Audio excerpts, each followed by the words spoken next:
everyone, Novels Wonderland here.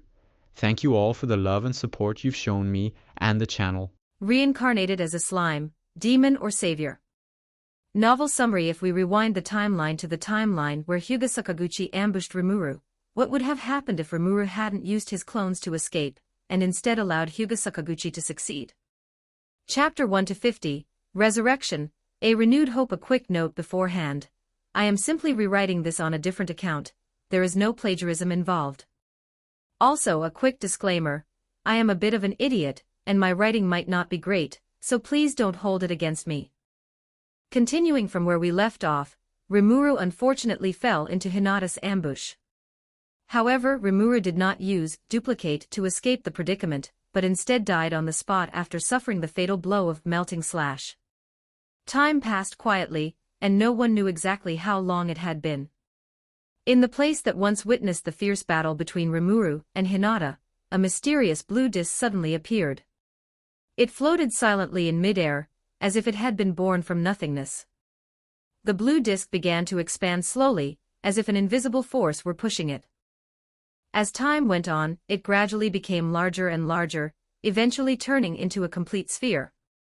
The moment the sphere fully formed, a low voice emerged from within. Hiss. My head hurts so much. The voice revealed a hint of pain and confusion. After a brief pause, the voice continued, wait, wasn't I ambushed by Hinata? How am I here? Could it be? Suddenly, the words came to an abrupt halt, replaced by a tense silence. After a while, the voice sounded again, this time filled with anxiety. Oh no. Master, great sage, what time is it now? Report, 3 years have passed since that battle between you and Hinata. A sense of foreboding surged into Rimuru's heart like a tide. Her heart rate accelerated suddenly, as if something terrible were about to happen. Without hesitation, she had, great sage, initiate teleportation magic, hoping to return to the Jura Tempest Federation immediately to investigate the situation. However, unexpectedly, the teleportation failed. Rimuru's heart sank, and an unprecedented sense of panic washed over her. She hurriedly tried other methods, but all were in vain. Left with no choice, she could only choose to teleport to the nearest monster cave. At the moment of teleportation, a black figure appeared beside Rimuru like a phantom. Rimuru looked closely and realized it was Sui. Sui was covered in wounds, and his clothes were tattered, clearly having gone through a fierce battle. Rimuru-sama, you are still alive, that is wonderful. A hint of surprise and relief revealed itself in Sui's voice. Rimuru's gaze fell upon the wounds on Sui's body, her heart filled with worry. She hurriedly asked, Sui, what happened? What is the matter with these wounds on you? Sui did not answer Rimuru's question immediately, his expression was grave, as if he were contemplating something. After a while he spoke slowly, Rimuru-sama, it is not safe here. Let us leave first and discuss this in detail at the Lizardmen tribe territory. Although Rimuru did not know the reason for Sui heading to the Lizardmen tribe territory, out of trust for Sui, he chose to follow without hesitation. After a long journey, they finally arrived at the Lizardmen tribe territory. Just then, Gabble sped over like a gust of wind, his face filled with anxiety and concern. As soon as he saw Rimuru, Gabble impatiently inquired about his condition, and began to pour out a tearful account of the various atrocities committed by the Kingdom of Falmouth against the Jura Tempest Federation. Gabble's tearful complaint was sorrowful, as if it had brought Rimuru back to that moment filled with war and bloodshed. Through his account, Rimuru gradually understood what had happened, how the Kingdom of Falmouth had treacherously launched a surprise attack on the Jura Tempest Federation, and the countless crimes they had committed during the war. As Gabble continued his tearful account, Rimuru's mood grew increasingly heavy. She felt enraged by the actions of the Kingdom of Falmouth, and at the same time, heartbroken for the suffering endured by the Jura Tempest Federation. 3 years ago, Rimuru unfortunately died in Hinata's ambush, which was undoubtedly a heavy blow to the Jura Tempest Federation. At the same time, the Kingdom of Falmouth took advantage of the situation, urgently mobilized an army of 100,000, and aggressively invaded the Jura Tempest Federation. Before the war began, King Edmaris, in order to display his so-called benevolence, made a seemingly generous promise: as long as the Jura Tempest Federation surrendered immediately, he would deal leniently with the residents and warriors of the Jura Tempest Federation.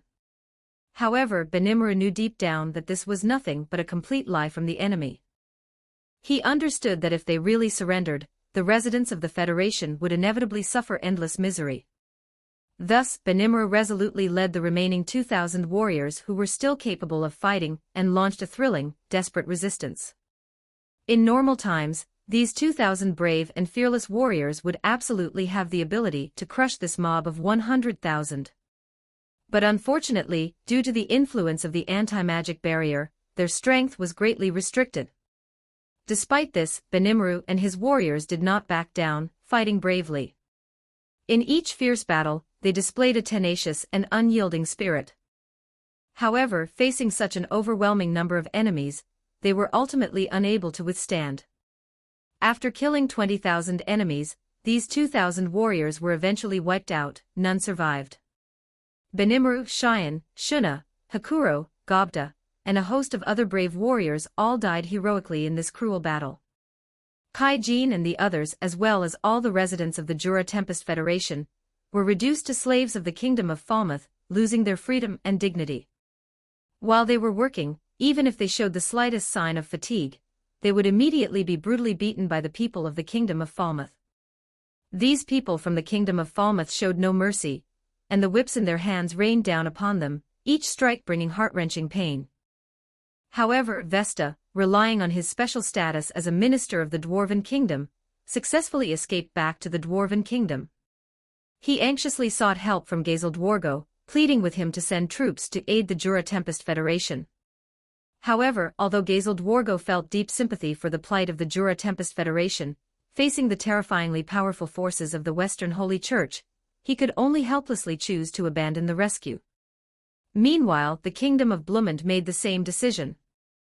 Although this country had some friendship with the Jura Tempest Federation, in the face of immense pressure, they also had to submit. Meanwhile, Carrion was busy declaring war on Clayman, and had no time to attend to the fate of the Jura Tempest Federation. Milim Nava had originally intended to help, assisting Carrion in eliminating Clayman, a major threat. However, Guy Crimson worried that if she lost control of her emotions, it could lead to unpredictable consequences, so he firmly stopped her actions. Nowadays, most of the territory of the Jura Tempest Federation has fallen, and only the Lizardmen tribe territory remains unoccupied. The Lizardmen tribe was unwilling to sit and wait for death. They organized their forces, attempting to retake the lost cities.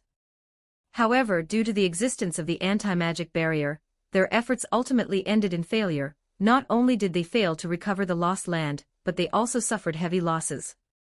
Sui's injuries were also sustained in that tragic battle. The tragic state of the Jura Tempest Federation was like a heavy hammer striking Rimuru's heart, causing her endless pain. She listened to the news about the Jura Tempest Federation with an expression of disbelief. Every word felt like a sharp blade, ruthlessly piercing her soul. She never imagined that the 3 treaties she had established back then would bring such a huge disaster to the Jura Tempest Federation. These treaties were meant to maintain peace and order, but for some reason, they turned into a demonic curse, pushing the Jura Tempest Federation into an abyss of no return. Rimuru's heart was filled with self-reproach and regret. She kept asking herself, why? Why did it turn out like this? She could not accept this cruel reality, nor could she forgive her own mistakes. After Gabble finished his tearful account, it was as if he had suddenly found a source of strength. His voice no longer trembled, but became exceptionally firm. He gazed at Rimuru, hope sparkling in his eyes, and continued, "Now that you have returned, we firmly believe that as long as we have your leadership, we will definitely be able to defeat the enemy and take back our lost home." 2 Chapter 2 Awakening. The Demon Appears. Chapter 2 Awakening. Demon Appears. "My lord, please lead us to reclaim our home." As soon as Gabble finished speaking, Rimuru waved its hand, signaling them to retreat. It slowly closed its eyes, trying to calm its thoughts. However, just then, a powerful resentment surged into Rimuru's body like a raging wave. This resentment was exceptionally intense, appearing like a collection of countless repressed anger and pain. Rimuru's body shuddered violently, its soul felt as if it were being tightly gripped by an invisible force, beginning to suffer intense erosion. That resentment rampaged deep within its soul, bringing unbearable, excruciating pain. Rimuru gritted its teeth, cold sweat dripping from its forehead, but it did not let out a single groan. It endured the pain, struggling to remain conscious, attempting to use its willpower to resist the onslaught of this resentment. Great Sage stated, "Report, the resentment of the Jura Tempest Federation citizens who died at the hands of the Kingdom of Falmouth is eroding your soul." Attempting to block. Blocking failed. Hearing this, a bitter smile appeared on Rimuru's face, and it said helplessly, "It seems you blame me quite a lot. But it doesn't matter, think whatever you want. Just consider all of this as me atoning for my sins." Just then, a powerful force suddenly surged within Rimuru's body, as if something was struggling desperately to break free from its shackles. This force was gluttony. It seemed to have sensed the massive amount of resentment nearby, and began to grow restless. Gluttony greedily devoured that resentment, each mouthful making its power even stronger. However, even though gluttony was constantly devouring the resentment, Rimuru's pain did not diminish in the slightest. Its body felt as if it were being torn apart, the intense pain was almost unbearable. But it still gritted its teeth, enduring the pain, and slowly closed its eyes, hoping to slightly alleviate the torture on its body in this way. Time passed second by second, as if the entire world had frozen, making it impossible to perceive its passage. Finally, after a long wait, Rimuru slowly opened its eyes. However, its demeanor had undergone an earth-shattering change. Originally gentle and kind, it now radiated a terrifying aura that made one's heart palpitate. Its gaze became cold and deep, like an endless dark abyss, making one dare not look directly at it. A layer of faint black mist seemed to surround its body, making it appear gloomy and eerie. At this moment, Great Sage stated, "Report, gluttony has evolved into Beelzebub after devouring a large amount of resentment and has acquired the skill Heartless One. Currently, it is impossible to predict what effect the resentment has had on you." Rimuru heard this and said, "If it can't be predicted, then don't predict it." Having said that, it stood up and walked alone toward the Jura Tempest Federation. When it finally arrived at the city gate, it was blocked by a group of soldiers from the Kingdom of Falmouth. These soldiers held spears, staring at it with fierce expressions, clearly not intending to let it pass easily. However, Rimuru was not the type to be easily intimidated. It reached out and unsheathed the long sword at its waist without hesitation. Instantly, a jet of black flame erupted from the blade, roaring like a black dragon as it lunged toward those soldiers. The black flames instantly engulfed the soldiers, blocking the way. They were burned to ashes before they could even let out a scream. Rimuru looked at the scene before it with an expressionless face, as if all of this were completely normal. It lightly flicked the long sword in its hand, shaking off the ashes, and then continued walking forward. As it walked, Rimuru suddenly stopped and looked up at the sky. It saw that the sky above the Jura Tempest Federation was covered by a massive barrier, that was the anti-magic barrier formed by seals from 4 directions. Rimuru did not think too much and directly released Beelzebub, devouring the barrier in an instant. Just as it was preparing to continue moving forward, it suddenly heard the sound of urgent horns. Rimuru could sense that the 20,000 soldiers of the Kingdom of Falmouth stationed around the Jura Tempest Federation were surging toward it like a tide. Clearly, they had received news of the enemy attack, and were quickly assembling, preparing to deal with this uninvited guest. However, could these 20,000 soldiers really defeat the powerful Rimuru? The answer to this question seemed self-evident. Clearly, it was negative. Time passed second by second, and just 10 minutes later, all the enemy soldiers stationed within the city had been slaughtered. Compared to the panicked Falmouth people, when the residents of the Jura Tempest Federation saw clearly that the newcomer was Rimuru, an uncontrollable wave of excitement surged into their hearts. This legendary great savior had actually descended once again, saving them from the depths of suffering.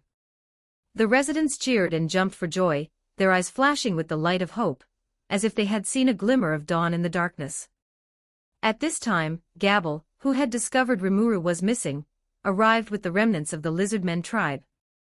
Only then did Rimuru discover that Gabble's scales had turned from purple to black, Trainee's aura had become very eerie, and Sui's pure white horn had turned into pitch-black dual horns. Rimuru realized that absorbing that resentment had also affected them, while the residents of the Jura Tempest Federation had not been affected because they were too far away. However, now was not the time to think about this, because the kingdom of Falmouth's army would arrive soon. Gabble pleaded with Rimuru with an earnest expression, "Lord Rimuru, please allow me to lead my subordinates to scout ahead, and clear some obstacles for you." However, Rimuru refused him without hesitation and said firmly, "No need, Gabble. I will face those enemies myself and annihilate them all." Gabble looked at Rimuru somewhat unwillingly, secretly thinking to himself that although Lord Rimuru was powerful, it had just been resurrected, and facing the enemy alone might be dangerous. Therefore he spoke up again, "But Lord Rimuru, it is too dangerous for you to go alone. Let me accompany you." Rimuru smiled slightly, patted Gabble on the shoulder, and comforted him, "Rest assured, Gabble. I have enough ability to deal with those enemies. You staying here to guard our home is also an important task." Seeing that Rimuru's mind was made up, Gabble had no choice but to nod helplessly and reply, "All right, Lord Rimuru, I will hold my ground here and guard our home." Rimuru turned and left, its steps firm and powerful. When it met the enemy, those people saw that it was just a petite little girl and immediately burst into laughter. "Ha ha ha ha, is this the mastermind behind this riot? A little girl actually came, do they have no one else to rely on?"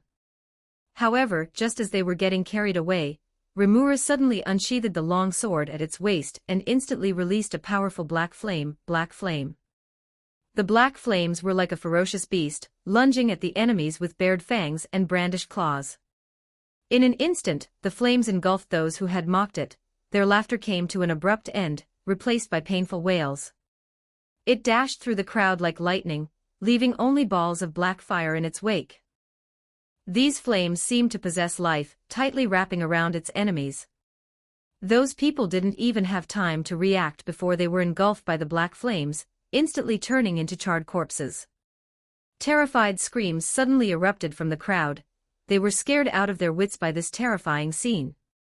Where had these people ever seen such a terrifying monster? Their weapons fell one after another, and they turned to flee desperately. Rimuru watched all of this coldly, with not a shred of pity in its heart. When it saw that these people had completely lost the will to fight, it unhesitatingly unleashed its skill, Heartless One. As the skill was released, an invisible force spread out like ripples. Wherever this force passed, the soldiers who were still running seemed to have their souls extracted, and they all collapsed to the ground. However, the moment these soldiers collapsed, Rimuru suddenly felt a strong wave of sleepiness hit it. Its eyelids grew heavier and heavier, as if a 1,000-pound burden were pressing down on them, making it difficult to keep its eyes open. At this moment, the voice of the world resounded, individual name, Rimuru Tempest. Conditions met. Evolution beginning. All monsters within its lineage will receive a blessing. As this sentence ended, all the monsters within the Jura Tempest Federation collapsed to the ground. Only a few stronger monsters were still struggling to hold on, wanting to ensure Rimuru's safety. On Rimuru's side, Great Sage reminded it, "Report. There are still some Falmouth people within the Jura Tempest Federation. They will be a security risk to the Jura Tempest Federation."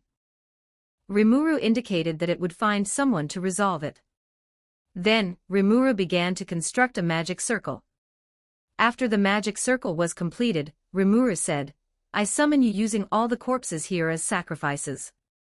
Come out and serve me, demons."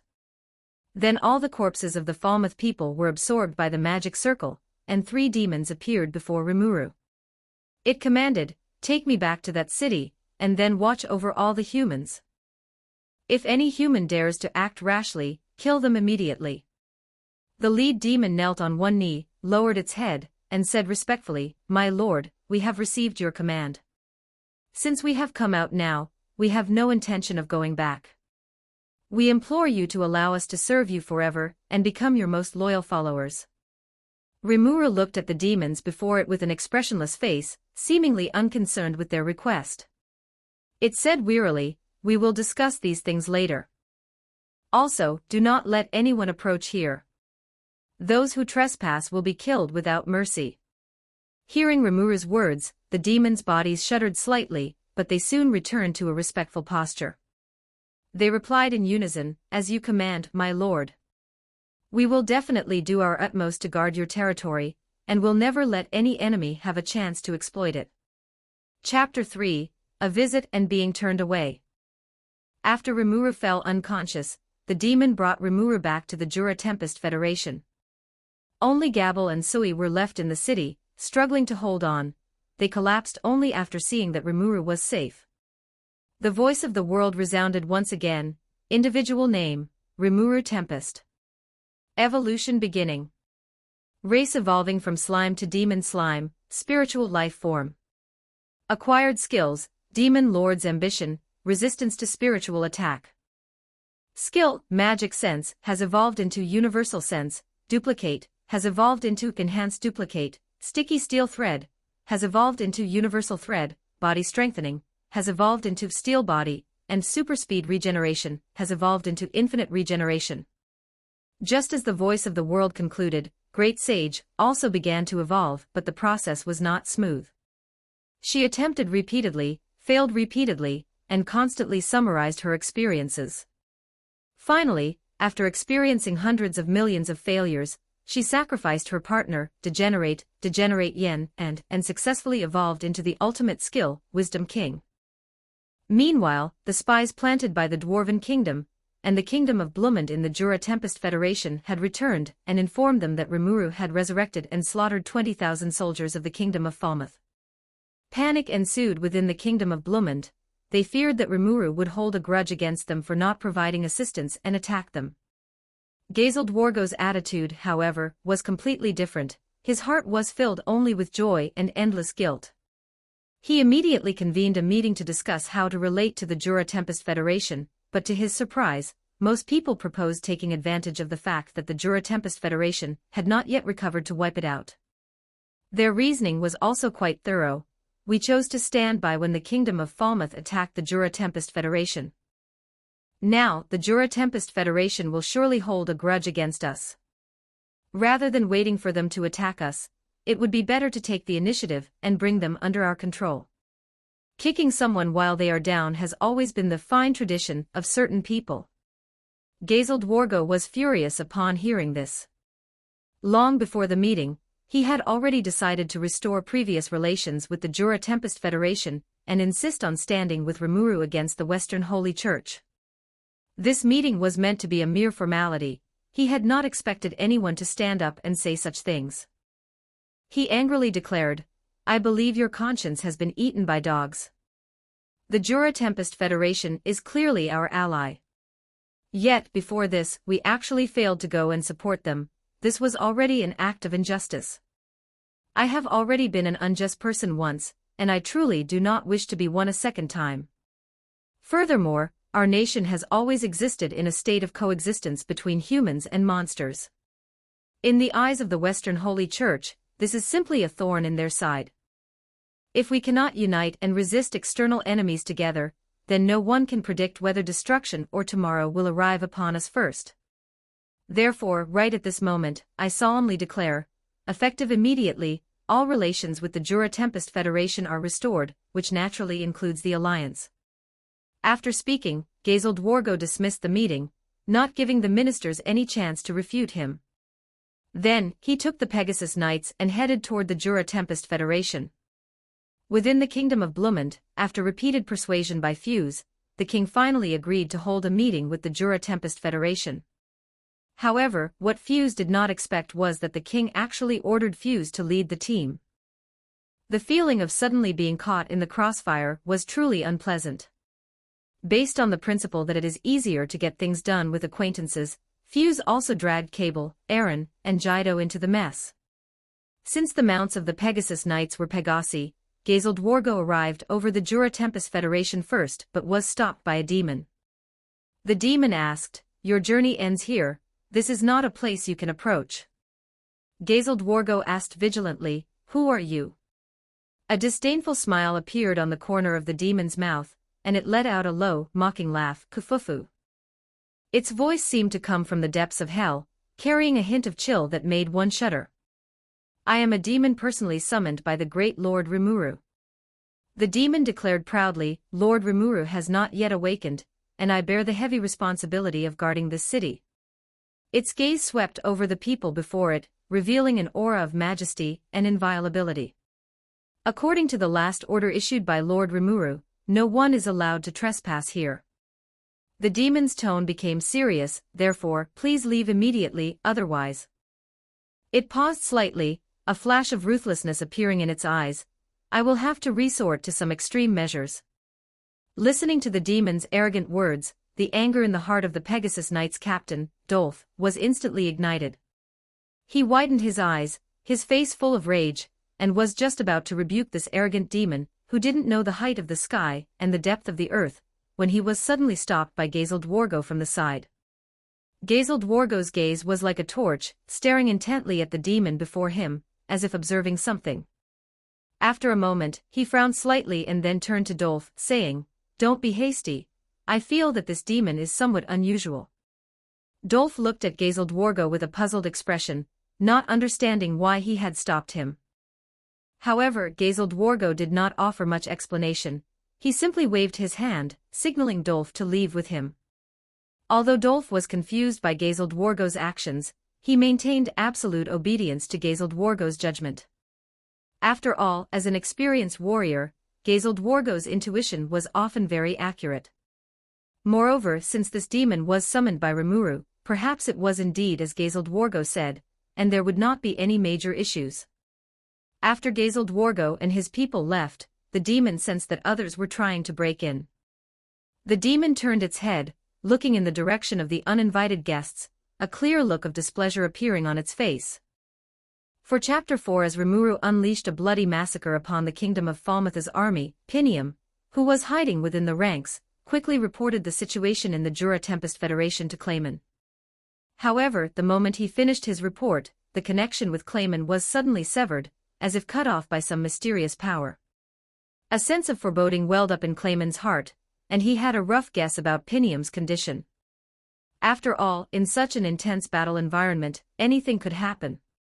In fact, as early as 3 years ago, Clayman had already successfully evolved into an awakened demon lord by absorbing the power of those who died in the kingdom of Falmouth and the Jura Tempest Federation. This evolution had greatly enhanced his strength.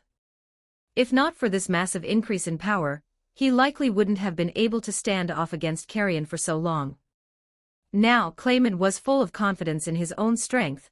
He firmly believed that he could defeat Rimuru and bring the Jura Tempest Federation under his command.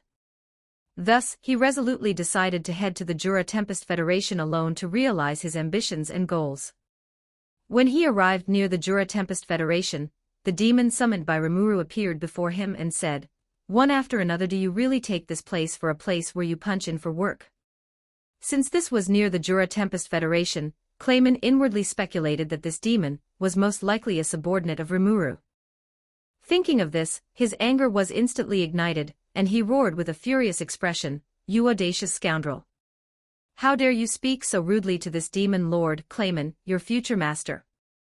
This is sheer insolence.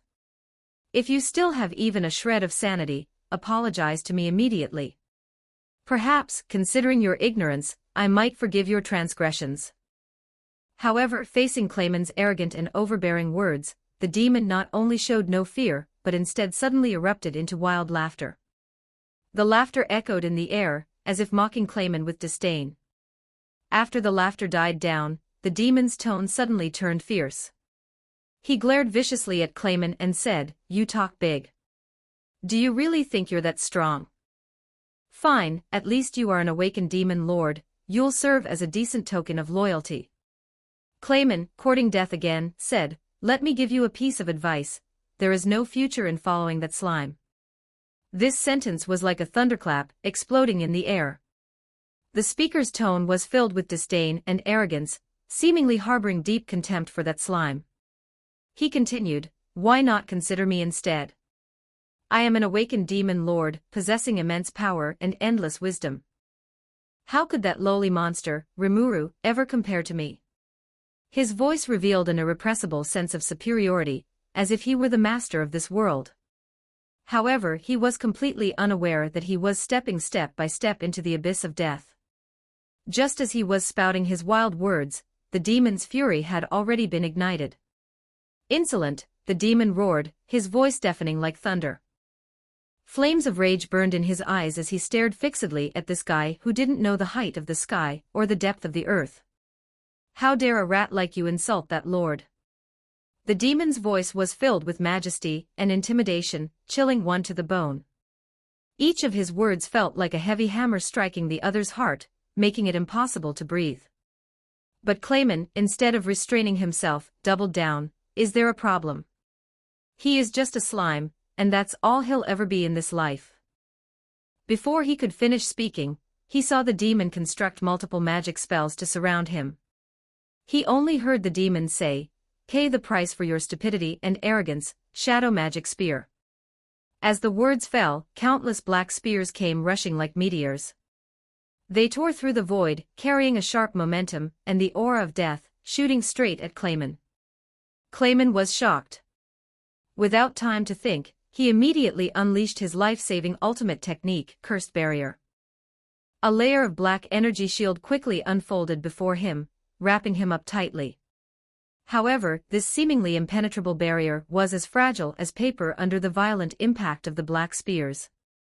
In just an instant, the black spears easily pierced through the cursed barrier, raining down densely upon Clayman's body. Clayman didn't even have time to let out a scream before being turned into a hedgehog by the countless black spears. His body was instantly stained red with blood, covered in a dense array of wounds, a gruesome sight. However, the demon didn't seem to want Clayman to die so easily. It intentionally left Clayman with one breath. Although Clayman was severely injured, he was, after all, a member of the Deathman race, possessing unique Deathman characteristics. At this critical juncture, Clayman did not hesitate to activate his Deathman ability, instantly transferring his astral body. The astral body is where a Deathman's soul resides. Through this method, Clayman could instantly escape the threat of death. When the demon sensed that Clayman's astral body had been transferred, it was already too late. It watched helplessly as Clayman's body became an empty shell before it, while the real Clayman had long since vanished. The demon was very angry looking at the empty shell before him.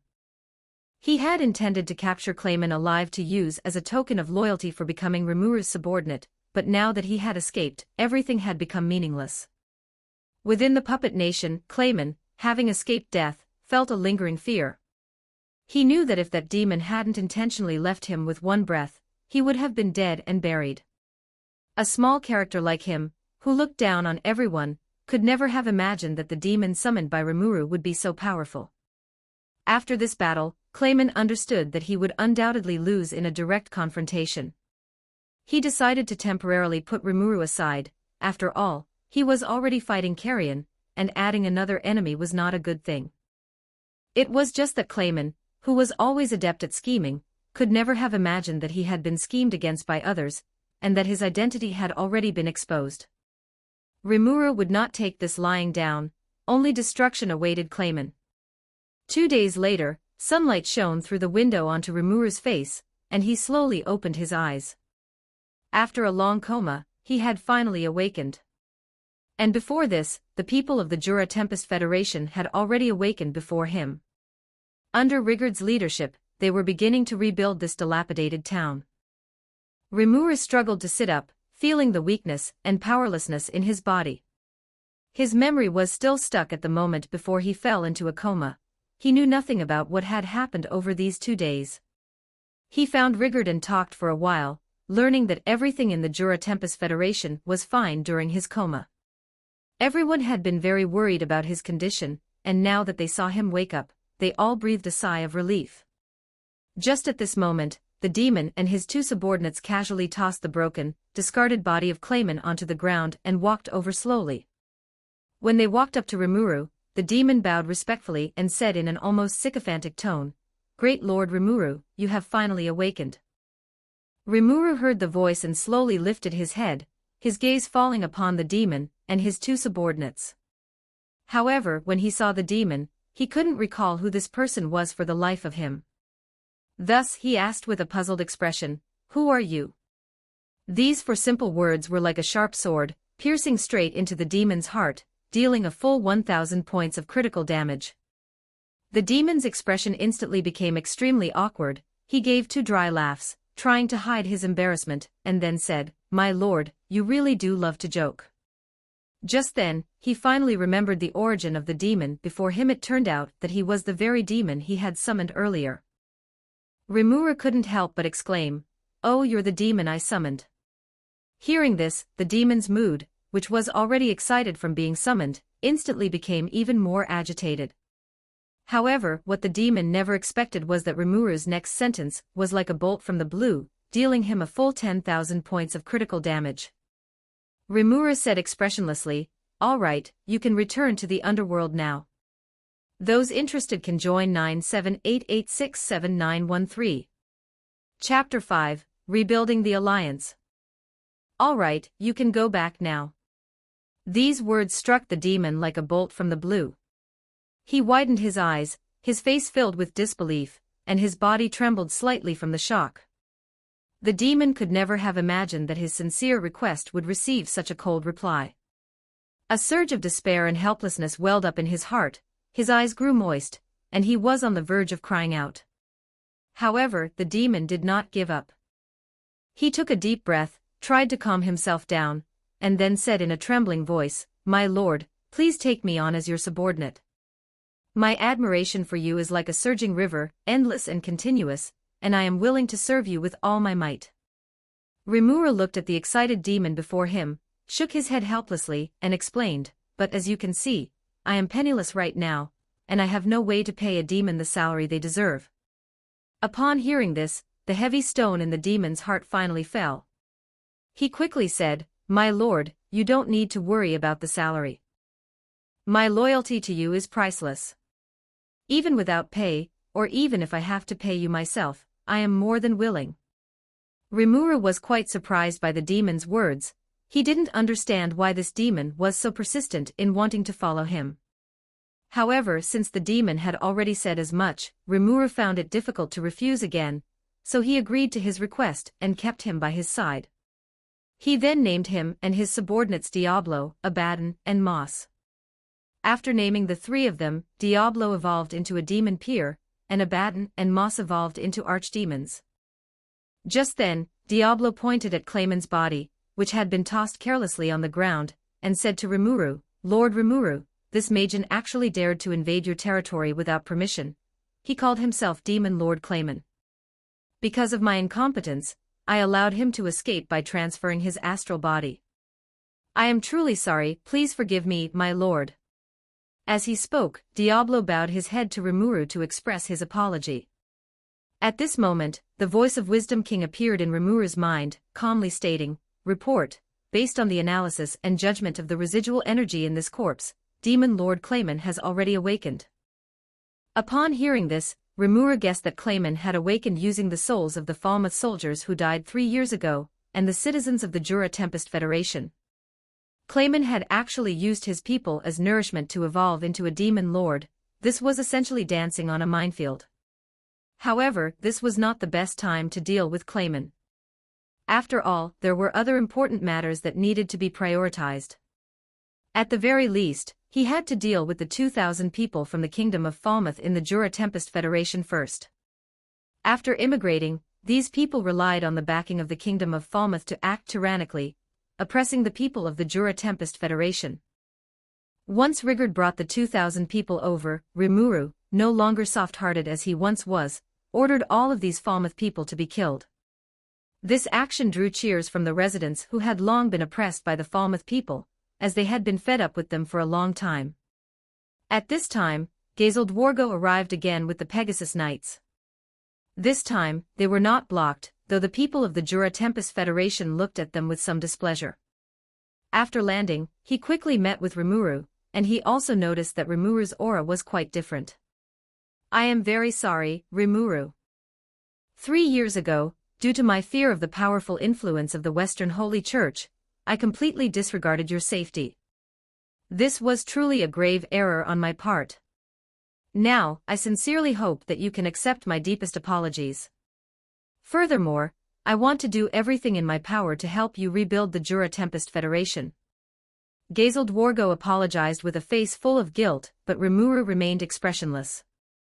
Rimuru's voice was cold and ruthless, as if it could pierce through a person's soul. Hakuro is dead, did you know that? Gazel Dwargo clearly did not expect Rimuru to suddenly ask this question, and he appeared a bit at a loss. Rimuru's gaze became increasingly cold. He stared intently at Gazel Dwargo and continued, "You bear some responsibility for Hakuro's death. Because of your failure to help, and also because of my own naivety and stupidity." Gazel Dwargo's face turned pale. He wanted to explain, but his throat felt as if it were blocked by something, and he couldn't say a single word. Rimuru said in a cold and firm tone, "I will definitely repay this grudge 100-fold. Whether you choose to be a coward or join me in seeking revenge, I only have one requirement: don't stand in my way." As he spoke, Rimuru stared intently into Gazel Dwargo's eyes, as if wanting to peer through his pupils to discern his innermost thoughts and stance. Gazel Dwargo felt Rimuru's sharp gaze. He took a deep breath, seemingly having made a certain resolution in his heart. Finally, he spoke slowly, answering in a firm tone, "I will help you, Rimuru. Because our nation is also one where humans and monsters coexist, just like the Jura Tempest Federation you have built. The existence of the Western Holy Church has always been a potential threat to us. They will come for us sooner or later. Therefore, we need to unite all forces that can be united to fight against this common enemy together." When he said this, Gazel Dwargo's voice was resonant and powerful. He slowly extended his right hand, as if it carried the expectations and sincerity of the entire armed nation of Dworgen. "Now I, representing the armed nation of Dworgen, solemnly express our desire to the Jura Tempest Federation. We hope to rebuild our alliance with your country." Gazel Dwargo's words rang out like a great bell, echoing in the air, making it impossible to ignore. Rimuru watched Gazel Dwargo quietly, a flash of contemplation crossing his eyes. Then, he also slowly extended his right hand, his movements appearing somewhat solemn. "I, representing the Jura Tempest Federation, hereby accept the proposal of the armed nation of Dworgen and agree to establish an alliance with your country." Rimuru's voice was calm and firm, without the slightest hesitation. When their right hands clasped tightly together, an invisible power seemed to flow between them. This was not just a simple handshake, but a symbol of the re-establishment of ties between the two nations. The heart that Gazel Dwargo had been keeping in suspense finally settled at this moment. He felt Rimuru's will and also saw the possibility of future cooperation between the two countries. Chapter 6 On the outskirts of the Jura Tempest Federation, Fuse was leading Cabal and his two companions toward the demon capital, Rimuru. This was an important journey, and they carried a special mission. However, midway through their journey, an unexpected situation occurred. A carriage suddenly appeared before them, but it had broken down. Fuse and his group immediately went to check, discovering that the owner of the carriage was a merchant whose wealth rivaled a nation, named Miles. Miles enjoyed a high reputation in the business world, and his wealth and influence were remarkable. Once, Rimuru had saved him from the hands of an upper-tier dragon. Rimuru appreciated his brave actions at the time, and since then, he had become a key partner of the Jura Tempest Federation. Miles felt grateful to Rimuru, and was full of trust in the Jura Tempest Federation. In his interactions with Rimuru, he had intentionally or unintentionally revealed some important information. He told Rimuru that the development of the Jura Tempest Federation had begun to touch upon the interests of the Kingdom of Falmouth, which could trigger potential problems.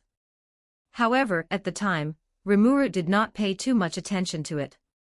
She believed that through communication and negotiation, these problems could certainly be solved. She was full of confidence in the future of the Jura Tempest Federation, believing that as long as they maintained an open and cooperative attitude, any potential conflicts could be resolved. The fall of the Jura Tempest Federation brought a huge impact and changes to this land. However, there was one person, Miles, who felt sympathy for the survivors of the Jura Tempest Federation, and knew the modus operandi of the Kingdom of Falmouth well. Miles used his wealth and connections, through bribery and other means, to successfully insert his confidants into the team of officials responsible for supervising the survivors of the Jura Tempest Federation. These inserted individuals acted in the shadows, quietly providing food and medicine to the survivors of the Jura Tempest Federation to help them get through difficult times. It is no exaggeration to say that without Miles' efforts and arrangements, the number of deaths among the Jura Tempest Federation survivors over these 3 years would likely have been much higher. While his good deeds could not completely change the fate of the survivors, they at least gave them a glimmer of hope. Just 2 days ago, the person Miles had inserted suddenly made contact with him. Shockingly, this person told him the astonishing news: Rimuru seemed to have been resurrected. However, after this message, Miles could no longer make contact with his subordinate. Regarding this sudden news, Miles felt both excited and worried. He decided to go to the Jura Tempest Federation in person to find out the truth. It was not only to confirm whether Rimuru had truly been resurrected, but also to search for his missing subordinate. When Fuse learned of Miles' plan, he decided to travel to the Jura Tempest Federation together. Fuse understood the purpose of Miles' trip, and knew the potential risks involved. However, he thought that traveling in a larger group would be safer, and that they could look out for one another. Just when they were a stone's throw away from their destination, suddenly, a figure dashed over like a gale. This figure was like an arrow released from a bow, rushing straight toward them. The speed was so fast that it was astonishing. Fuse's nerves instantly tightened. His gaze was as sharp as a hawk's, tightly locked on the middle-aged man rushing toward them. In that instant, countless thoughts flashed through his mind, the most prominent one being, "This is a well-planned ambush." Without hesitation, he reached out and gripped the sword at his waist. The hilt trembled slightly in his hand, as if it too felt its master's tension and alertness. With a crisp sound of drawing a sword, the cold, gleaming blade leaped from its scabbard, flashing with a chilling light. However, just as Fuse was preparing to engage the enemy, Aaron suddenly reached out and grabbed him. This sudden pull made Fuse pause. He turned to look at Aaron and saw her shouting with an anxious expression, "Guild Master, don't be impulsive. That man is my father." A hint of panic was revealed in Aaron's voice. Clearly, she was very worried about Fuse's actions. Upon hearing this, the tension in Fuse's heart eased slightly, but his hand remained tightly gripped on the sword hilt, not daring to relax in the slightest. Meanwhile, the middle-aged man had already rushed to them. Although his pace was hasty, he appeared somewhat unsteady, as if he had been running wildly all the way and his stamina had been exhausted. When he finally stopped, his gaze fell directly on Aaron, and an indescribable emotion welled up in his eyes. "My precious daughter," the man shouted excitedly, then opened his arms and pulled Aaron tightly into his embrace. Aaron was a bit at a loss from her father's hug, but she still gently patted her father's back and comforted him. "Papa, I'm here." The man held Aaron for quite a while before letting go. He turned to look at Cabal and Jido, and the expression on his face instantly became serious as he spoke sternly to them. "You two, take the young lady back immediately." Cabal and Jido clearly had not expected to be scolded like this. They looked at each other, their faces showing expressions of grievance. Cabal gathered his courage and said, "But Duke, we..." However, before he could finish his sentence, he was rudely interrupted by the man. "No buts. Take the young lady back immediately, this is not a place she should be." 2 days ago, the sun was shining brightly, and Cabal and Jido, as usual, punctually reported Aaron's situation and the itinerary for the next 2 days to the Duke. Irald sat in his spacious office, listening carefully to their report, with no particular worries in his heart. After all, the Jura Great Forest had always been quite peaceful, and nothing unusual had happened.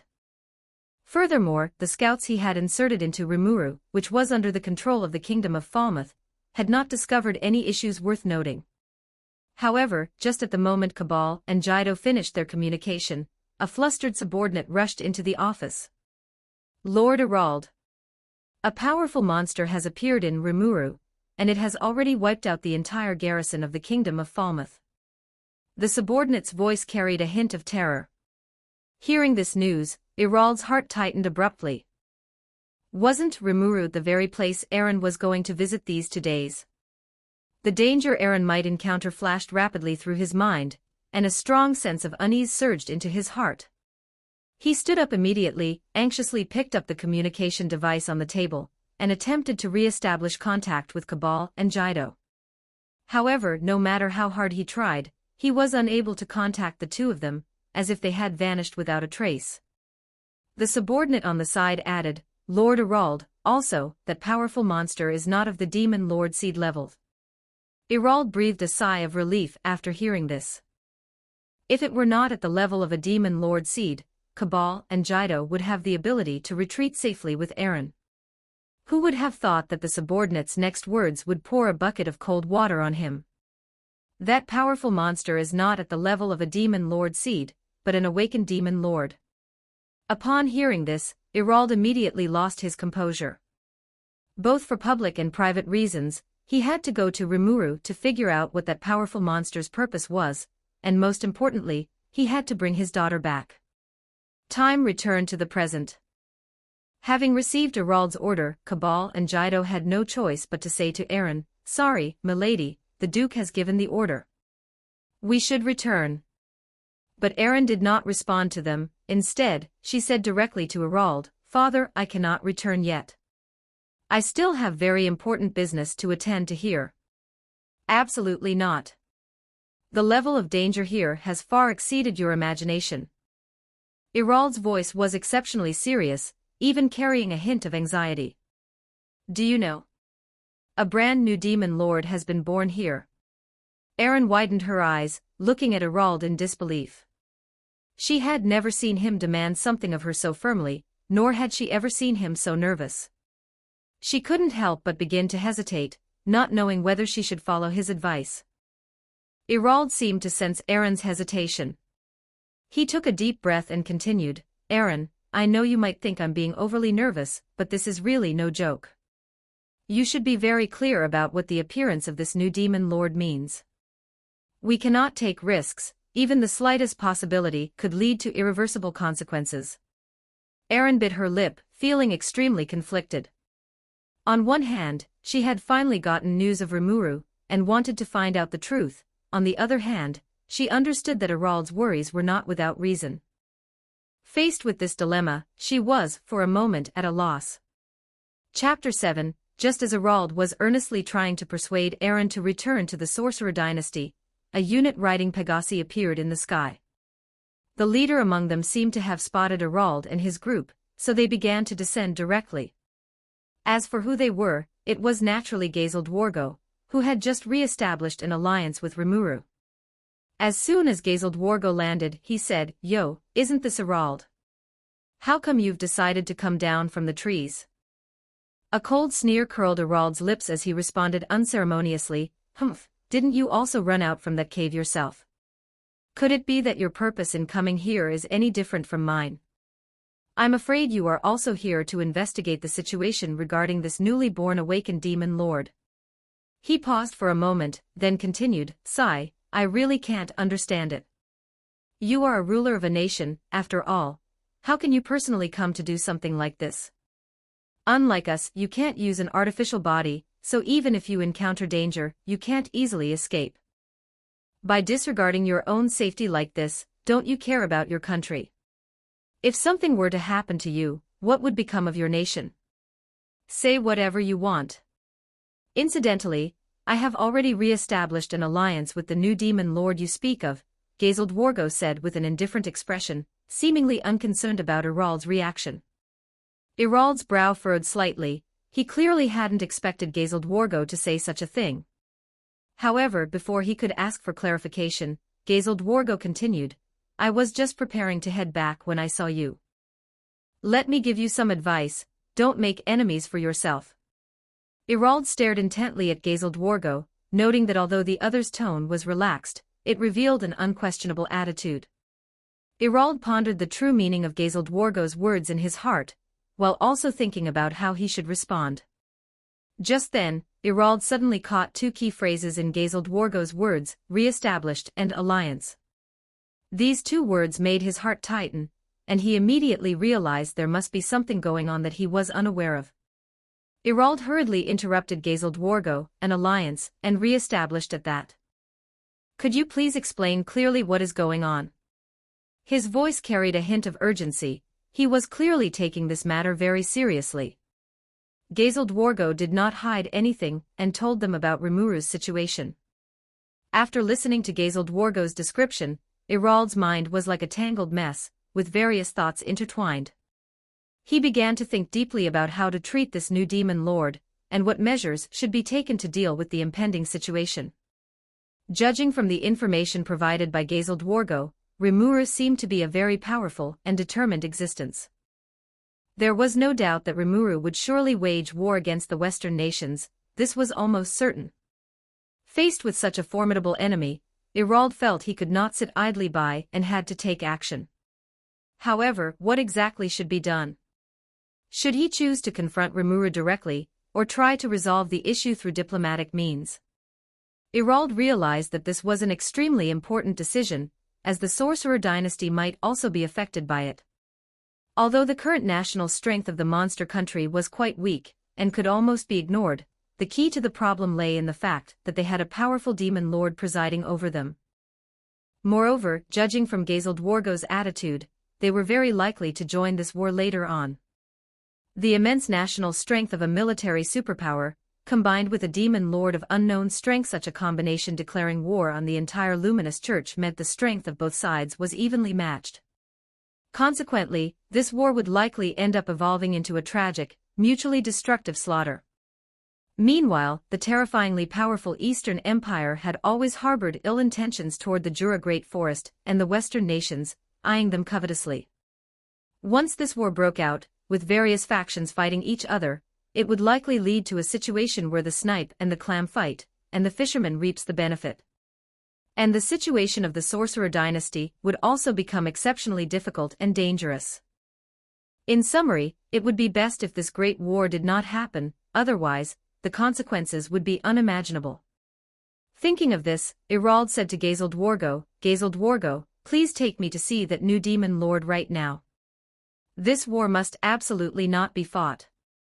As for why he wanted Gazel Dwargo to take him there, it was naturally because it is easier to get things done with an acquaintance, and the success rate would be higher. This war has been inevitable from the moment the kingdom of Falmouth began its invasion. Rimuru's cold and ruthless voice echoed in everyone's ears. Just as everyone, except Gazel Dwargo, was astonished, Rimuru appeared beside them like a ghost. Rimuru's figure was like a phantom, making it impossible for anyone to detect Rimuru's arrival. Rimuru's appearance caused the already tense atmosphere to freeze instantly. Rimuru's gaze was as cold as a frigid star, staring straight at the people before Rimuru, as if trying to see right through them. Irald stared at Rimuru, secretly guessing that Rimuru might be that new demon lord. This war is already unavoidable.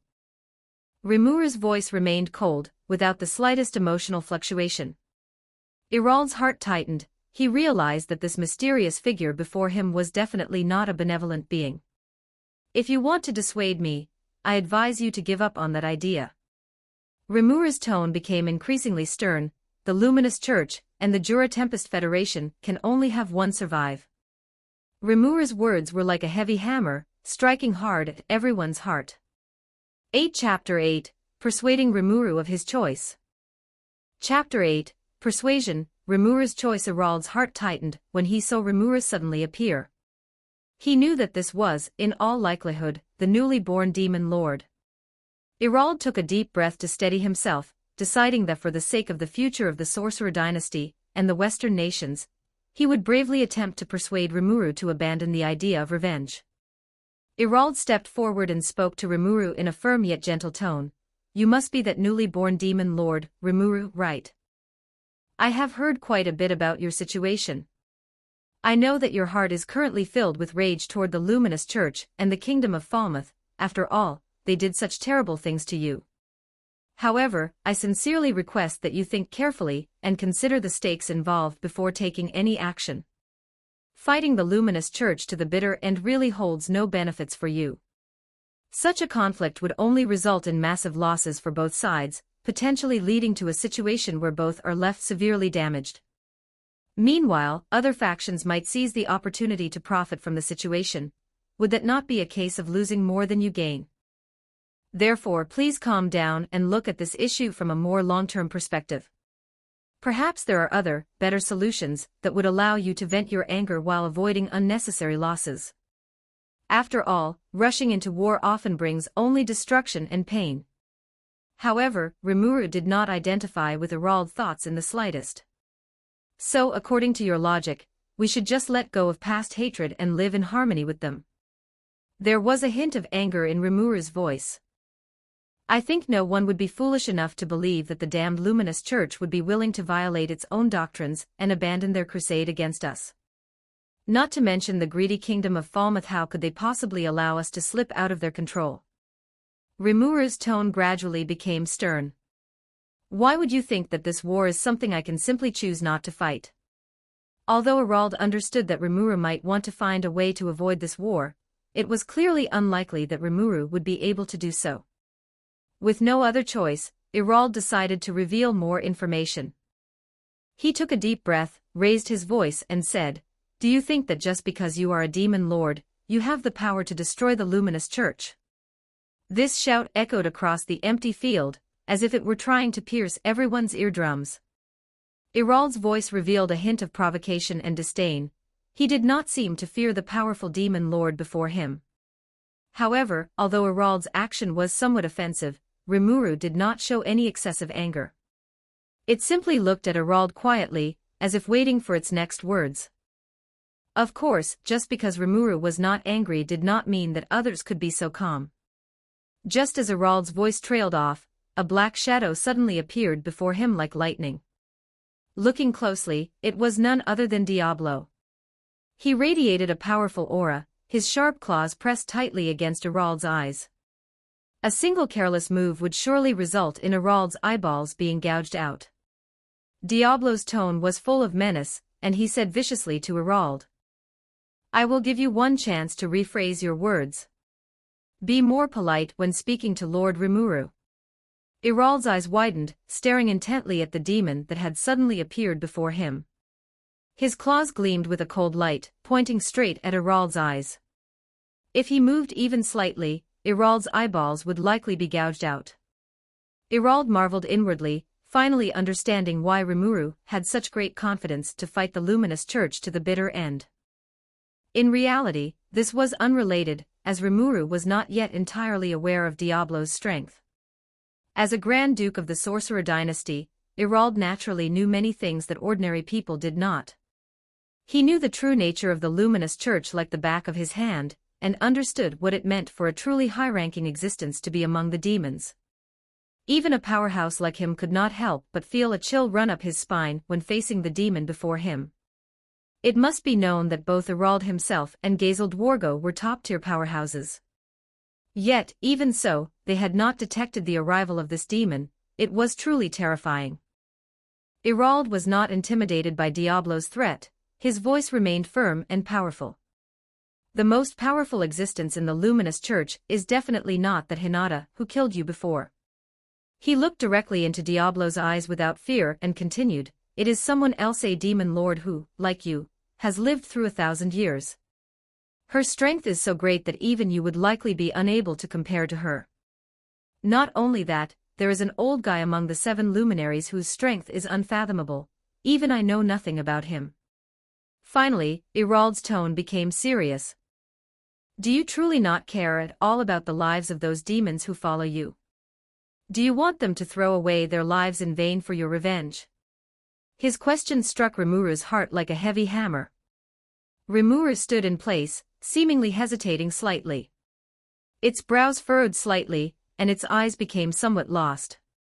Diablo keenly sensed Rimuru's change and asked with concern, "Lord Rimuru, you need not worry too much.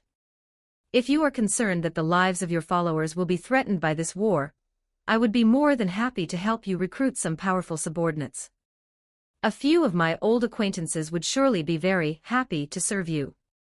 However, Rimuru did not respond to Diablo's proposal. Its figure suddenly flashed, and it teleported back into the town, leaving Diablo alone in place, appearing somewhat bewildered, like a leaf in the wind. After returning to the town, Rimuru walked straight to where Rigard was. Rigard was busy handling various matters, and when he saw Rimuru approaching, he immediately stopped what he was doing, and went up to meet him.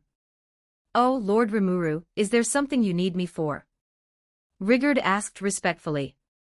Rimuru looked at Rigard, seemingly having made an important decision, and said in a slightly low voice, "Rigard, go and gather everyone. I have urgent matters to announce." Chapter 9, The Resurrection of Veldora. After Rimuru finished giving instructions to Rigard, the voice of Raphael appeared in her mind. "Infinite Prison has been successfully analyzed. Obtain the ultimate skill Covenant King. Simultaneously, by consuming the remains of the Storm Dragon, obtain the ultimate skill Storm King. The conditions for releasing Storm Dragon Veldora have been met." Hearing that her first friend in this world had finally broken free from his bonds, Rimuru was clearly happy, and she teleported to the cave where the dragon and the slime had first met. Without hesitation, Rimuru created a strengthened clone, which would become Veldora's new physical body. Immediately after, Rimuru focused her energy and began to release Veldora's soul. The moment the soul was released, a powerful and irrepressible aura surged forth like a torrent. This aura was like a giant beast that had been suppressed for a long time, suddenly breaking free from its chains and revealing itself to the world without reservation. This aura swept across the entire world like a raging storm.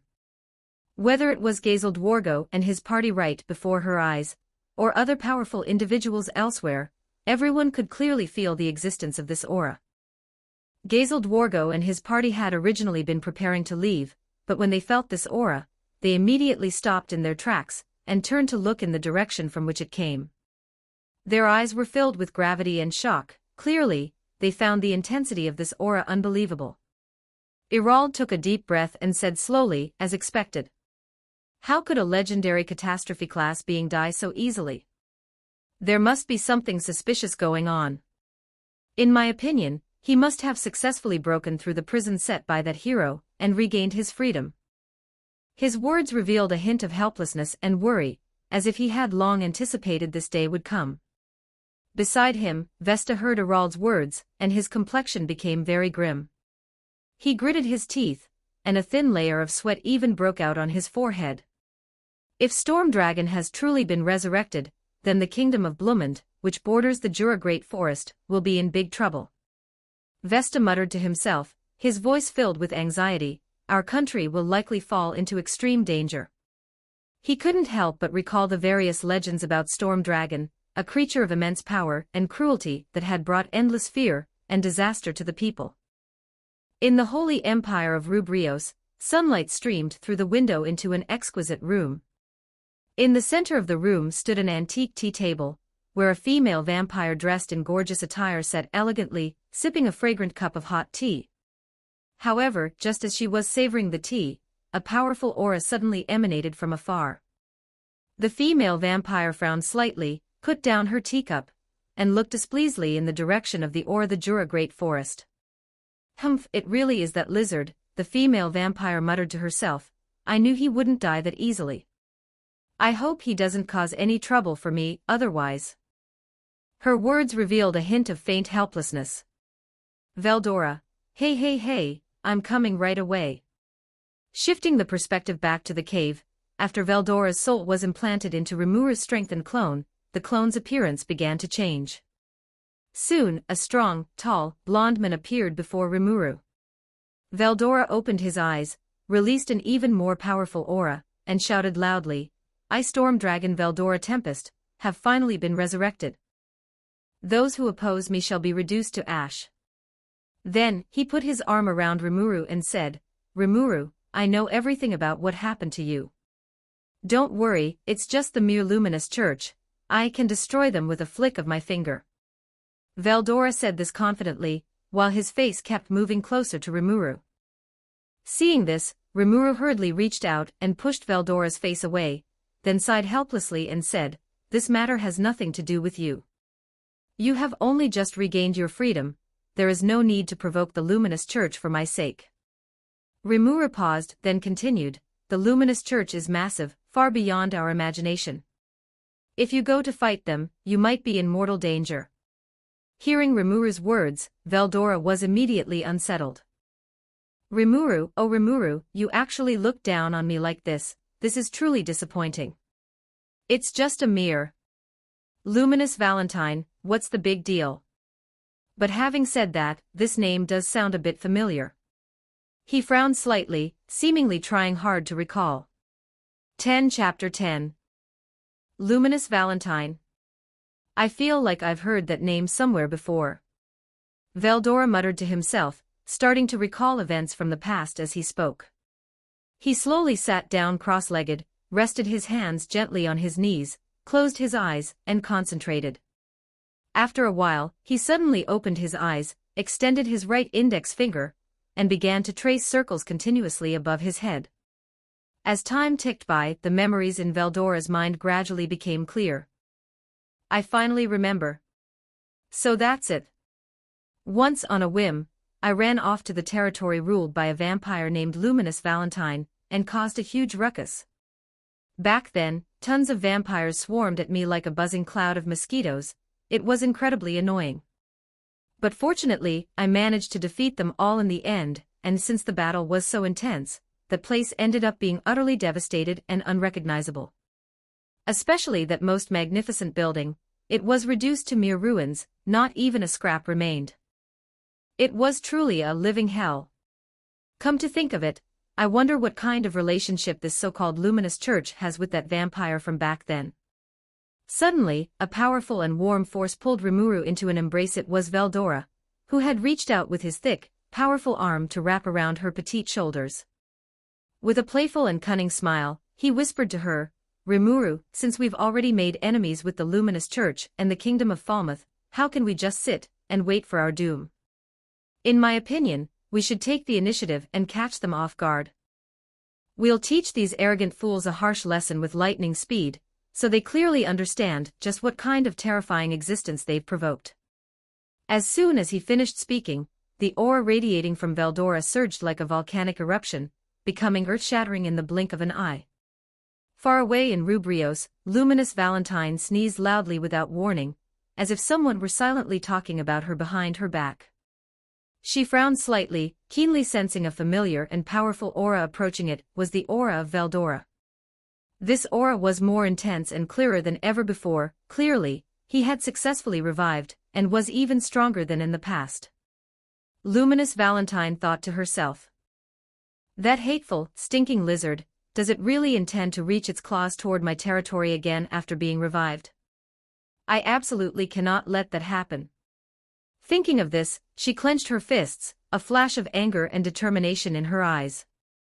Following this, Luminous Valentine turned to look at Roy, who was standing to the side, and commanded in a serious tone, Go find Hinata immediately. I have important matters that need her attention. Remember, you must act with caution and discretion, absolutely no one else must know. The perspective shifts back to the vast, mysterious Jura Great Forest. At this moment, Rimuru was listening quietly to Veldora's arrogant yet incredibly confident words, and couldn't help but smile. Seeing this, Veldora displayed a look of deep suspicion and confusion. What's wrong? Do you have doubts about whether I possess such great power? Veldora widened his eyes, staring fixedly at Rimuru, as if trying to find a flaw in her expression. He then continued to boast incessantly, Why don't you step out of this forest and ask around? Is there anyone in this world who hasn't heard the name of the storm dragon Veldora? Even that awe-inspiring big sister, and the other equally formidable second sister wouldn't dare underestimate me. Facing Veldora's conceited and long-winded speech, Rimuru did not respond directly, but gently raised her hand and patted his broad, thick shoulder.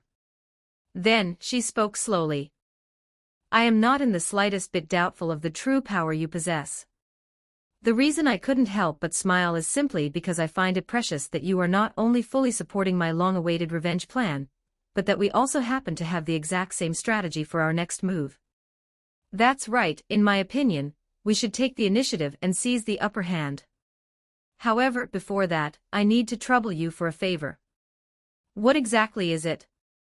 Hearing this, the previously arrogant Veldora immediately became restrained and asked impatiently. However, Rimuru did not answer his question immediately.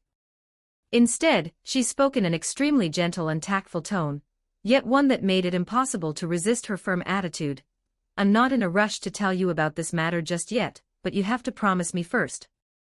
Although Veldora didn't understand what Rimuru wanted him to agree to, when he gazed into her clear, water-like eyes, which were filled with firmness and determination, an indescribable emotional surge welled up inside him. Ultimately, he nodded, signaling his agreement to Rimuru's request. Seeing this, Rimuru finally heaved a sigh of relief, and began to open her heart to Veldora. I want you to protect them, the group of people who have suffered and been tortured because of my incompetence. For these past 3 years, because of my weakness, they have been enslaved and oppressed, living without any dignity. I am simply not qualified to stand by their side as a leader. Over these 3 years, more than 20,000 people have died because of this. I must avenge them, only then will I be worthy of them. Hearing this, Veldora initially wanted to dissuade her, but upon second thought, he realized that no words could shake Rimuru's resolve at this moment. He changed his tone and said, Rimuru, please keep this firmly in your heart. You are by no means fighting alone in this world. The Storm King will surely serve as a bond connecting our souls, binding us tightly together. In the days to come, if you ever feel exhausted or encounter difficulties and setbacks, feel free to return and rest. The Jura Great Forest will always serve as your warm and tranquil haven. After Rimuru had gone through great hardships to finally help Veldora be reborn, and having entrusted the Jura Tempest Federation to him with peace of mind, she led this incomparably powerful being back to Tempest. Upon stepping into the temporarily arranged meeting room, she saw that those who could still be considered the leadership were already present, quietly awaiting their return. When Rigurd saw that Rimuru was unscathed and safe, the heart that had been hanging in midair finally settled back down with a sense of relief. One had to know that the uproar caused by Veldora's awakening just moments ago was earth-shattering. During this time, everyone had been unable to see Rimuru, and they could not help but feel deeply anxious. Everyone's gaze fell upon the unfamiliar and mysterious blonde man beside Rimuru, a strong sense of curiosity and doubt rising in their hearts. They secretly speculated about who this uninvited guest was, and what kind of relationship he had with Rimuru. Just then, Rimuru broke the silence with an expressionless face. Her voice was calm and firm, as if she had already thought it through thoroughly. I have gathered everyone here today mainly to announce a few things. First, after careful consideration, I have decided to leave the Jura Great Forest for a period of time. Before she could finish speaking, Rigurd, who was sitting nearby, could no longer suppress the excitement in his heart and slammed the table as he stood up. He shouted with an anxious face. Rimuru-sama. How can that be? You are our leader. If even you leave, what are we to do? Are you really going to let this once prosperous forest fall into chaos? However, when he noticed the strange looks from those around him, he immediately realized his previous behavior had been too impulsive. He quickly sat back down in his chair and took a deep breath, trying to calm his emotions, but his tone remained earnest as he said, Rimuru-sama, please forgive my rudeness just now. It's just that the thought of you potentially leaving us behind to go off on your own made it impossible for me to stay calm. If it is because we have not done well enough and displeased you, please just say so. We will do our best to meet any demand. I only beg you not to abandon us. Even if it costs all of our lives, it would be worth it. Rimuru waved her hand gently, looking at Rigurd with a firm gaze, signaling him to stop speaking. After taking a deep breath, she spoke slowly. The reason I have chosen to leave the Jura Great Forest is actually because there is a matter of utmost importance that I must accomplish. However, it is not convenient to disclose too many details about what that is at the moment. After a brief pause, Rimuru turned her gaze to the figure standing beside her and formally introduced him to everyone. Next, I would like to introduce someone to you all. He and I have reached a special agreement. From today on, he will shoulder the important responsibility of protecting your safety. His name is Veldora Tempest, but speaking of his other identity, surely none of you present will feel unfamiliar with it, right? He is none other than the Storm Dragon. As if to further prove that what Rimuru said was true, Veldora suddenly exuded an incomparably powerful aura. This aura swept through the entire meeting room like surging waves, causing everyone present to be shocked beyond measure. Just then, an unexpected scene occurred. A figure suddenly appeared out of thin air in the originally empty meeting room. Trainee, the Dryad and manager of the Jura Great Forest, walked quickly to Veldora, then bowed respectfully to him, saying reverently, "I have long heard of the prestige of Lord Storm Dragon Veldora Tempest, and it is truly my honor to see you in person today. I am Trainee, the Dryad and manager of the Jura Great Forest, and I have come specifically to welcome your return, my lord. I believe that as long as you and Rimuru-sama guard this place together, Tempest will surely be able to achieve its revenge." With the dual confirmation of Rimuru and Trainee, plus the terrifying aura released by Veldora that was as heavy and majestic as a mountain, Rigard and the rest of the monsters present were instantly shocked to the point of prostrating themselves on the ground, expressing their heartfelt admiration, and offer this legendary existence with the most devout and respectful posture. At the same time, an indescribable sense of being moved surged through them like a tide. They had never expected that Rimuru-sama, who seemed weak and petite, but was full of wisdom and courage, would step forward so resolutely, risking herself to find the legendary Storm Dragon and negotiate with him. Even more unbelievably, she might have paid an extremely huge and painful price to successfully convince that peerless beast to agree to protect the entire Jura Tempest Federation. Imagined. Immediately following this, after everyone had calmed their excitement slightly, Rimuru began to methodically arrange the aftermath and subsequent development plans following the end of the war. From city construction to resource allocation, from ensuring people's livelihoods to security and defense, every detail was carefully considered and meticulously arranged. Once everything was properly settled, Rimuru nodded with satisfaction and signaled that everyone could disperse to attend to their respective work, finally bringing the thrilling meeting to a close. After the meeting adjourned, everyone rose one after another to leave the room, but Rimuru did not leave immediately. She sat quietly in her chair, gazing ahead with a slightly dazed look, as if thinking about something important. After a while, Rimuru took a deep breath and then said softly, "Diablo, are you there?" Although her voice was not loud, it seemed to be able to pierce through the entire space. Just then, the originally calm meeting room suddenly became turbulent. A powerful current of air gathered from all directions, forming a huge black whirlwind. The whirlwind spun rapidly, emitting bursts of whistling sounds that left people in awe. As the whirlwind continued to expand and strengthen, 3 figures appeared before Rimuru. When the figures became completely clear, it could be seen that it was indeed Diablo and 2 subordinates. Diablo walked step by step in front of Rimuru, then knelt on one knee, bowed his head to perform a standard, respectful salute to Rimuru, and asked reverently, "Rimuru-sama, may I ask what important matter you have to tell me by summoning me? Do you require your subordinate to serve you? You have fought against Clayman before. How much weight do you think he actually carries?" Rimuru rested her chin on her left hand, and tapped the table gently with her right, as if calculating a massive plan in her mind. Facing Rimuru's inquiry, Diablo answered without hesitation, his tone firm, "That guy is nothing more than a clown, completely unworthy of being mentioned in the same breath as you. His so-called strength is nothing more than using some low-life tactics and playing some inferior tricks. Trash like him can only end up as a stepping stone beneath your feet." Hearing Diablo's assessment, Rimuru slowly stood up, staring at the 3 people before her with eyes like torches, and solemnly issued the first important mission after they were named. "Your mission is to kill the demon Lord Clayman, then find the 2 people, Mjurin and Yum, within his territory, and bring them to me alive."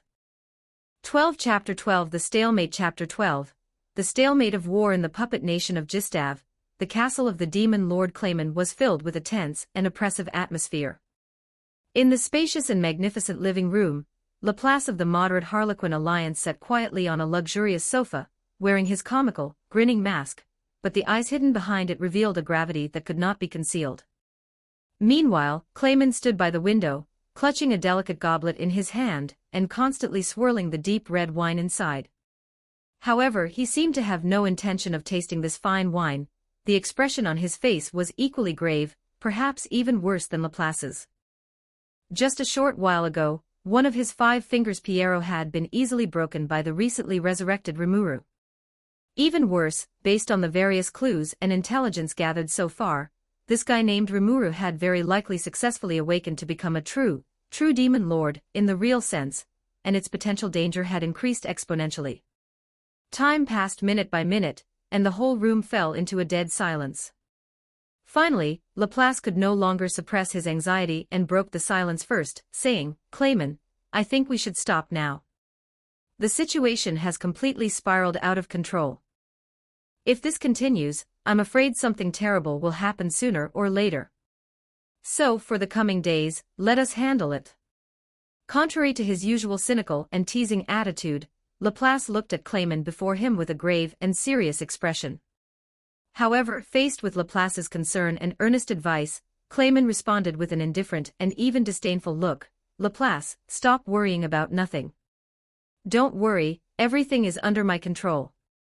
So what if that slime has transformed into a so-called true demon lord? Don't forget that I, too, am a true demon lord. Why don't you say that it is avoiding my edge?" Just then, Laplace unexpectedly reverted to his usual giggling, annoying self. "Wow, so arrogant, Clayman.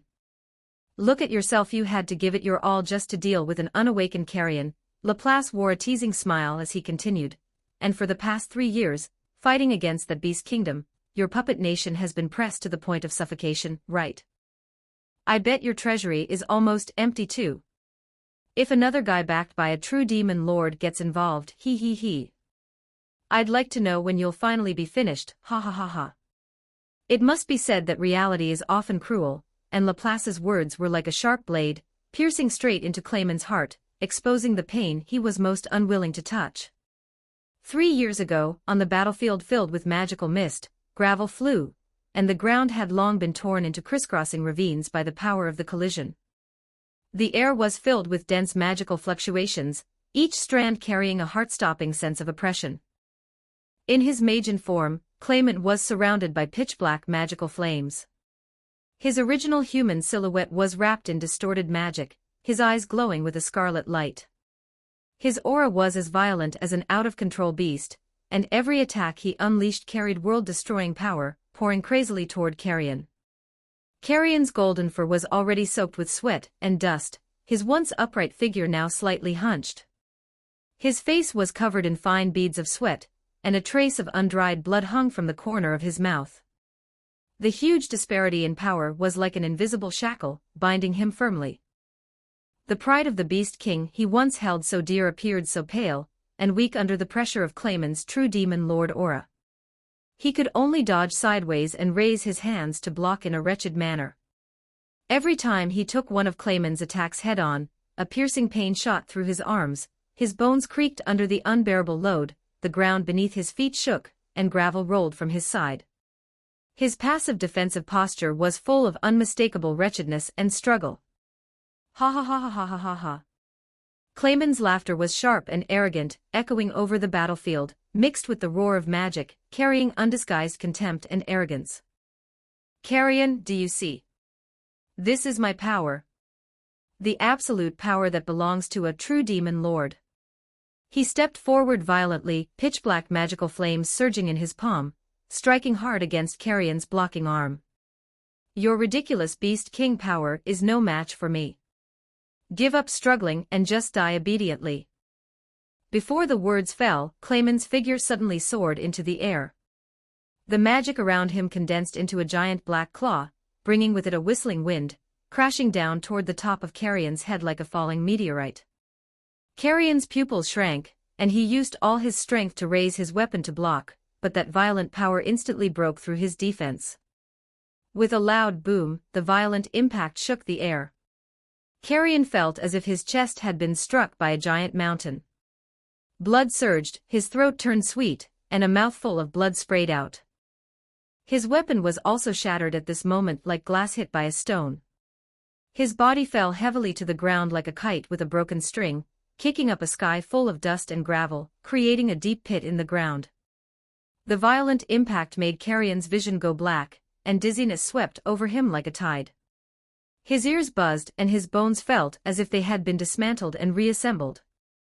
The excruciating pain made him almost lose the strength to struggle. He could only lie at the bottom of the pit, breathing with difficulty, his vision beginning to blur. And Clayman, suspended in the air, looked at the wretched carrion at the bottom of the pit.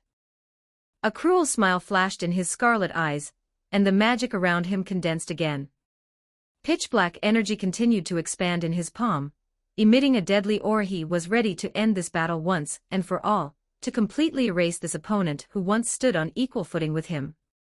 But just at this critical moment, Clayman's body suddenly stiffened.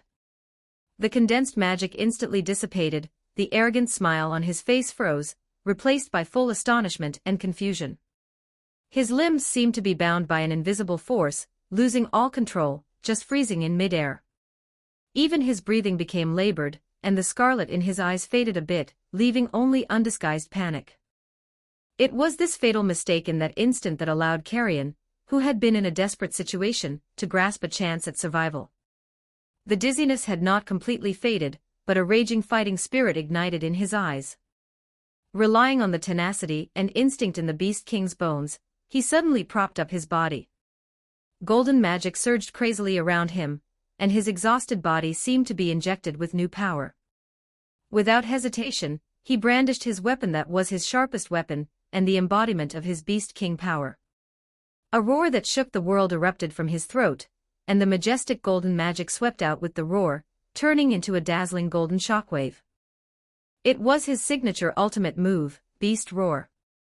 The golden roaring shockwave carried world-destroying power, breaking through the sky full of dust, and bombarded the frozen Clayman in midair. The magic in the air was violently stirred, emitting a piercing whistle. The reversal of the battle situation happened in the blink of an eye. The aftermath of the battlefield had not yet dissipated, and the lingering charm of the golden magic of the beast roar intertwined with the pitch-black magic of Clayman's Magian form still remained in the air, each strand of aura carrying a heart-stopping sense of oppression. Although Carrion had not yet fully awakened the full power of the Beast King, the power of that beast roar, which used all his strength, had reached a terrifying realm, a power sufficient to make even an existence like Malim Nava, who stood at the pinnacle of the world, feel numb. It was majestic and pure, carrying the violence and majesty in the Beast King's bloodline, as if it could tear the world apart and crush all obstacles. Everyone knew that if Clayman had not been trapped by that sudden loss of control, and if Laplace had not appeared in time to take this fatal blow, even with his true Demon Lord foundation and powerful regeneration ability, he would have had no possibility of escaping unscathed. At best, he would have been seriously injured with his magic scattered, at worst, he would have fallen on the spot, completely ending his ambitious schemes. That scene was branded into Clayman's mind, unable to be erased. The golden roaring shockwave was close at hand, he was frozen in midair, without even the strength to struggle. The shadow of death instantly enveloped his whole body. That kind of helpless fear, that kind of humiliation of being about to be defeated by his arch-rival, gnawed at his heart like a poisonous snake. At this moment, his fingertips were tightly gripping a crystal-clear goblet. The dark red wine in the cup had long been shaken by the force of his palm, splashing a few drops on his black robe, blooming into dark traces. Past failures and unwillingness surged wildly in his heart. The accumulated anger finally broke through the shackles of reason. Clayman completely lost control of his emotions. With a crisp crack, the delicate goblet was crushed in his hand. Sharp glass shards cut his palm, and blood dripped down his fingers, mixing with the wine, looking wretched, but he was completely unaware. "That's not it!" he roared suddenly, his voice hoarse and violent, filled with hysterical anger and unwillingness. The magic around him uncontrollably surged again. The pitch-black aura instantly swept through the entire room. Tables and chairs were overturned by the wind of magic, and the sound of cups and plates breaking rang one after another. That battle was just an accident. A pure accident. His eyes were red, veins bulging on his forehead, staring dead at Laplace in front of him, his tone filled with accusation and resentment. "If it weren't for you. If it weren't for you always stopping me, not letting me kill that trash Carrion, this war would have ended long ago. I would have already dominated one side and become a true hegemon." His roar echoed in the room, carrying endless malice. Every word seemed to be squeezed out from between his teeth, venting the humiliation and unwillingness in his heart to the fullest. But just as Clayman finished speaking, Laplace, who had been giggling and looking nonchalant, had his expression change instantly. That habitual laziness and teasing disappeared without a trace. His brows were tightly knitted, his face turned pale and grave, his aura became tense instantly, and even his breathing became rapid. He didn't even refute Clayman's accusations, nor did he care about his out-of-control appearance. He just took a sudden step forward, lowered his voice, his tone filled with unprecedented tension and urgency, even mixed with a trace of imperceptible fear, and shouted at Clayman, "Clayman, run. Run quickly. Don't look back. Don't care about anything, just run." His voice carried undeniable urgency, his eyes full of panic, his gaze sweeping quickly across the room, as if something extremely terrifying was approaching rapidly. That kind of deep-seated sense of crisis made him unable to even explain, and he could only try his best to urge Clayman to escape. The air in the room solidified instantly. Clayman's roar stopped abruptly. The rage and resentment on his face were instantly replaced by astonishment at Laplace's sudden reaction. He could clearly feel the fear in Laplace, a kind of panic he had never even felt when facing a true Demon Lord-level opponent, which was enough to show that the upcoming danger was far more fatal than Carrion's beast roar. Chapter 13, Assassination. Clayman escaped safely. Following Laplace's panicked, distorted roar, the air suddenly froze into ice. Even the magicules drifting in the surroundings seemed to be gripped by an invisible force, emitting a faint buzzing sound. An ink-colored figure appeared out of thin air without warning. There was no fluctuation of aura, it was as if he had grown from the cracks in the shadows. Black mist swirled around him, and wherever it passed, the gravel on the ground corroded with a sizzling sound. Even the light was swallowed, leaving only a heart-palpitating darkness. The newcomer stood tall, his scarlet eyes gleaming with a cold light in the dimness, a playful arc playing at the corner of his mouth. It was none other than Diablo, the primordial demon sent specifically by Rimuru to take Clayman's life. He tilted his head slightly, his gaze sweeping over the pale-faced Laplace before landing on the shivering Clayman behind him. His voice was low and magnetic, yet carried a bone-chilling coldness, like ice beads falling onto a jade plate. Every word was imbued with overwhelming arrogance. "Interesting. To detect my presence so easily, it seems this place isn't entirely filled with trash like Clayman." Before the words faded, the magicules around Laplace surged instantly. Deep blue magic power erupted like a boiling tide, causing the ground beneath him to crack into spiderweb-like fissures. He flashed forward, blocking in front of Clayman without hesitation. His back was taut like a fully drawn bow, and his hands had already condensed into sharp magic blades. His knuckles were white from the effort, and his voice was extremely low, heavy with undisguised gravity and urgency, each word squeezed out from between his teeth. "Clayman, run first. I'll hold him off. This demon is no simple matter. You definitely cannot contend with him." There was a trace of imperceptible trembling in Laplace's voice, not from fear, but because he clearly perceived that the aura emanating from the demon before him was far more terrifying than he had imagined. It was a kind of dead silence and oppression that had been tempered by countless slaughters over a millennium. It felt as if Diablo could crush him instantly with a single finger. He dared not be the least bit careless. His future sight ability was activated quietly, attempting to predict every one of Diablo's movements. But as far as his vision could reach, there was only the boundless black mist and Diablo's unfathomable eyes. He could not capture any trajectory of the future. This sense of powerlessness caused a trace of panic to rise in his heart for the first time. Hearing Laplace's urgent warning, Clayman stiffened. In his mind, the scene from not long ago flashed, the same dim setting, the same demon in the black robe. With just a single move, he had torn Clayman's prized magic barrier to shreds. The despair of being crushed by absolute power was still branded deep within his soul. He couldn't help but break into a cold sweat. The sweat rolled down his cheeks and dripped onto his collar, blooming into dark stains. Even his teeth chattered uncontrollably, and his legs went weak, almost unable to support his own body. He subconsciously took a step back, his hands clutching his lapels tightly, his fingertips turning blue from the effort, his eyes filled with extreme fear and panic. Last time, he had barely escaped with his life by transferring his astral body in advance. But this time, the aura around Diablo was more condensed than before, and the killing intent in his eyes was even more intense. He was clearly prepared, and would not give him any chance to escape. He could even feel Diablo's gaze coiling around him like a venomous snake, carrying scrutiny and mockery, as if looking at an ant about to be toyed with in the palm of his hand. Clayman felt his skin crawl under Diablo's mocking and deadly gaze. His survival instinct instantly overcame all panic, and the magicules around him surged wildly like ignited dynamite. He immediately entered a full combat state. Gritting his teeth, he quickly formed hand seals. A dense, deep purple magic power gathered and compressed in his palms. In the blink of an eye, a magic bullet carrying a violent aura had taken shape, its surface flickering with hideous arcs of electricity, emitting a sizzling, harsh sound. Without the slightest hesitation, Clayman shoved his palms forward. That magic bullet, containing destructive power, shot toward Diablo not far away like an arrow released from a bow, aiming straight for his heart. He didn't expect to severely injure this terrifying demon, only to buy a moment of respite. The magic bullet hit the target with a boom, erupting in blinding purple light. A violent shockwave swept out, sending nearby tables, chairs, and gravel flying.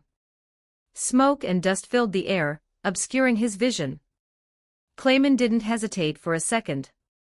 Grabbing this fleeting gap, he yanked the still tense Laplace beside him, and let out a low roar, "Go!"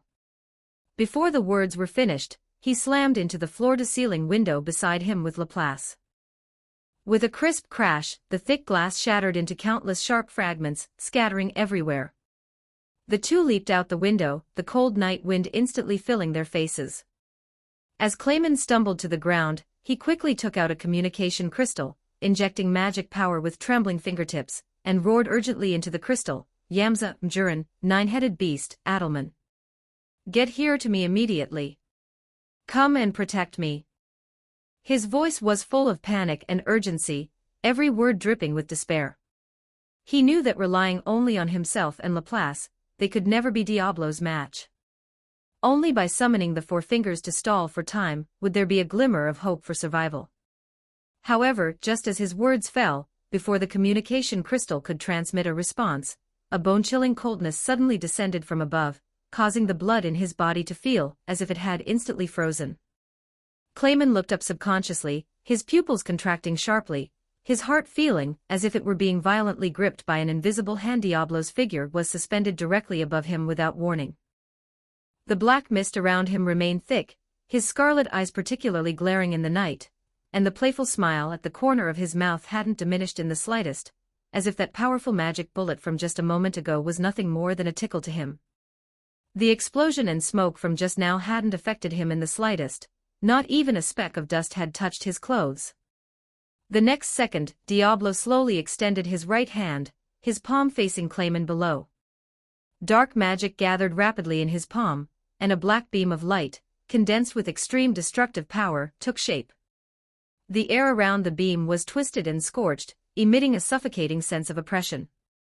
Clayman was stiff with fear, his legs going weak, almost collapsing to the ground. The shadow of death instantly enveloped him completely. He could even feel that the power contained in that black beam was enough to annihilate him instantly, without even enough time to transfer his astral body. Just at the critical moment when Diablo was about to launch the attack, Laplace, relying on some unknown, bizarre ability, suddenly flickered, leaving an afterimage in the air, and instantly swapped positions with Clayman. Immediately following, he twisted his wrist, condensed a sharp magic blade in his palm, and using all his strength, slammed it fiercely toward Diablo's right hand. With a muffled bang, Laplace's palm collided with Diablo's. A violent force instantly erupted. Laplace's arm was numbed by the shock, and his body retreated repeatedly.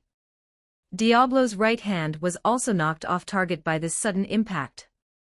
The black beam that was about to be fired instantly deviated, whistling past Clayman's ear and striking the wall not far away. With a loud boom, a huge pit was instantly blasted into the wall, gravel flew, and smoke billowed. The two landed heavily.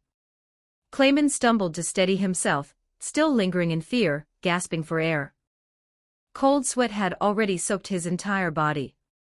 Laplace, however, didn't stop for a second. The moment he landed, his figure flashed again. Like an arrow off a bow, he rushed to Diablo's side. The magic blades in his hands gleamed with cold light, slashing and stabbing frantically at Diablo's neck, heart, and other vital points. His moves were sharp and ruthless, with every strike using full force. The sound of magic blades cutting through the air rang out continuously, and the atmosphere of close-quarters combat was instantly maxed out. Laplace's heart was full of gravity. He clearly knew that as a demon, the opponent was most skilled in various types of magic. According to logic, faced with his close-quarters combat, Diablo should have immediately created distance, adopted the safest kiting strategy, and used powerful magic to suppress him from a distance that would have maximized his advantage. But the scene before him left him completely stunned. Not only did Diablo not choose to pull away, but a trace of intense interest flashed in his eyes, the smile at the corner of his mouth becoming more and more playful. He had taken the initiative to meet him head-on, engaging in fierce close-quarters combat. What made Laplace even more shocked, and even somewhat unbelievable, was that Diablo's close-quarters combat ability was not a bit inferior to his own.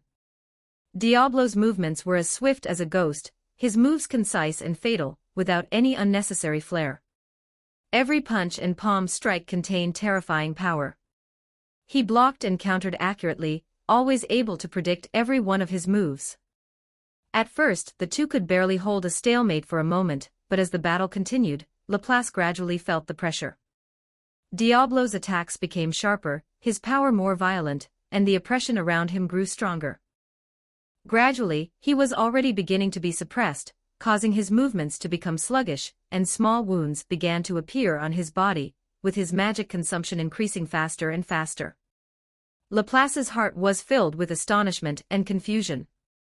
He truly couldn't imagine that a demon skilled in magic could have such terrifying close-quarters combat ability. He gritted his teeth, trying his best to fend off Diablo's attacks, his mind racing to find a flaw in Diablo. But Diablo's movements had no flaws to speak of, every counterattack was accurate and ruthless, leaving him unable to defend. He knew that if this stalemate continued, he would sooner or later be completely suppressed by Diablo, or even killed on the spot, and Clayman, who was on the side, would ultimately be unable to escape death. Clayman had just steadied himself from his lingering fear. Raising his arm, he was about to rush toward the direction of the fierce battle, intending to risk everything to assist Laplace in pinning down Diablo. But he hadn't even taken a step when a sudden change occurred. The black beam that had been knocked off target by Laplace's palm, and had flown past his ear seemed to possess a will of its own. It turned strangely in midair, drawing a cold arc, ignoring distance and inertia, and stabbed straight at him again. Its speed was so fast that it had already exceeded the limits of reaction. Clayman's pupils shrank. At the critical moment of life and death, he could only instinctively raise his arm to block in front of him, attempting to use magic to quantify a barrier to resist. A shrill explosion. That seemingly slender beam pierced through all defenses, and the violent power of destruction exploded on the spot. Deep purple magicules dissipated like fog. Clayman only had time to let out a short cry of pain, before his entire arm from below the elbow was instantly ground into nothingness, leaving only a hideous, charred stump, with blood spraying wildly. The severe pain rushed straight to his brain. Clayman stumbled backward, his face as pale as paper, his whole body twitching uncontrollably. Not far away, Laplace caught a glimpse of this tragic scene from the corner of his eye, and his heart shrank violently. His body, which had been forced into retreat, suddenly erupted with a desperate force, forcibly pushing Diablo back half a step. He roared at Clayman, his voice tearing at his heart, "Clayman, run! His target has been you from beginning to end. Catch this!" Before the words were finished, a pitch-black smoke bomb was thrown fiercely toward Clayman. Clayman clutched his severed hand, pain and fear intertwined. Just as he was about to argue and fight with him, Laplace had already taken the lead, his voice urgent but exceptionally firm. "You go first. I have a way to escape." That unquestionable tone was like the final shackle. Clayman's teeth chattered, humiliation, fear, and a trace of wavering churning in his eyes. In the end, the instinct for survival overcame everything. He smashed the smoke bomb in his hand. The dense gray-black smoke exploded, instantly swallowing him whole. The next second, his aura vanished completely, leaving only chaotic magicules and a pungent odor. On the battlefield, only Laplace remained to face Diablo alone. He stared fixedly at the calm demon before him, the sense of dissonance in his heart growing stronger. Something was wrong. Something was very wrong. Diablo's aura was bottomless. He clearly possessed the power to crush him in an instant, yet the close-quarters entanglement just now felt like he was playing with him, deliberately letting himself drag him out. Was it mockery? Was the goal not that simple? The thought had just flashed through Laplace's mind when Diablo opposite him suddenly withdrew his fist. His figure flickered, and he easily created distance. He lowered his eyes, looking at his unscathed fingertips, then raised his head, his scarlet eyes filled with mockery and sneers. "You are very interesting." Diablo spoke softly, his tone as relaxed as if chatting. "You seem to be hiding quite a few secrets. But unfortunately, you were not my target this time." He bowed slightly, in a posture of "I won't keep you company." Then, his laughter grew louder, carrying an unmistakable sense of control. "By the way, thank you for the smoke bomb." Ha ha ha. 14 Chapter 14 The Sad and Angry Clowns, The Death of Clayman. Chapter 14 The Sad and Angry Clowns, The Death of Clayman. "Thank you for the smoke bomb, ha ha ha." A mocking, teasing chuckle exploded in the air. Before the final note had even faded, Diablo's pitch-black, coldly gleaming wings snapped shut, wrapping around him tightly like a heavy curtain. In the next second, only a faint spatial fluctuation remained in the air, without even a trace of aura left behind. His figure had completely vanished from the spot, as if he had never appeared at all. Seeing that oppressive black shadow finally depart, Laplace, who had been tensed up like a drawn bowstring, finally let out a slow breath. His stiff, straight spine slumped slightly, his tense shoulders relaxed, and his heart, which had been hanging in the air, finally settled. But right after this brief moment of relief, a cold chill shot straight from his feet to his head, and the relief on Laplace's face instantly froze. That light, airy sentence "thank you for the smoke bomb" echoed crazily in his mind, every word striking his heart like a heavy hammer. Something was wrong. It was too wrong. Diablo's confident demeanor, that meaningful expression of gratitude, was nothing but a mockery from a prearranged trap. Laplace's face changed drastically, his pupils contracted sharply, and a sense of intense unease and panic instantly swept over his entire body. He no longer hesitated, his trembling hands quickly fished out a smoke bomb and smashed it hard onto the ground. Thick white smoke exploded, obscuring his vision. The next moment, Laplace appeared in the secret hideout of the moderate Harlequin Alliance. The light here was dim, and the atmosphere was extremely oppressive. Four familiar figures were sitting together, seemingly discussing something. As soon as Laplace landed, he widened his eyes in anxiety, his gaze scanning the surroundings like a gust of wind once, twice, 3 times. He searched eagerly for that familiar figure, his heart pounding wildly, almost bursting through his chest. But there was nothing. From beginning to end, he did not see Clayman. That friend, usually so arrogant and calculating, was nowhere to be found. Clayman. Laplace could no longer hold back, shouting uncontrollably, his voice hoarse and desperate, echoing endlessly in the empty hideout. However, the only response was the 4 people sitting around, their faces full of anxiety and panic as they looked up simultaneously. The strength in Laplace's body seemed to be drained in an instant, his legs went weak, and he fell heavily onto the cold ground. His knees hit the floor with a dull thud. He clenched one hand tightly and slammed it hard against the hard stone slab, over and over again, his knuckles turning white, veins popping out. He was venting his overwhelming regret. He was also blaming himself for his slowness and incompetence. Only now did he fully understand he had been played by Diablo from beginning to end. That smoke bomb was never a tool to cover Clayman's escape, but a trap to trap him and lure the tiger away from the mountain. And he, with his own hands, had pushed his family into an unknown danger.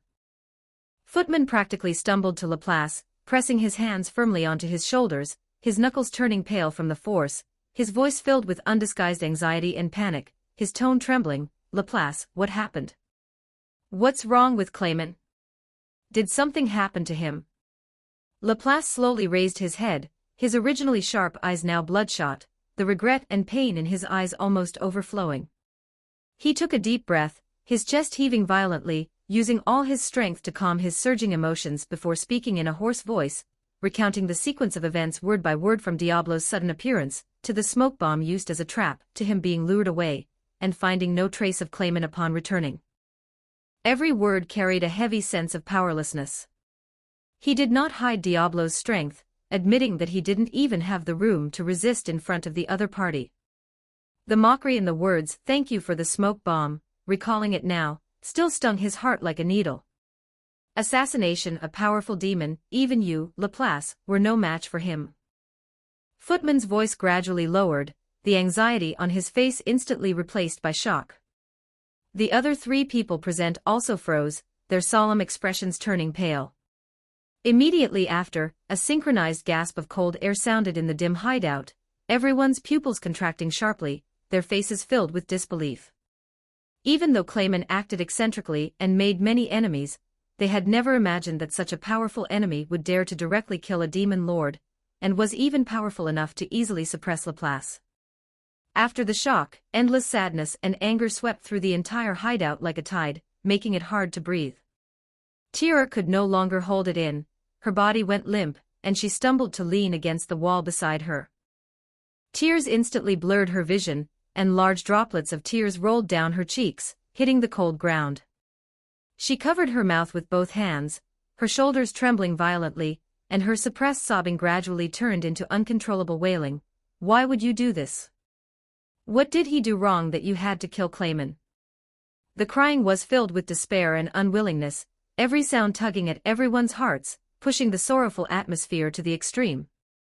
Footman suddenly let go of Laplace, the anger in his chest almost breaking through his sanity. He turned abruptly and slammed his fist hard into the hard stone wall behind him. With a muffled bang, thin cracks instantly appeared on the stone wall.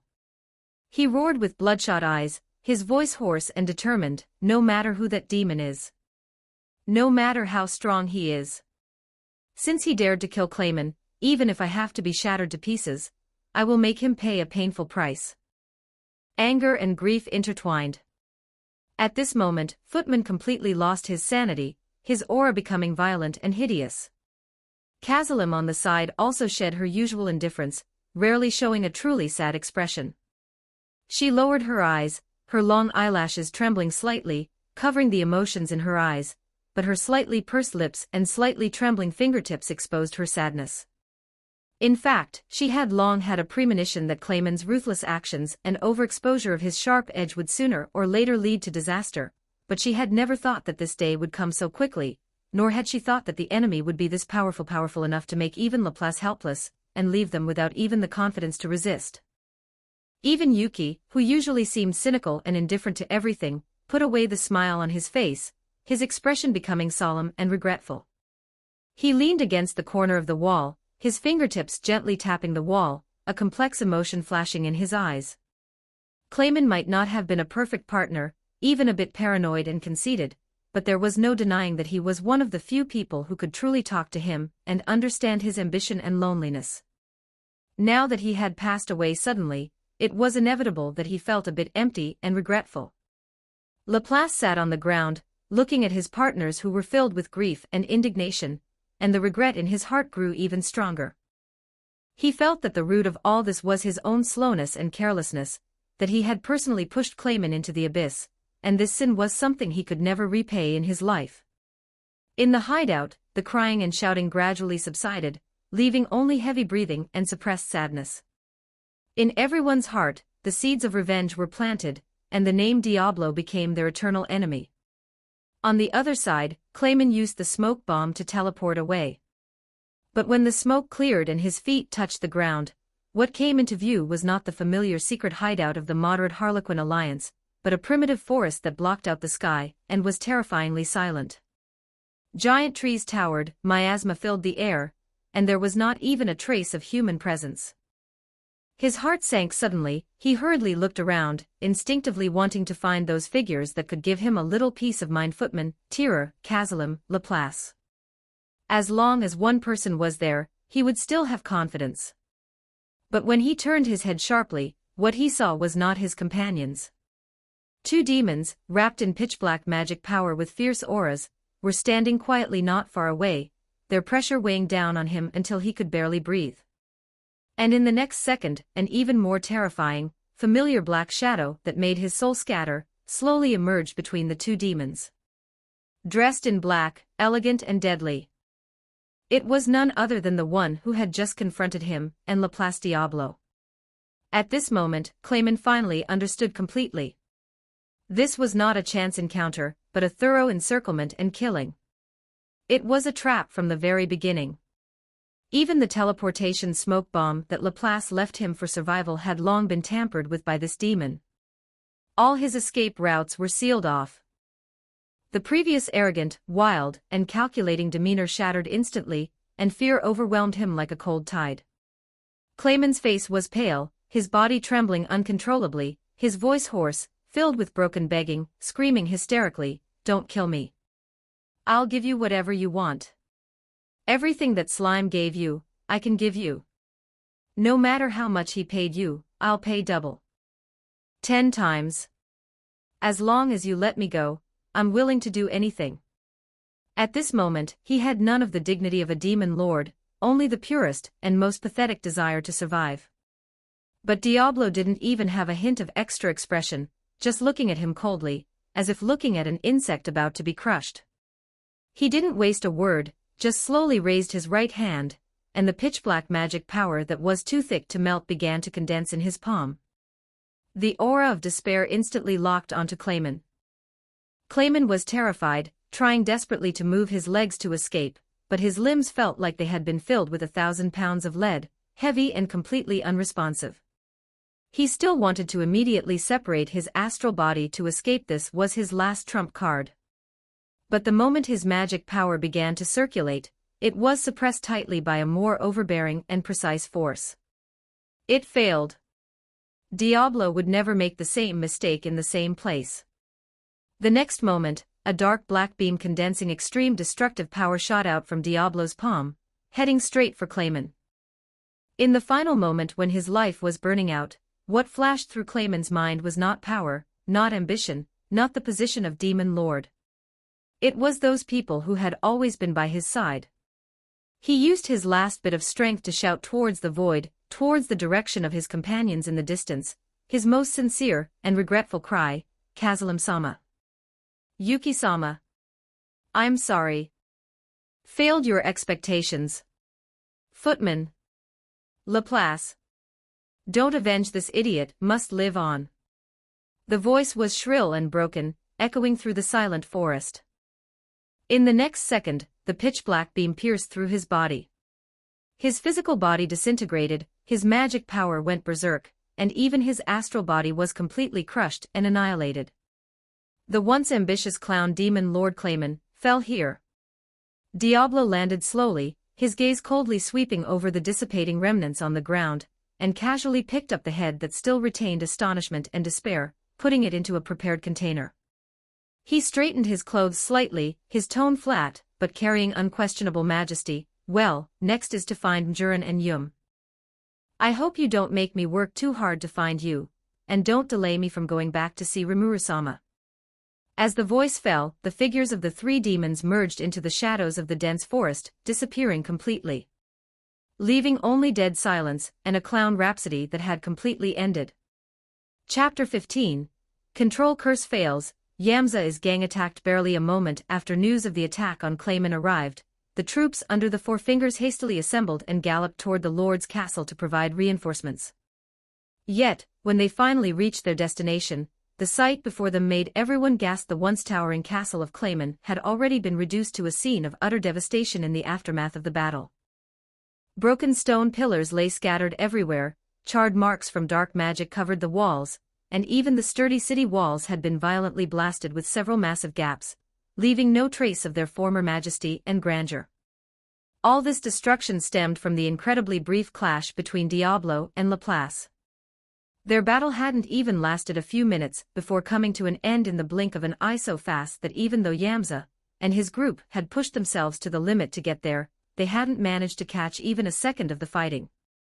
Upon stepping into the ruined castle, everyone's first reaction was to search for Clayman. After all, as their superior, his safety was directly tied to the direction of their entire faction. Yet, just as everyone was searching in a panic, a sense of indescribable dissonance suddenly rose in Yamza's heart. He keenly sensed that the postures of the other three fingers beside him were exceptionally strange. They appeared to have assumed a high-alert combat stance, their bodies tense and magic power faintly surging. However, the focus of their vigilance was not directed at any unknown enemy or external intruder, but rather at each other, filled with mutual wariness and suspicion. A strange, tense atmosphere hung in the air. Yamza's heart sank to the bottom. Having spent years maneuvering under Clayman, he saw through this at a glance as a dangerous signal that infighting was about to break out. He knew clearly that the other three had never truly submitted to Clayman. Now that the situation had shifted so abruptly, they were highly likely to turn against each other for their own interests. As a heretic who had actively pledged loyalty to Clayman, he knew that if the situation spiraled out of control, and they started fighting, he completely unprepared would undoubtedly become the first target and the first victim to suffer. Thinking of this, Yamza did not dare to be negligent. He slowly and unobtrusively moved his hand, reaching silently toward his waist to grip the hilt of his own personal ice blade. With his fingertips tensing, he prepared to draw his sword and fight at any moment. However, the very moment his fingertips touched the cold scabbard, disaster struck. Albert, the Death Knight standing silently like a statue beside Adelman, moved suddenly without warning. His pitch-black blade left its sheath in an instant, accompanied by a piercing whistle as it cut through the air. The bone-chilling sword she felt almost tangible as it locked onto Yamza's vitals, making him feel as if he had instantly fallen into an ice cellar. At the same time, the nine-headed beast beside them let out a deafening roar. Its already massive body began to expand wildly, muscles knotting and magicules surging and exploding. The two agile tails behind it instantly transformed into two ferocious, violent independent monsters, forming a pincer attack with the main body and trapping Yamza firmly in the center, cutting off all his paths of retreat. On the other side, Mjuran's body erupted with surging Magian magic power. A pale purple aura of magic swirled around her as she unleashed her Magian form on the spot. Her eyes lost the last trace of warmth, turning icy cold, and her sharp gaze, like a blade, was aimed directly at the caught-off-guard Yamza. Only at this moment did Yamza snap out of it, a sense of endless horror and despair surging from the bottom of his heart. He finally realized, too late, that the other three fingers had not been wary of each other from the start. They had long since reached a tacit understanding. From the moment they stepped into the castle, there had been only one goal: to join forces and completely eradicate him. In an instant, Yamza was heavily suppressed by the momentum of the three parties attacking simultaneously, and he fell into a state of panic, completely caught off guard. He had no time to make any effective counterstance, so he could only subconsciously tense his body and hold his ice blade horizontally in front of him to barely block. Meanwhile, the swarm of Death Knights under Adelman poured out like a tide. The roars of skeletons and undead echoed through the ruined hall, instantly clashing with the direct subordinates Yamza had brought. The sound of clashing blades and screams rose one after another, and the previously silent castle ruins instantly turned into a brutal battlefield. In fact, back when Clayman was attacked and completely perished, Mjuran had simultaneously and keenly sensed an anomaly within her body, the heart of domination that Clayman had implanted with a secret technique, which had always hung over her head, had suddenly ceased its agitation without warning. The sensation of being monitored and constrained, which had always followed her like a shadow, had vanished into thin air, though it seemed other problems had arisen as well. The incident was too sudden, and Mjurin had no time to think it through. The curse power that had followed her like a shadow and constantly held her life in its grip had vanished, leaving only an unsettling void. Her heart tightened, and a strong sense of unease and foreboding surged up, compelling her to rush to Clayman's castle immediately to confirm the situation on the ground for herself. At almost the same moment, Adelman and the nine-headed beast also felt a drastic change in the depths of their souls. The curse of domination that had bound them for so long had completely disintegrated without warning. The pressure originating from Clayman, the shackles of forced commands, and the fear of even having their thoughts pried into, vanished in an instant. The same thought rose in all three of their minds simultaneously. They had to go there immediately and confirm with their own eyes what had happened. There was no communication, no agreement, yet as if they shared a single mind, they rushed toward the same direction. When she witnessed with her own eyes the ruined state of Clayman's castle, which had been almost completely destroyed, she already had an answer in her heart. Combined with Clayman's previous emergency summoning order, which had been filled with panic and despair, the starkly different tone of the other party, and the fact that the control curse on her had been lifted without warning, all clues pointed to one conclusion: Clayman was likely dead. Although Mjurin, Adelman, and the nine-headed beast did not know which faction had struck or how they had taken out Clayman, for the three of them, this was undoubtedly the best opportunity to break their shackles and regain their freedom. All three of them had been forced to submit to Clayman's tyranny, and they had long harbored endless resentment and unwillingness. Only Yamza had actively defected, and was a die-hard lackey loyal to Clayman, often bossing them around by relying on Clayman's favor. Since they were going to completely break free from control, they had to eliminate this loyal stumbling block before leaving, to prevent any future trouble. Thus, in a moment where no one spoke, Adelman, the nine-headed beast, and Mjurin exchanged a subtle glance. There were no extra words, no explicit commands. With just a single look, they understood each other. Their goals were aligned, their actions were synchronized, and right at this moment, they would join forces to eliminate Yamza. The next second, the three of them attacked simultaneously, directing all their killing intent and power at the Iceblade swordsman, who had yet to react. Although Yamza was strong, he couldn't handle the numbers, and the Death Knight Albert before him was almost completely crushing him in swordsmanship. Although Yamza's soldiers were able to suppress the slow-moving Death Knights at first, because the souls of the Death Knights were within Adelman, they could not die. Under constant attrition, the soldiers soon began to flee in a rout.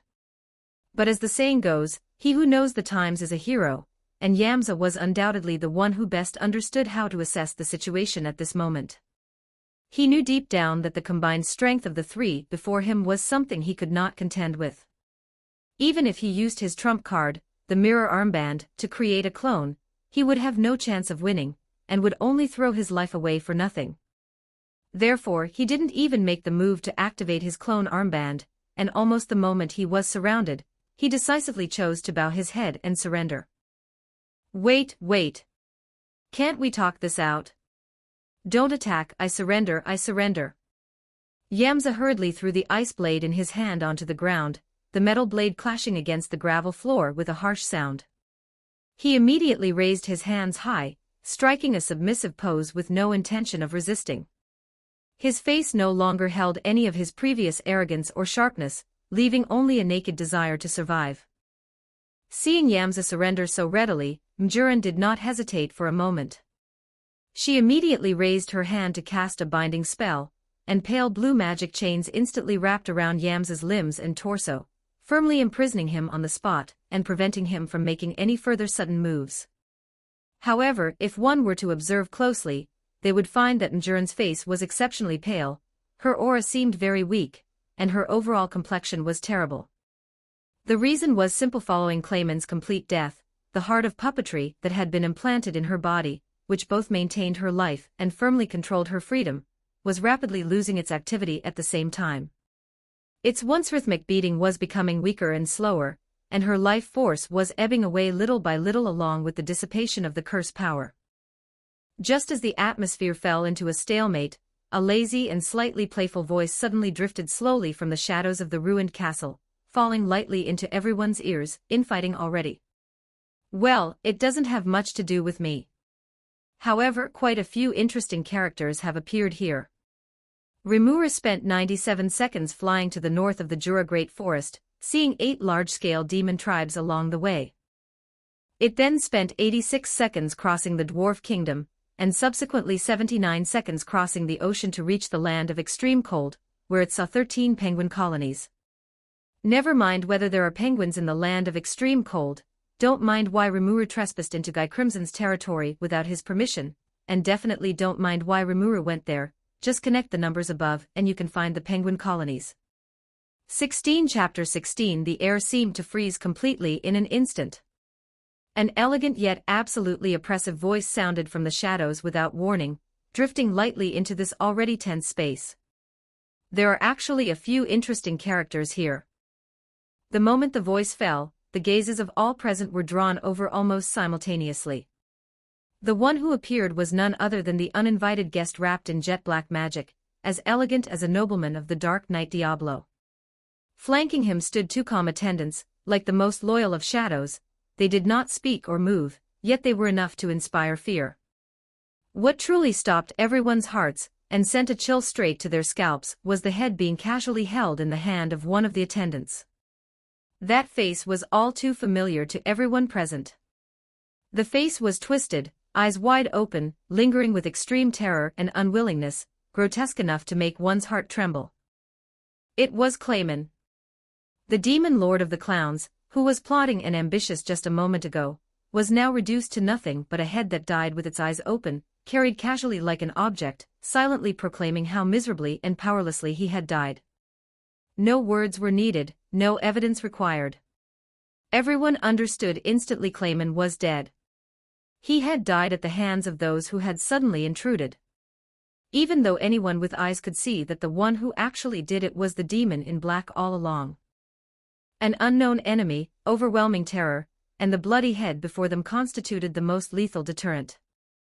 Even though those present had their own agendas and powers, in the face of this bottomless oppression, they could only forcibly suppress all impulses, not daring to act rashly. Fear spread wildly in the silence. Yet Adelman still had concerns. The puppet heart inside Mjurin had long since lost its vitality. If they delayed any longer, her life would be in danger. He and Mjurin were both poor souls forced under Clayman's control, sharing the same plight. How could he stand by and watch her die? After a moment of hesitation, Adelman ultimately chose to take the risk. He stepped forward and negotiated in a low voice with the black-clad demon. "Sir, thank you for slaying Clayman and releasing us from his control. However, our companion is critically injured and in urgent need of treatment. Please allow us to leave first." Diablo let out a low chuckle. The laughter was elegant, yet devoid of any warmth. "No, no, no. You are not going anywhere." He spoke slowly, his tone as relaxed as if he were making small talk. "As for her, she naturally will not die. After all, Rimuru-sama has given orders that Mjurin and Yum must be captured alive." As soon as he finished speaking, a faint ripple suddenly appeared around Mjurin, whose aura had been weak. Her paper-white complexion slowly improved, and that nearly dead puppet heart actually regained a faint vitality under the guidance of an invisible force. Everyone was shocked. Diablo, however, acted as if he had done a trivial thing. His gaze turned casually and landed on the 9-headed beast nearby. A glimmer of genuine surprise finally flashed in those jet-black eyes. This is an unexpected joy. A high-ranking 9-headed beast is extremely rare these days, and looking at this bloodline purity, it is quite impressive. He looked the 9-headed beast up and down, a pleasant curve forming on the corner of his mouth, his tone so matter-of-fact it was suffocating. "If I take you back and give you to Rimuru-sama as a pet, she will surely be very happy." Finally, Diablo slowly turned his gaze back to Adelman. Those eyes, deep as the dark night, seemed to have seen through him completely from the inside out. "A former cardinal of the luminous church. You must be hiding quite a few secrets of the church on you. Taking you back will surely be of great benefit to Rimuru-sama's plans." Adelman was shocked, so stunned he could barely maintain his composure. The mysterious demon before him had seen through his identity, which he had buried for 1,000 years, at a single glance. What shocked him even more was that the other party had made Njuran's long-stop puppet heart revive with just a casual sentence. This unfathomable power made him involuntarily develop an irrepressible curiosity about the Rimuru-sama whom Diablo kept mentioning. Suppressing the stormy waves in his heart, Adelman asked in a deep voice, "Forgive my presumption, but what kind of being is this Rimuru-sama?" This sentence was like a key, instantly opening the most devout door in Diablo's heart. The next moment, this originally cold and elegant demon's eyes suddenly became burning, fanatical, and incredibly sacred, as if he had temporarily cast his mission to the back of his mind. He tilted his head slightly, his tone filled with reverence that no amount of praise in the world could describe. "My lord is named Rimuru Tempest. The ruler of the Jura Great Forest, the founder of the Jura Tempest Federation, and a demon lord who truly reigns over the world. She is the most perfect, most noble, most benevolent, and most supreme existence. Her brilliance is unmatched, and her benevolence embraces all things. One day, she will stand at the pinnacle of the world, becoming the only true god, and the only true ruler in this world." Listening to Diablo's almost fanatical and flowery praise, Adelman's expression became dazed bit by bit. Especially the word God, which pierced into the deepest part of his soul like a sharp needle, instantly tearing open a wound that had not healed for 1,000 years. Distant memories surged in like a tide. Once he had been so devout, so faithful to Luminous. He had worked conscientiously, adhered strictly to the doctrines, and devoted himself entirely to the Church and its believers, nearly touching the realm of a saint. Yet what he got in return was the fear and framing of the 7 luminaries. Just because he was too dazzling and threatened the positions of those in power, they pushed him into the abyss without hesitation, killing him along with the companions he trusted most. If not for that betrayal, why would he have been reduced to an undead? Why would he have wandered in the darkness for 1,000 years? Why would he have been controlled by the demon Lord Clayman, unable to act on his own? The so-called God, the so-called Church. If God were truly merciful, why did she never open her eyes? If God were truly just, why did she allow evil to run rampant? 1,000 years of faith had long since shattered into dust, leaving only cold despair and resentment. Diablo watched his changing expressions quietly, seeing through the collapse and exhaustion in the depths of his soul at a glance. He slowed his tone, speaking softly with a perfectly measured gentleness and inducement. "It seems your faith in the luminous church has long since completely shattered. The Jura Tempest Federation is currently in a state of reconstruction, and Rimuru-sama is by no means comparable to the luminous church, that machine which has long since rotted and is riddled with vermin. There will be no ostracization, no framing, and certainly no being erased because of talent. With your ability and loyalty, Rimuru-sama will surely give you a position that truly belongs to you, and let you achieve a truly meaningful career." The voice was gentle and steady, carrying a persuasive power that pierced the soul, seeping bit by bit into Adelman's mind. The originally tight guard collapsed completely without him realizing it. 1,000 years of loneliness, pain, unwillingness, and confusion seemed to have found a home at this moment. Adelman's body trembled slightly, then he slowly bent his knees, kneeling on one knee, and then both knees fell heavily to the ground. He raised his head, his voice hoarse but incomparably firm, and declared loudly, "We are willing to follow Rimuru-sama to the death." He was completely immersed in the shock of regaining faith, and did not notice at all. A faint, elegant, yet victory-assured curve appeared on the corner of Diablo's mouth. Nor did he realize that from the moment that praise began, a layer of invisible, thought-inducement, had already quietly covered his entire body, gently and irresistibly smoothing out all his doubts and resistance. Chapter 17, Reporting Back, Illusion under the intangible yet overwhelmingly oppressive influence of Diablo's thought guidance, Adelman felt his mind become clear and transparent. His previously wavering faith instantly solidified, and his heart and eyes were filled only with the supreme Rimuru. His devout faith grew wildly in his heart like vines, never to be shaken again. He composed himself, turned his gaze to Yamza, who was firmly bound by magic ropes and unable to move, and respectfully bowed to ask Diablo for instructions. "My lord, how should this guy be dealt with? He voluntarily defected to your side, yet he committed countless evils and heinous crimes under Clayman. Should such a wicked villain be executed immediately to serve as a warning to others? Yamza was already terrified out of his wits. Hearing the word executed, his face turned ashen. His eyes widened, and he looked at Diablo and Adelman in sheer terror. His legs gave out, and he collapsed to the ground, kowtowing desperately and begging for mercy, his voice trembling uncontrollably. "No, don't. Please spare me. I was forced to do it. All those evil deeds in the past were because that bastard Clayman coerced and lured me into doing them. I had no choice. Please spare my life." He hurriedly turned around, kowtowed repeatedly towards the empty air, and cried out with extreme sycophancy, "As long as I can survive, I am willing to serve the peerlessly beautiful and greatest Rimuru-sama for all eternity. I will go through fire and water for you, and I will never refuse to die for you. My lord, please show mercy and spare me. I am still useful.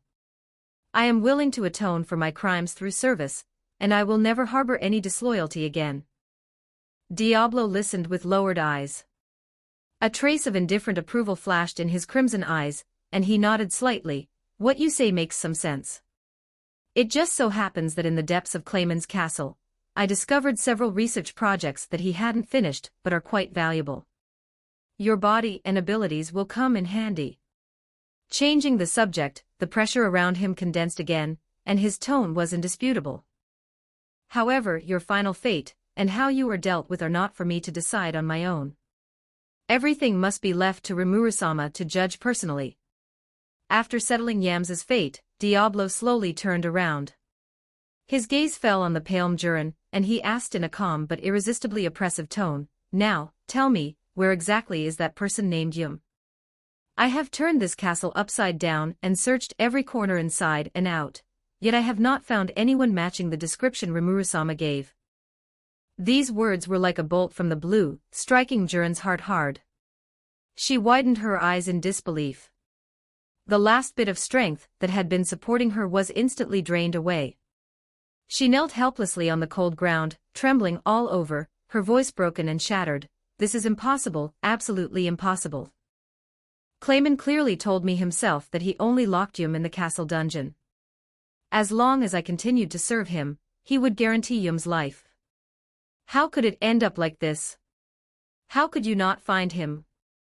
By the end, the long-accumulated fear and despair erupted completely. Mjurin could no longer hold back.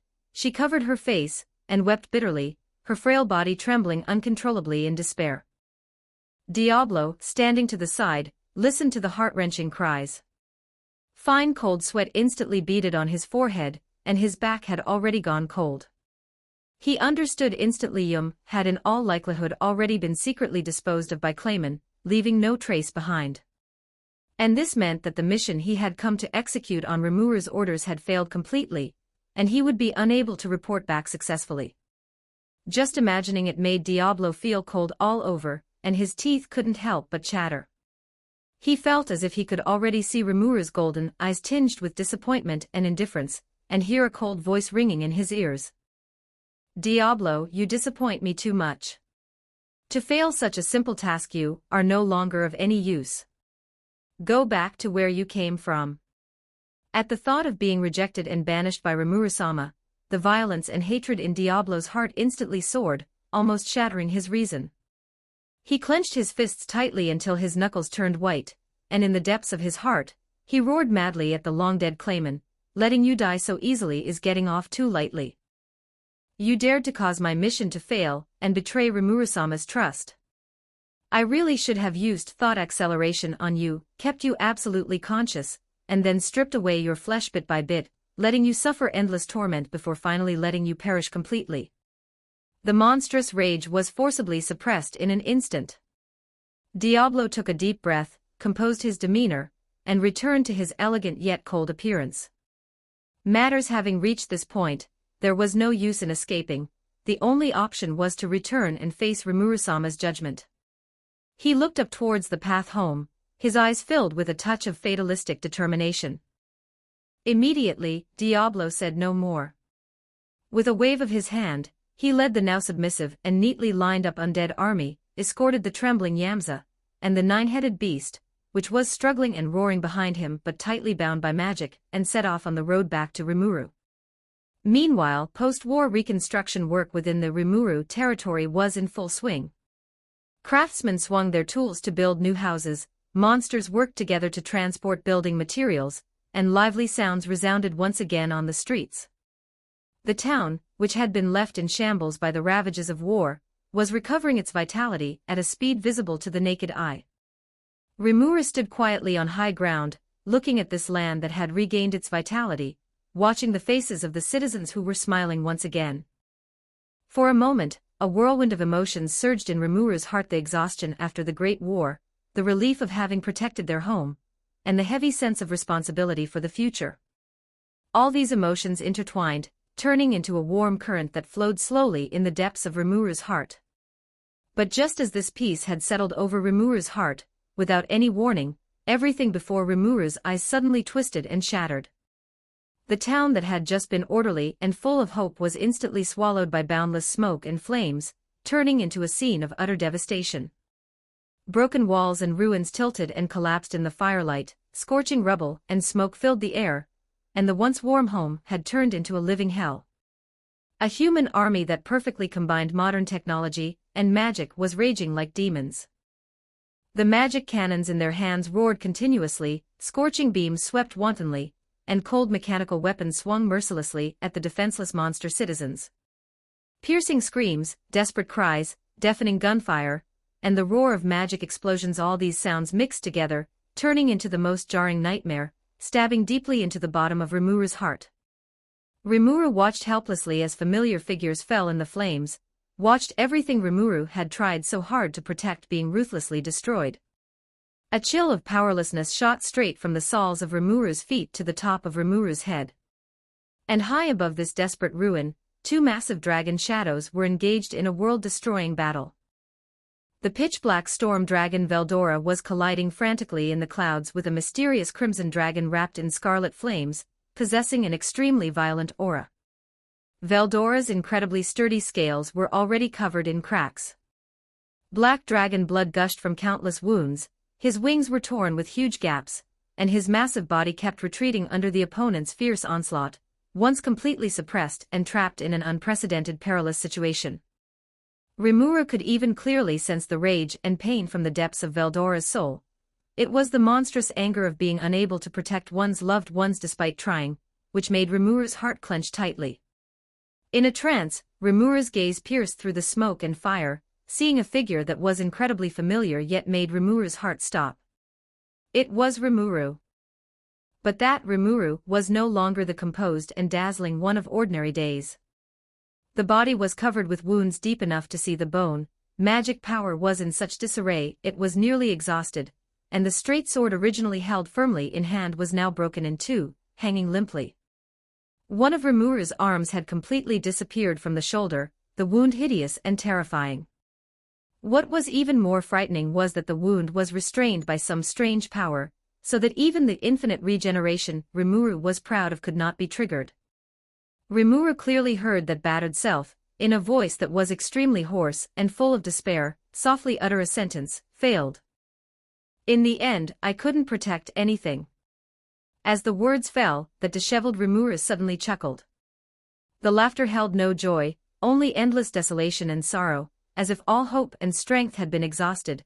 Every sound seemed to be tearing at the soul. Immediately after, a roar mixed with extreme sorrow, monstrous anger, and endless unwillingness broke through the throat, resounding through this broken world, making Rimuru's eardrums ring, and soul tremble violently. Before Rimuru could make any reaction, or even reach out to touch that desperate self, the hellish scene before Rimuru's eyes shattered like a mirror and dissipated completely. The next second, the sunlight shone down again, warm and bright. The town that was in the midst of bustling reconstruction and full of vitality appeared once again, intact before Rimuru's eyes. The hammering of craftsmen, the laughter of the citizens, everything was exactly the same as before, as if that earth-shattering nightmare had never happened. Only Rimuru knew that the frantic heartbeat, the cold trembling of the body, and that bone-deep powerlessness and fear were so real, and could not dissipate for a long time. 18 Chapter 18 The fleeting glimpse of the illusion from just a moment ago had lasted only an instant, yet it struck Rimuru's mind like a heavy hammer, delivering a shock, and awe that words could hardly describe. Compared to that, the various crimes committed by the Kingdom of Falmouth when they launched their invasion and slaughtered the monsters seemed like nothing more than harmless child's play, unworthy of mention. That terrifying pressure, which seemed to tower over heaven and earth, made Rimuru feel an indescribable trembling from the depths of its soul, even though it was merely an illusory projection. Just as Rimuru was lost in restless thought, Veldora floated over, full of excitement. The unruly storm dragon had intended to ask Rimuru for the latest drawn manga, but before he could speak, Rimuru lifted its eyes first, asking a question with an unprecedented tone of gravity and urgency. Veldora, do you know if there exists a dragon in this world capable of suppressing you? One with a slender, well-proportioned body, covered entirely in dense and magnificent scarlet scales. Hearing Rimuru's serious inquiry and considering the characteristics described, the usually cynical Veldora instantly shed all his playfulness. The aura around him became steady and solemn. Clearly, this being was someone he feared greatly. The beings in this world capable of truly suppressing me are few and far between. The one you described. I do know her. She and I are both true dragons. Her strength is unfathomable, although the total amount of magicules within her body doesn't compare to mine. She can easily crush me when it comes to combat techniques, power control, and the application of various secret arts. Even though I hate to admit it, in our countless past clashes, I have been defeated by her time and time again, never once managing to gain any advantage. Veldora's resolute answer made Rimuru's expression grow even graver. Why would such a top-tier existence, capable of crushing the storm dragon, appear in an illusion related to them, and why would she launch an attack alongside human troops? To which unknown faction did those humans fighting in coordination belong? And what puzzled Rimuru the most was why only it had seen that illusion, while the other monsters present, and even Veldora, had noticed nothing. Filled with doubts, Rimuru immediately questioned its exclusive ultimate skill in its mind. Raphael, what was that scene I just saw? Why did such an illusion appear, and why was I the only one who could perceive it? However, the answer provided this time by Raphael, who was always omniscient and capable of precisely analyzing everything, only caused the clouds of doubt in Rimuru's heart to grow thicker. Report, the scene just detected is a projection from an unknown source. Global scans have not detected any abnormal magicule fluctuations or energy traces. Current information is insufficient for deep analysis. More clues must be collected to make a determination. Even Raphael could not provide a definitive answer, which made Rimuru's inner unease grow even stronger. After pondering for a moment, it decided to temporarily set this strange matter aside. There were more important matters to handle for now. It would have to wait until more clues were collected later to investigate the truth behind this scarlet dragon and the mysterious illusion. 3 days passed in the blink of an eye. Far away in the west, within the royal capital of the Kingdom of Falmouth, the entire palace was shrouded in a layer of oppressive gloom. King Idmalas sat upon his throne, his face grim as he once again summoned all the kingdom's core ministers and military high command. An emergency court session concerning the survival of the nation thus began.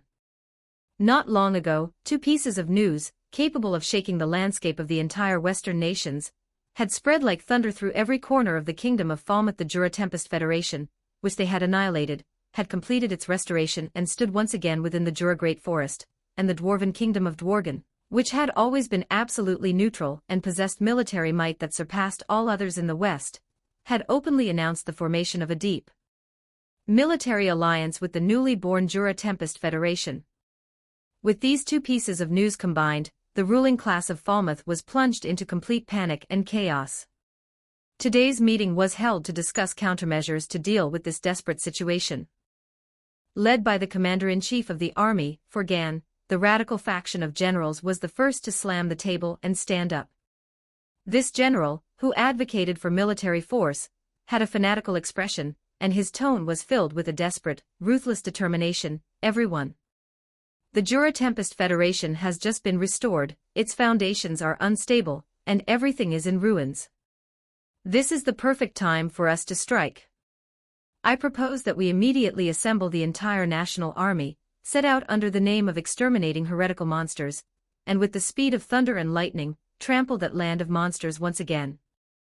The Dwarven Kingdom is merely bluffing.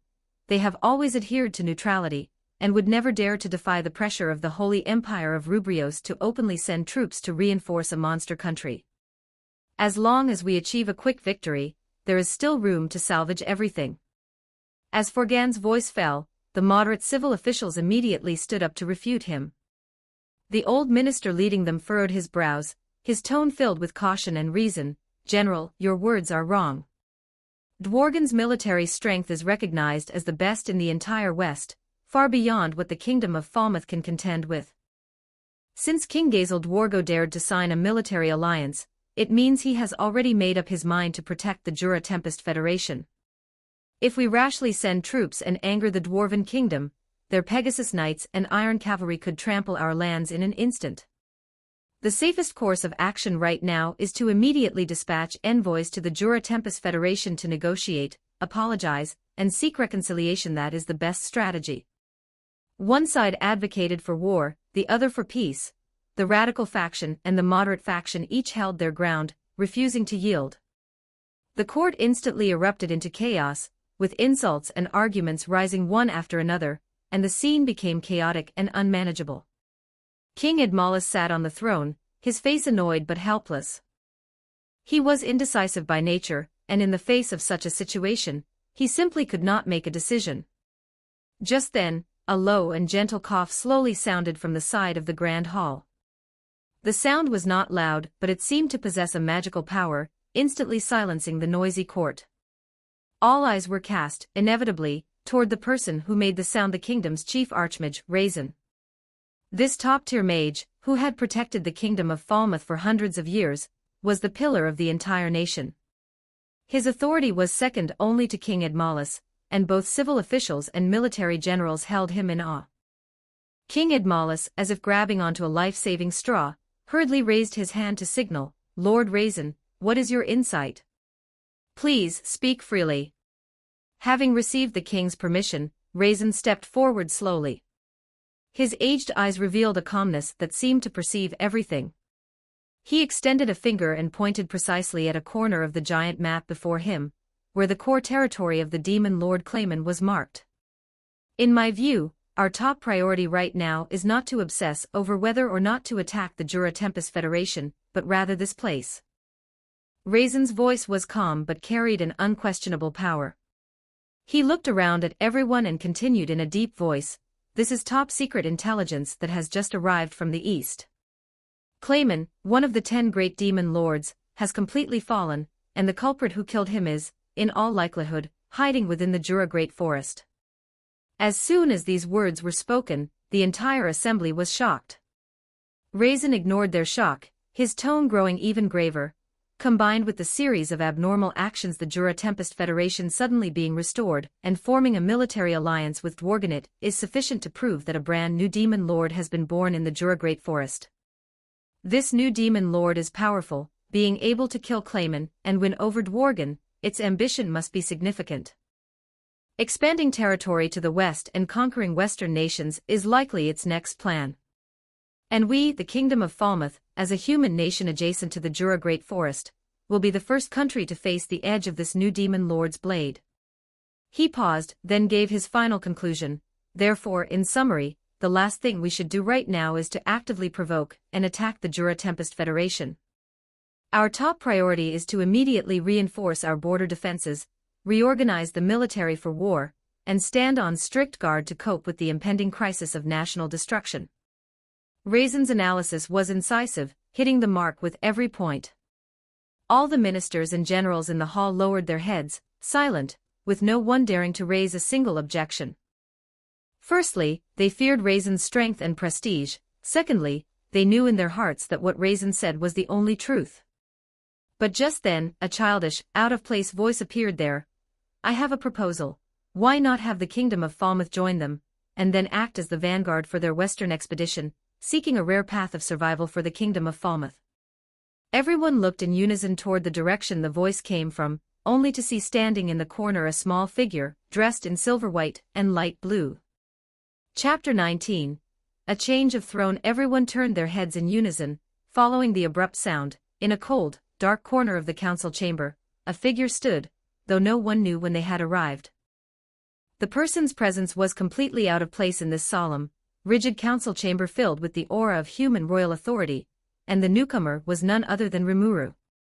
Who goes there? How dare you trespass in the kingdom's council chamber? Seize her at once. A minister dressed in magnificent court robes with an arrogant expression slammed his hand on the table and shouted fiercely, his voice trembling slightly with anger. As soon as he finished speaking, the heavy solid wood doors of the council chamber were blasted open, but the scene outside made all the ministers turn pale instantly, their pupils contracting sharply, their blood seemingly freezing on the spot. The royal guards who were previously guarding the door, fully armed and alert, had already been reduced to a pile of bloody, mangled chunks, with severed limbs scattered everywhere. Crimson blood soaked the threshold, and the pungent smell of blood flowed through the door cracks into the hall, nauseating everyone. A deathly silence instantly enveloped the entire council chamber, and everyone froze in place, not daring to breathe. In this suffocating silence, Rimuru slowly raised her eyes, her cold, clear voice calm and waveless, yet carrying an unquestionable pressure that resonated through the hall. Let me introduce myself. My name is Rimuru Tempest, and I am the monarch of the monster country, the Jura Tempest Federation, that was deliberately ambushed by the Holy Knights captain, Hinata Sakaguchi, 3 years ago. The master of the Jura Tempest Federation. Hearing this identity, the ministers present all turned pale, trembling all over, their faces filled with extreme panic and fear. Raisin and Forgan were about to leap into action, but in an instant, their bodies stiffened, unable to move. They were horrified to discover that the air throughout the council chamber was already filled with silver threads as thin as hair, and almost invisible to the naked eye. These threads were like the most precise cage, binding them tightly, so that they couldn't even move their fingertips a fraction. What terrified Raisin even more was that he tried his best to mobilize the magicules within his body to cast magic and fight back, but the magicules around him were like stagnant water, completely unresponsive, unable to gather even a bit. A stormy sea instantly surged in his heart. This place had been set up with an extremely powerful anti-magic field, stripping them of their magical abilities. Rimuru watched the crowd's panicked, futile struggle, a cold curve appearing at the corners of her lips, and she spoke calmly. It seems you still haven't grasped the current situation. Since that's the case, let me give you a small warning first. As Rimuru's voice fell, the shadows of the council chamber suddenly surged, and a ghostly black figure stepped out silently. It was Rimuru's subordinate, Sui. He was expressionless, his cold gaze sweeping over the king on the throne, and with one finger, he gently hooked an invisible steel wire in front of him, and pulled it sharply. A scream of extreme agony instantly tore through the silence of the council chamber. King Idmalus's right wrist was instantly severed by the steel wire, blood gushing out, and the severed hand fell heavily onto the polished marble floor, twitching a few times before going still. King Idmalus curled up in pain, cold sweat pouring down his forehead, his face pale as paper, and his painful wails echoed throughout the hall. Rimuru walked with slow, composed steps, approaching the high throne of the king, each step feeling as if she were stepping on everyone's hearts. She looked at the agonizing King Idmalus, her voice cold and bone-chilling. Back then, it was you who gave the order to attack my Jura Tempest Federation, right? Before she finished speaking, Rimuru moved her fingertips slightly, gently pulling another steel wire wrapped around the king. Another heart-wrenching scream followed as King Idmalus's left hand was also neatly severed. His arms were dripping with blood, leaving only 2 mangled stumps. He collapsed on the throne, twitching all over, having long lost the dignity of a king. Severe pain and extreme fear overwhelmed King Idmalus's senses. He trembled all over, his lips quivering, and he begged desperately, slurring his words incoherently, his voice broken and humble. No, it's not. Back then, someone instigated me to make that decision. Rimuru, you please spare me this once. Rimuru ignored King Idmalus's desperate pleas, not even sparing him a glance. Her slender fingers moved slightly, and the invisible threads wrapped around the king's legs suddenly tightened, sharp as divine blades, and the next second, a teeth-grinding sound of tearing flesh followed. Two more screams, so shrill they turned hoarse, abruptly stopped. King Idmalis's legs were neatly severed, blood gushing out even more violently. He lay on the throne like a pile of mud, only his upper body twitching weakly, his breath so faint that it seemed it could cease at any moment. The excruciating pain of having all four limbs severed made his consciousness blur, and he could only let out weak whimpers. The once noble king had now been reduced to a living corpse waiting to be slaughtered. The tragic sight made all the ministers present feel their scalps tingle and their stomachs churn. Raisin, standing to the side, witnessed this inhumane torture, his heart filled with shock and rage, yet he was bound by the threads and his magic was sealed, leaving him with no power to resist. He gritted his teeth, braced himself against the suffocating pressure, and spoke, attempting to make a final negotiation. "Lord of Monsters, you have gone too far. The upper echelons of the luminous church have already noticed the unusual movements in the Jura Great Forest. Your actions have already angered the church." He took a deep breath, throwing out his last bargaining chip, his voice carrying a hint of deliberately suppressed trembling. "If you do not wish to be subjected to a joint crusade by the entire church again, stop now. We, the Kingdom of Falmouth, are willing to recognize the Jura Tempest Federation as an independent sovereign state, immediately establish diplomatic relations with you, and at the same time, pay all war reparations for the aggressive war 3 years ago, without any complaints." Raisin was extremely unwilling, as the Archmage of the Kingdom of Falmouth. Bowing his head to a monster was a great humiliation, let alone having to bear the monstrous wrath of the luminous church to establish diplomatic ties with the monster country. But right now, Rimuru held everyone's life in her hands, and one wrong move would mean total annihilation, so he could only compromise for the moment, first stabilizing this monster king who looked gentle on the outside but was ruthless to the extreme on the inside. Hearing Raisin's words, Rimuru slowly turned her head, her golden, slit pupils devoid of any warmth, instead suffused with bone-chilling coldness. A mocking smile curled at the corners of her lips, her tone cold and violent. "When did I give you permission to speak?" As her voice fell, the pressure around her surged suddenly, and the air in the entire council chamber seemed to freeze. Rimuru coldly swept her gaze over the trembling ministers, her voice carrying bone-deep killing intent. "It seems that the warning I gave earlier wasn't enough to intimidate you." Before anyone could react, Rimuru clenched her 5 fingers, and the dozens of steel wires wrapped around King Idmalis tightened and contracted simultaneously. Without any warning, without any extra sound, in the eyes of all the ministers who were filled with extreme terror, King Idmalis on the throne didn't even manage to let out a final scream before he was instantly cut and shredded by countless sharp threads. Flesh and blood splattered, bone fragments scattered. The king who had been struggling to survive a second ago had turned into a pile of crimson chunks the next second, sticky blood gushing out and splashing onto Rimuru's hair, cheeks, and robes, dyeing her a glaring red.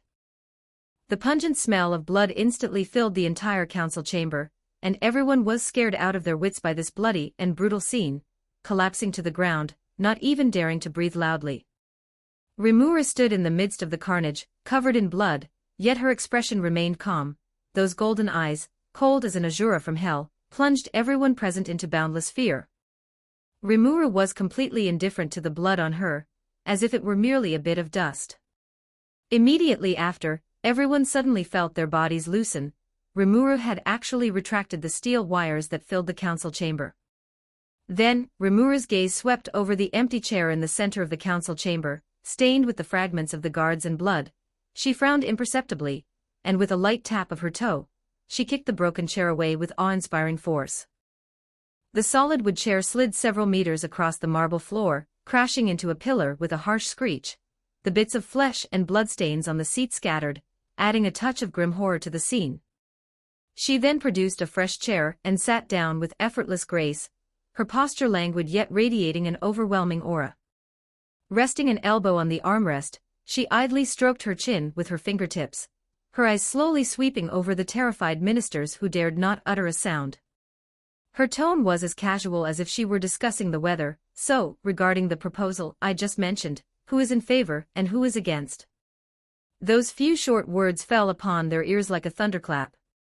Although she used the word proposal, everyone present knew clearly this was no suggestion up for discussion. It was clearly an ultimatum branded with death. Look at the guards outside who had been reduced to shreds, look at the fate of King Edmalus, and consider the invisible threads filling the hall that could easily take a life. Everyone understood that to say the word no would only lead to a gruesome end. A deathly silence spread through the hall for several moments. No one dared to look up, nor did anyone dare to voice even the slightest objection. Finally, an elderly minister with white hair and beard was the first to react, his voice trembling uncontrollably, yet he deliberately raised it. I am in favor. I will strictly follow the orders of the Demon Lord. With the first person taking the lead, it was as if some invisible shackle had been broken. I also agree. I second the motion. Absolutely no objections. Everything shall be done as the Demon Lord commands. The chorus of agreement rose one after another, the ministers present vying to declare their stance, terrified that being a step too slow would lead Rimuru to label them as opponents. Their spines were stiff, cold sweat streaming down their bodies. Under the absolute pressure of death, everyone chose to follow their hearts, casting aside their so-called royal dignity and national stance to the winds. Rimuru watched this scene of absolute submission, a nearly imperceptible curve touching the corner of her lips, though her eyes remained calm. She slowly withdrew her gaze and turned to Prince King Edward, who was sitting right beside her, already terrified out of his wits. The moment that gaze fell upon him, King Edward felt as if he had been struck by an invisible sheet of ice. He clearly felt that gaze, heavy with scrutiny and pressure, his heart constricted sharply, as if gripped by a cold, giant hand, making even breathing difficult. His muscles tensed uncontrollably, and he began to tremble violently, his teeth chattered, emitting a soft clack-clack sound, and he could barely remain seated. He had to grip the armrests with all his might to keep from collapsing onto the floor. Fear surged like a tidal wave from the soles of his feet straight to the top of his head. King Edward's face was as pale as paper, his vision blurring, all thoughts of the past vanished, leaving behind only an extreme fear of death. He squeezed his eyes shut, his lips trembling, unable to form a single plea for mercy, waiting only for the fatal attack to descend. Rimuru lowered her eyes to gaze at King Edmalus, who was slumped on the throne like a pile of mud. There was not a shred of pity in those golden-slit pupils, but rather a hint of near-cruel satisfaction. She slowly withdrew her gaze, passing over the trembling ministers, and landed precisely on a figure in the crowd who was standing particularly stiffly. That was Prince King Edward. He was already drained of color from the bloody scene earlier, and now, locked in the gaze of such supreme pressure, his legs went weak. He nearly collapsed to the floor right then and there, only managing to remain standing by clutching his robes tightly. You must be Prince King Edward. Rimuru's voice remained cold and clear, yet carried an indisputable decisiveness, as if she were issuing an immutable oracle. She raised her hand, pointing vaguely toward King Edward, and every word was clearly branded onto the eardrums of everyone present. From this moment on, you are the new king of the kingdom of Falmouth, to be crowned today. She paused, then glanced at King Edmalus, who had long since passed out from pain on the throne, her tone as casual as if she were discussing a trivial matter. As for King Edmalus, announced to the outside world that he died suddenly of a sudden illness. Upon hearing this, the ministers all gasped. Died of a sudden illness. With such a bloody scene, who would believe this clumsy excuse? Yet, facing the Lord of Monsters before them, they dared not utter even half a no. They could only keep their heads bowed, swallowing all objections back into their stomachs. King Edward opened his mouth, wanting to say something, perhaps a refusal, perhaps a plea for mercy, but under Rimuru's icy gaze, it ultimately dissolved into an inaudible choke, unable to utter even half a syllable. However, Rimuru's demands did not end there. She shifted her tone, which suddenly turned sharper, like a sheet of ice covering the room, making the temperature of the entire council hall seem to drop another 3 degrees. Additionally, issue an order immediately to execute all priests of the luminous church within the kingdom. Leave none alive.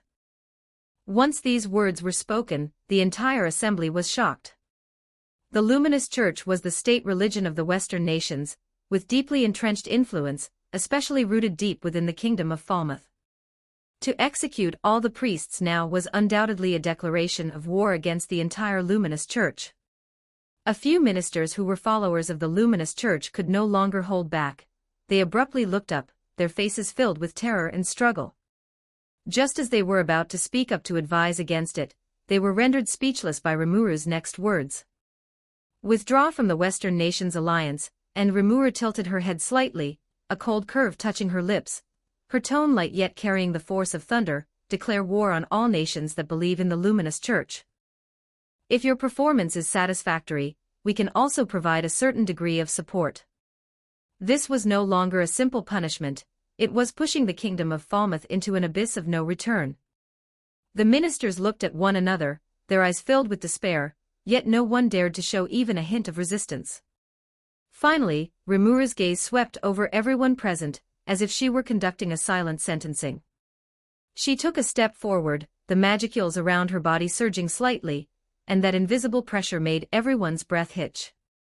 I will emphasize this once more, we, the Jura Tempest Federation, will be watching your every move at all times. Her voice was not loud, yet it carried a bone-chilling coldness, every word deafening and profound. If I can infiltrate this heavily guarded council hall without a sound, I can naturally infiltrate any of your homes with equal ease. At this point, she paused, her gaze sweeping intentionally or otherwise over the scattered pieces of the guards on the floor, her tone as cold as winter ice. If you do not wish for your families to meet the same fate as the guards outside, turning into a pile of meaningless scraps, then behave yourselves and follow my instructions obediently. This naked threat struck every minister's heart like a heavy hammer. They shuddered, daring not to harbor a single stray thought, and could only nod desperately to show their submission. Seeing that everyone had submitted, Rimuru said no more. She gave a slight nod to Sui beside her, and in the next second, their figures seemed to merge into the air. Under the gaze of countless terrified eyes, they disappeared silently and without a trace, as if they had never appeared at all. The council hall instantly fell into a deathly silence. All that remained were the blood and scraps scattered across the floor, emitting a pungent smell of blood, the trembling, anxious ministers, looking at one another, not knowing what to do, and Prince King Edward standing in the center of the crowd. Oh, no, he should be called King Edward now. He stood frozen in place, the expression on his face bizarre to the extreme, tears welled up in his eyes, yet the corners of his mouth twitched uncontrollably. He had just witnessed a bloody coup with his own eyes, becoming a puppet to be manipulated at will, his path ahead shrouded in darkness. The throne he had dreamed of had fallen upon his head so suddenly, without the slightest effort.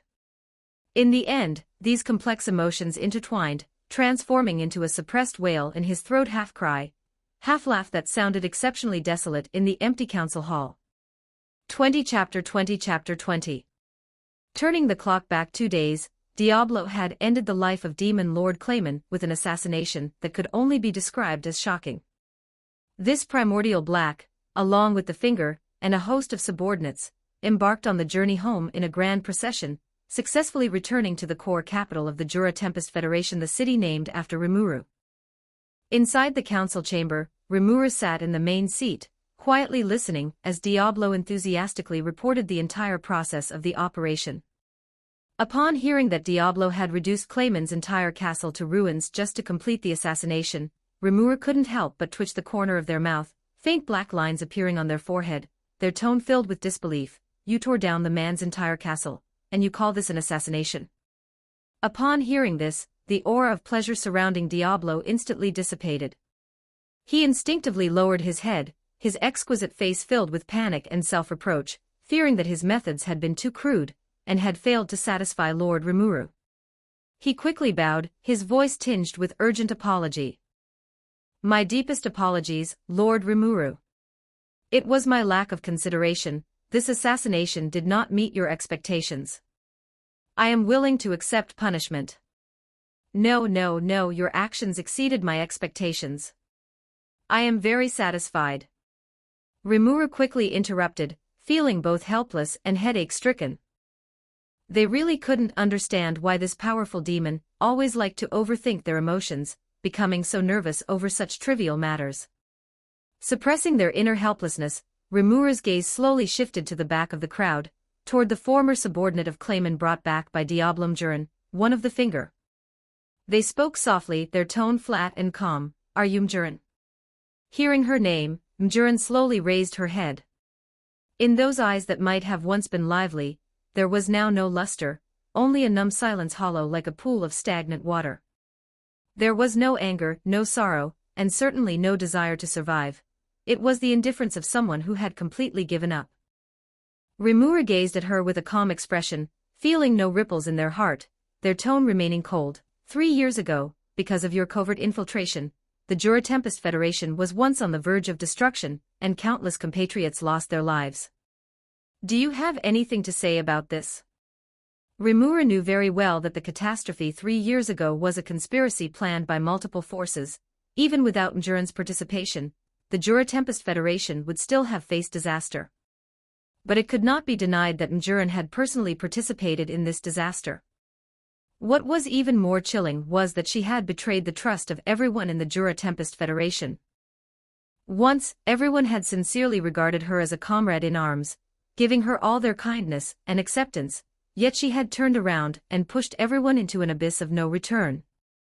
Facing Rimuru's questioning, Mjuran offered no defense, simply shaking her head slightly. Her voice was hoarse and calm, carrying a sense of reckless abandon. I have nothing to say. Please do it quickly and put an end to me. To everyone's surprise, Rimuru did not immediately order Mjuran's execution, nor did they say another word of reproach. They simply waved their hand faintly, instructing the guards beside them, take Mjuran to the dungeon for temporary confinement. We will discuss how to deal with her later. As the words fell, the guards stepped forward, hoisted up the unresisting Mjuran, and slowly left the hall, leaving behind a room full of silence and Rimuru's deep, inscrutable gaze. Rimuru's gaze shifted from Mjuran and slowly turned toward Yamza, who was standing to the side, silent as a cicada in winter. This subordinate, who once held real power under Clayman, was already scared out of his wits by the previous atmosphere, keeping his head down the entire time, not daring to even breathe loudly. Feeling that cold and sharp gaze land on him, Yamza's body trembled violently, his legs nearly giving out, his heart pounding uncontrollably. Rimuru's tone was flat, yet carried an irresistible pressure, as they slowly asked, how much prestige do you hold in the puppet nation? Yamza shuddered all over, his teeth chattering slightly. Using all his strength to barely steady himself, he bowed and responded stutteringly, his voice filled with uncontrollable panic, reporting, my lord, my prestige in the puppet nation. I believe, should be second only to Lord Clayman. Most of the soldiers and officials in the country follow my command. He dared not exaggerate, nor did he dare to hide anything, only trembling as he reported the truth, every word carrying a fear for his own life. Rimuru nodded slightly, their eyes devoid of any emotion, and issued a direct order, in that case, go and bring back the main force of the puppet nation for me, and incorporate them under the Jura Tempest Federation. Remember, do not try any tricks, and do not even think about running away or resisting. You cannot afford the consequences. The last lightly spoken warning made the hair on Yamza's body stand on end. He instantly understood the deeper meaning. This subordinate obeys. I absolutely dare not harbor any disloyalty. I will set off to handle this immediately. I will never betray your trust.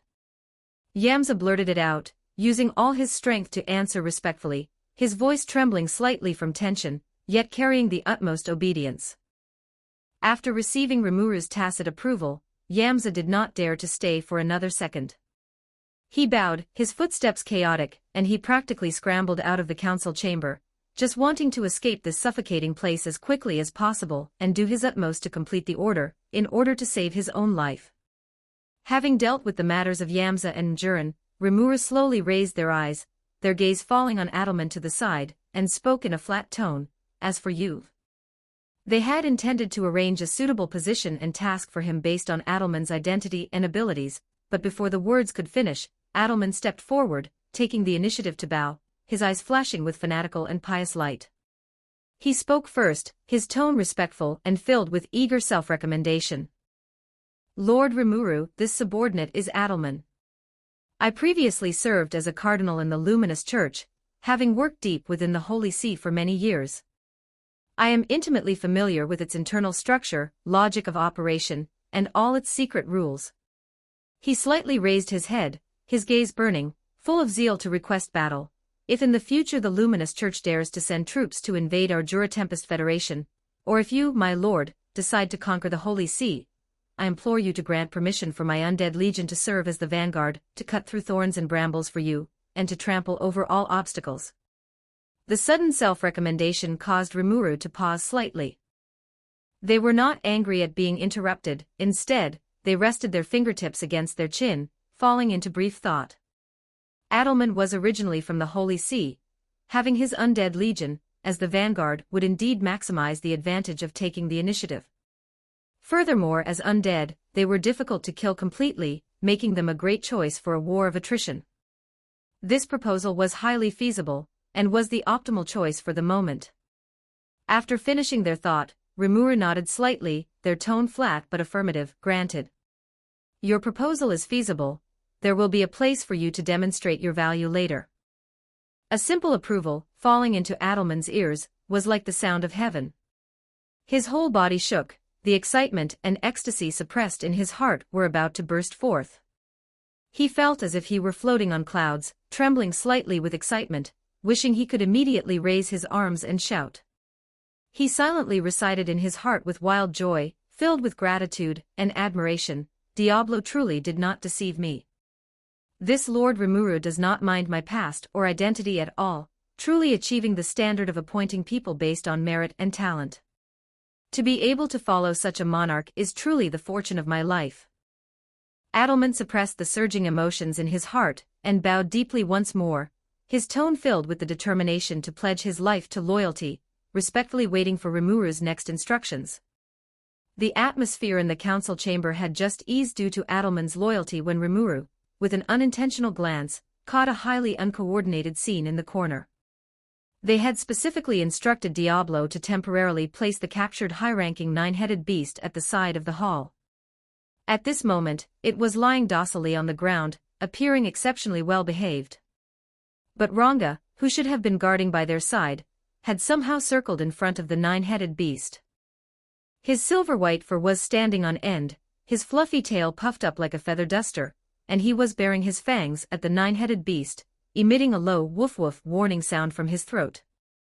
Yet that nine-headed beast clearly did not take this threat seriously, even curiously stretching out one of its heads to sniff Ranga, which made Ranga let out another low growl in anger. This tense scene was like a different beast from the calm and reliable Ranga of usual days. Rimuru couldn't help but raise an eyebrow and call out, "Ranga, what are you doing?" Hearing their leader's voice, Ranga turned his head abruptly, instantly retracting his fangs and hostility. He ran to Rimuru's feet with slightly stiff steps, his massive body somehow squeezing out a bit of a petite posture, and gently rubbed his head against the back of Rimuru's hand. Those golden beast eyes, usually sharp, were now veiled with a layer of moisture. His voice was as aggrieved as an abandoned cub, so pitiful it was shocking. "Leader, you can't forget the old just because you have a new favorite." As he spoke, he didn't forget to indignantly turn his head and glare at the innocent nine-headed beast, before leaning back toward Rimuru. His tail hung limply on the ground, his voice becoming increasingly soft and filled with accusation. "Isn't it enough to have me by your side?" Once these words were out, the hall instantly fell into an eerie silence. Diablo and the others held back their laughter, turning their heads away one by one, pretending to study the beams of the hall. Rimuru was stunned at first, then a flash of inspiration struck their mind, instantly recalling Diablo's report when he returned. At that time, he had said with a look of seeking credit that he had caught a high-ranking nine-headed beast with extremely high bloodline purity for them. It was gifted and just right to be their exclusive pet.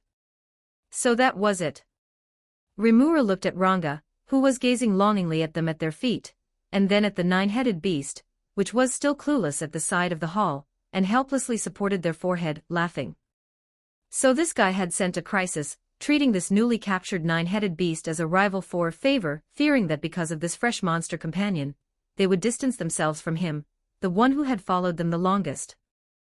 After completely leaving the territory of the Jura Tempest Federation, Yamza did not follow Rimuru's orders to head to the puppet nation to gather the army.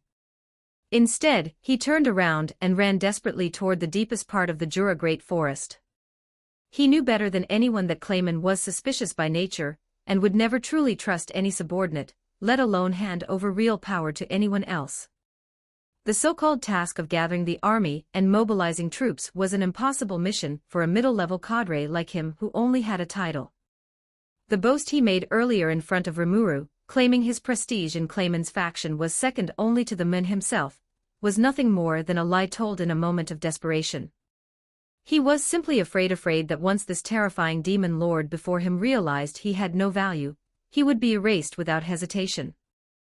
Now that he had finally escaped the surveillance of the Jura Tempest Federation, Yamza's only thought was to find a secluded corner, unknown to anyone, to hide in.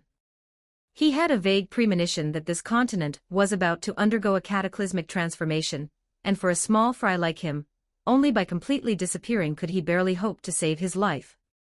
Just as he was sprinting forward with all his might, an indescribable feeling suddenly surged into his heart as if something was silently following behind him. Yamza's hair stood on end, and he stopped abruptly, drawing the ice-cold magic sword from his waist with a backhand motion. The cold blade emitted a faint chill, and he focused his aura, instantly entering a state of high-alert combat readiness. However, he looked around vigilantly. The dense forest was silent, with only the rustling of wind through the leaves. There were no suspicious figures to be seen, and no hostile fluctuations to be felt. Yamza's tense body relaxed slightly, and he gave a bitter smile to himself. Perhaps it was because of the intense mental stress of the past few days that he had become so paranoid. He slowly sheathed his sword, raised his hand to wipe the cold sweat from his forehead, took a deep breath, and prepared to set off again, continuing his escape into the depths of the forest. Just as Yamza was about to take a step, a voice as cold as ice and devoid of warmth drifted softly from behind him without warning. "Where do you intend to go? That doesn't seem to be the direction of the puppet nation, does it?" This voice was like a blade in midwinter, instantly piercing the silence of the forest and stabbing deep into Yamza's heart. It felt as if the blood in his body froze at that moment. He stood frozen in place, his breathing even stopped, his legs felt like they were nailed to the ground, and the strength to turn around was drained away in an instant. He turned his head slowly and stiffly, his pupils contracting sharply. Before he knew it, a Kijin figure dressed in dark clothing was standing silently a few paces behind him. His posture was as straight as a pine, and he was surrounded by a faint aura of shadows. It was Sui, the secret agent under Rimuru. Although the other party was clearly standing there, he seemed to have merged with the shadows, with not a trace of aura leaking out. Had he not spoken, Yamza would not have noticed him even if he died. "Answer me, where are you planning to go?" Sui's voice sounded again, his tone devoid of any ripples, yet carrying an unquestionable sense of oppression. His cold gaze locked onto Yamza like a physical force, making his hair stand on end as fear spread wildly from the depths of his heart. Yamza was scared out of his wits. Suppressing the raging waves in his heart, he hurriedly squeezed out a flustered and embarrassed smile, and began to stammer an explanation. Did I run in the wrong direction? I am truly sorry, truly sorry. I was just so honored to meet the legendary Rimuru-sama, that I was too excited and too nervous. In my days, I actually got the direction wrong. I am so muddled." As he spoke, he pretended to be annoyed and patted his own head, trying to hide the panic in his eyes. It's no big deal. I will correct my direction immediately and continue on my way. I absolutely cannot delay the mission personally entrusted by Rimuru-sama. It would be terrible if I messed up the big task. You should head back quickly too. It's getting late, no need to go out of your way for me." Yamza spoke very quickly, and after finishing, he wanted to sidestep and bypass Sui, wanting only to escape this suffocating presence as soon as possible. But Sui did not avert his gaze from beginning to end. Those deep eyes stared at him calmly, his gaze as sharp as a knife, as if it could pierce through all his lies and disguises, staring straight at Yamza until his scalp tingled, a layer of cold sweat oozed from his back, and his hands and feet turned cold. A deathly silence enveloped the two, and the air was so heavy it was suffocating. After a few seconds, Sui slowly broke the suffocating silence, his voice still indifferent, yet carrying an irresistible command. "Rimuru-sama was worried that you wouldn't be able to complete the mission alone, so it specially ordered me to come and assist you. and to serve as your guard by the way." He paused, his gaze sweeping over Yams's pale face, and added indifferently, "Looking at it now, you really do need my help." Subsequently, Sui's slender, pale finger slowly pointed to a secret path deep in the dense forest. His movements were plain, as if he were just an ordinary guide pointing the way, but his gaze remained firmly locked on Yams's figure, not shifting in the slightest. Yams's Adam's apple bobbed violently, and he swallowed a dry mouthful of saliva with difficulty, a dry sound coming from his throat. He took a deep breath, suppressed the raging waves in his heart, and followed, head bowed and silent. He knew clearly that Sui's words, "You really do need my help," were a dagger hidden in a smile. In the current situation, it was impossible for him to actually go to the puppet nation to gather the troops that would be jumping into a pit of fire. Being closely monitored by a secret agent like Sui, with every move under the other's nose, was even more suffocating than going to the puppet nation. During the silent sprint, Yams's brain was running at high speed. He looked around. Although the dense forest could block his vision, it also restricted his movement. A crazy idea took root and sprouted in his heart: take a gamble. As long as he could take out Sui in this moment, he could break this deadlock, and by relying on his familiarity with the terrain, he still had a glimmer of hope. While thinking this, Yamsa suddenly exerted force with his feet, and his figure shot out sideways like a ghost. At the same time, he backhandedly drew the ice-cold magic sword, which had drunk countless blood, infused it with all his magicules, and the blade brought out a biting cold light, stabbing fiercely at Sui's chest without a hint of hesitation. The magic sword easily pierced into the flesh, but the tactile sensation at that moment made Yamsa stiffen. This feeling was too bizarre. He had killed humans and slaughtered monsters. Every time he pierced a body, there was a clear resistance and the soft, collapsing sensation of flesh.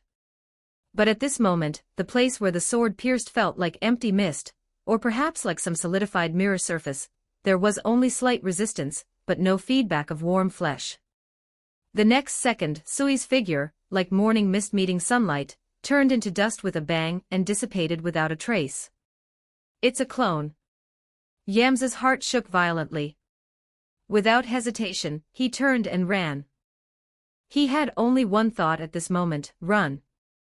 Run as far as possible, he must not stay. However, just as he was about to rush out, and was on the verge of darting into the shadows, his figure stiffened, and his steps stopped abruptly in place. A cold premonition of death instantly enveloped his entire body. He suddenly restrained his aura, his muscles tensed, and his eyes widened as he stared fixedly at the surrounding air. One strand, two strands. As his gaze focused, countless steel wires, as thin as hair and transparent as glass, emerged quietly like awakened vipers from every corner of the air, from the gaps in the tree canopy, and from the crevices in the soil, densely weaving into a deadly net that instantly sealed off the space within a few meters of him. Yamsa's back was instantly soaked in cold sweat, and his heart pounded uncontrollably. He knew clearly that if he had truly turned and run regardless of everything just now, even if he were a split second faster, these barely visible steel wires would have finished cutting him in an instant. Without any buffer, without any warning, the moment he ran, he would have been minced into countless tiny bloody bits along with his bones, turning into a pile of unrecognizable rotting meat. The shadow of death was gripping his throat tightly at this moment. He braked his momentum abruptly. All scattered aura around him was completely restrained, and every inch of his muscles tensed to the extreme, with subtle tightening sounds coming from his sinews and bones. He held his breath tightly, his originally flustered pupils contracting sharply, and like a hawk, he stared fixedly at the empty air before him, his senses pushed to the limit, not daring to miss even the slightest movement. One strand, two strands. Under his highly focused gaze, those dangerous objects hidden in the cracks of light and shadow finally revealed their tracks. Countless sticky steel wires, as thin as hair and transparent as glass, silently spread out from all directions. Some hung down from the gaps in the intertwined branches, some rose from the damp soil, and some floated in the flowing air, like venomous vipers waking from hibernation, slowly stretching, winding, and intertwining. In just a split second, the dense steel wires wove into an airtight, deadly net, firmly sealing off the space within a few meters of him, leaving no gap for a breakout. the slightest touch would trigger the most brutal strangulation. Biting cold climbed wildly up his spine, and Yamza's back was instantly soaked through with cold sweat. His tight-fitting clothes stuck to his skin, bringing a piercing chill. His heart hammered wildly in his chest, almost breaking through his throat. His hair stood on end, and a primal fear of death swept through his entire body. He realized with absolute clarity that if he had been blinded by fear just now and turned to flee regardless of everything, even if it were only a split second faster, these nearly invisible steel wires would have tightened instantly, cutting him apart with overwhelming force. There would be no room for buffer, no chance to beg for mercy. He would have been ground to pieces by the sharp steel wires in the instant he ran. His bones and flesh turned into splattered, tiny bloody bits, finally becoming a pile of rotting meat whose shape could not even be identified, dying without any dignity. The ink-black shadow of death, like cold iron pincers, gripped his throat tightly, making even breathing extremely difficult.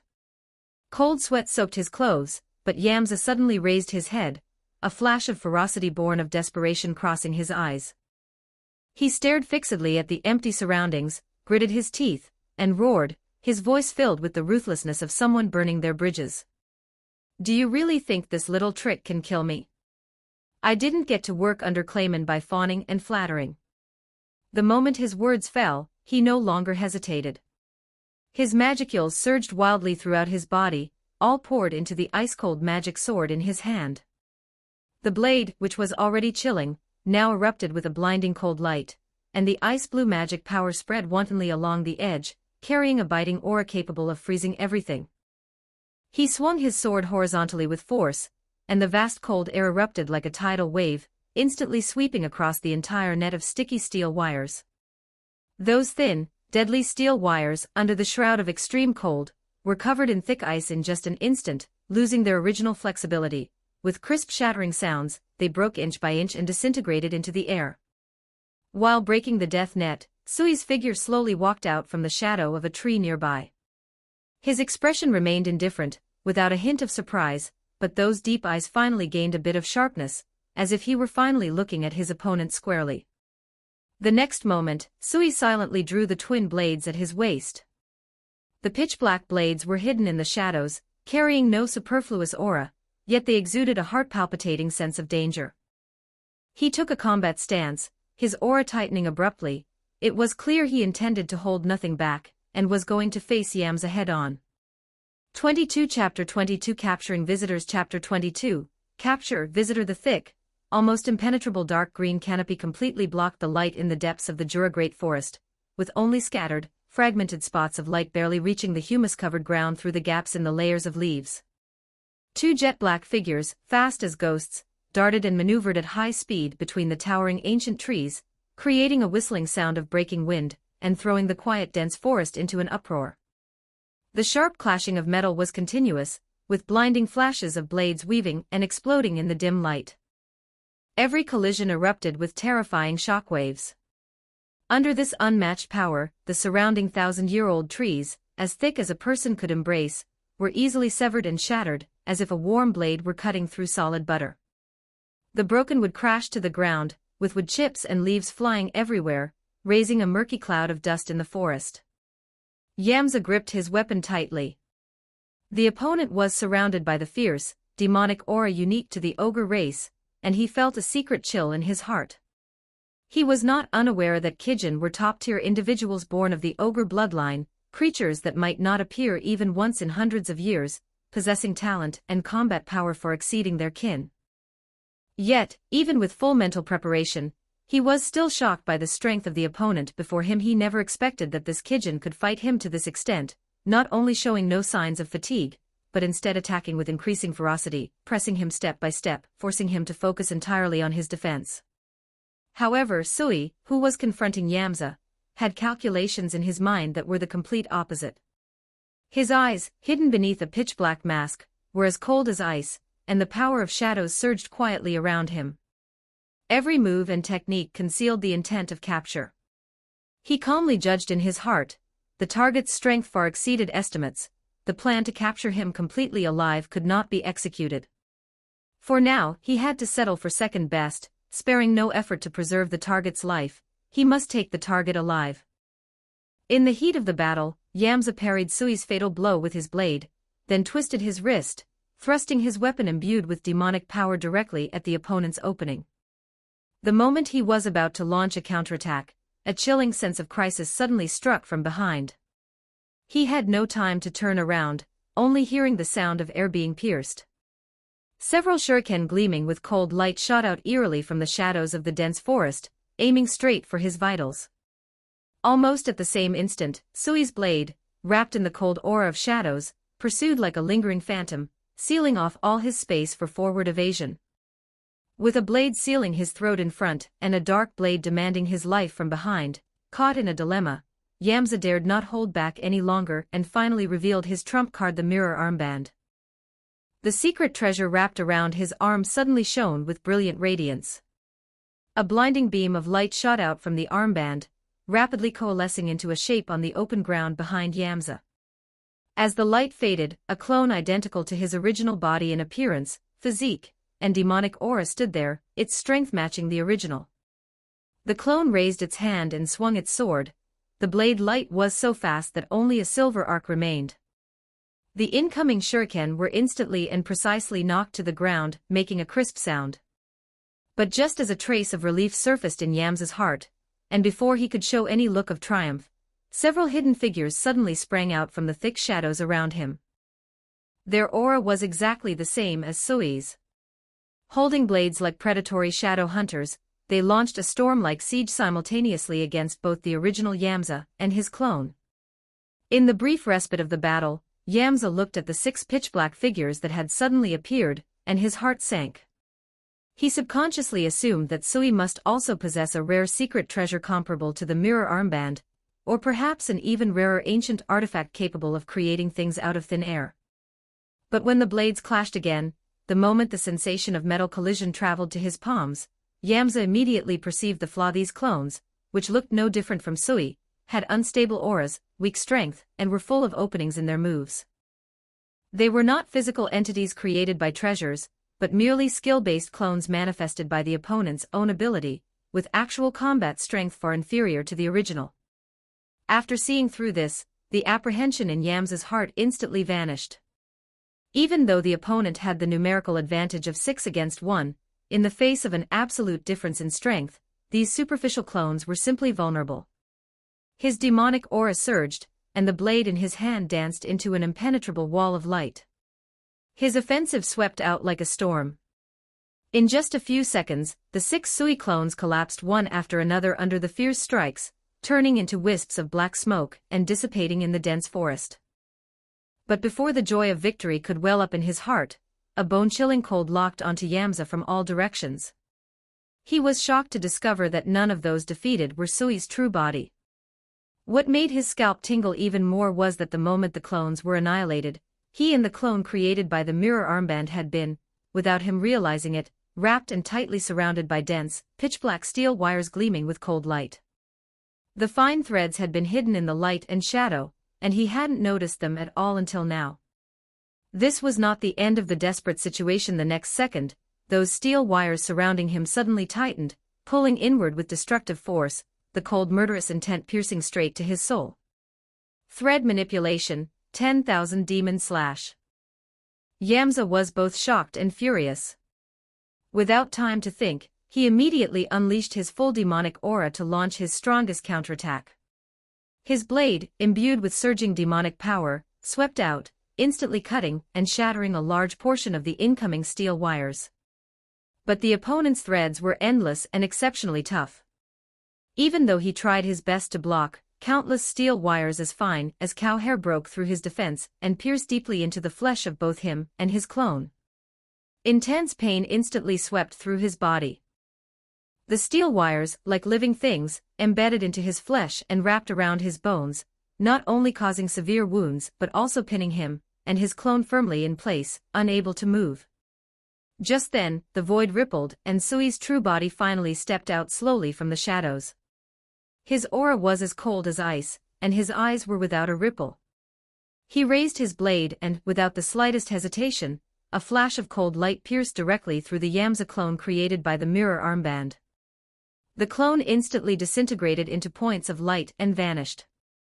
At the same time, a crisp cracking sound rang out. The mirror armband on Yamza's arm cracked with countless fissures, then completely shattered, scattering into fragments all over the ground. Yamza was locked tightly by the pitch-black steel wires, feeling excruciating pain even when breathing, his mangled body struggling violently in midair. By now, he had long lost any of the arrogance he had just shown, leaving only the fear and despair of nearing death. His hoarse voice broke through his throat, sounding exceptionally shrill in the silent forest. "I'm sorry, please spare my life." He was almost wailing, each word dragging with a long, bloody tone. "I just want to survive. I just want to live. As long as you let me live, I can do anything for you. I am willing to submit. I am willing to be your beast of burden." Facing Yamza's tearful plea, Sui's reaction was as cold as ice. He did not retract his offensive, but slowly turned his head. His eyes beneath the mask peered through the darkness, staring fixedly at the opponent before him like a lamb waiting to be slaughtered, his tone devoid of any ripple. "I will not kill you." He paused, his gaze sweeping over the distant sanctuary collectively known as Rimuru, his voice low and firm. "You are still useful to Rimuru-sama." Speaking to this point, his tone shifted, and his eyes suddenly became fierce. "However, for safety's sake, there is truly no need to keep them alive." Before the words fell, the blade in Sui's hand swung out like an autumn wind sweeping away fallen leaves, without any hesitation. Accompanied by a few muffled sounds of brittle bones breaking, Yamza's limbs were instantly severed at the roots. The intense pain swallowed his consciousness like a tsunami, and blood gushed out, staining the humus beneath him red. His whole body collapsed like a broken ragdoll, his vision darkening, and he nearly fainted from the pain. Sui leaned down, grabbed Yamza by the back of his collar with one hand, and lifted him up with immense strength. Just as he was about to activate his teleportation ability to return directly to Rimuru to report, his originally calm movements suddenly paused. Sui looked up abruptly, his gaze piercing through the layers of dense canopy, pointing straight at the firmament covered by the light of the sky. On the originally clear, azure skyline, a brilliant pink meteor suddenly streaked across. The meteor trailed a long, cloud-like tail of flame, moving with incredible speed, carrying a vast and warm energy as it sped straight toward the direction of Rimuru. The light was so dazzling that the shadows in the forest retreated before it. And in that town known as Rimuru, whose aura was currently stable, also keenly captured this abnormal energy fluctuation at almost the same instant. Rimuru frowned slightly, its hands stopped moving, and those clear golden eyes suddenly lifted, its gaze crossing mountains and rivers, precisely looking toward the dazzling pink brilliance in the sky. Chapter 23, Anger or Fear? The sky was suddenly torn apart by a scorching pink meteor, trailing a long tail of light like a runaway star, plummeting straight toward the Jura Tempest Federation. Rimuru gazed at the light, familiar to the very marrow of its bones, and felt a tightness in its chest as countless memories surged up instantly. It couldn't help but recall its first encounter with Malim Navashi had been just like this back then, like an unreasonable pink meteorite, arrogantly crashing into this land. Had it not reacted quickly enough to teleport her to the outskirts, the burgeoning, vibrant town would likely have been smashed into a shocking crater, reducing all its hard work to ruins. Thoughts were abruptly pulled back to reality. Right now, the Jura Tempest Federation had just experienced the fires of war. The town was scarred and devastated, and everyone was working frantically on post-war reconstruction. Every brick and every house had been hard-won. It absolutely could not let their hard-repaired home be destroyed once again. With a thought, Rimuru didn't hesitate in the slightest. It instantly activated spatial transfer, its figure vanishing from the spot and reappearing in the open wilderness far from the town. The pink meteor keenly caught its scent in mid-air and immediately veered sharply, moving at an outrageous speed, diving toward its location with a whistling wind. It had come within a hair's breadth of smashing into a building that had just been repaired and still smelled brand new, scaring everyone until their hearts were in their throats. Inside the town, the busy monsters and residents were all startled by the sudden loud noise and pressure. They looked up, their faces filled with shock and panic. Yet, in just an instant, many recognized the source of the light. Their expressions shifted from fear to a resigned, familiar understanding. They were all too familiar with that troublesome yet adorable pink meteor. Only Rigard furrowed his brow, his heart still filled with unease. He knew the destructive power of this uninvited guest well, and understood the situation Rimuru was facing alone. He didn't hesitate, immediately turning and dashing toward Rimuru's location, wanting to confirm the situation as soon as possible. The wilderness outside the town was vast and quiet. Rimuru had just finished the spatial transfer, and had not yet steadied its footing when the pink meteor, wrapped in gale and heat, followed like a shadow and crashed onto the grass before it. The thunderous sound shook the surroundings. Soil and grass were blasted into the sky by the violent force, and the ground was forcefully smashed into a massive crater. Rolling dust billowed out like a dark cloud, obscuring all vision in the vicinity. Rimuru gazed at the churning gray fog, and the heartstrings that had been taut for so long finally loosened at this moment. It slowly raised a faint, yet incredibly genuine smile. The last time it had shown such an expression was when it learned that the seal on its dear friend Veldora could finally be broken. It was a sense of relief after overcoming long loneliness, the peace of mind of recovering what was lost. And now, this emotion welled up in its heart once again. "Long time no see, Milim Nava." Its voice was gentle and calm, cutting through the dust and clearly reaching the depths. The moment the words fell, the thick gray fog was suddenly swept away by an invisible force. Sunlight spilled down once more, and Milim Nava's petite yet dazzling figure appeared before Rimuru. She was still in her familiar outfit, but those eyes, usually bright and fearless, were already soaked with tears, red and heartbreaking. The next second, a dull thud exploded. Milim Nava practically lunged over, carrying the panic and lingering fear of recovering what was lost, and tackled Rimuru onto the soft grass. She hugged it tightly, her shoulders trembling uncontrollably. The emotions she had suppressed for too long finally broke through at this moment, and she sobbed uncontrollably. "Rimuru. I thought I would never see you again. I'm sorry. I couldn't save you back then, I couldn't save everyone. I couldn't even avenge everyone." Tears soaked Rimuru's body and also struck at the very tip of its heart. Rimuru gently raised its hand, softly stroking her back. Its voice was as light as the wind, yet carried an unquestionable firmness. "No, you don't need to apologize for this. I know everything.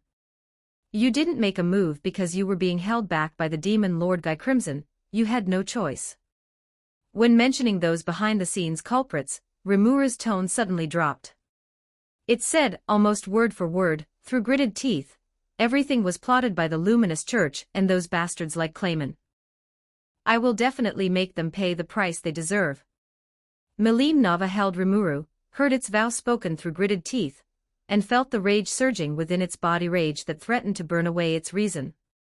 The tears in her eyes suddenly froze.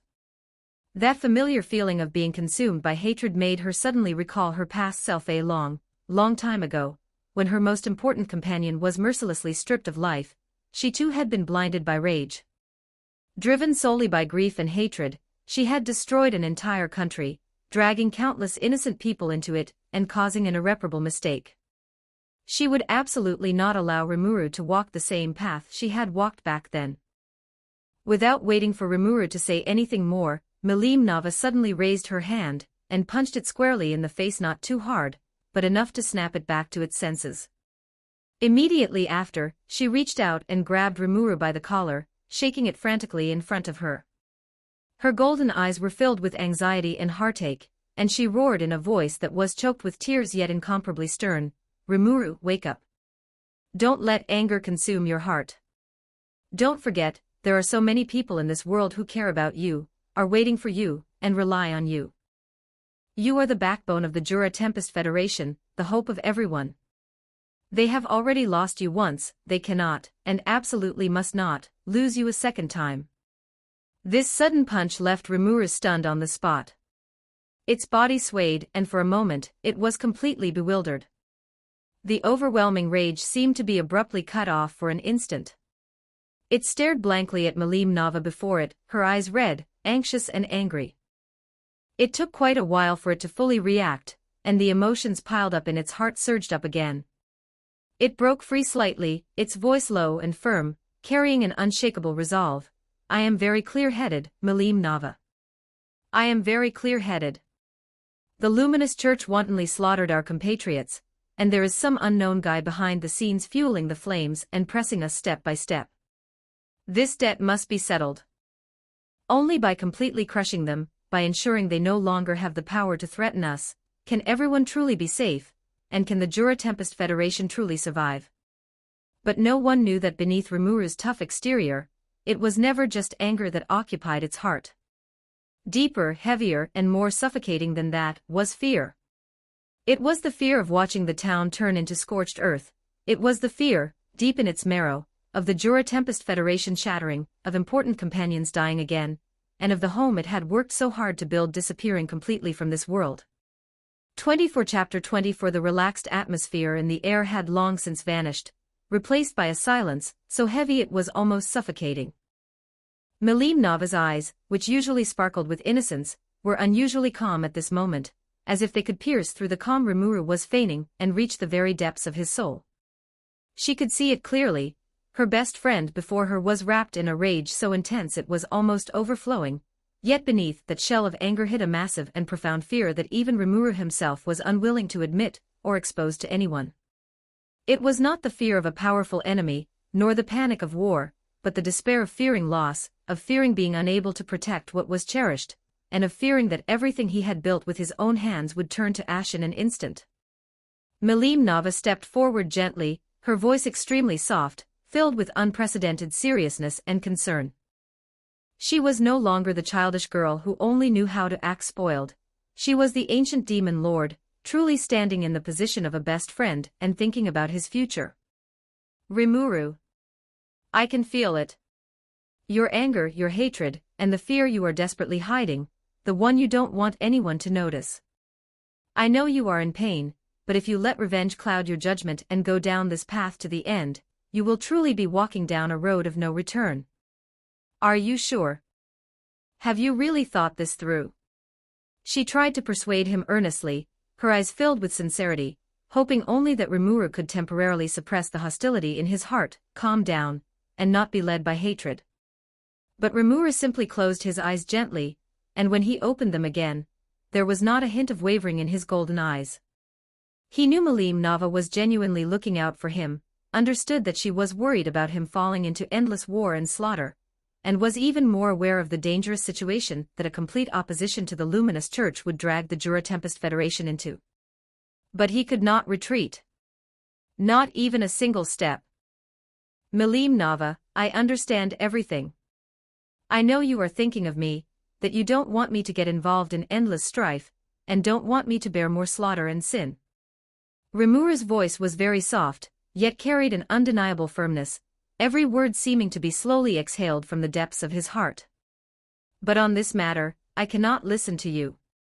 He lowered his eyes slightly, and what flashed through his mind were the smiling faces of the monsters who trusted him, the innocent play of the children, the defenseless civilians who were ruthlessly burned, and the countless subordinates who gave their all for the Jura Tempest Federation. What the Luminous Church has done is not a conflict of positions at all, but a naked massacre. They slaughtered my citizens, the monsters who trusted me wholeheartedly, relied on me, and entrusted everything to me. They did not ask about good or evil, did not distinguish between the old and young, and simply based on a ridiculous excuse of purifying evil, they wantonly burned children to death, slaughtered civilians, and destroyed the home we worked so hard to build. If I choose to retreat now, choose to turn a blind eye, and choose to pretend that nothing happened for the sake of so-called stability, Rimuru's voice sank slightly, carrying a trace of self-mockery and bone-chilling determination. Then what difference is there between me, the monarch of the Jura Tempest Federation, and a coward who abandons his people to live in dishonor? I once swore to them that I would protect everyone and give them a home where they could live in peace without fear. I cannot break my oath. I am not seeking revenge for the sake of revenge. I want the whole world to remember whoever dares to touch my people must pay an equal price. Rimuru looked up at Malim Nava, his tone finally carrying a trace of imperceptible trembling. It was the first time he frankly admitted the softest and most fragile part of his heart. You are right, I am indeed afraid, I am so afraid I can barely breathe. I fear that everything in the Jura Tempest Federation will be completely destroyed by the Luminous Church, I fear that the people I cherish will leave me one by one, and I fear that in the end, I won't be able to protect anything. But I know even more clearly that retreating cannot buy peace, and forbearance cannot buy tranquility. If I want my citizens to live, if I want to protect our home, the only thing I can do is fight with everything I have. He sighed softly, his gaze gentle yet firm. Milim Nava, you are the most important and cherished friend I have in this world. I never wanted to stand against you, and I certainly don't want to put you in a difficult position. But this matter is not up for negotiation. Just as Rimuru's voice fell, and the air was still filled with heavy and firm stalemate, a hearty and robust male voice suddenly rang out leisurely from behind, instantly breaking the tense atmosphere. Milim Nava, I stand with Rimuru on this one. With me in the Jura Tempest Federation, it is clearly a guaranteed win, so why not fight? Rimuru and Milim Nava instinctively turned to look, only to see the storm dragon Veldora standing silently behind them, his eyes bright and sharp, his body faintly radiating the majestic pressure belonging to a true dragon, yet carrying his usual confidence and boldness. The moment she saw who it was, Milim Nava's eyes lit up, and her previous expression of concern was instantly replaced by surprise. She jumped up immediately, her tone filled with obvious joy. Uncle, you're resurrected. She sensed the newly restored, powerful dragon aura on Veldora for a moment, then clapped her hands, nodding as if suddenly enlightened, her tone becoming much lighter. In that case, it seems the Luminous Church really has no chance of winning. A true demon lord, plus a true dragon. Looking at it this way, this is indeed a sure victory. However, Milim Nava was happy for only a moment before quickly returning to her serious and mature appearance. She turned to Rimuru, her eyes filled with solemnity, and her tone became earnest. Rimuru, I still hope you will firmly remember one thing: your true enemies are never those innocent ordinary people who were deceived and used, but the high-ranking members of the church who are hiding behind the scenes, manipulating everything and inciting hatred. After a pause, she lowered her voice a little, as if revealing an extremely important secret, and continued, Let me tell you one more thing quietly, there is a non-aggression pact between demon lords. And the Luminous Church you are facing now, its true ruler, is herself a demon lord. In case any accident happens later and things get out of hand, you can openly declare that the Jura Tempest Federation area is my territory and under my protection. As long as you bring up my name, no matter how dissatisfied they are, they will definitely not dare to attack you easily. After saying this, Milim Nava blinked gently and returned to her usual innocent and reliable appearance, as if she had just casually given the most secure and reassuring guarantee. Rimuru looked at the earnest Milim Nava before him, then looked at the majestic Veldora beside him, who was thumping his chest in assurance. The extreme chill that had been gripping his heart finally began to melt, replaced by a trace of warmth. He let out a soft breath. His purple eyes no longer held only cold determination, they now carried a touch of softness from being protected by friends, yet there was still not a hint of retreat. He first nodded slightly to Veldora, his voice filled with gratitude, yet steady. Veldora, with your words, I am much more at ease. With you in charge, the Jura Tempest Federation truly has gained the strongest barrier. After speaking, he turned back to Milim Nava, his gaze gentle and solemn. Every word was clear and firm, his tone carrying relief as well as the confidence befitting a demon lord. Milim Nava, thank you so much for being willing to go this far for me. That you are willing to stand up and protect me is my greatest fortune. However, Rimuru's gaze lifted slightly, restoring a clear and powerful light, the will that belongs solely to the monarch of the Jura Tempest Federation. I cannot hide under your protection forever. I am Rimuru Tempest, the monarch of the Jura Tempest Federation. I have citizens I must protect and responsibilities I must shoulder. I will fight this battle in my own name, and win in the name of the Jura Tempest Federation. Whoever hurts my citizens, I will personally seek justice. I will not put you in a difficult position, nor will I implicate you. But this matter, I must face it myself. He looked at Milim Nava, his eyes sincere and open. With you and Veldora behind me, I have nothing to fear. The coup that Rimuru quietly launched within the kingdom of Falmouth triggered a storm that completely exceeded the expectations of both the Western nations and the Luminous Church. First, the royal family of the kingdom of Falmouth suddenly announced that King Edmalus had passed away due to sudden illness. While the entire nation was still in shock at the news, Prince Edward quickly held a coronation ceremony and ascended the throne as the new king of the kingdom of Falmouth. The entire process was clean and swift, without any controversy, and left no room for outside interference. Immediately afterward, the new King Edward issued decrees with lightning speed, publicly declaring that the Kingdom of Falmouth was officially withdrawing from the Western Nations Alliance and unilaterally tearing up all non-aggression pacts signed with neighboring countries. What truly left the nations and the Church in a state of absolute fury, and even terror, was the final order he issued, a decree requiring the demolition of all Luminous Church churches, and the execution of all Luminous Church clergy within the country within 3 months. This was no longer just a diplomatic issue. It was a direct wielding of the butcher's knife against the Luminous Church, trampling the authority of the Church into the mud. In normal times, if it were merely a withdrawal from the alliance or the tearing up of treaties, the Western nations might have symbolically dispatched envoys to negotiate and apply pressure, attempting to salvage the situation. But once this final decree was issued, everyone realized that the situation had spiraled completely out of control. Fearing they might get burned, the various nations immediately issued statements severing all diplomatic, trade, and civilian ties with the Kingdom of Falmouth, dreading being dragged by this foolish and insane new king into the abyss of becoming enemies with the Luminous Church. The strength and foundation of the Luminous Church had long been beyond doubt across the entire Western continent. Even though the Kingdom of Falmouth had accumulated significant economic power through trade and agriculture, standing up against the Holy Empire of Rubrios, which had entrenched itself in the West for centuries and commanded the Holy Knights and the Emperor's personal guard, was still like throwing an egg against a rock. They were far from being a match. At this moment, deep within the solemn and magnificent great cathedral of the Holy Empire of Rubrios, the 10 great saints of the Holy Knights, who were usually scattered and rarely gathered together, had assembled in their entirety for the first time in history.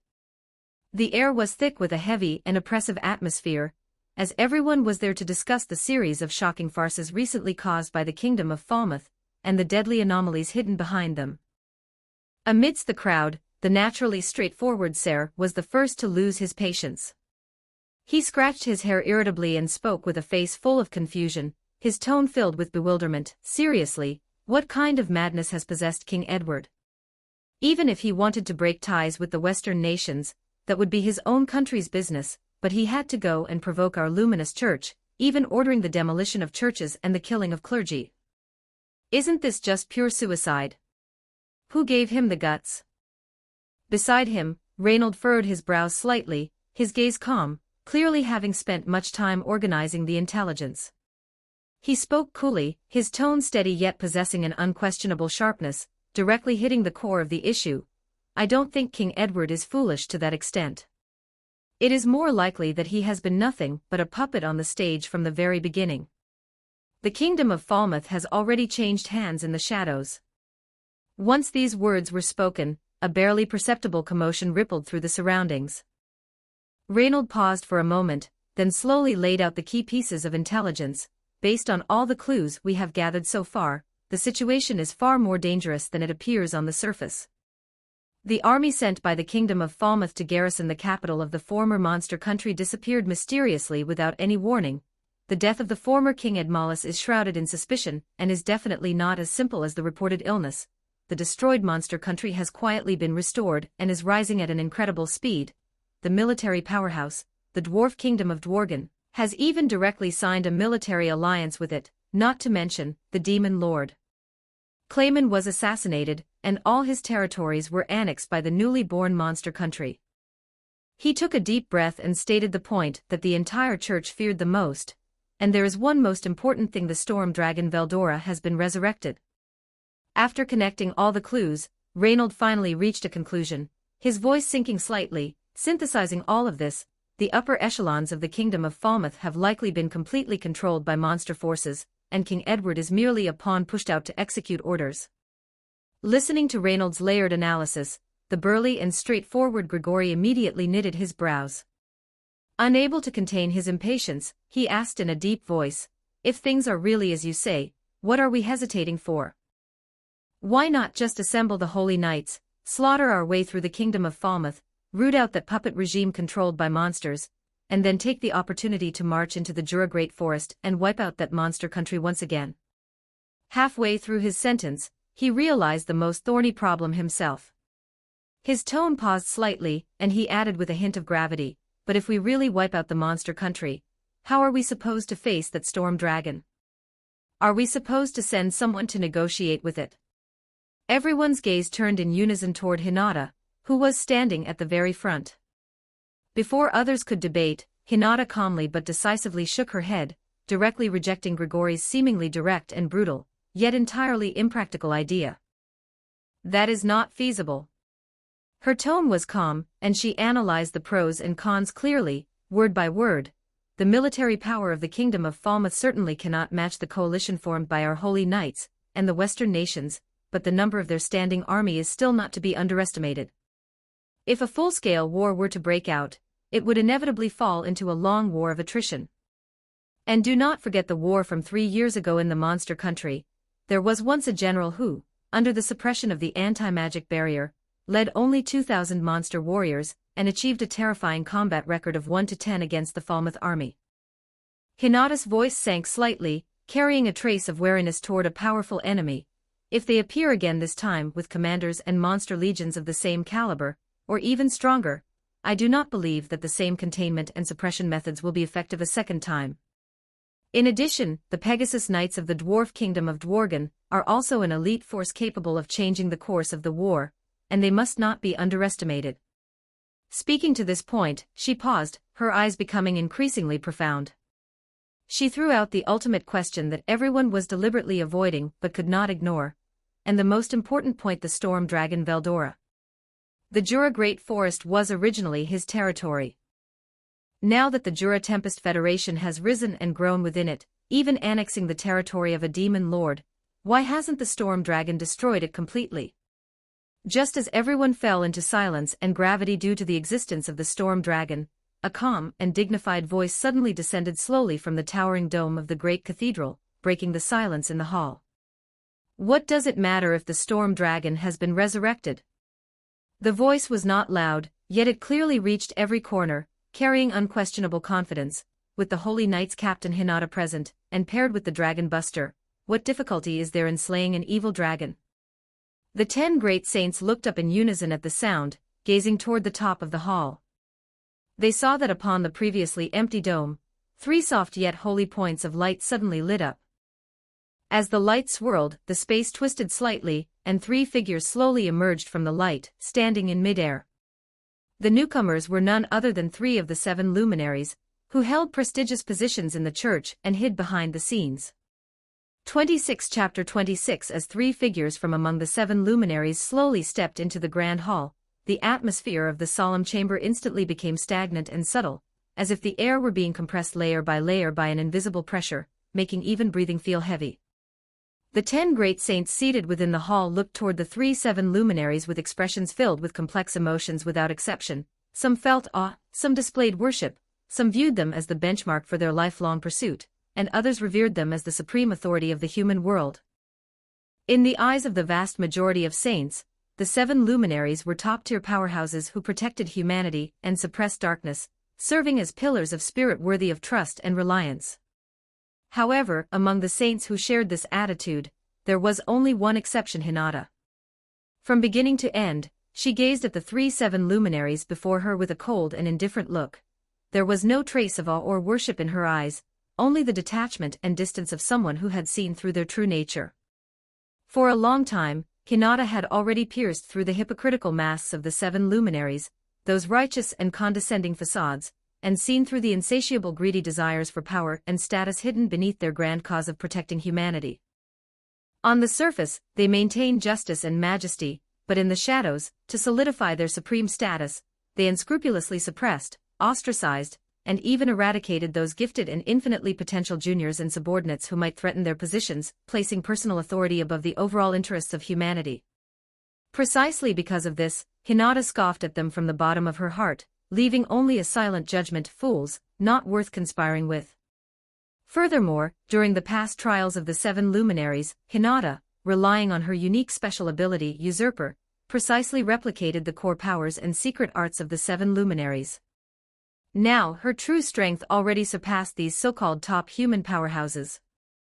If it were not for the concern that the lineage of the 7 luminaries had been entrenched in the human camp for many years, with deeply intertwined forces and solid foundations, and that acting rashly would trigger internal turmoil, division, or even civil war within the Western nations and the Church, giving external enemies an opportunity, she would have already personally eradicated these tumors that were entrenched within the human camp and corroding its foundation, reserving only the final respect and restraint for the Sun luminary, who upheld the righteous path and possessed a great sense of justice.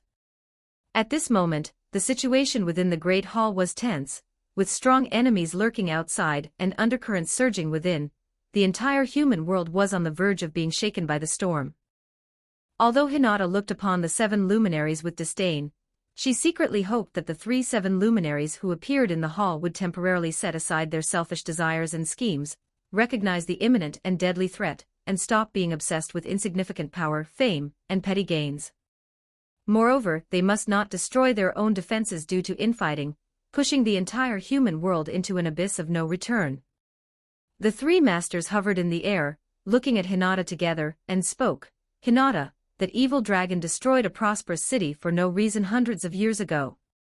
Now that he has completed his resurrection, he is bound to become a major threat to all of humanity. As the leader of the Holy Knights, you have the responsibility and the strength to eradicate him. With the addition of this dragon buster, even someone as strong as the storm dragon cannot be your opponent. Saying this, a sword radiating a holy aura appeared before Hinata. Hinata stood in the slightly dim hall, her body shrouded by the 3 obscure and indistinguishable auras of the 7 luminaries. For a moment, she felt somewhat at a loss, and her originally calm and composed mind rarely experienced a trace of disorder. She frowned slightly, and an inexplicable sense of strong incongruity arose in her heart. She felt that these 3 old immortal geezers had an unconcealed eagerness hidden in their eyes, as if they wanted to push her to the opposite side of the storm dragon Veldora in the next second, wishing to force her into a death match with that legendary dragon species immediately. This deliberate instigation and inducement caused her keen intuition to constantly sound warnings. However, Hinata did not dwell too much on this suspicion. The current situation did not allow her to be distracted by speculating on the sinister intentions of others. She reached out to take the dragon buster handed over by the 7 luminaries. When her fingertips touched the cold and domineering dragon attribute suppression magic power on the blade, her eyes sank. Regardless, the most imminent threat to the entire Western Holy Church, and even the human camp, was undoubtedly the storm dragon, whose strength had become increasingly terrifying after awakening, as well as the Jura Tempest Federation, which was rising strongly again and continuously expanding its influence. Internal suspicion and strife had to be temporarily shelved in the face of this overwhelming crisis. But Hinata ultimately underestimated the viciousness and paranoia of the 7 luminaries.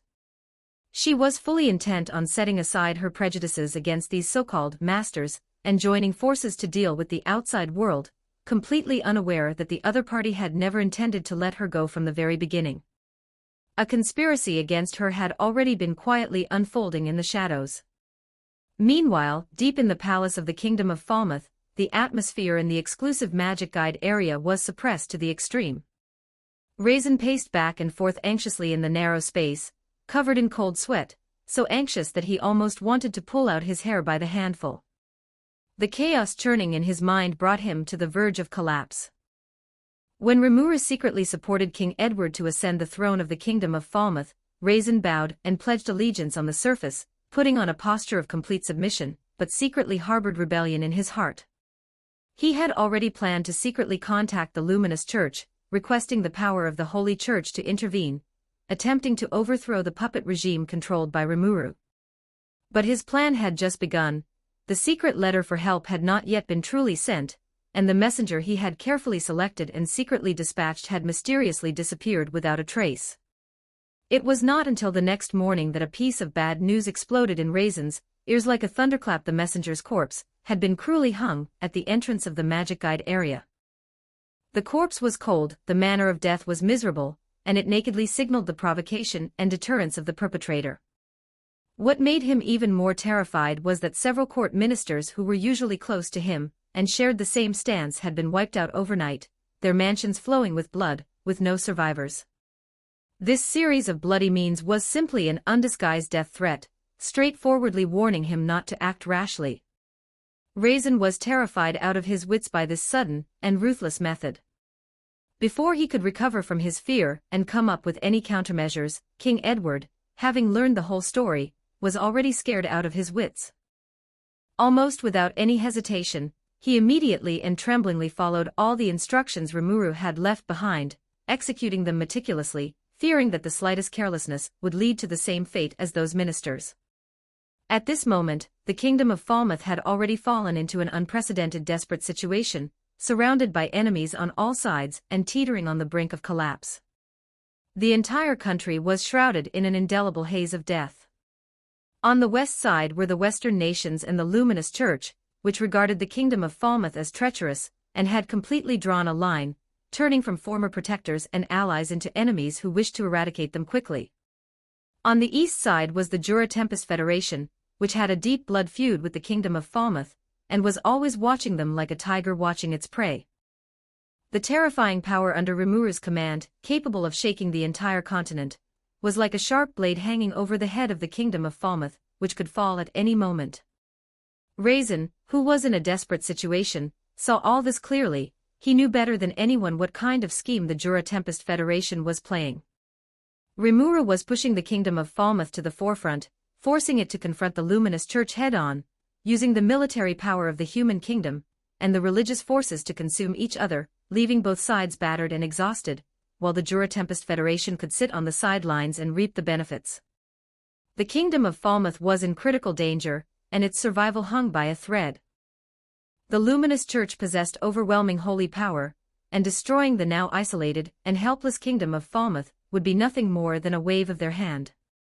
As a great mage who had protected this land for hundreds of years, Raisin had dedicated his life to this kingdom, witnessing its rise and fall, honor and disgrace. He resisted from the bottom of his heart, and was unwilling to see the land that had nurtured him end up in the tragic fate of national destruction and becoming scorched earth. That helplessness and pain cut through his heart like a sharp blade again and again, making this great mage, who had experienced many storms, feel bone-chilling despair for the first time. Chapter 27, The Western Council, Pro-War. After a series of earth-shattering upheavals in the kingdom of Falmouth, the situation across the Western nations suddenly tightened, the atmosphere becoming extremely oppressive. Before long, the member states of the Western nations convened the Western Council, which would decide the fate of the nations, with the highest standards and at the fastest speed. In the hundreds of years of history of the Western nations, every emergency convening of the Western Council was never a routine matter. It meant that the entire Western continent was about to face a terrifying crisis capable of shaking the foundations of the state or even destroying civilization. It was the final moment when the nations, facing life and death, had to huddle together to make a decision. And this time, the threat they faced was far more dangerous and imminent than any in history. On one side was the Kingdom of Falmouth, an old major power with significant economic strength and population base that held decisive influence among the Western nations. Its turmoil and changes directly affected the political landscape and balance of power of the entire Western continent. On the other side was the Jura Tempest Federation, which had risen strongly like a comet, and controlled nearly 50% of the vast territory of the Jura Great Forest in a short time. What made the nations even more alarmed was that the sphere of influence of the Jura Tempest Federation was still expanding outward at an astonishing speed, its territory, military power, and influence climbing daily, becoming a rapidly growing behemoth beside the Western nations. Besides this, another piece of news that kept all human nations awake at night hung over the Western Council like a dark cloud. The storm dragon Veldora had been resurrected. Although as of now, there was no concrete intelligence or reliable witness on the continent that could prove the storm dragon would actively launch a devastating attack on the Western nations or the Luminous Church, one undeniable fact lay before them: this legendary disaster-class dragon was tacitly allowing the Jura Tempest Federation, which had a nation-destroying blood feud with the Luminous Church, to develop steadily and expand wantonly within its traditional territory. Such an abnormal attitude forced the rulers of the Western nations to feel extreme fear and suspicion. No one dared to be certain whether the Storm Dragon was secretly protecting the Jura Tempest Federation, and even fewer dared to bet on whether this silent protection would one day turn into a world-destroying storm that would sweep across the entire Western continent. The atmosphere at the meeting venue was so heavy it was nearly frozen, with undercurrents surging between the seats. The monarchs and representatives of small nations with narrow territories and weak strength looked at each other, their eyes filled with anxiety and hesitation. They did not dare to speak easily, only glancing cautiously from time to time at the two most important seats in the venue, the Kingdom of Ingratia and the Holy Empire of Lobelia. Although the Western Council publicly touted the principle of equality among nations and collective consultation, everyone present knew the ones who could truly make the final decision and sway the overall direction were still the major powers at the top of the hierarchy. The small nations were at best followers and listeners, with little qualification to even raise objections. In the most prominent core seat of the venue, the representatives of the Kingdom of Ingratia, Count Goban and Prince Elric, sat with arrogant postures on luxurious seats, their expressions carrying undisguised haughtiness. They were casual in their posture, their eyes disdainful, as if this emergency council regarding the survival and safety of the Western nations was just an insignificant formality, not taking the imminent crisis to heart at all, fully displaying the arrogance and confidence of an old powerhouse. In stark contrast was the exclusive seat of the Holy Empire of Lobelia on the other side. Holy Emperor Louis had a solemn expression, his body exuding a calm and majestic religious aura, sitting upright, his sharp gaze watching every movement in the venue. The captain of the Holy Knights beside him, Hinata Sakaguchi, sat straight as a spear, her expression cold and solemn, a powerful pressure that made people afraid to approach faintly radiating from her body, clearly taking this meeting that would decide the future of the West extremely seriously, maintaining high vigilance and focus at all times. The chairman sitting in the center seat of the council swept his deep gaze over every tense face in the hall, his tone calm and solemn as he slowly stated the core topic of this emergency council: how to deal with the dual threats posed by the Jura Tempest Federation and the Kingdom of Falmouth, and to finalize the ultimate countermeasure for the Western nations. Before the words fell, this brief calm was completely torn apart. Like a spark thrown into boiling oil, the venue instantly exploded. Successive discussions erupted, rapidly evolving from initial low-voiced arguments to loud disputes. Sharp voices, heavy table slapping, and the light clinking of magic tools intertwined, and the entire council hall was engulfed by intense emotions. Facing the rise of the Jura Tempest Federation and the covetousness of the Kingdom of Falmouth, the Western nations, with their different interests, strength perceptions, and risk assessments, undoubtedly split into two distinct camps: the pro-war faction and the pro-peace faction. In the seats of the pro-war faction, the representatives of the nations all had impassioned expressions, their clenched fists pounding heavily on the smooth stone tables, stating their positions with stern voices. They bluntly stated that although the Kingdom of Falmouth was an old military powerhouse that had stood on the continent for many years, with deep national strength and sufficient troops, and there were even rumors that it had secretly reached an unspeakable cooperation agreement with the Jura Tempest Federation, the Western nations were not loose sand. As long as each country abandoned their prejudices, quickly formed a joint legion, gathered the elite forces of the entire West, and launched a full-scale attack in one go, using overwhelming power to strike directly at the heartland, they would certainly be able to defeat the alliance of the two major forces and completely eliminate the border threat. Their words were radical, firmly believing that the strength of the coalition army was enough to crush all obstacles and regarding war as the only way to solve the threat. In contrast, the representatives of the pro-peace faction had solemn expressions and furrowed brows, refuting the radical remarks of the pro-war faction with a calmer and more prudent attitude. They pointed out in deep voices that the Jura Tempest Federation was by no means an ordinary opponent. The mere fact that it could firmly control 50% of the territory of the Jura Great Forest was enough to prove that its military strength, magic foundation, and ruling power had reached a terrifying level. What made people even more alarmed was that the legendary storm dragon Veldora had been resurrected, and the entire territory of the Jura Tempest Federation happened to be within the active protection range of this ancient dragon. The terrifying power of the storm dragon had long been engraved in the historical memory of the Western nations.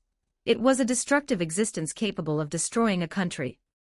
If the Western nations rashly sent troops to attack the Jura Tempest Federation, once they angered this unruly dragon, what awaited them would not be the outcome of a war, but a devastating disaster with no power to fight back.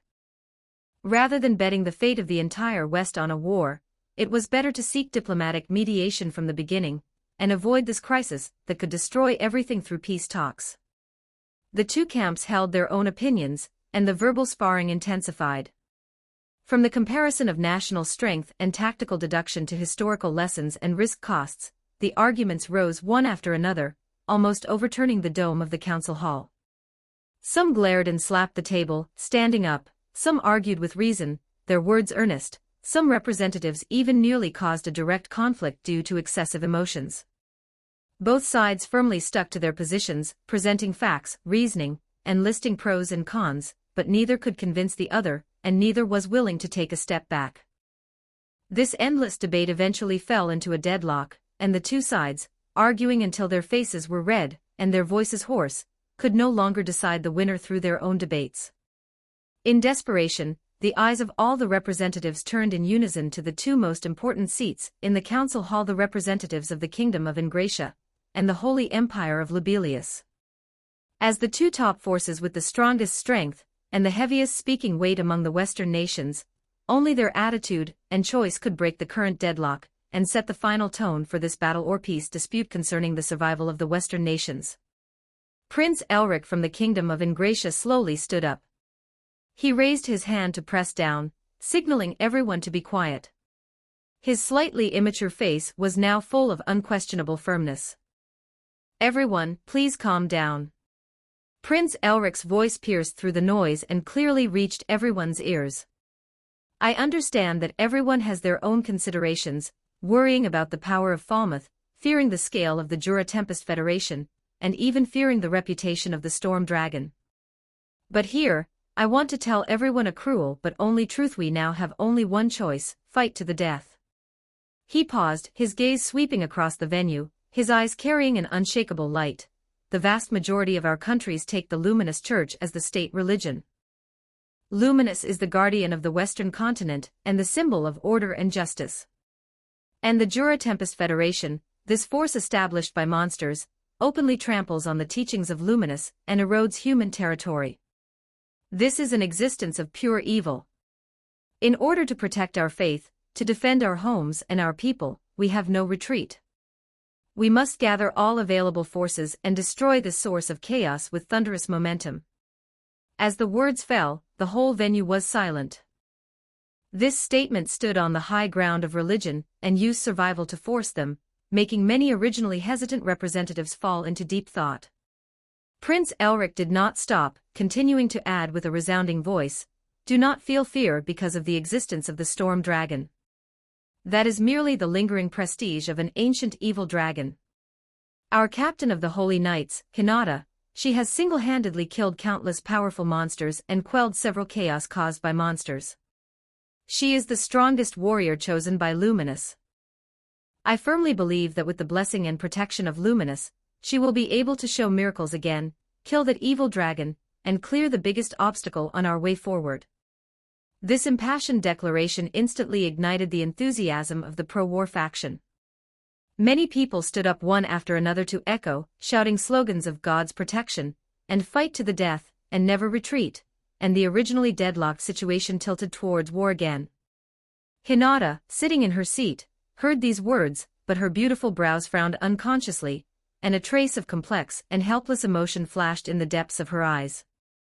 She had to admit that the Prince Elric in front of her really exceeded her expectations. This prince, who usually looked like a slacker, could have such high awareness at a critical moment, daring to face the cruelty of war, and even pinning all his hopes on her, the captain of the Holy Knights. This courage and responsibility were worthy of her respect. But at the same time, doubts and a trace of anger in her heart also quietly emerged. That being said, why did everyone want her to kill the Storm Dragon? Each of them seemed to think that it was an easy little thing, a trouble that could be solved by relying on the blessings of Luminous. They seemed to have forgotten what kind of earth-shattering power the storm dragon Veldora possessed as a true dragon. 300 years ago, if it hadn't been for that powerful hero who sealed him, where would the Western nations have the stability they have today? Even after being sealed for 300 years, his remaining power was still unfathomable. That was an existence that even the strongest human legion dared not easily provoke.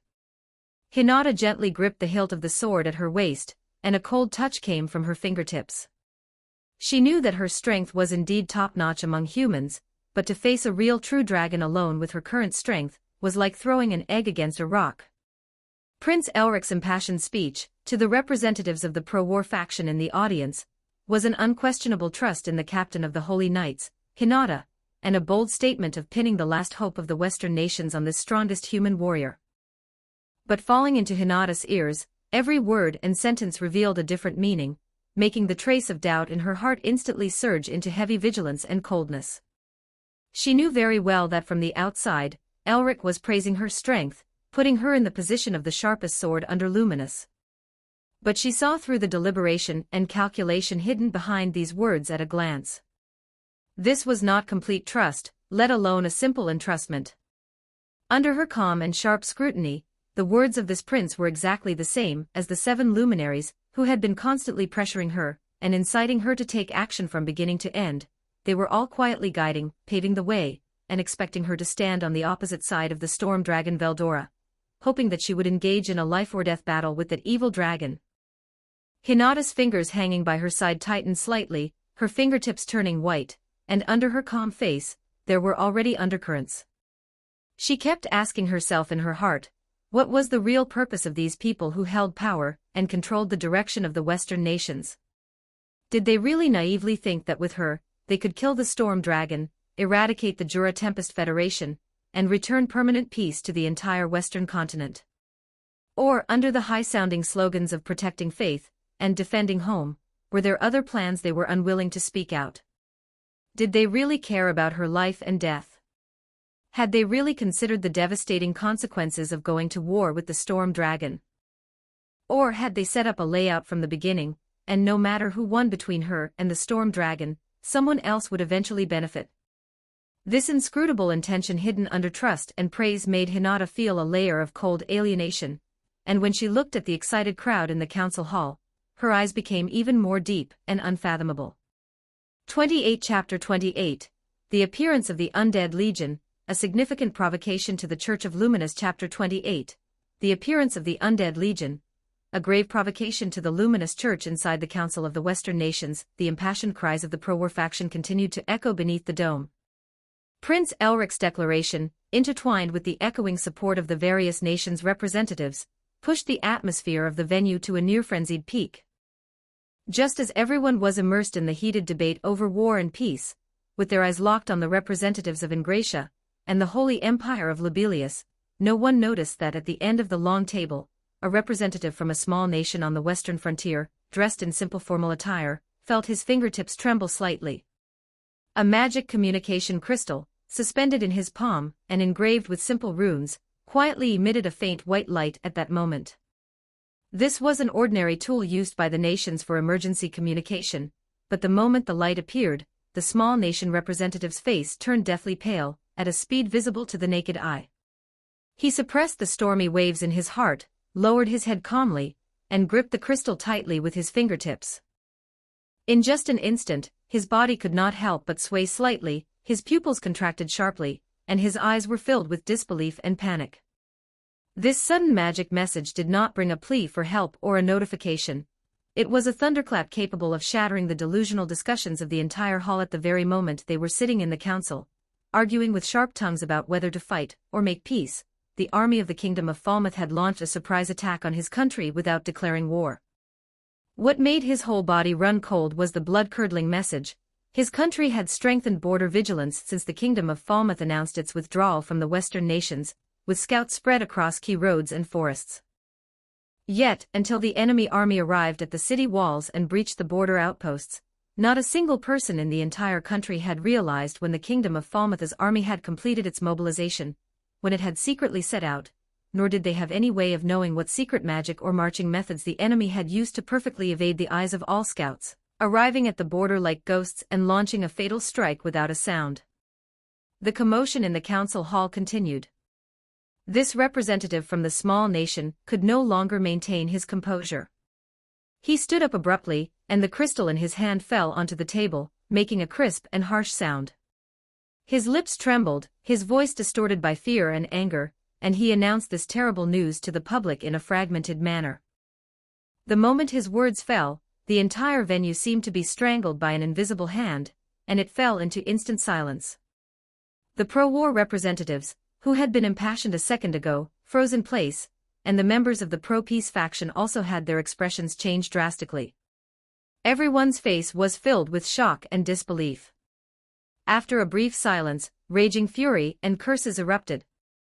Representatives from various nations stood up and slammed the tables, sternly denouncing the Kingdom of Falmouth for its treachery and lack of honor, for using the despicable tactic of attacking without a declaration of war while the Western nations were holding a joint council to discuss countermeasures, completely ignoring diplomatic boundaries. Amidst the angry curses, no one continued to dwell on the empty talk of war or peace. The Kingdom of Falmouth had already torn apart all possibilities of negotiation with its actions. The representatives of the nations, having reacted, did not dare to delay for a moment. They took out their respective royal magic communication devices and sent emergency alerts to their own countries at the fastest speed. They informed them word for word of the terrible news that the Kingdom of Falmouth had suddenly started a war and launched a surprise attack on a small nation, and strictly ordered their countries to immediately strengthen border defenses, increase elite scouts, and activate border magic formations to strictly guard against the Kingdom of Falmouth's army doing the same and launching a similar surprise attack on their own countries. The council hall, which had just been filled with debate and opposition, was now left with only the sound of rapid magic chanting, communication orders, and panicked footsteps. The previously deadlocked situation had been pushed to the brink of an irreversible war by this vicious surprise attack from the Kingdom of Falmouth. The clamor in the council hall was still deafening, but the second round of sudden terrible news was like a red-hot branding iron, searing the nerves of everyone. The magic crystal in the small nation representative's hand lit up with red light again under the anxious gazes of everyone, even more dazzling than the last time, and the runes on the surface of the crystal flickered wildly due to the rapid fluctuations of magic power. He took a deep breath, as if reading a death warrant, and with a trembling voice, made the new discovery on the battlefield public. The Kingdom of Falmouth's army is mixed with undead legion soldiers. These words were like a bucket of ice water, instantly causing the boisterous council hall to freeze completely. The representatives looked at each other, their faces as pale as paper. No one expected that the Kingdom of Falmouth's army would actually hide such a shocking and taboo existence. Necromancy has been an absolute heresy under the iron laws of the Western nations for hundreds of years. It is not only explicitly prohibited, but is also a serious crime punishable by death for anyone who even touches it. That the Kingdom of Falmouth would dare to openly use this power is not just a war provocation, it is a declaration of war against the order of the entire Western world. This is definitely the work of the Jura Tempest Federation. A representative slammed the table in excitement, his voice cracking with anger. Besides the Jura Tempest Federation, who else could provide the Kingdom of Falmouth with this forbidden art? They must have reached some sort of dirty deal. Even if there was no cooperation, another pro-peace representative said with a hoarse voice, filled with despair, using the Undead Legion is a thorough act of heresy. The Kingdom of Falmouth is treating the entire Western nations as its enemy. Instantly, the label of accomplice to the Jura Tempest Federation was firmly slapped onto the Kingdom of Falmouth. The representatives of neutral nations who were originally observing were now looking at the vacant seat of the Kingdom of Falmouth with eyes full of murderous intent and rejection. Meanwhile, sitting deep in her seat and clad in holy armor, Hinata, whose eyes were usually calm, was now narrowing them slightly, the coldness in her eyes condensing rapidly. She calmly filtered the information in her hands, thoughts flashing through her mind like lightning. The Kingdom of Falmouth uses the Undead Legion, highly likely related to the Jura Tempest Federation. What exactly is the situation inside the Jura Tempest Federation? She couldn't help but recall the fragments of intelligence about the Jura Tempest Federation from this period. The rapid rise of that emerging power was astonishing, but it had always been shrouded in a layer of mist. She frowned, her fingertips lightly brushing against the hilt of the sword at her side, and suddenly remembered a key node that had been overlooked: the death of the demon lord Clayman. Clayman. Hinata thought to herself, that is a genuine true demon lord level powerhouse, and also a hegemon who once controlled parts of the Jura Great Forest. A huge logical chain quickly assembled in her mind: who killed Clayman? There are many rumors in the outside world, but one thing is certain: being able to kill a demon lord is no ordinary feat. Who is the ruler of the Jura Tempest Federation? If the Jura Tempest Federation can absorb and integrate Clayman's territory, it means its ruler is extremely powerful. Who delivered the fatal blow? The most reasonable inference is, the supreme ruler of the Jura Tempest Federation is the one who personally killed Clayman. Hinata's breath hitched slightly, and an unprecedented sense of crisis rose from the bottom of her heart. If all this is true, it means the Jura Tempest Federation is by no means a simple monster nation.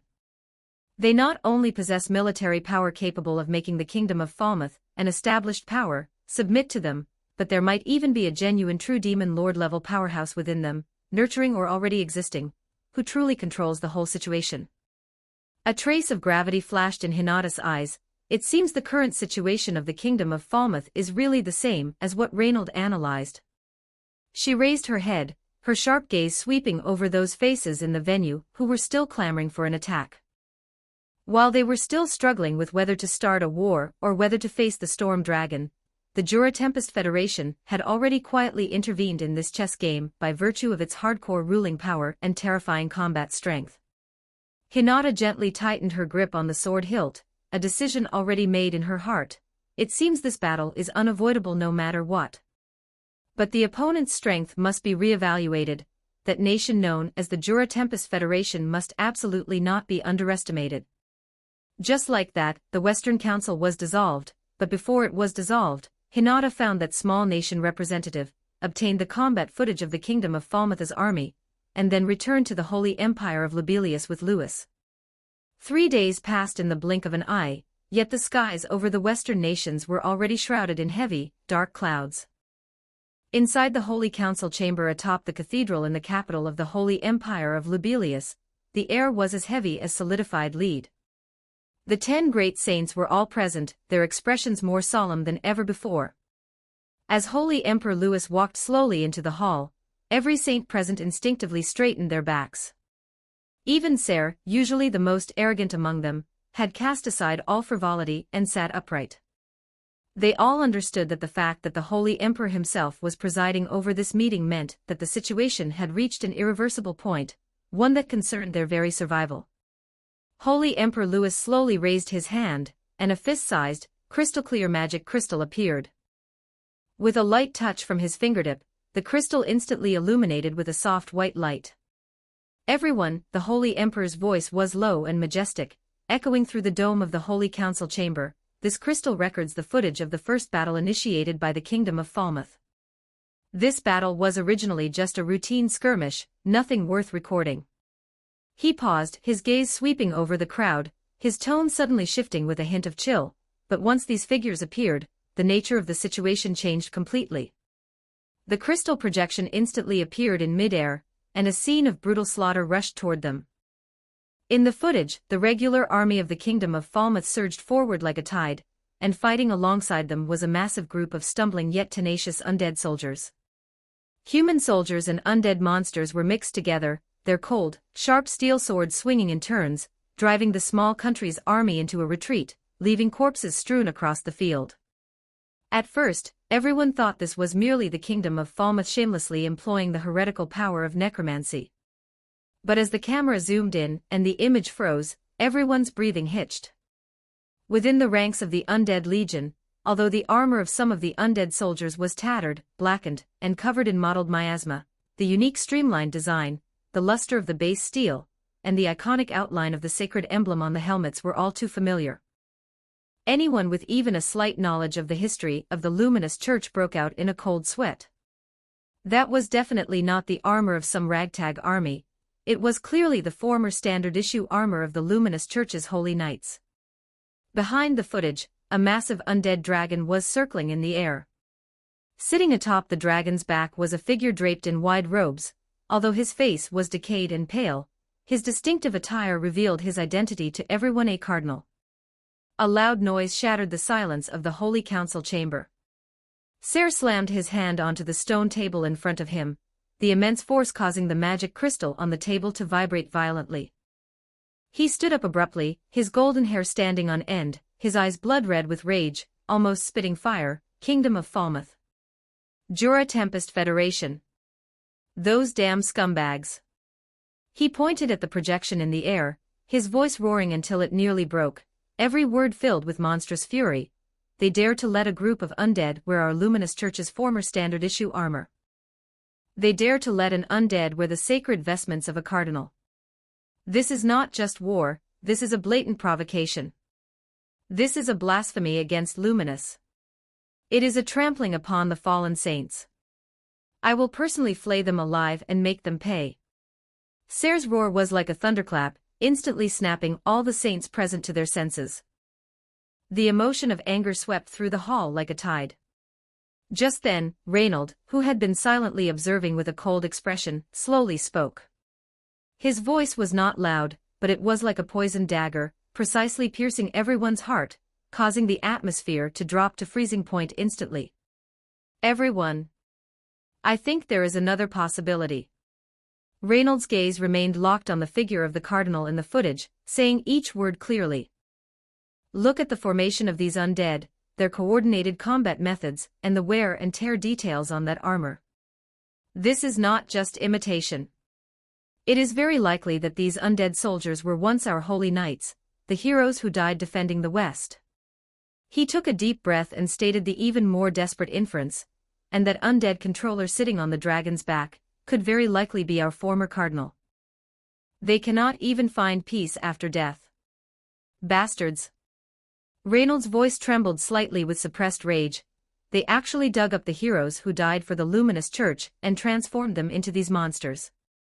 This is not just blasphemy, it is the flaying of their very souls. This sentence was like a bombshell, causing the entire Holy Council chamber to erupt. The heroes they had never met but deeply admired had now become walking corpse-like undead, slaughtering their own kin on the battlefield. This feeling was even more heartbreaking, infuriating, and desperate than facing 10,000 pure-blooded monsters. In fact, long before this meeting was held, the moment Hinata handed over the battlefield magic crystal, she had conducted a highly secret private discussion with Holy Emperor Louis. The two had repeatedly scrutinized and deduced the crystal footage, comparing the armor styles, combat habits, command logic, and rune marks one by one. The conclusion they finally reached was exactly the same as the answer Reynold later gave before the saints. These undead clad in old-style Holy Knights armor were definitely not imitations, nor were they ordinary dead. They were the very same most loyal and elite Holy Knights Legion of the Luminous Church from the past. However, a question that could make anyone's hair stand on end slammed into their hearts. The Luminous Church had an almost draconian protection over the burial grounds of past Holy Knights and clergy. All historical cemeteries were equipped with top-tier sacred barriers and guarded by Holy Knights day and night. For hundreds of years, there had never been any incident of remains being stolen or tombs being destroyed. Since the bodies were intact, where did these undead soldiers come from? It couldn't be fabricated out of thin air, and it certainly couldn't be that they were dug up after death. All clues were deadlocked here, stuck in a blind alley. Just as Hinata was knitting her brows, having almost turned over all the historical archives, Louis, who had been silent and closing his eyes, tracing back ancient memories, finally opened his eyes slowly. A hint of heaviness and regret, sealed away for hundreds of years, flashed in his eyes, as if he had recalled a past that had been deliberately forgotten and was unwilling to be mentioned. I remember now. Louis's voice was low and hoarse, carrying the desolation of time. Hundreds of years ago, the church once had a newly appointed cardinal with a bright future. He was pious, powerful, and deeply loved by the Holy Knights. But shortly after he was ordered to lead an elite legion out on a mission, the entire unit disappeared without any warning. He paused, his fingertips tightening slightly, his tone full of confusion that he could not let go of. The church used all its power to search, scouring the borders, forests, and valleys, yet they could never find a single corpse, a single fragment, or a trace. They were as if they had completely vanished from the world. They didn't die in battle, didn't betray, and didn't return, leaving only a cold missing in the records.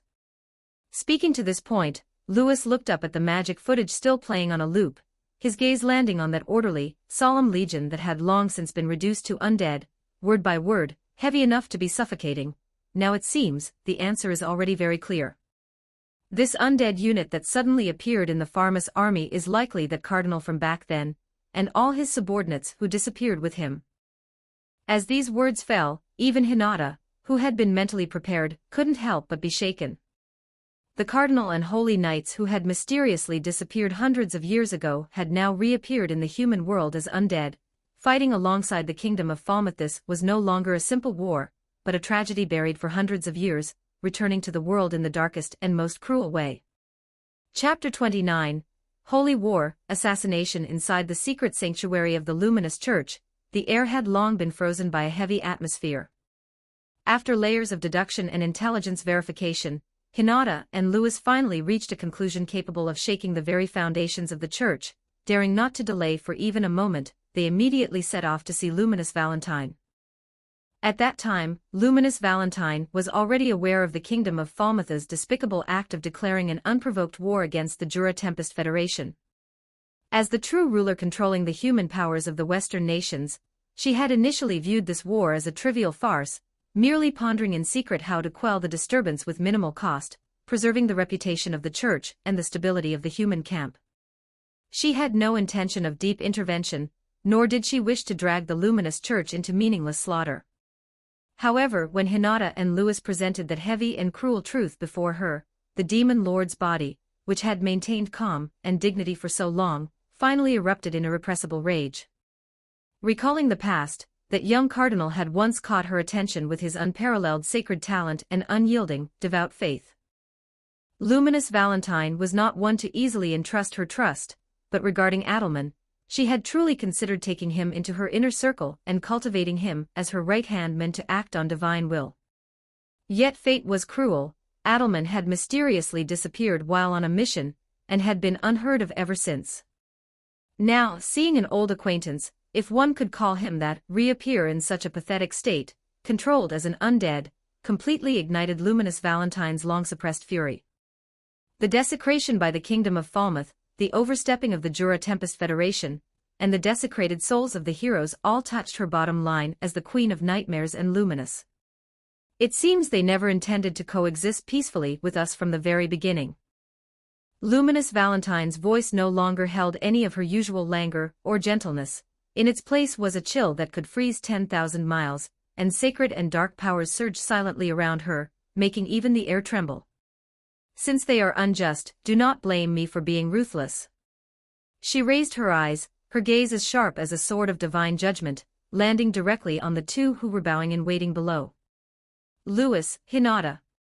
In the name of my divine oracle, Luminous, immediately assemble the entire Holy Knights, and mobilize all available armed forces. In this battle, do not hold back. You must completely annihilate the culprits. As time passed, a few days later, when news spread throughout Rubrios that the Kingdom of Falmouth and the Jura Tempest Federation had joined hands to desecrate the heroes, forcibly turning those who had once died for humanity into undead weapons, all believers were incensed. Anger, grief, and humiliation intertwined, turning into a raging inferno capable of burning everything, filling the entire sanctuary. Just as the masses were filled with righteous indignation, Lewis Valentine, in his capacity as the divine agent, loudly proclaimed the final oracle from Luminous. The oracle descended, admitting no doubt. Assemble all holy knights, mobilize all affiliated legions, pour out the power of the Luminous Church, and with the fastest, most ruthless, and most resolute posture, declare war on both the Kingdom of Falmouth and the Jura Tempest Federation simultaneously, completely annihilating these two culprits who have desecrated the heroes and disrupted the order under the Holy Light. The Holy Light roared, and the will to fight soared to the heavens. A holy demonic war that would sweep across the entire Western continent began. Inside the field tent where the Pharmas army was stationed, dim magical lights flickered within the canvas, casting three shadows that stretched and shortened. The air was filled with dust, the smell of blood, and a faint, chilling scent of decay, the unique odor belonging to the undead legion. Shogo kicked a wooden crate beside him irritably, complaining to his companions with a face full of impatience, his tone filled with confusion and resistance. Seriously, did the higher-ups make a mistake? If we're fighting, let's just fight properly. Fighting openly and honestly would be fine, but why are there so many undead mixed into our army? The more he spoke, the more he furrowed his brows. The thought of those gray-faced, stiff-moving undead soldiers on the perimeter of the camp made his entire body feel uncomfortable. Kirara gently raised her hand, slowly wiping and maintaining her slender nails, making no effort to hide her disgust for those undead, her exquisite face filled with repulsion. Exactly, just looking at those undead is nauseating. They radiate bad luck, and even my mood worsens just by being near them. I really don't know what the higher-ups are thinking, actually making us fight side by side with such things. The two vented their dissatisfaction in a chorus, but Kyoya, who was to the side, kept his eyes closed, his fingertips gently tapping on his knees. After a long silence, he slowly opened his eyes and offered a completely different, calm perspective. That's not quite right. You only think they are disgusting, but you fail to see their utility. These undead do not tire, do not feel fear, and do not die easily. They are simply the most suitable weapons for fighting brutal battles, charging front lines, and exhausting enemy forces. He paused, his voice dropping a few decibels, a trace of imperceptible doubt flitting across his brows. It's just that I still can't understand why the Kingdom of Falmouth is insisting on expanding westward instead of reclaiming the monster country that has spiraled out of control in the east. This route is completely illogical. I have a very ominous feeling, as if we are stepping into a huge trap step by step. Just as the three delved deeper into their discussion and their doubts grew heavier, the tent curtain was suddenly flung open. Raisin, the chief court wizard, walked in slowly. He wore a formulaic, respectful smile, but in those deep eyes, there was a hint of unquestionable oppression and obscure threats. The three of you would do well to rest early. After nightfall, the army must continue to march and engage in battle. There is no need to dwell on matters that should not be discussed. His tone sounded gentle and polite, yet it carried a firmness that forcibly ended the topic. After speaking, Raisin said no more, nodded slightly, and turned to walk out of the tent, his movements decisive and leaving no room for argument. Once the tent curtain fell again, Raisin stood in the darkness, slowly raising his head to look at the rows of silent, undead soldiers standing deep within the camp. Many of the undead, even after becoming the undead, still had broken fragments of armor belonging to the holy knights on their bodies. These were sacred warriors who once belonged to the Luminous Church, but now they had been twisted into killing weapons. Watching this scene, a complex sigh crossed Raisin's aged face, heavy, helpless, and carrying a trace of sorrow he could not shake off himself. He could do nothing, he could only follow this chariot that had long since lost control, moving forward until it plunged into the abyss. Outside the tent, Raisin stood alone in the cold, silent night, indescribable turbulence surging in his heart. He had originally thought Rimuru's so-called providing partial support was just an empty check to fool them, a polite lie between monsters. But he had never expected that he would actually be so decisive, directly dispatching this undead legion to the front lines. Yet, the arrival of this force did not become the Kingdom of Falmouth's reliance. Instead, it was like a barrel of scalding hot oil, pushing the entire kingdom completely into a pit of fire from which it could never recover. As a court wizard who had lived for hundreds of years and witnessed countless historical secrets, the secret knowledge Raisin possessed was far greater than ordinary people imagined. Thinking of the monstrous rage these undead would incite, Raisin felt his whole body go cold, unable to help but let out a heavy and sorrowful sigh in his heart. Really shouldn't have provoked these monsters in the first place. One wrong step and every step is wrong. He closed his eyes, and before him, the impending end of the Kingdom of Falmouth seemed to appear, the royal city collapsing, the territory shattering, the army annihilated, the once prosperous human kingdom completely turning to ash under the wrath of the Luminous Church. The image was suffocatingly clear, making this court wizard who had lived for hundreds of years feel such profound helplessness for the first time. Daring not to continue wallowing in desperate premonitions, Raisin took a deep breath, suppressing the chill and panic in his heart, and strode towards General Forgan's main tent. He had to immediately discuss the next steps with the military's supreme commander. Even if the odds of winning were slim, even if the road ahead was a dead end, they had to fight with all their might, just to secure even a sliver of a chance for survival for the kingdom of Falmouth, which was nothing but puppet cannon fodder. But they did not know that the noose of fate had already been slowly tightening in a place they could not see. Just as the kingdom of Falmouth was still entangled in fighting with weak neighboring countries, believing itself to have the upper hand, on the other side of the western continent, a giant war machine was already operating at full speed. The elite holy knights under the luminous church raised the banner of the holy light, uniting with the armed forces loyal to divine will from the western nations, like a silver torrent, sweeping and murderous, rapidly approaching this battlefield. Where the holy light reached, not a blade of grass would remain. While the Farmus army remained oblivious, inside the meeting hall of the Jura Tempest Federation, the atmosphere had already become solemn and cold. Rimuru raised his eyes, his gaze landing on the two figures bowing and waiting below, his tone calm, but carrying a determination capable of shaking heaven and earth. Diablo, Sui, and your blue numbers. Rimuru spoke slowly, his voice not loud, yet clearly branded into the heart of every listener. I am now issuing a new order: immediately launch secret assassinations against all rulers of the Western nations who follow the Luminous Church and have participated in this coalition. After succeeding, leave no traces, frame them against each other, and make them suspicious of one another and kill each other. He narrowed his eyes slightly, his tone carrying a trace of cold mockery. I want to see for myself whether they, having lost their rulers and fallen into civil strife, can still persist in fighting us to the end, or if they will first reveal their beastly nature, fighting among themselves for power and territory, and falling apart. After a slight pause, Rimuru's tone suddenly softened a bit, yet it still carried an unquestionable strength. One more thing: all of you must return to me in one piece. I do not wish to see anyone missing an arm or a leg upon their return, and I absolutely do not allow anyone to be lost out there. This was an order, and also Rimuru's unique protectiveness and cherishing of his subordinates.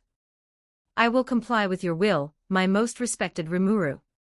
Diablo knelt on one knee, his eyes surging with fanatical loyalty and bloodthirsty excitement, black magical mist surging slightly around his body, as if he could hardly wait to drag the western continent into the abyss of fear. Beside him, Sui remained expressionless, only bowing slightly, his shadow silently spreading and twisting at his feet. As the leader of the Blue Numbers, he needed no superfluous words, responding to all of the Demon Lord's orders only with the most absolute actions. The next second, space twisted slightly, and the two figures, along with the shadows in the air, vanished together, leaving no trace of aura and making not a sound. Diablo and Sui disappeared before Rimuru, rushing off to a dark hunt that would sweep across the entire western continent.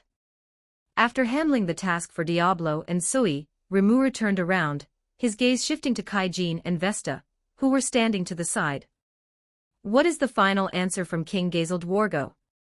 Vesta immediately stepped forward, gently pushing the crystal glasses on the bridge of his nose, and responded with a respectful and solemn expression. Reporting to Rimuru, His Majesty Gazeldwargo has formally agreed to transfer the long-shelved magic-infused soldier project to the Jura Tempest Federation. All relevant design blueprints, magic circle structures, material ratios, and technical data on failed cases have been organized and brought here by me personally. After speaking, Vesta held a stack of thick, gold-stamped documents in both hands, respectfully handing them to Rimuru.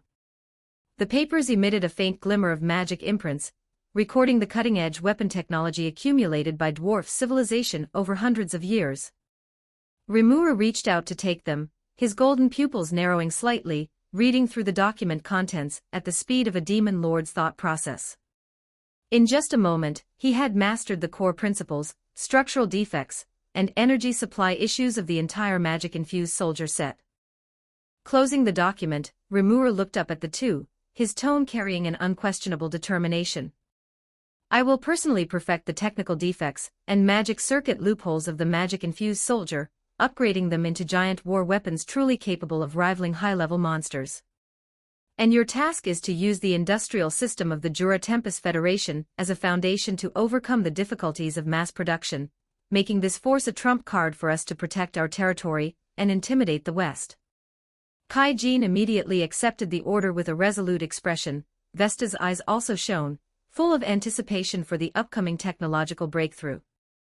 Just as the mass production plan for the magic-infused soldier was finalized, and the atmosphere in the hall was still tense with war preparations, Rimuru paused slightly, a faint trace of gravity crossing his previously calm face.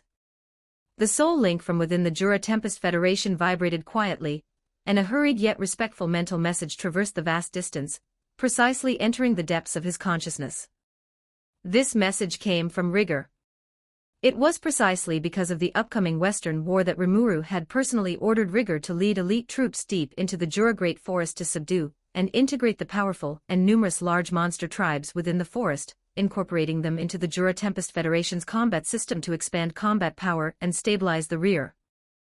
Given the current strength of the Jura Tempest Federation, the subjugation operation should have proceeded smoothly without obstacles. But the fluctuations of the message arriving at this moment carried clear stagnation and urgency.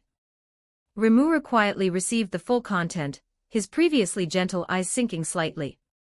30 Chapter 30 Negotiation and Conquest Chapter 30 Negotiation and Conquest. Rigor, acting on Rimuru's official orders, led a carefully selected negotiation delegation and guard unit from the Jura Tempest Federation, embarking on a journey to traverse the various tribal territories within the Jura Great Forest.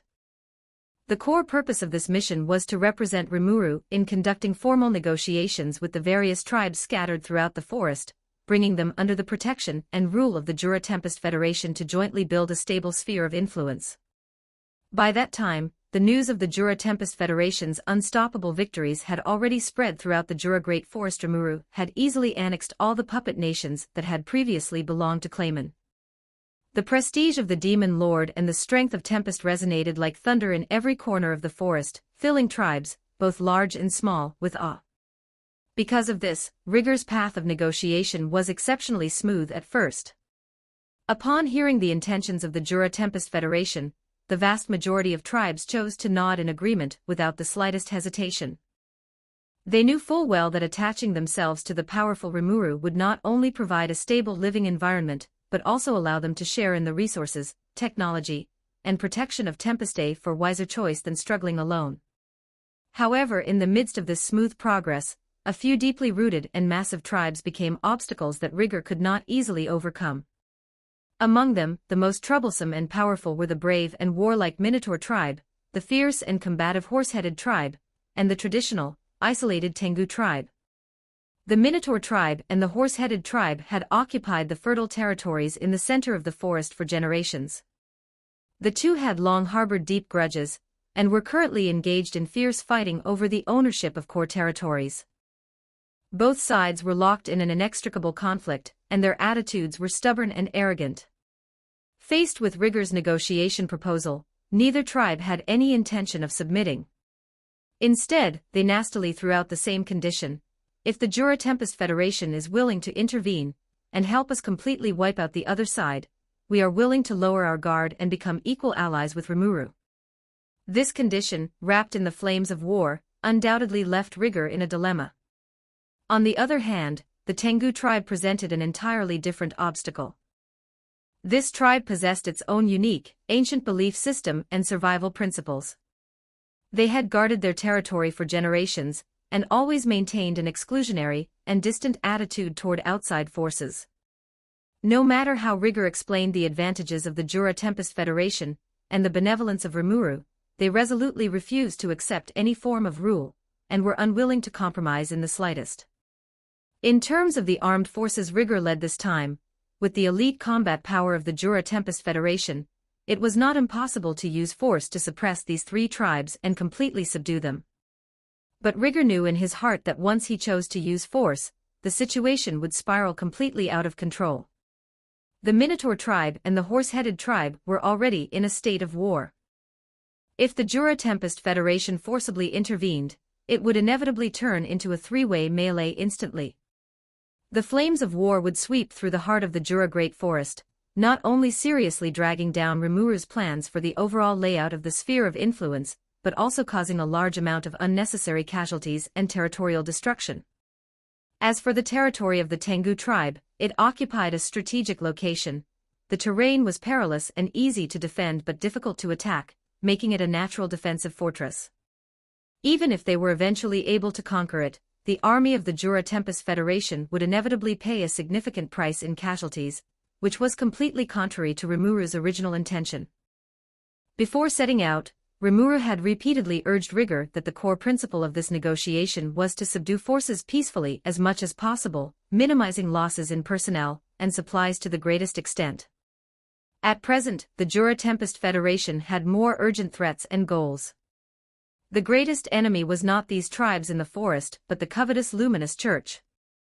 The top priority now was to unite all forces that could be united and accumulate strength to deal with future crises, rather than consuming combat power in internal conflicts. After careful consideration, Rigor knew that with his own authority and judgment, he could not properly resolve the predicament before him, and making any decision rashly could lead to disaster. In the end, he suppressed all thoughts of taking action and decided to temporarily halt the negotiations, immediately reporting the situation regarding the Minotaur tribe, the Horse-Headed tribe, and the Tengu tribe to Rimuru, waiting for Rimuru's final instructions before taking the next step. After receiving the message from Rigor, Rimuru did not hesitate or think for a moment. With a flicker of its figure, it activated spatial teleportation and appeared before Rigor and his team in an instant. It merely gave a calm instruction for Rigor to prepare the troops and stand by for support.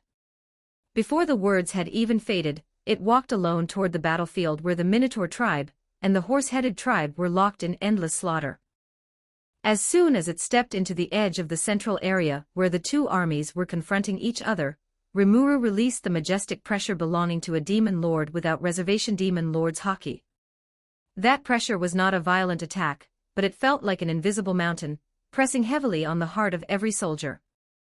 At first, the soldiers of the two armies, who were frantically killing and blinded by bloodlust, only felt the air suddenly sink, thinking it was an illusion caused by days of fierce fighting. But as Rimuru walked closer step by step, that overwhelming aura originating from a superior demon lord continued to rise like a tide, sweeping across the entire battlefield. The soldiers on both sides, who were wielding blades at each other and roaring in battle, gradually slowed down, and their breathing became increasingly difficult. With every step Rimuru approached, the oppression shrouding the battlefield became heavier. It was an absolute suppression from a higher life form, a fear so great that even the thought of resistance could not arise. Gradually, whether it was the brave Minotaur warriors or the fierce horse-headed elite troops, the fighting spirit in their hearts was replaced by endless panic. Their limbs trembled uncontrollably, and they could barely hold onto the weapons in their hands. Thud! With a dull, crisp sound, one soldier who could no longer hold out felt its legs go weak and fell heavily to its knees. As if a chain reaction had been triggered, the rest of the soldiers fell one after another like dominoes, kneeling on the ground one by one. The entire battlefield, which had been deafeningly noisy, fell into complete silence in just a short moment, leaving only the sound of breathing suppressed to the extreme. The chieftains of both sides, relying on strength far exceeding that of ordinary tribesmen, barely managed to hold on for a few more seconds, attempting to resist this terrifying pressure. But in the face of the absolute prestige of a demon lord, this resistance was nothing more than a mantis trying to stop a chariot. Just a moment later, the two chieftains also turned pale and broke out in cold sweat. They could no longer stand, and their bodies sank, likewise forced to kneel before Rimuru, without even the courage to look up. Rimuru walked slowly into the very center of the battlefield where the two armies had been fighting. Beneath its feet remained undried blood and messy footprints. The battlefield, which had just been earth-shaking, was now deathly silent, with only the faint magicules around its body flowing slowly in the air. It swept its calm gaze over the kneeling members of the Minotaur tribe and the Horse-Headed tribe. When it spoke, the voice was not loud, but it carried an unquestionable majesty that clearly reached everyone's ears. Listen, I am Rimuru Tempest of the Jura Tempest Federation. From now on, this land is the territory of the Jura Tempest Federation, and you will become citizens of the Jura Tempest Federation. It paused, its tone sinking slightly, carrying an inviolable strength. In my country, infighting and mutual slaughter are absolutely forbidden. If you understand, prepare immediately to submit and join the Jura Tempest Federation. If you haven't understood yet, then you might as well personally experience the true military might and strength of the Jura Tempest Federation. Having already personally felt the aura that crushed their minds like a mountain, how could the two chieftains dare to have any thought of resistance? They immediately bowed their heads in submission and readily agreed to join, no longer mentioning the condition of borrowing the power of Tempest to eliminate the other side. After resolving the issues with the Minotaur tribe and the Horse-Headed tribe, Rimuru slightly restrained its own pressure, suppressing the majestic demon lord aura significantly and leaving only a faint sense of presence, as it walked alone toward the territory of the Tengu tribe. Even though it deliberately hid its strength, that essential aura belonging to a superior demon lord could not be completely concealed. The sentries of the Tengu tribe detected this strange and terrifying presence immediately. The alarm bells in the tribe rang instantly, and all the warriors were fully armed, waiting in full battle array at the entrance of the territory, adopting a stance of fighting to the death. Rimuru walked to the front of the formation and swept its gaze slowly over the Tengu tribe warriors before it. Everyone was trembling slightly, their legs weak, and their foreheads covered in cold sweat. Clearly, they were enduring enormous fear and pressure under its aura. But even so, not a single person stepped back half a step. They still gripped their weapons tightly, straightened their bodies, and blocked the front of the territory, using their will to force themselves not to fall. Watching this scene, a trace of admiration could not help but flash in Rimuru's eyes. Regardless of the stance, warriors who dare to face a powerful enemy far exceeding themselves and refuse to retreat even in death are always worthy of admiration. But it did not stop its steps because of this, continuing to walk forward steadily, step by step. The warriors of the Tengu tribe had already exhausted all their strength just to maintain their standing and face Rimuru. Their magicules were in chaos, their consciousness was sinking, and they didn't even have the remaining energy to lift their hands to strike. They could only watch helplessly as it approached step by step, yet they were unable to stop it. Just then, a crisp voice, filled with stern anger, rang out from behind the warriors, halting Rimuru's steps. A figure stepped out quickly. It was none other than the young Momiji of the Tengu tribe. She was the only person present who could still maintain the ability to act normally. She held her sword horizontally in front, her eyes vigilant and sharp, staring fixedly at Rimuru, and sternly scolded, "You are not allowed to take another step forward. Who exactly are you, intruding into our tribe's territory? What is your purpose?" Rimuru gazed quietly at the Momiji before it, its eyes calm, showing no sign of being angered by her scolding, as if it had long anticipated such a response. It spoke slowly, its voice clear and calm, informing this young warrior of the Tengu tribe of its identity and purpose. "I am Rimuru Tempest. The Jura Great Forest now needs a unified order to deal with future crises. I have not come for the sake of conquest, but merely hope to provide a stable living environment for everyone."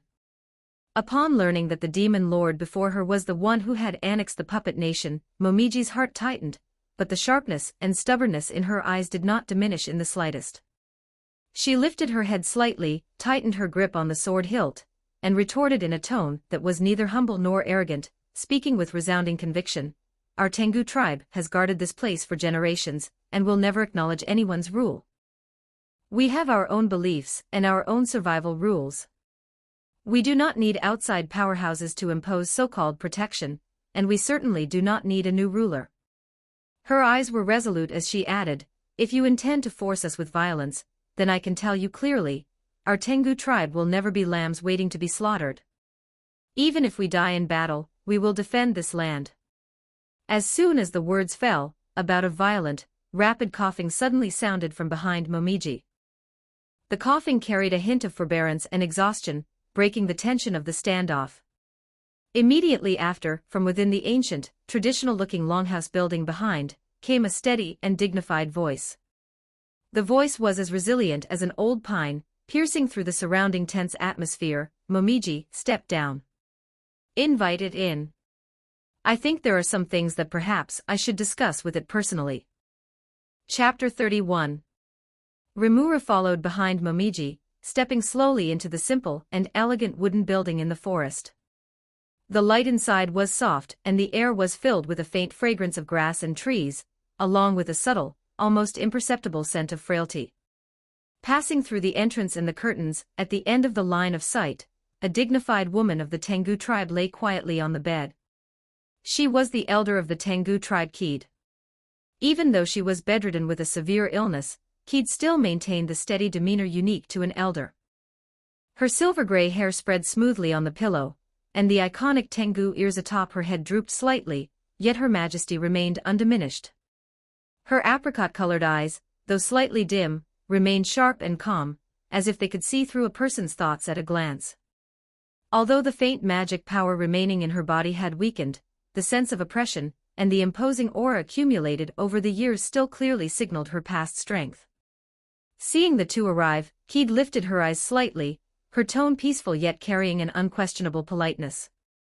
"Please sit. I apologize, but my current condition makes it inconvenient for me to rise." Her voice was soft, yet every word was clear, without a trace of the disarray caused by illness. Rimuru sat down as requested, gazing at her with a calm expression, no longer exerting any pressure. Momiji stood quietly to the side, her expression full of worry, yet she did not interrupt the conversation between her mother and this monarch of the Jura Tempest Federation. After a brief silence, Keed spoke slowly, cutting straight to the point. "Regarding your proposal to subdue various races, establish a powerful military system, and jointly oppose the Luminous Church, I think it is indeed very reasonable." She paused, panting slightly in an imperceptible way, but still persisted in finishing her words. "However, please allow us to decline. We, the Tengu tribe, have lived in this forest for generations and have long been accustomed to a peaceful life away from the world, not asking about worldly affairs, and not getting involved in disputes." At this point, Keed's gaze drifted gently toward the familiar maple forest outside the window, a hint of gentle persistence flashing in her eyes. "This land is our root, we only want to protect the peace before us and no longer be drawn into any war or strife. I ask that Lord Rimuru does not break our remaining tranquility." As her voice fell, the room fell into silence again, leaving only the soft sound of the breeze brushing against the leaves outside the window. Upon hearing this, Rimuru simply nodded calmly, with no surprise in their expression, as if they had long anticipated that Keed would give such a response. No pressure leaked from their body, and their tone remained gentle, yet carried an undeniable clarity and firmness. "No offense intended, but I still want to offer a reminder." Rimuru spoke slowly, gazing calmly at the bedridden Keed, every word clear and sincere. "The Luminous Church's goal is to purge all monsters they deem as such, and you, the Tengu tribe, have never been on their list of tolerance. Their influence is constantly expanding, and their footsteps will only draw closer. Blindly avoiding them might buy a moment of temporary peace, but if one day the Luminous Church truly points their spearheads directly at this forest, directly at your tribe, where will you be able to retreat to then?" She paused, her tone deepening slightly as she mentioned the cruel reality of the past. If the Lizardmen tribe hadn't acted as a barrier 3 years ago to desperately block the vanguard of the Luminous Church, I fear that over half of the races in the Jura Great Forest would have already become souls under their blades. Peace is never gained through concession, it is protected by strength. Listening to Rimuru's words, Keed's apricot-colored eyes moved slightly, her weak breath hitching, and her lips parted slightly as if she still wanted to argue something, wishing to reiterate the tribe's insistence on staying out of world affairs. But before she could speak, she was calmly interrupted by Rimuru. Rimuru's eyes held no blame, only the decisiveness of complete understanding. They no longer gave the other party room for maneuver, their tone calm and objective. "No need to say more, I already understand. What the Jura Tempest Federation seeks to unite are partners willing to walk side by side and resist strong enemies together, not races that stubbornly hold their ground and refuse to progress.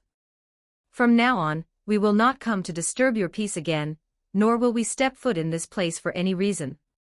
She paused slightly, her words clear and cold, drawing the final line. "But likewise, if in the future the Luminous Church truly comes knocking and raises their butcher knives against you, the Jura Tempest Federation will never extend a helping hand again. All consequences shall be borne by you alone." The room fell into silence for a moment, leaving only the rustling sound of the maple forest outside the window, interwoven with Keed's slightly rapid, weak breathing. As Rimuru's words fell, the atmosphere in the room instantly became heavy, leaving no room for further negotiation. She did not say anything more, nor did she look at the expressions of Keed and Momiji. After a slight nod of acknowledgement, she turned and began to walk straight out of the wooden house. But just as she was about to step out of the inner chamber, her footsteps suddenly paused, as if she had suddenly remembered something of vital importance. He slowly turned back, his golden eyes gazing calmly at Keed on the bed, his tone reverting to its previous indifference, no longer carrying the decisiveness from just moments ago, but instead having a bit more inquiry. The opening stance of your daughter's sword draw just now felt somewhat familiar to me. Perhaps my eyes are failing me, but I would like to venture a question: what connection does the swordsmanship you practice have with Oboa-ryu? The name of a school that had been silent for 300 years was thus mentioned in such an understated manner. Keed, who was originally feeling complicated emotions due to Rimuru's resolute declaration, suddenly heard the words Oboa-ryu. Her already pale face froze slightly, the tengu ears atop her head trembled violently, and her apricot-colored eyes were instantly flooded with undisguisable surprise. She was silent for a moment, suppressing the waves in her heart. Although her body was still weak, she responded solemnly.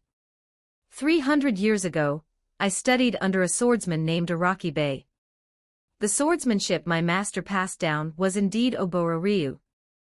And the techniques our Tengu tribe practices today have evolved in form and spirit. In a sense, they can be considered a variant of Oboa-ryu.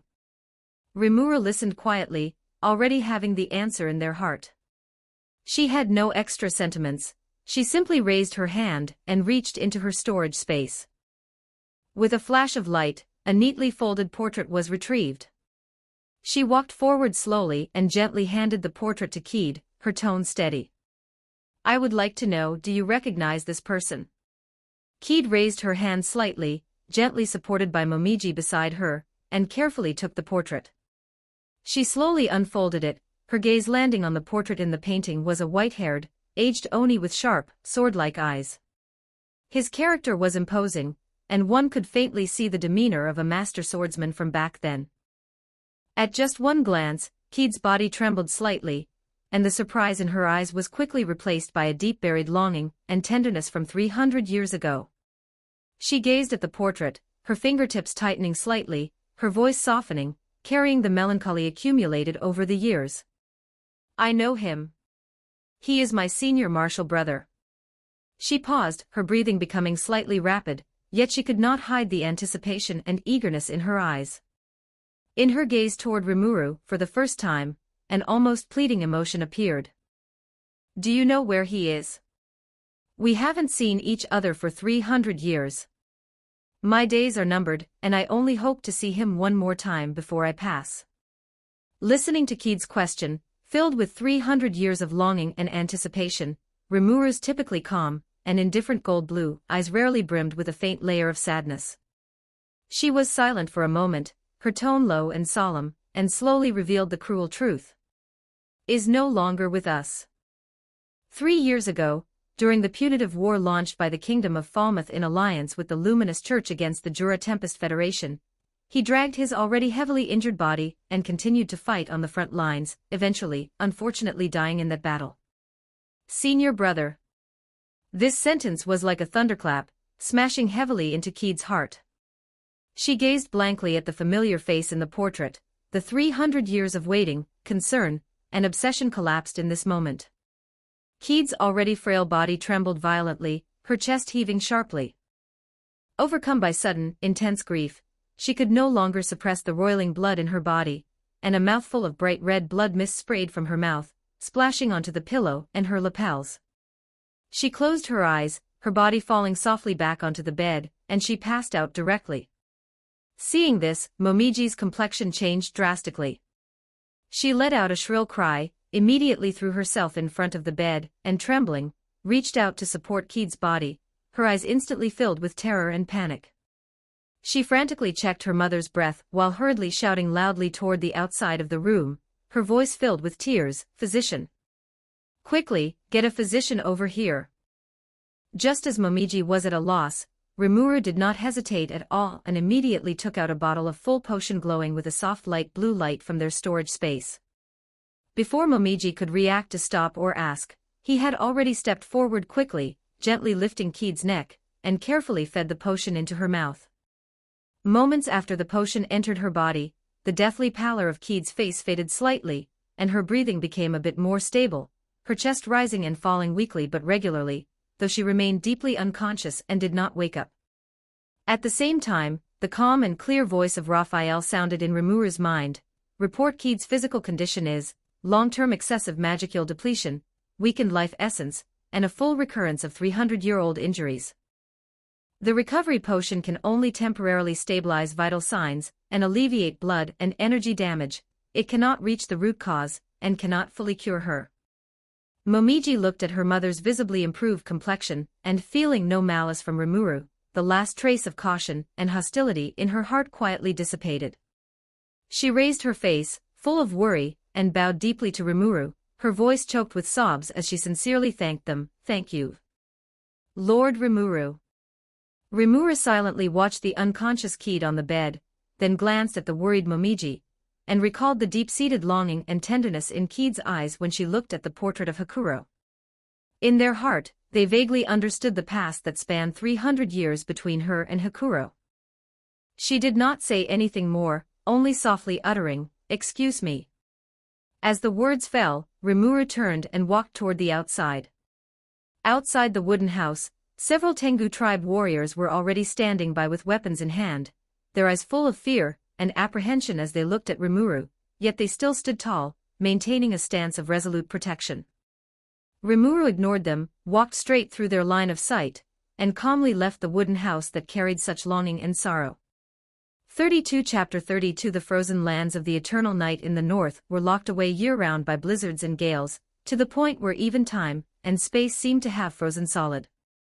Standing atop the ice field was a palace of white crystal, constructed entirely from pure white ice that had not melted for hundreds of millions of years. The palace radiated a cold, majestic glow, with every marking engraved with the aura of an ancient demon lord. Inside, however, it was warm as spring. It was not a mundane warmth, but one stemming from the sheer, boundless magic power of the two top-tier demon lords, which quietly kept the bitter cold at bay. Guy Crimson, the Lord of Darkness, leaned against a throne carved from a single block of ice. His dark red eyes were half-closed, and his fingertips lightly tapped the armrest. A faint, lingering aura of darkness surrounded him. Even though he sat there casually, it was as if he held the power of life and death over the entire world.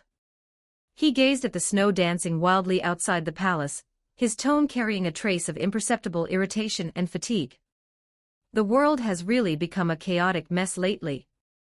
He spoke slowly, his voice deep and magnetic, yet carrying an overwhelming majesty. First, that idiot Clayman was assassinated in his own territory without a sound, without even the strength to fight back. Then, the storm dragon Veldora, who had been asleep for years, forcibly revived and stirred up the Western situation. Now, a Jura Tempest Federation, whose name few even know, has appeared out of thin air, swallowed up all the territory Clayman left behind, and directly tore off the mask with the Holy Empire of Lobelia to start a fierce fight. And in the east, there's that guy Rudra, always eyeing things greedily, ready to march his troops west at any moment. Guy Crimson sighed softly and stopped tapping his fingers. War is everywhere, variables are everywhere. Even the originally stable borders of power are about to be crushed to pieces. Opposite him, Leon Cromwell, the Platinum Devil, sat upright on an ice chair. His platinum-colored attire was simple yet sharp, and the aura of extremely keen sword energy surrounding him was restrained, not leaking out in the slightest. He raised his hand to pick up a crystal wine glass from the table, and took a sip of the deep red wine, the aroma of which drifted faintly throughout the hall. He set down the glass, his ice-blue eyes calm and waveless, his tone indifferent yet incisive. Clayman was nothing but a clown who only knew how to play dirty tricks in the shadows. His death is actually a clean affair for the world. After a pause, Leon Cromwell's gaze narrowed slightly as he looked at Guy Crimson. But even so, the current situation is still not optimistic. The ancient balance is being broken bit by bit, and many things have deviated from their original trajectories. Even my plans, laid out over many years, have been completely disrupted by this sudden chaos. He leaned forward slightly, his tone carrying a hint of seriousness. So, what do you intend to do? Are you just going to stay out of it, watch from the sidelines, and let the Holy Empire of Lobelia, and that suddenly risen Jura Tempest Federation fight until the entire West is dragged into the flames of war? The White Crystal Palace fell into silence, with only the sound of the wind and snow howling outside, faintly drifting in, as if playing an overture for the soon-to-be turbulent world. Guy Crimson scoffed at this, a trace of cold pressure flashing in his dark red eyes. The dormant dark magic power around him surged slightly, causing even this eternal White Crystal Palace to seem to tremble for a moment. He tapped his fingers carelessly on the ice armrest, his tone carrying undeniable decisiveness. That's impossible. If I let the Luminous Church and the Jura Tempest Federation fight without restraint, the final outcome will only be mutual destruction. The Western powers will completely collapse, and in the end, it will only allow the greedy Eastern Empire to pluck the fruits of victory for free and reap the benefits. I absolutely cannot sit idly by. After all, I am the mediator of this world. He paused, his gaze sharp as he looked at Leon Cromwell, his voice deep and solemn, carrying the weight of announcing an era of change. Perhaps it is time to open a new Walpurgis. And this time, we will officially welcome a new member who is qualified to join the ranks of the Demon Lords.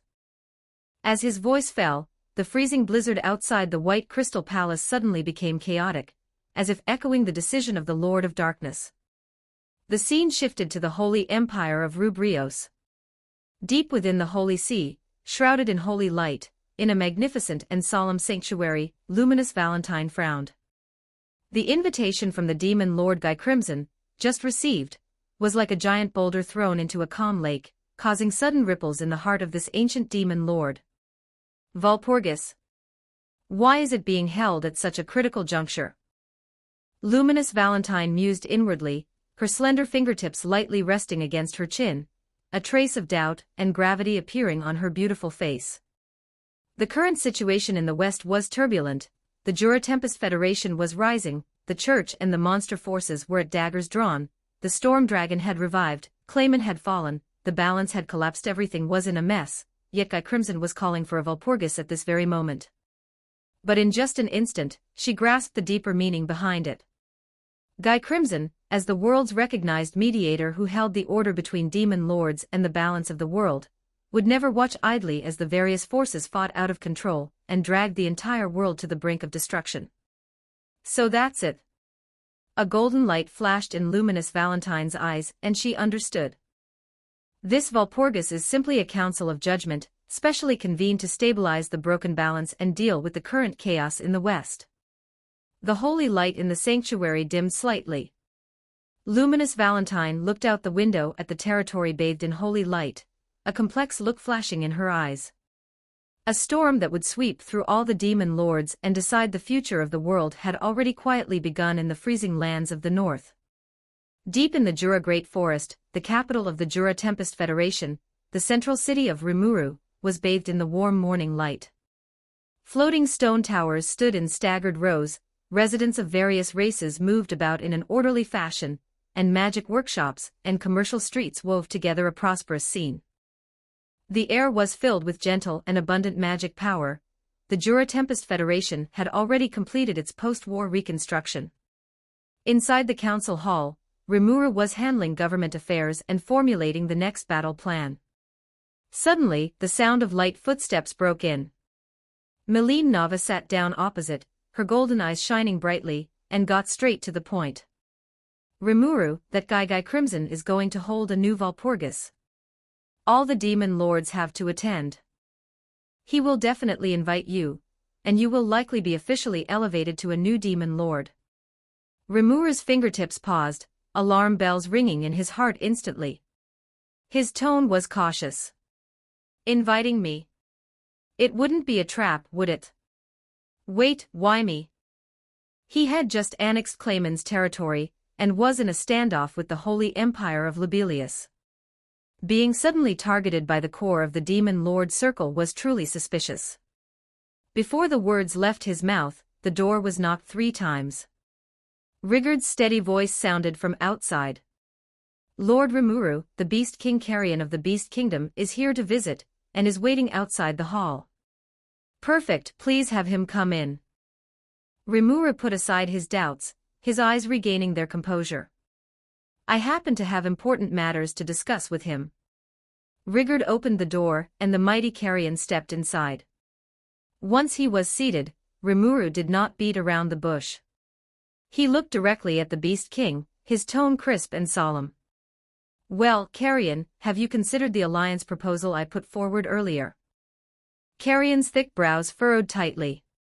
He thought in silence for a moment, and the Beast King's originally mighty and domineering face now carried a touch of heaviness and helplessness. He gently thumped his knee, his tone carrying undisguised fatigue as he spoke slowly. "Rimuru, I recognize the alliance proposal you put forward from the bottom of my heart, and I fully agree with your philosophy and approach." He paused and looked out the window at the vibrant scene of the Jura Tempest Federation, his voice dropping a little. "However, the Beast Kingdom has experienced 3 full years of war. That guy Clayman's strength was far above mine. That war was extremely tragic. Our country's military, cities, and people's livelihoods have suffered devastating blows, and the losses are so great that they have exceeded our limit. Right now, the country is in ruins and needs to be rebuilt. Let alone participating in large-scale wars, even maintaining basic defense is already very difficult." Carrion took a deep breath and made his final decision. "Therefore, the limit of what I can do right now is to pull out all the remaining elite forces in the country to support you, and then exhaust the national treasury to provide you with sufficient food and supplies. Other than that, the Beast Kingdom really has no more strength to participate in the war." After saying this, Carrion breathed a sigh of relief, his expression becoming serious. He instantly turned the topic to the most urgent matter at hand, his tone shifting abruptly. "Let's put the alliance matter aside for now. The most important thing right now is the Walpurgis that Guy Crimson is about to hold. I can be sure that Guy Crimson will definitely send you an invitation, and his purpose is clear: to promote you as the new Demon Lord." He stared at Rimuru with a heavy gaze, saying word by word. "Clayman fell at your hands, and you also completely annexed all the forces and territories under his command. This record and strength are enough to stand firm in front of all the Demon Lords, and it also completely proves that you have the qualifications to join the ranks of the Demon Lords. This Walpurgis, to put it bluntly, is to let you officially replace Clayman's position, and become the recognized new Demon Lord under the New World Order." Melim Nava crossed her arms, her pink hair shimmering slightly in the sunlight.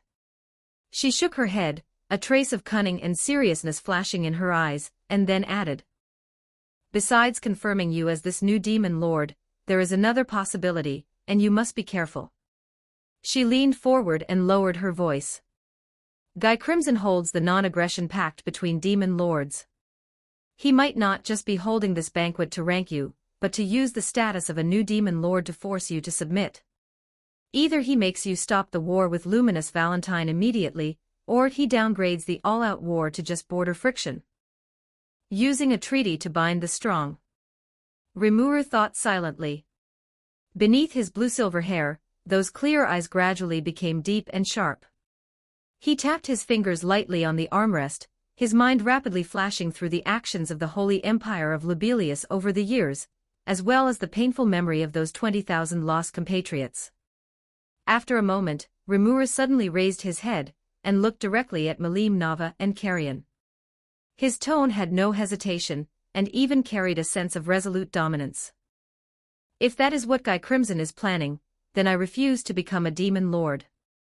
As soon as these words were spoken, the air in the council hall seemed to freeze instantly.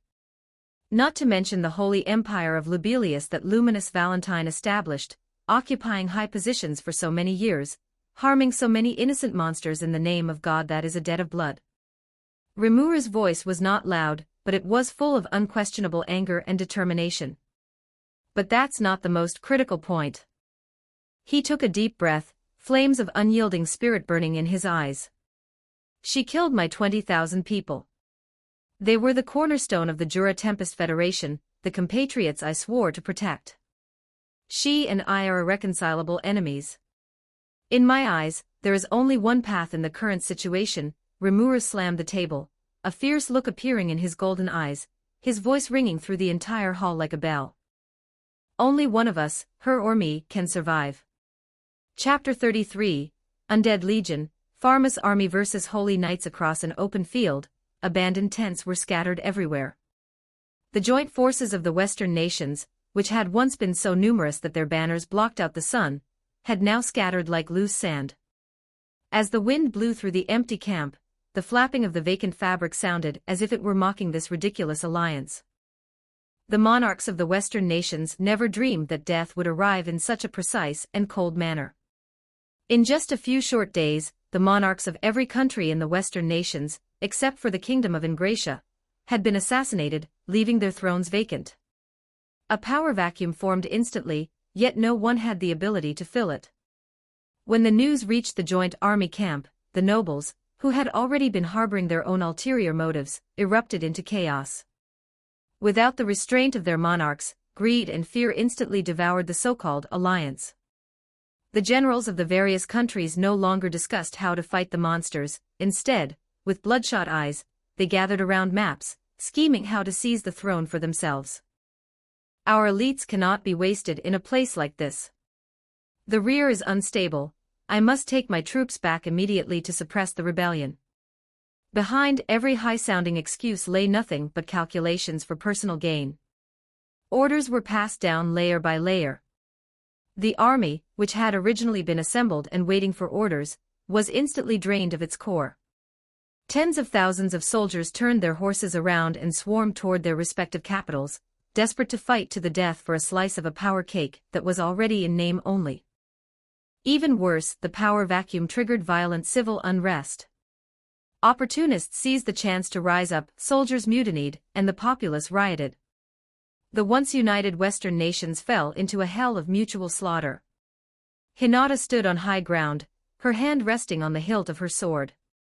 Watching the scene of birds and beasts scattering before her, she gently brushed her long fingers across her forehead, her eyes filled with helplessness and deep exhaustion. The Holy Knights and their affiliated legions she led were the only remaining regular fighting force in the Western nations at this moment, and the only power still holding the defensive line. As the wind blew, her white cloak snapped in the air. Ahead was the Pharma's army pressing in, and behind were the long-rotted civil unrest and human hearts.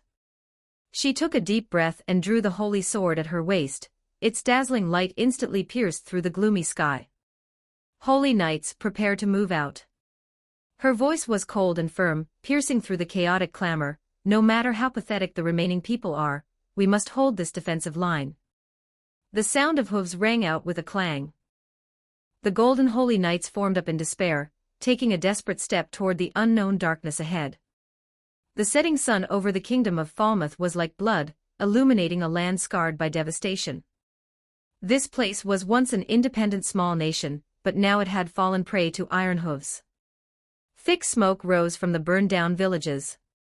The air was filled with a mixture of gunpowder and decay. Countless wagons loaded with grain, livestock, and looted treasures were rumbling toward the main camp of the Pharma's army.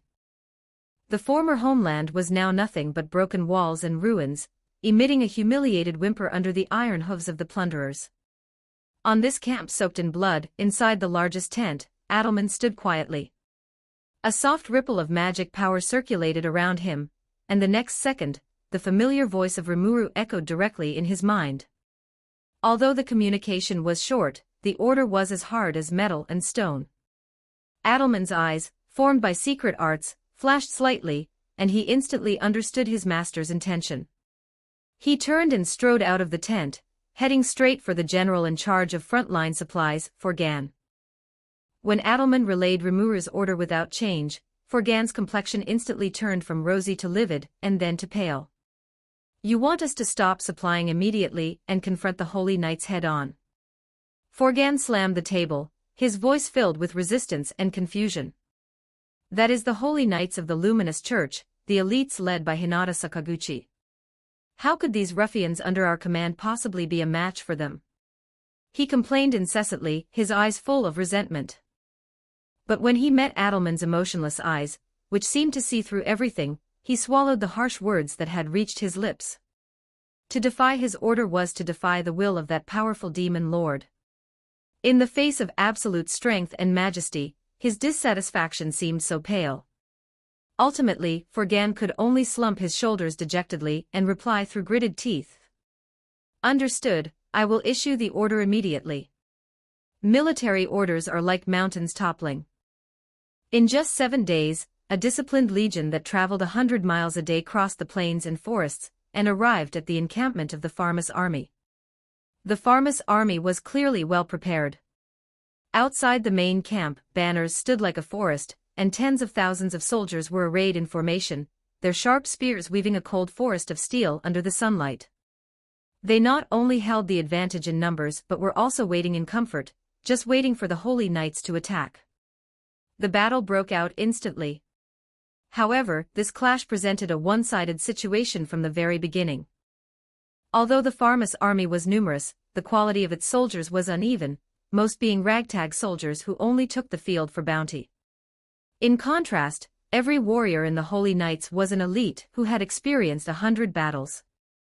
Golden armor flowed through the formation, and the Holy Knights, like sharp daggers, cooperated with the holy swordsmanship taught by Hinata to instantly tear through the enemy's defensive line. A Pharmus soldier swung his long sword to slash, but was easily dodged by a holy knight who sidestepped. Immediately after, the rapier in the latter's hand stabbed in like lightning, precisely piercing the opponent's throat. The sounds of war horses colliding rose and fell. Under the impact of the holy knights, the formation of the Pharmus army collapsed rapidly like paper. The advantage in numbers could not make up for the absolute discipline and combat power.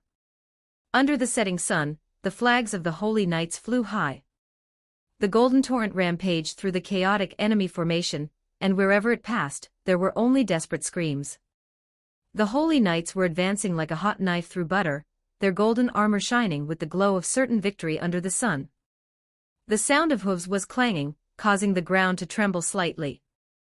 However, just as they were about to break through the vanguard of the Pharmus army, a wave of magic power, cold to the extreme, suddenly tore open from the shadows behind them. Watch the rear. Before a shrill warning could fully spread, black magic flames poured down from the sky. It was not searing heat, but dark purple energy carrying a foul odor. Wherever it passed, the ground corroded, emitting sizzling white smoke, and even the air was twisted as if it were melting. The holy knights raised their shields in a hurry, but were knocked over by this sudden bombardment, and the formation fell into chaos instantly. Before everyone could recover, the hellish roar sounded again. The sky seemed to be torn apart by an invisible giant hand. Accompanied by a deafening roar, a massive creature crashed down like a meteorite.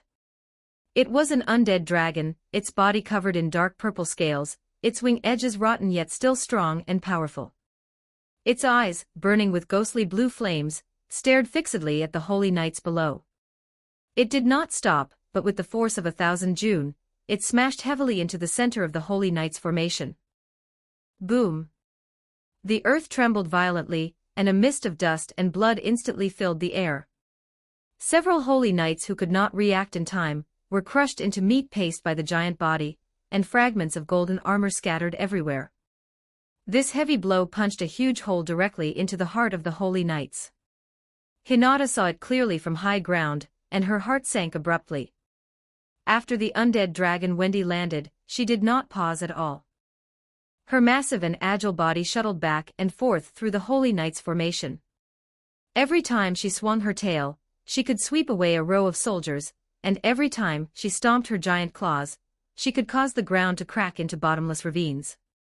Just this trampling back and forth cost the holy knights a painful price. What was even more terrifying was that her attacks never stopped. Wendy raised her head, opened her giant mouth, and a thick, nauseating black gas spewed out. Wherever it passed, space itself decayed. The corpses that had just been knocked down instantly turned into bones, and the living holy knights began to experience rapid physical decline. Their wounds were difficult to heal, and even the strength to swing their weapons was slipping away bit by bit. Use holy magic. Purify these undead. Hinata's voice pierced through the chaos like a sharp sword.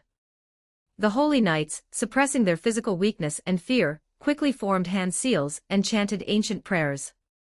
Dazzling golden light rose from their hands, converging into pillars of light that shot towards the undead dragon and the undead. However, before the magic could fully form, a large number of undead cavalry charged at the holy knights who were chanting. At this moment, the holy knights finally fell into a true desperate situation. The roar of the undead dragon and the ringing of the holy knights' swords intertwined. What had started as an evenly matched battle had completely turned into a desperate slaughter. A young holy knight stumbled and steadied himself. His armor was stained with dust and blood, and his sword-wielding hand trembled slightly, yet he still gripped the hilt tightly, his eyes still holding a sincere faith in Luminous. Standing before him was an undead warrior wearing old-style holy knight armor. The armor had long lost its former golden luster, covered in dark, black cracks and livid spots. The rusted armor plates made a jarring grinding sound with every movement, and 2 clusters of cold blue fire flickered in its eye sockets, devoid of any vitality a living person should have. The longsword in the undead warrior's hand was also stained with dark undead energy, and every swing carried a bone-chilling coldness. During their brief clash, the young holy knight had clearly seen the ancient emblem on the opponent's armor. It was the iconic insignia of the holy knights of the Luminous Church from centuries ago. The undead being before him had once been a senior who worshipped the same deity as they did. Watching the undead warrior charge with its sword raised again, the young holy knight felt a pang of sorrow. Ignoring the chaotic battlefield around him, he suddenly raised his voice, shouting with earnestness and hope. "Senior, do not be used by those monsters anymore. Do you still remember who you are? Do you remember the mission of wearing this armor, and do you remember Luminous, the deity we worship?" His voice, carrying the purity of youth, was exceptionally clear on the noisy battlefield. He fantasized about being able to awaken this lost senior with faith, hoping the other could break free from the control of the undead magic and regain the glory of the holy knights. The moment he shouted those words, he even subconsciously pulled back some of his strength, his sacred longsword dropping half an inch, his eyes filled with reluctance and expectation. But the undead warrior on the opposite side did not pause at all. Its movements remained cold and swift, its ghostly blue soul fire showing no fluctuation, as if what it had heard was merely insignificant wind. Inside that long-dead shell, there was no pity, no memories, and certainly not a shred of faith left. A cold, hoarse voice, like rotting wood rubbing together, slowly emanated from the gaps in the undead warrior's armor, carrying bone-deep mockery and determination, shattering all of the young holy knight's hopes. What bullshit faith in Luminous, it was lost hundreds of years ago. This sentence was like an ice-tempered blade, stabbing fiercely into the young holy knight's heart. He froze in place, the light in his eyes dimming instantly, his hand gripping the sword loosening, his face filled with disbelief. He had never imagined that a senior holy knight who once guarded the faith would say such blasphemous words. The faith and perseverance carved into his bones seemed to become a joke at this moment. Taking advantage of this brief moment of distraction, the undead warrior showed no mercy. The rusted longsword in its hand, with a sharp whistling sound, pierced through the young holy knight's chest without hesitation. The sacred armor was easily torn apart, and blood gushed out, staining the ground in front of him red. The young holy knight looked down at the longsword in his chest, his eyes still lingering with shock and confusion. His lips moved slightly, but he ultimately could not say another word. His body collapsed softly, and the last glimmer of faith in his eyes was completely extinguished. The undead warrior withdrew its longsword, black-red blood sliding down the blade. The blue fire in its eye sockets flickered once, and without any delay, it turned and rushed towards the next target, leaving behind only a young corpse fallen in the undead mist, and this battlefield already consumed by faith and betrayal. The slaughter on the other side of the battlefield had already reached a white-hot intensity. The 10 great saints were all assembled, sacred magic power flowing around them, the golden radiance forming a stark confrontation with the surrounding pervasive black undead energy. They were facing Adelman's top-tier personal guard, as well as the magic user Raisin, and the Sogo trio. Each of the undead warriors in the personal guard wore complete old-style holy knight armor, their aura cold and powerful, far beyond what ordinary undead could compare to. Raisin and the Sogo trio stood on both sides, their magic power restrained, ready to respond at any moment. Both sides were at daggers drawn, the atmosphere suppressed to the extreme, as if the very air had frozen. In the center of the crowd, Hinata Sakaguchi stepped out slowly, her silver-white long hair fluttering in the wind. The holy armor accentuated her upright posture, and her gaze was locked tightly on Adelman opposite her. The undead before her had once been a highly respected cardinal of the Luminous Church, and was now an undead standing on the opposite side.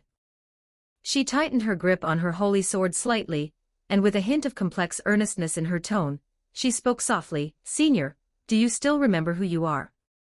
Adelman stood quietly, surrounded by a faint undead magic power.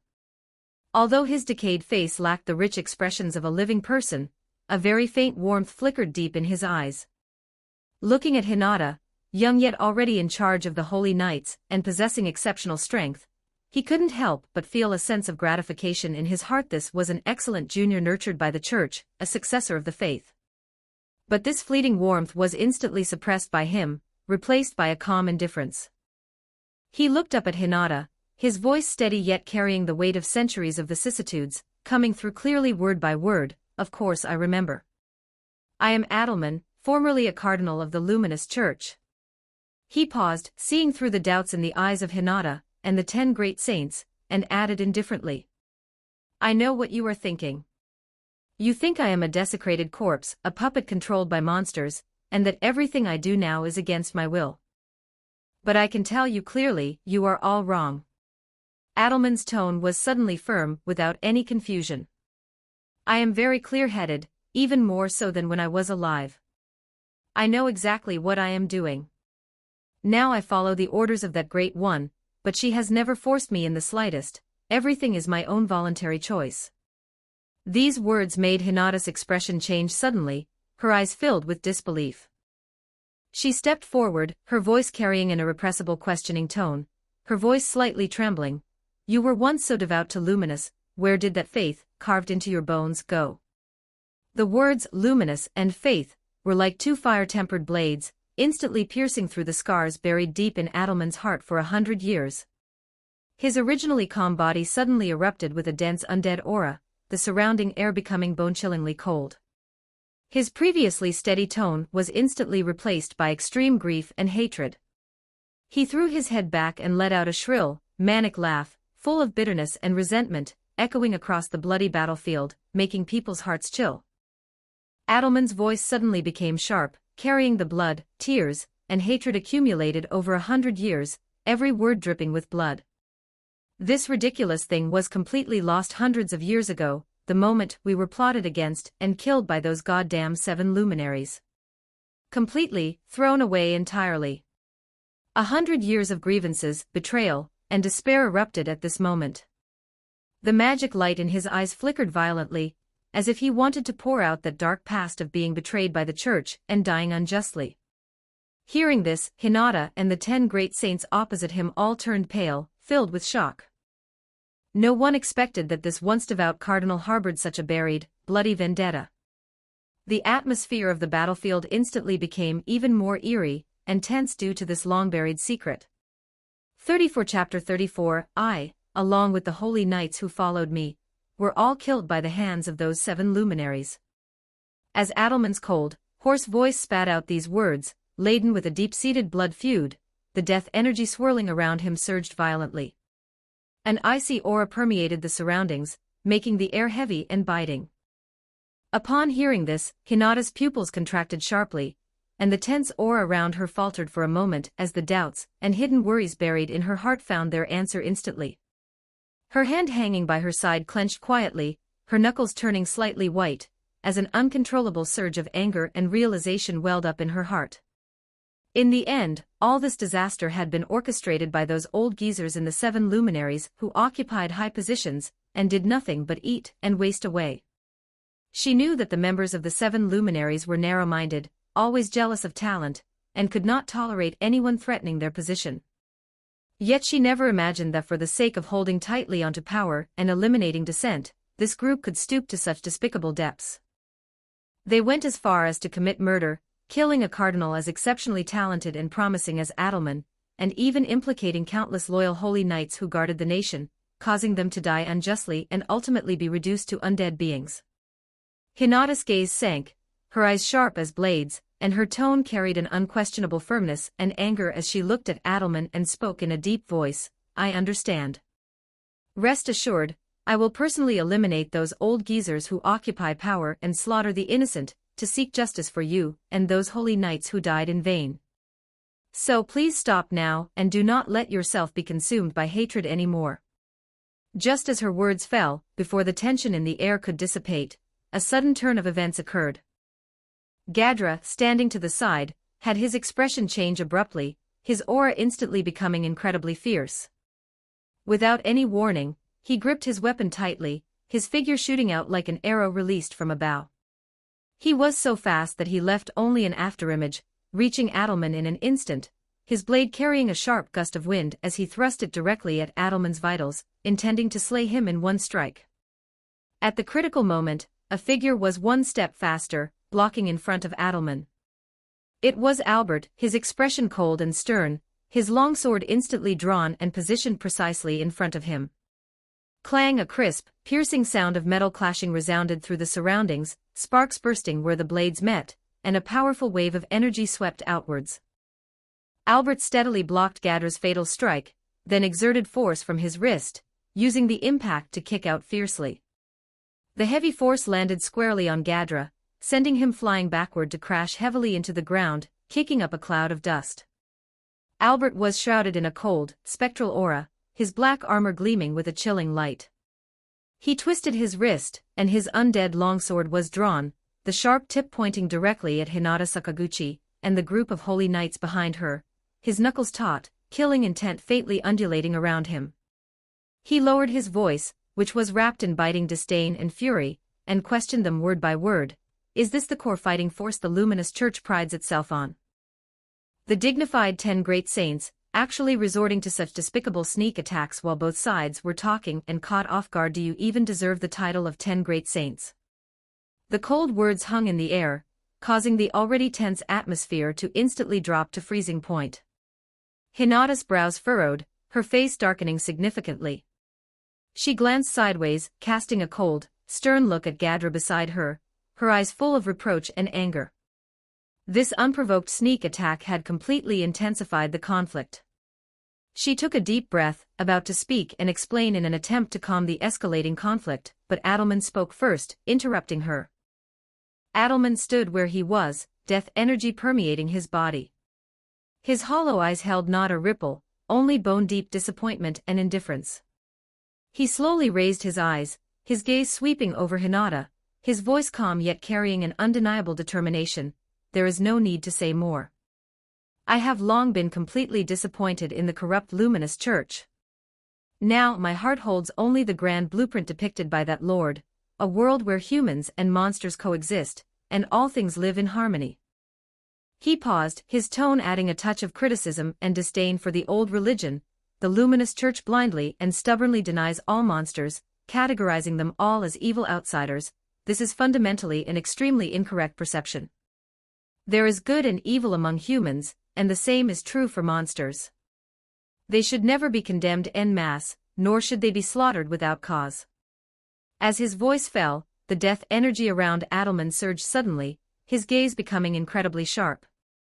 He looked at Hinata before him, enunciating every word with resonance.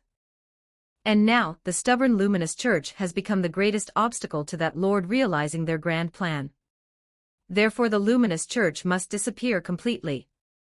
At this moment, Gadra finally managed to recover from Albert's powerful kick. He scrambled up from the ground in a sorry state, his armor covered in dust, his chest aching in waves. His previously calm expression had completely vanished, his face flushed red, and he had fallen into a state of rage.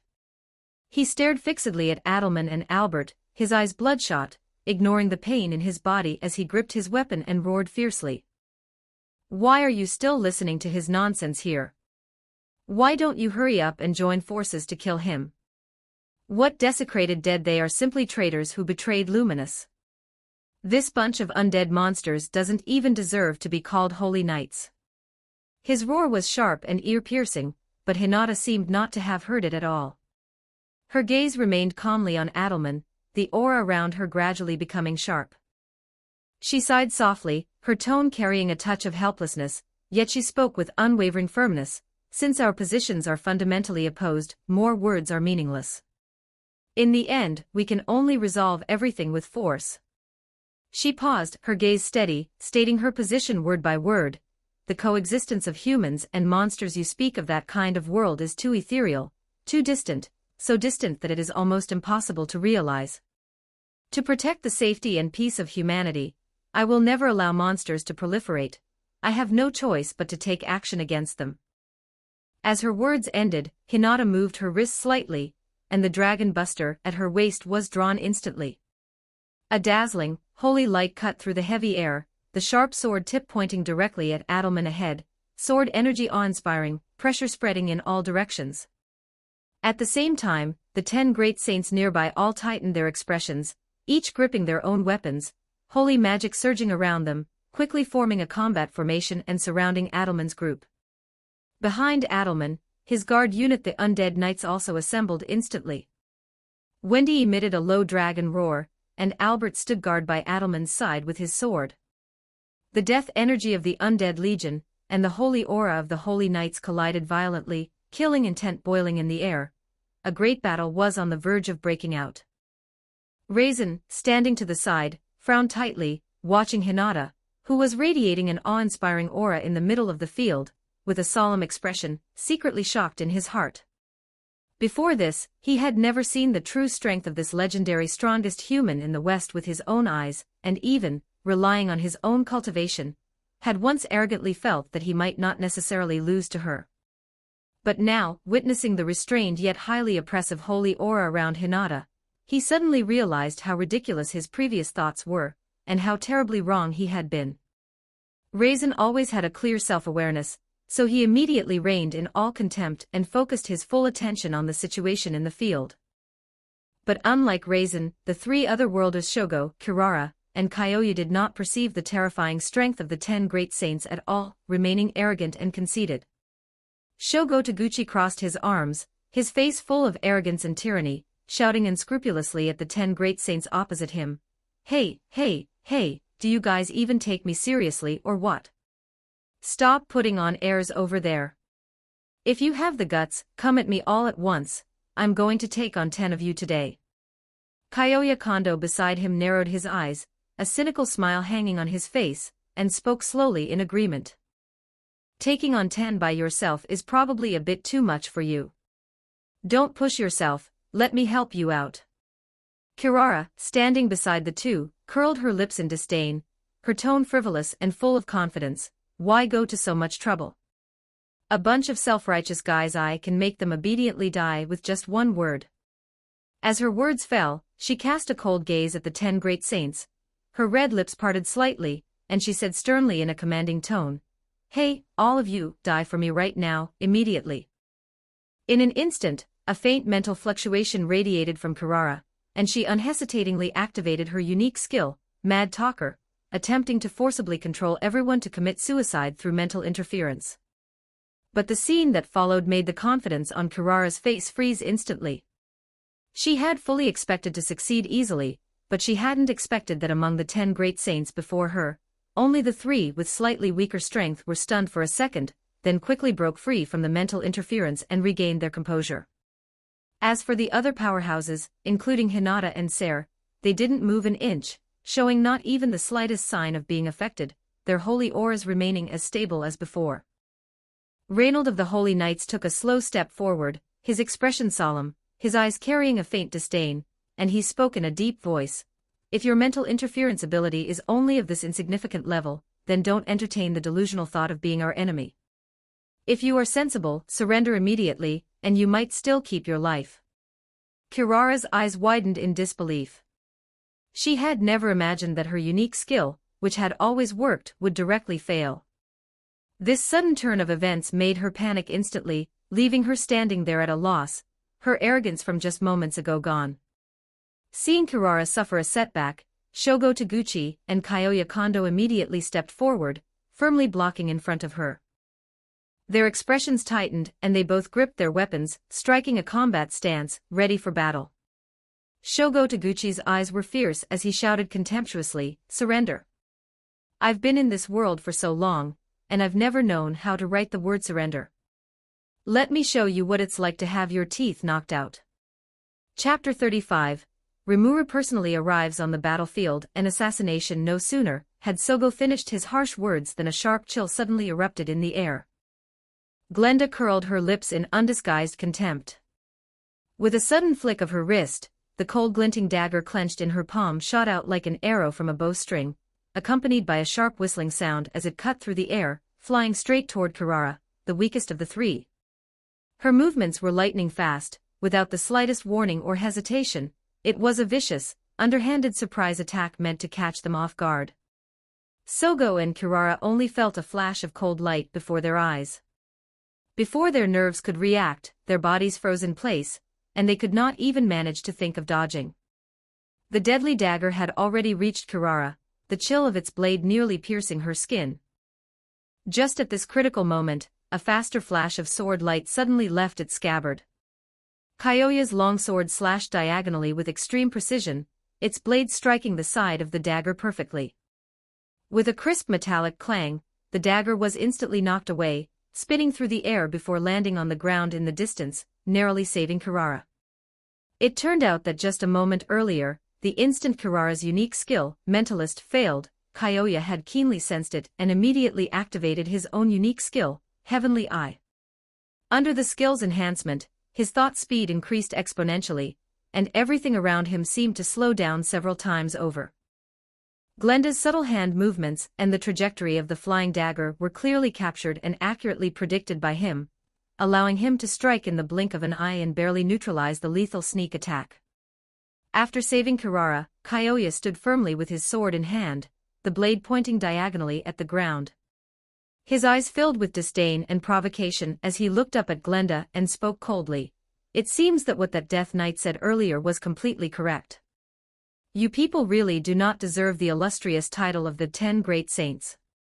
As renowned powerhouses, instead of fighting openly and honorably, you resort to such underhanded tactics against the weak. It is truly laughable and despicable." He paused, locked his gaze on Glenda, and spoke with a tone full of provocation. "Come on, miss, you who just threw that dagger, if you have any guts, do not hide. Fight me head on and—" Before he could say the word fight, Kyoya's words came to an abrupt halt. The provocation on his face instantly turned into utter disbelief, his eyes filled with astonishment. Glenda, instead of stepping forward to engage, had turned around and was running away into the distance without looking back. Her pace was rapid, lacking any of the dignity or poise expected of one of the 10 Great Saints. She only wanted to flee the scene in a panic. The rest of the 10 Great Saints covered their faces in embarrassment, their expressions full of helpless frustration. They could not bear to watch this farce, feeling as though they had lost all face. Ser in the group was even more anxious and angry. He jumped up on the spot, stretched his neck toward the direction Glenda was fleeing, and shouted her name with anxiety and fury. "You get back here." Before the farce of Glenda's panicked flight had even faded, the anger in Ser's chest had burned to the extreme. As the strongest among the 10 Great Saints after Hinata, he could not tolerate this humiliation. His face cold and stern, he drew the sword at his waist without hesitation. The blade shone with a biting holy light and pointed directly at Kyoya. His aura surged violently, clearly intending to personally restore the reputation of the 10 Great Saints and recover their lost face. Meanwhile, Sogo locked onto the most burly and sturdy figure opposite him, Grigori. Seeing the man's tower-like physique, Sogo's eyes ignited with competitive fighting spirit, and he spoke loudly, "Hey, big guy, you look like you can fight. Let's see what you've got." Before the words left his mouth, Sogo immediately activated his unique skill, Steel Body. A faint golden shimmer instantly enveloped his entire body, his muscles tensed, and his aura became incredibly rigid, as if he had been wrapped in a layer of invisible refined steel. He stomped hard on the ground, his body shooting forward like an arrow from a bowstring. Gathering all his strength, he clenched his fist and smashed it fiercely toward Grigori's chest. A dull thud of impact rang out. This powerful, heavy punch landed solidly on the opponent's chest, but Grigori, possessing the unique skill immovable, remained as motionless as a towering mountain. There was not even a trace of pain on his face. He simply lowered his eyes slightly and spoke with a hint of contempt. Good strength, but unfortunately, it is still lacking.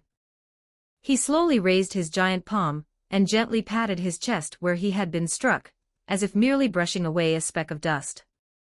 The next second, he took a large stride and charged towards Sogo with the momentum of a raging storm. Sogo had just landed and had not even steadied himself before he was hit squarely by a punch from Grigori. He flew backward like a kite with a broken string, crashing heavily onto the ground.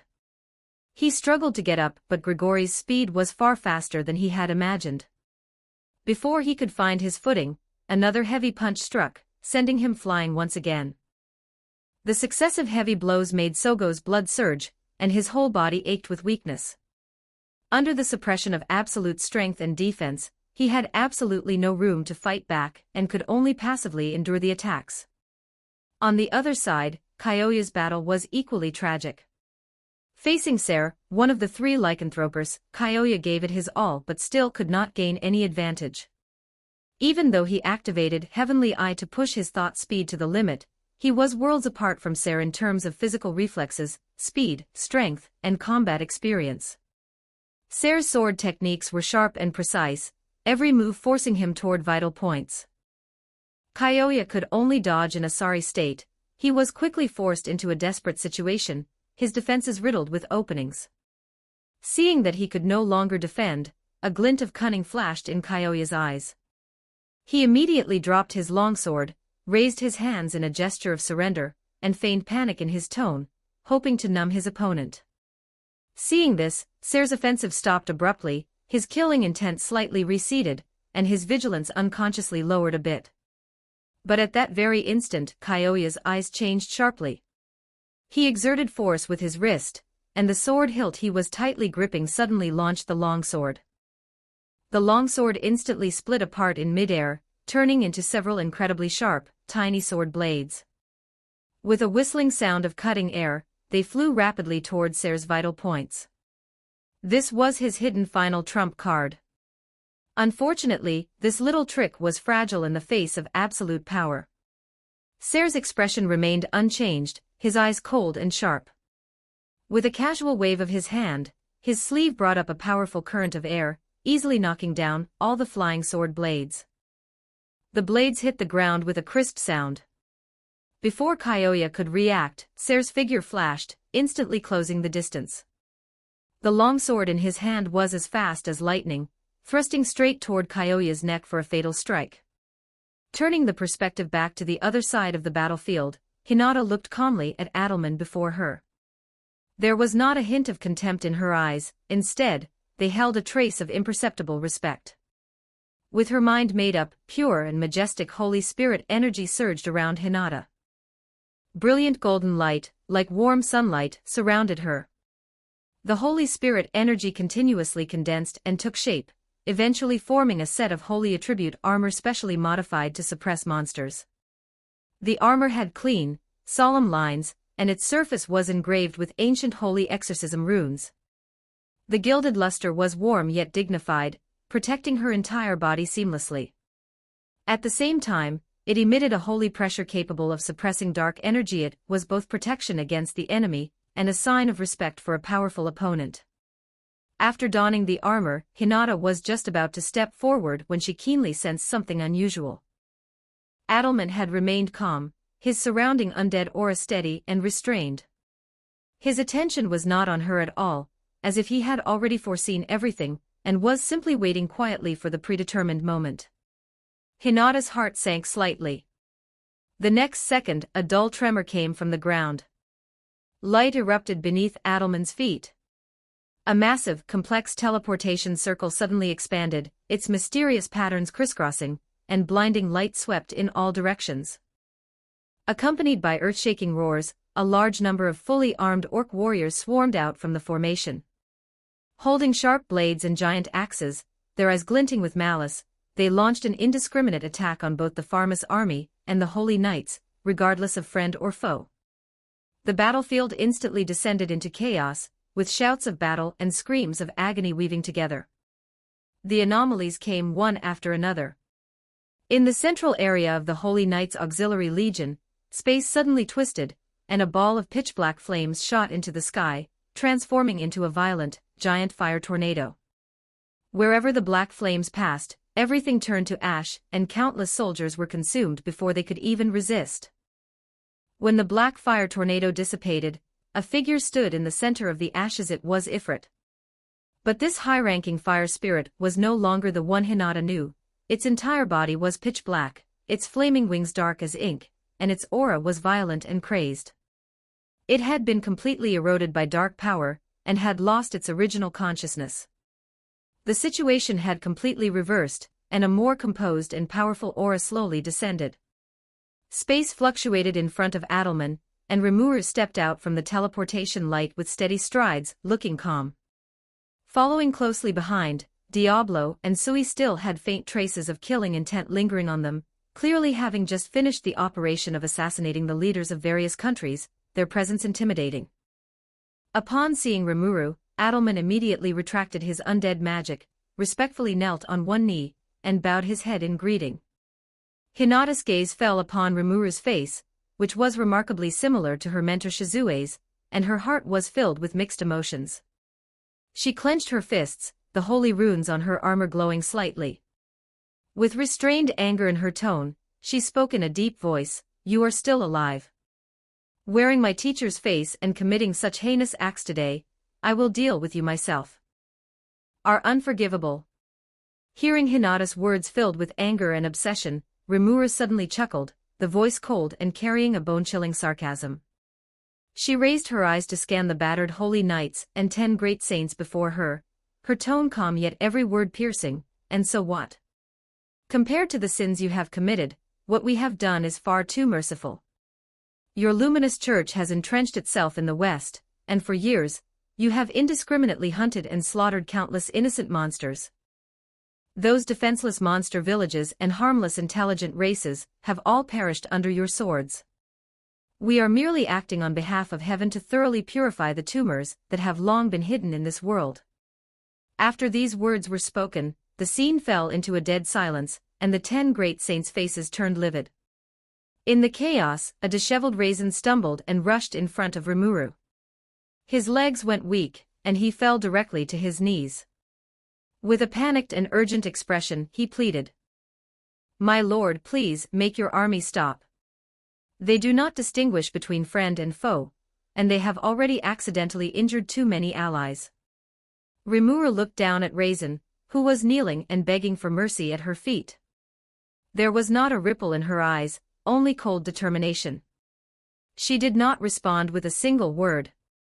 Her wrist moved slightly, and a sharp flash of sword light instantly flickered, appearing and vanishing in a heartbeat. With a dull thud, Raisin did not even have time to scream before his head rolled off, and blood sprayed onto the ground.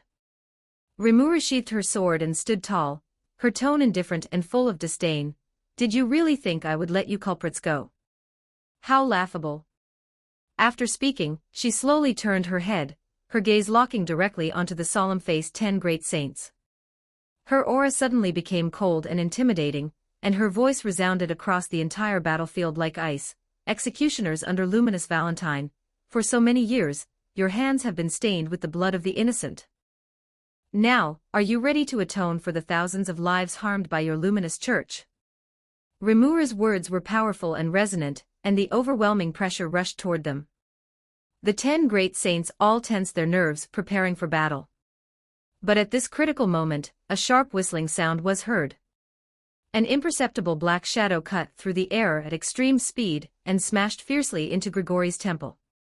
Grigori's tower-like body was actually knocked into a stumble by this force, nearly falling to the ground. Everyone was shocked, and their eyes turned in unison toward the projectile that had fallen to the ground. The object was small and hard, making a crisp sound as it hit the ground. Its appearance was extremely strange, and the native inhabitants present were all completely bewildered, having no idea what it was. But Hinata and Rimuru, the two transmigrators from another world, saw their expressions change in unison the moment they saw the object. They could not be more familiar with it. It was not a hidden weapon from this world at all, but a bullet. Rimuru's eyes darkened.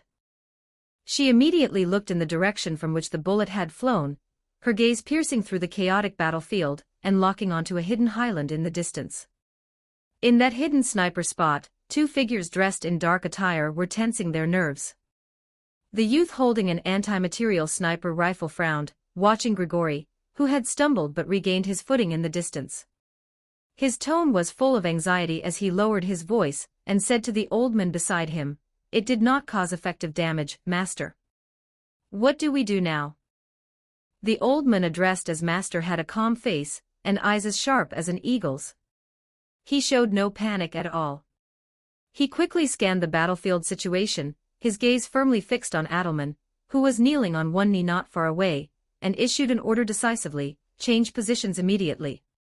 Do not stop, keep firing. Remember, no matter the cost, you must ensure the safety of that undead wearing the cardinal's attire." The youth replied in a low voice, not daring to delay for a second. He quickly stood up, steadily lifted the anti-material sniper rifle with its cold design and rigid lines that were completely out of place with the cold weapons of this world, and, keeping his figure low, moved quickly toward the next preset hidden position, using rocks and vegetation as cover. Meanwhile, a faint magical fluctuation appeared around the old man. With a push off the ground, his figure flew toward the front line like a bird in the dark night, silently. While flying, the old man looked at Adelman's figure, his eyes churning with complex emotions, worry, obsession, and long-hidden guilt. He looked toward the battlefield, his voice so soft that only he could hear it, yet every word carried a resolute mutter: "Adelman, this time, I will definitely save you." Rimuru discovered a group of penguins in the Jura Tempest Federation, and counted them to find there were actually 978,867,913. Never mind why there would be penguins in the Jura Tempest Federation. I give up. Damn, the paragraph comments and chapter comments I post in my own book can only be seen by me. 36 Chapter 36 Rimuru vs. Hyuga, an unending feud. Chapter 36, Rimuru vs. Hinata, a fight to the death. Note: the following plot may cause discomfort, please watch with parental guidance. Rimuru stood in the center of the battlefield, faint magical fluctuations swirling around it. Its thoughts, originally focused on the battle at hand, were completely interrupted by a sudden disturbance. It truly had not expected that a mysterious third party would quietly intervene in this fierce battle. What made its heart sink even further was that what they held in their hands were modern firearms that should not have existed in this world. The cold metallic texture and the lethal mechanisms that were incompatible with this era felt out of place on this battlefield filled with magic and aura. Even from a great distance, it keenly sensed the danger in that hidden murderous intent. In an instant, the vision it had seen earlier surged into Rimuru's mind, the images flashing before its eyes with absolute clarity. An army that perfectly integrated ancient magic with modern firearms stood side by side with a crimson dragon that blotted out the sky. Wherever they passed, the cities of the Jura Tempest Federation collapsed, their defense lines shattered, and the prosperous nation was plunged into an endless sea of fire and despair. That scene of destruction had once planted a deep sense of caution in its heart. At this moment, the two auras faintly overlapped. Rimuru instantly concluded that the mysterious gunman hiding in the shadows, who had attempted to snipe Grigori, must surely have an inextricable connection to that eerie army from the vision that destroyed the Jura Tempest Federation. The shadow of a conspiracy spread in its heart, but now was not the time to delve into this matter. The 10 great saints eyeing it hungrily were the immediate, lethal threat. This crisis had to be resolved first. Beside it, Diablo bowed slightly, a trace of fanatical fighting spirit flashing in his crimson eyes. He seemed to have already discerned Rimuru's thoughts, knowing that his master wanted to face Hinata personally to settle the entanglement between them. Thus, without the slightest hesitation, he stepped forward to volunteer, willing to deal with the remaining 9 of the 10 great saints, clearing away all interference for Rimuru so that it could face its nemesis without reservation. Just as Diablo received his orders, hurried footsteps came from the edge of the battlefield. Geld and Rigor arrived in a rush, leading their elite troops. Both still bore the lingering smoke and traces of battle, and they stood firmly behind Rimuru, awaiting orders at any moment. At the same time, a black shadow suddenly darted out from the shadow at Rimuru's feet. Ranga shook its silver mane, its massive body exuding the fierce aura of a magical beast. It let out a low growl, and with a calm nod from Rimuru, quickly joined up with Diablo and Sui. The four great forces stood side by side, targeting the remaining 10 great saints excluding Hinata. With their auras fully unleashed, they instantly suppressed the opponent's momentum, and a brutal melee was on the verge of breaking out. The moment the words were spoken, Rimuru no longer hesitated. It firmly gripped the hilt of the sword at its waist with its right hand. With a sudden flick of its wrist, the cold, gleaming blade unsheathed, its clear ringing sound piercing through the clamor of the battlefield. Its pitch-black magic power surged slightly, and it stomped hard on the ground, shattering it. Its figure shot out like an arrow released from a bow, charging straight at Hinata with its blade. In that clean and efficient offensive lay a resolve that brooked no hesitation. Opposite, Hinata's expression was cold, her eyes sharp as blades. She glanced briefly at the heavy holy sword in her hand, then tossed it aside without hesitation. It landed heavily on the ground beside her with a whistling sound, kicking up a cloud of dust. Immediately, she gathered a wisp of pure holy spiritual power at her fingertips. A long sword with a slender, nimble blade glowing with cold moonlight appeared. This was the silver moon rapier, personally bestowed upon her by luminous Valentine. The blade shimmered with a gentle yet formidable holy light, forming a stark contrast with the black magicules surrounding Rimuru. In an instant the two figures collided. Sword and blade clashed fiercely, the ear-piercing sound of metal striking metal ringing across the battlefield as dazzling waves of light swept wildly in all directions. Pure, concentrated holy spiritual power wrapped around the silver moon rapier, clashing violently with the black demonic flames burning on Rimuru's blade. The devouring power of the black flames and the purifying power of the holy light tore at each other. Every collision sparked brilliant embers, the air twisted by the immense power, rippling in visible layers.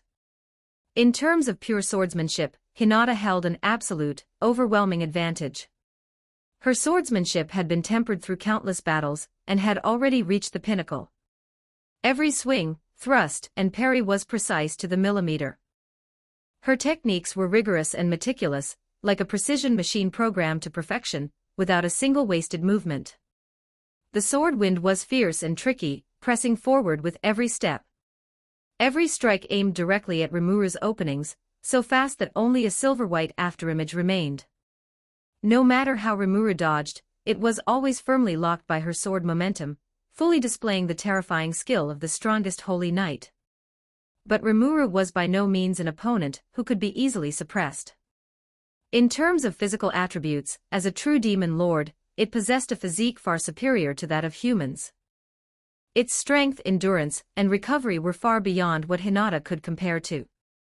Even if Hinata's strikes landed, it was difficult for them to inflict fatal damage on it. More importantly, the Wisdom King, in its mind, was running at full speed.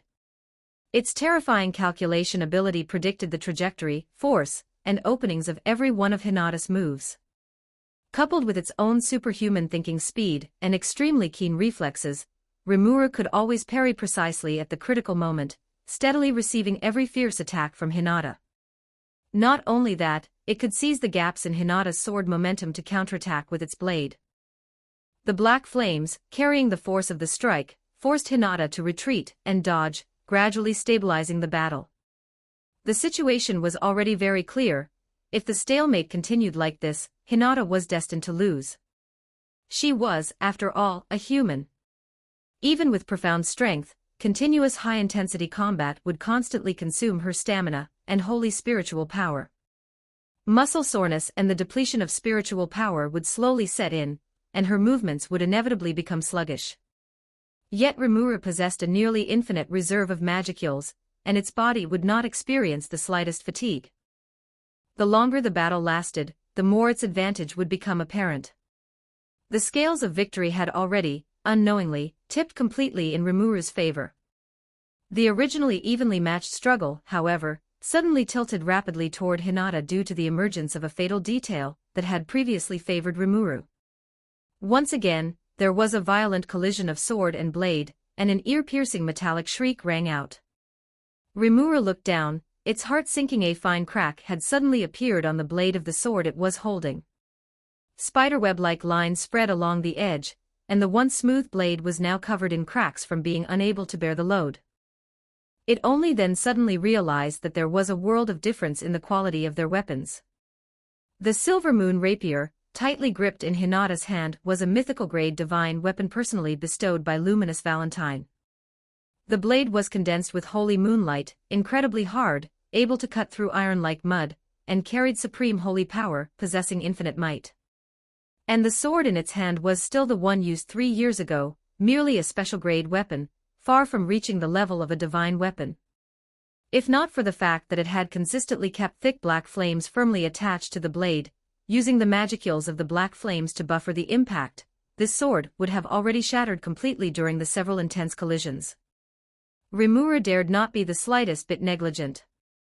It immediately channeled the vast magicules within its body, continuously injecting them into the cracking blade. The pale black magic power enveloped the sword body, desperately maintaining the edge that was about to shatter, attempting to delay the speed of its destruction. But even so, the cracks on the blade continued to widen. Every collision with the Silver Moon Rapier felt like touching the final limit. This subtle opening could not escape Hinata's sharp eyes.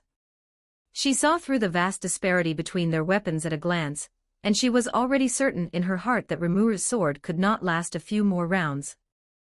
Immediately, her eyes turned stern. Her wrist exerted sudden force, and the Silver Moon Rapier danced, creating an impenetrable web of sword shadows. She launched a fierce attack even faster and sharper than before. The blade, carrying pure holy spiritual power, struck directly at Rimuru's sword with every blow, intending to completely destroy its weapon. At the same time, Hinata also keenly realized that Rimuru could always precisely predict her every move and technique, as if it could see through her thoughts. If she continued to perform exquisite swordsmanship in a routine manner, she would only be firmly held in check by the opponent. Therefore, she decisively abandoned her meticulous sword techniques, and completely cast aside thought, turning instead to launch a chaotic offensive that was completely irregular yet extremely fast. Every strike was abrupt, lacking any fixed trajectory, yet the force was wildly violent. The whistling sword wind sliced through the air, completely disrupting Rimuru's predictive rhythm. Having lost its target for precise calculation, combined with the fact that the blade was already under unbearable strain, Rimuru's defense gradually began to show openings. A crisp crack echoed across the battlefield. The sword in its hand ultimately could not hold on, snapping in two under another heavy blow from the Silver Moon Rapier. Half of the blade flew into the air before falling to the ground with a dull thud. The instant the weapon shattered was the perfect opportunity for victory. Hinata would never let this fleeting opportunity slip away.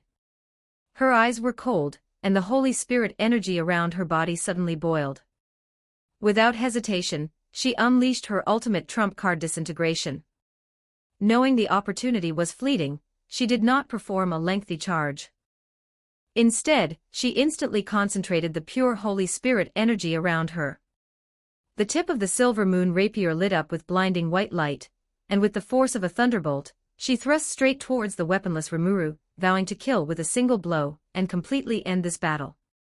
On the other side, Diablo, who was suppressing the remaining 10 great saints with overwhelming strength, suddenly felt a tightening in his heart. The aura of that lethal magic technique, originating from Hinata and sharp to the extreme, instantly pierced through the chaos of the battlefield. The terrifying magical fluctuation caused his crimson eyes to narrow sharply. He recognized the power of this move at a glance. It was enough to pose a fatal threat to Rimuru. He immediately tried to withdraw, wanting to teleport in front of Rimuru to block the strike. But just as he moved, he met the gaze Rimuru cast towards him. That gaze was calm yet carried an unquestionable majesty, conveying a flat refusal. With just that one look, Diablo forced himself to stop, bowed, retracted his steps, and continued to pin down the saints in front of him, daring not to overstep again. Almost at the same second, the calm notification sound of Wisdom King rang out in Rimura's mind, emotionlessly providing the only way to break the situation. Notification: detected enemy finishing move disintegration with power exceeding limits, conventional defense cannot withstand it. Current optimal solution: sacrifice part of the authority of the ultimate skill Beelzebub, detonate the power of gluttony, and forcibly neutralize the power of this move. Without the slightest hesitation, and with no time to waver, Rimura's eyes darkened. A pitch-black, vortex-like power of gluttony suddenly erupted around its body. That was the terrifying power belonging to Beelzebub, carrying the momentum to devour all things, and it launched directly towards the charging Hinata, and that lethal sword light. In an instant, the pure, holy disintegration collided violently with the pitch-black, wild power of Beelzebub. The two extreme forces clashed fiercely, and a blinding light exploded instantly, kicking up a dense cloud of dust and smoke. The shockwave swept in all directions, crushing even the ground into deep fissures. As the violent aftermath dissipated and the dust slowly settled, the scene in the field was shocking. Rimura's right arm had been almost completely blown apart, yet it still stood straight, its figure not wavering in the slightest. On the other side, Hinata, thanks to the special holy armor she wore that resisted most of the impact, was only panting slightly and was otherwise unharmed. The silver moon rapier in her hand still gleamed with a cold light. Before Hinata could make another move, Rimura suddenly acted. Its remaining left hand, like an iron pincer, shot out and tightly gripped the wrist of Hinata's sword-wielding right hand. Hinata's expression changed instantly. Realizing Rimura's intent, her heart tightened. She immediately wanted to release her right hand and switch to her left to hold the sword and counterattack. But ultimately, she was a step too slow. The force in Rimura's palm surged abruptly, and that immense strength poured out. With a crisp crack of breaking bone, the wrist bone of Hinata's right hand was directly crushed, shattering tendons and bones. A heart-wrenching, bone-gnawing pain instantly swept through her entire body. Hinata's pupils contracted sharply, her mind overwhelmed by the pain, and she could no longer hold the hilt. That mythical-grade silver moon rapier slipped from her hand upon impact, falling onto the hard ground with a clatter. Taking advantage of the moment Hinata was dazed by the excruciating pain, Rimuru immediately activated the infinite regeneration ability within its body. The massive regenerative power surged rapidly, and the shattered right arm healed at a speed visible to the naked eye. In just an instant, the arm returned to normal, as if it had never been injured, and the magical power around its body returned to stability. Hinata finally managed to recover slightly from the excruciating pain of her crushed right hand. Her forehead was covered in cold sweat, and her face was as pale as paper. Gritting her teeth, ignoring the pain throughout her body, she trembled, trying to use her left hand to pick up the silver moon rapier that had fallen to the ground. As long as she could hold the weapon again, she still had a chance to turn things around. But Rimura gave her no room to breathe at all. Its eyes were as cold as ice, showing not a shred of mercy. It kicked out first, sending the glistening white rapier flying away. The blade scraped against the ground with a harsh sound, landing far away at the edge of the battlefield, completely ending Hinata's hopes. Following that, it tensed its wrist, gathering pure brute force into a hand blade, and ruthlessly smashed it down onto Hinata's left shoulder. A crisp, jarring sound of breaking bone rang out suddenly. Hinata's shoulder blade shattered upon impact, and her left shoulder hung down powerlessly, completely losing all sensation. Already having exhausted a great deal of Holy Spirit energy and stamina to release disintegration, combined with the severe injuries of a crushed right hand and broken left shoulder, Hinata's body went limp. Even standing became difficult, and the holy aura around her was extremely dim, leaving her completely incapable of resistance. At this moment, there was not a ripple on Rimura's face, yet deep in its heart, monstrous loathing and hatred were surging, and crimson malice roiled in the depths of its eyes. It stared fixedly at Hinata before it, its mind filled with the images of Cheyenne and other subordinates who had died because of this war. Those vibrant lives had all been sent to their graves at the hands of the person before it. This blood feud had long since made it unable to catch its breath. Consumed by rage, Rimuru no longer had any hesitation.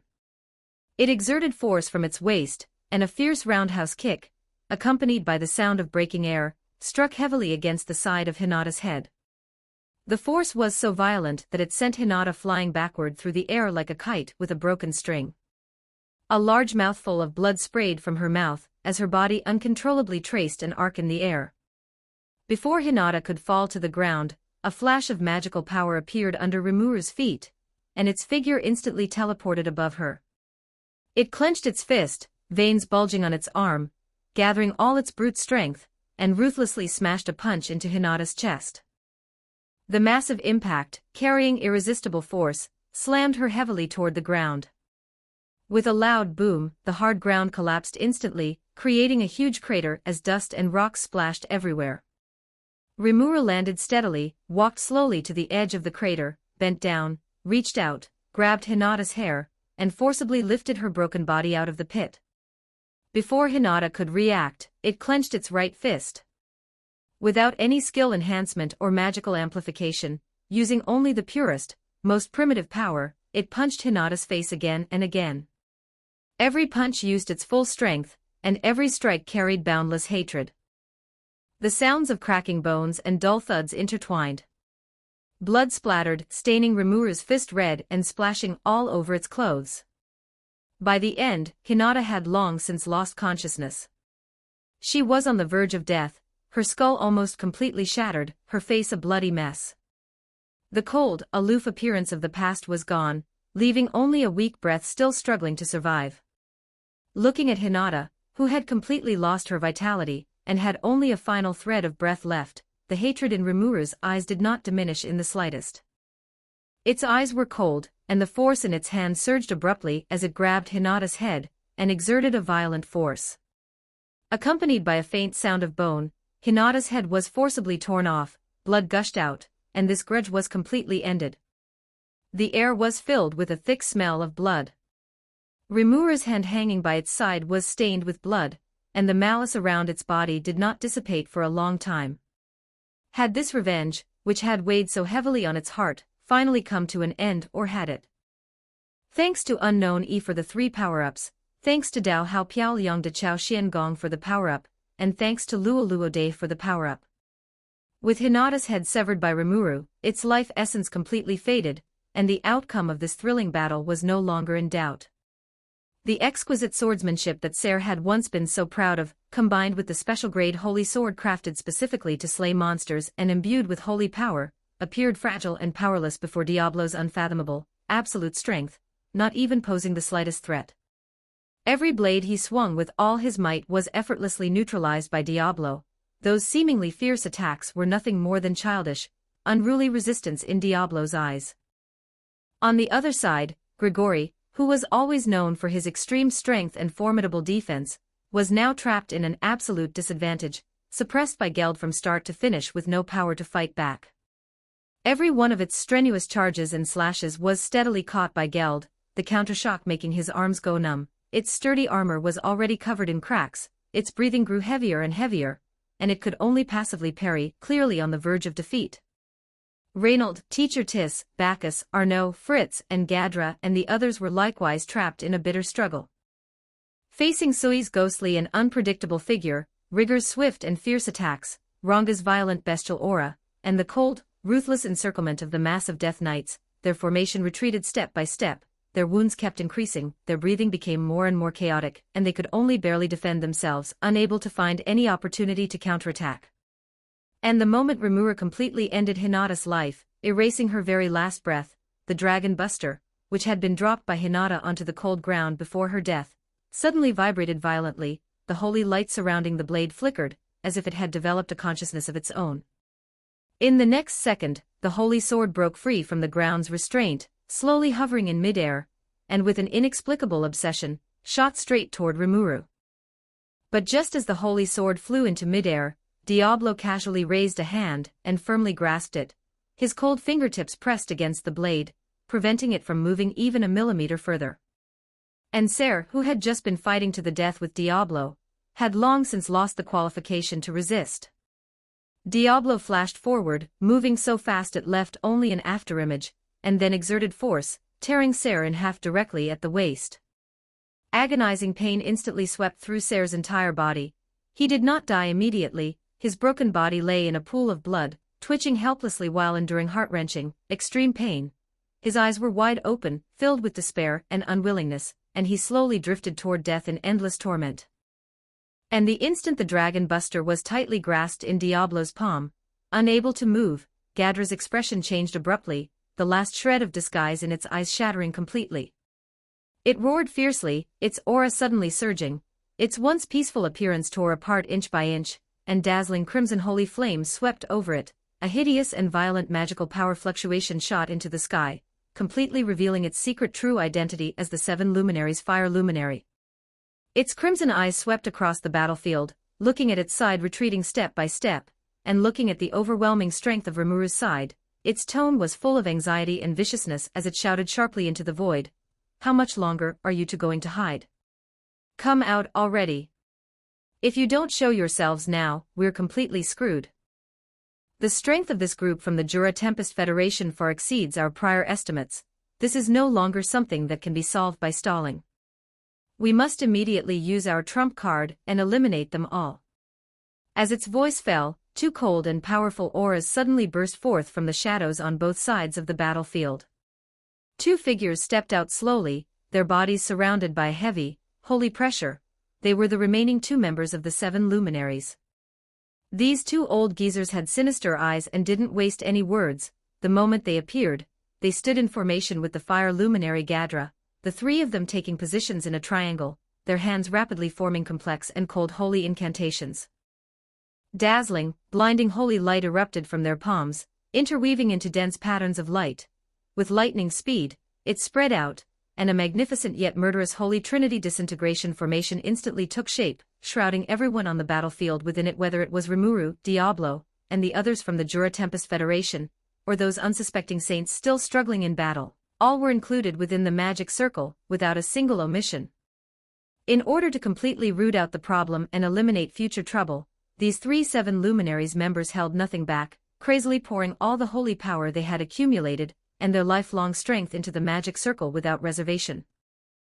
The light of the magic circle became increasingly incandescent, terrifying suppression and destructive aura swept the entire field, twisting the air, carrying a resolute murderous intent to completely wipe out every living creature within the formation. Rimuru looked up into the air. The light of the Holy Trinity disintegration formation shrouding the entire battlefield was growing brighter, and the terrifying destructive pressure bore down like a mountain, making one's heart tighten. It frowned deeply, its gaze sweeping over Geld, Sui, Ranga, and the others beside it. Its heart was full of anxiety. For a moment, it couldn't think of a foolproof way to protect all its subordinates from the harm of this lethal formation. And the saints within the formation, such as Reynold, Teacher Tis, and Bacchus, finally realized what was happening, the color draining from their faces. They looked at the three merciless Seven Luminaries elders who had included everyone in the range of extermination, and their hearts turned completely cold. They had been completely abandoned, becoming sacrificial pawns for the Seven Luminaries to root out the problem, and despair instantly enveloped everyone. Just at this critical moment, the calm and clear voice of Wisdom King Raphael rang directly in Rimuru's mind, without a trace of emotional fluctuation. Report: successfully analyzed Hinata's technique disintegration.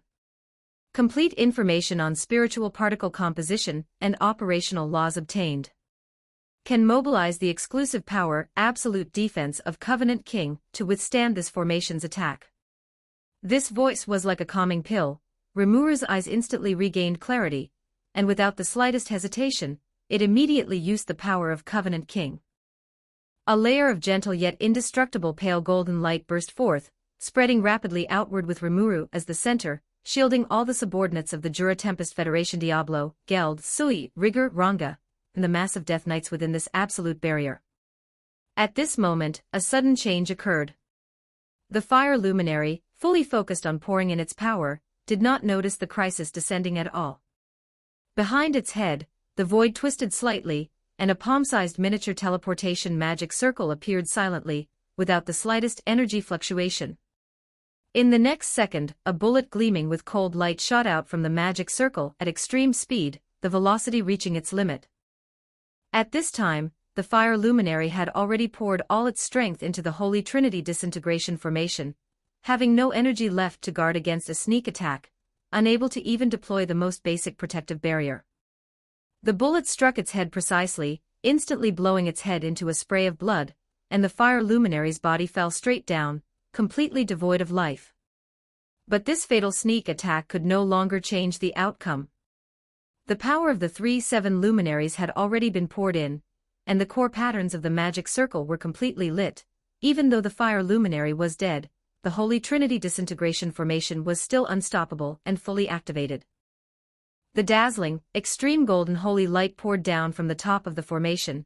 It was a beam of light containing the dual powers of purification and destruction, carrying the momentum to crush everything, slamming fiercely into the ground, swallowing the entire battlefield in blinding golden light. The remaining 2-7 luminaries' elders only then noticed the abnormality beside them. Turning their heads, they saw the tragic sight of the fire luminary's head shattered into blood spray, lying in a pool of blood, and their pupils constricted sharply. Horror and panic had just crawled onto their faces, and before they could make any reaction, a roar filled with monstrous rage and grief exploded fiercely in their ears. "You bastards, you actually killed Adelman." The roar made the air tremble slightly, a beam of pitch-black magic, so dense it could not be dissolved, carrying a destructive, heaven-shattering malice, instantly pierced through the void and accurately hit the two elders who had no time to defend themselves. The dark magic was like a maggot on a bone, instantly eroding their bodies. The skin of the two turned black and ulcerated at a speed visible to the naked eye, their flesh melting away bit by bit. Even more, extreme pain pierced deep into their souls, causing them to let out incomparably shrill screams. Their souls crumbled inch by inch under the tearing of the dark power, and finally, in endless torment, they died completely, not even a trace of their lingering souls left behind. After dealing with the two elders, the old man who had secretly struck just now, and had been lurking with the sniper staggered to the edge of the magic circle. He looked at the huge magic circle, unable to hold on any longer. His legs went weak, and he collapsed, kneeling on the cold ground in a breakdown.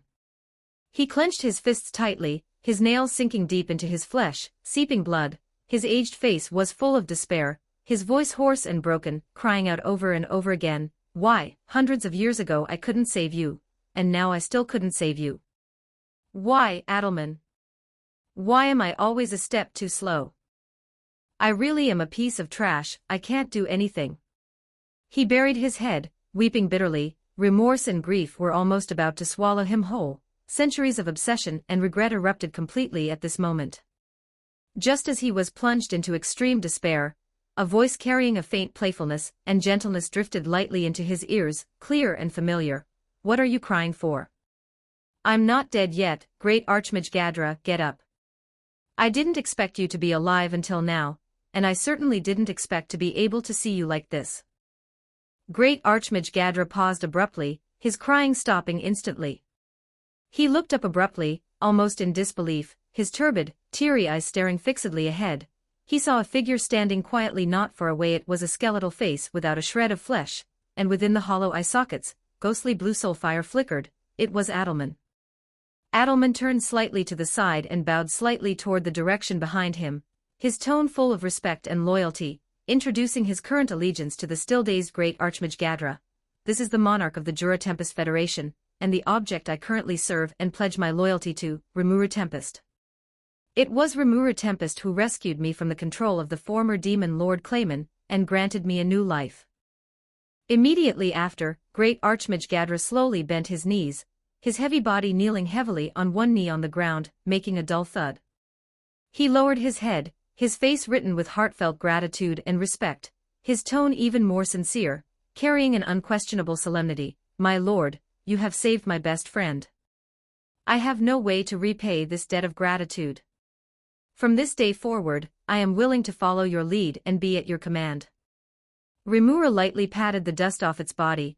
There was no arrogance at all on its originally calm face.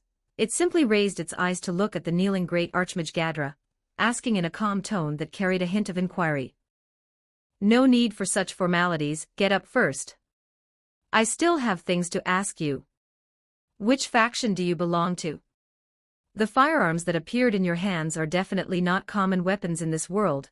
Where exactly did they come from? Great Archmage Gadra did not hesitate in the slightest, nor did it have any intention of hiding anything. It stood up slowly, its expression solemn, and poured out the past that had been sealed deep in its heart.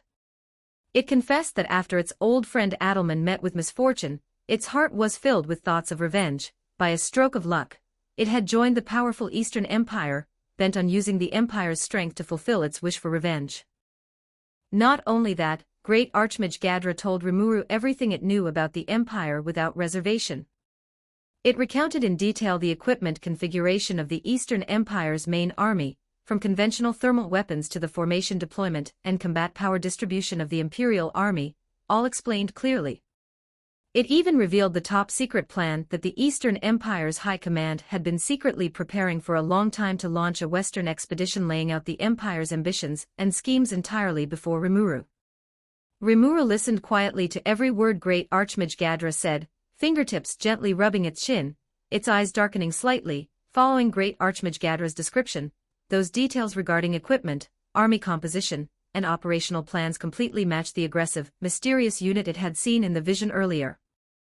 It could be almost certain that the Eastern Empire's Western Expeditionary Force that Great Archmage Gadra spoke of was the very unit that predicted a huge crisis in the vision. Just then, space fluctuated violently, and an ancient, simple door appeared out of thin air. The surface of the door was carved with iridescent ancient runes, exuding a tranquil yet profound aura. The door slowly opened, and Rain stepped out from within.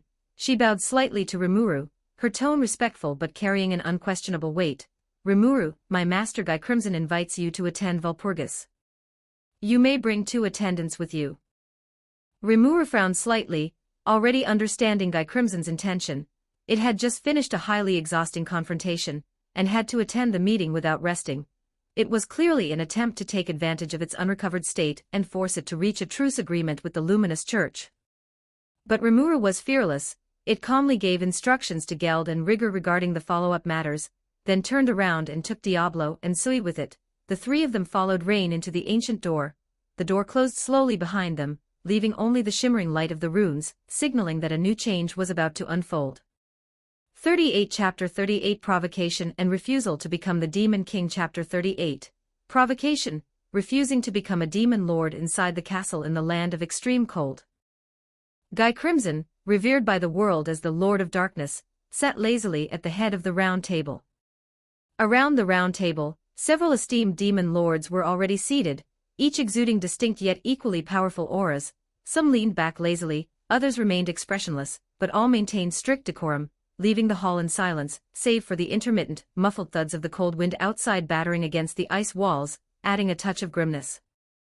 Accompanied by steady footsteps and the soft followings of a servant, Bloody Lord Roy Valentine walked slowly into the hall. He wore a deep red formal suit, his body wreathed in a faint scent of blood, his eyes sharp as knives, carrying a unique intensity and dominance. Amidst the gazes of everyone present, he walked straight to an empty seat at the round table and sat down, while the servant behind him followed closely, standing respectfully by his side with head bowed. At this point, only one empty seat remained at the large round table, left lonely there, a position that no longer belonged to the fallen claimant, as if it had become a silent mark, announcing the end of an old era. The air fell back into silence, and all the demon lords waited quietly, the atmosphere becoming increasingly tense. Just then, the space on one side of the hall suddenly distorted, faint black mist permeated, and finally, a pitch-black portal slowly lit up, with ghostly green light flickering within, exuding an eerie aura. Everyone's eyes were cast toward that portal, yet the expected figure did not walk out from it. Instead, a round, blood-stained object flew out violently from the portal, carrying a sharp whistling sound, heading straight toward Roy Valentine. Roy's eyes narrowed, his reaction swift as he raised his hand to catch the object steadily. The touch was cold and stiff, still carrying a sticky scent of blood. He frowned slightly, lowering his head to examine the object in his hand, and after just one glance, his originally calm expression changed drastically, his pupils contracted sharply, and a trace of unbelievable shock flashed in the depths of his eyes. Standing behind Roy, Luminous Valentine, who had been disguised as a servant and hiding her aura, also saw her pupils shrink the moment she saw the object, and her blood seemed to freeze instantly. It was a cold head, devoid of life, its skull completely shattered, face twisted and deformed, a bloody mess, no longer recognizable, but Luminous recognized it at a glance. It was Hinata's head. In an instant, an uncontrollable, monstrous rage surged wildly in the depths of Luminous' heart like a volcano, the air around her becoming scorching, and the oppressive murderous intent almost broke through her disguise.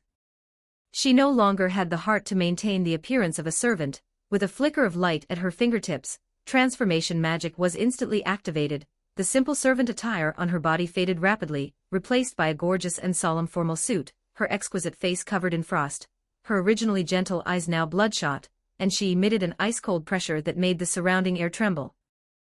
Ramiris, who was on the side, saw a bloody head suddenly fly out and trembled in fear, immediately letting out a sharp scream. Her petite body shook violently, and she subconsciously flapped her wings to fly up, quickly hiding behind Beretta, revealing only half of her small head, looking at the head timidly, her little face full of horror and unease, clutching Beretta's sleeve tightly, her body shivering slightly. Roy's heart sank. He knew better than anyone the weight Hinata held in Luminous' heart, and seeing Luminous' fury, he dared not hesitate for a moment, nor did he dare to say another word, quickly rising to give up his seat to Luminous, his hands hanging by his sides tightening slightly, not daring to breathe, fearing he might touch the enraged Luminous. The other demon lords seated around saw this, all showing expressions of shock, their hearts stirred with turbulent waves. No one had expected that Queen of Nightmares, Luminous Valentine, who had endured and disguised herself for hundreds or thousands of years and always remained hidden, would at this Walpurgis tear off all her disguises without hesitation and reveal her true self. For 1,000 years, she had hidden her figure, lurking in a way that others could not perceive. This forbearance and concentration were already recognized among the demon lords, but now, because of one head, she had completely broken her composure, which was enough to show what extraordinary significance the owner of that head had to her. Just as the whole scene was dead silent and everyone's thoughts were churning, the figure gradually became clear beside the portal that had not yet dissipated. The ruler of the Jura Tempest Federation, the leader of the emerging monster power Rimuru Tempest, walked out slowly under the respectful guidance of the attendant, Rain. Rimuru's figure was light, with no violent demonic aura around, but instead exuded a clear and gentle aura, yet this seemingly peaceful presence surpassed the powerful pressure in the room. Stepping onto the cold ground step by step, the sound clearly audible, drawing the gaze of every demon lord. Guy, sitting at the head, cast his gaze on the attendant behind Rimuru, his deep eyes shrinking suddenly, revealing a rare look of surprise. He recognized at a glance that the attendant was the powerful Primordial Black, who had once fought him to a draw. Such an existence was actually willing to submit to others and serve by their side. Guy's eyes toward Rimuru instantly grew a few points of intense interest, and he thought to himself, the guy who can make Primordial Black bow down is definitely no ordinary person. This Walpurgis has brought an interesting guest. Rimuru walked calmly, scanning the audience with an indifferent gaze, and easily felt the raging anger from Luminous, which was almost about to materialize. That anger was wrapped in bone-chilling murderous intent, locked directly onto Rimuru, as if it would pounce and kill in the next second. At the same time, she also caught a glimpse of Leon sitting on the side, the platinum swordsman, who had turned Shizu into a demon and rewritten the trajectory of Shizu's life. Facing the unkind gazes around, the soaring anger, and the gaze of an old acquaintance, there was no ripple on Rimuru's face, entirely appearing as if she did not care at all. She stood by the round table, the corners of her lips slightly raised, her tone flat, but with a hint of deliberate provocation, and spoke slowly, "Sorry for keeping everyone waiting. It took a little time to prepare a special greeting gift for Ms. Luminous over there."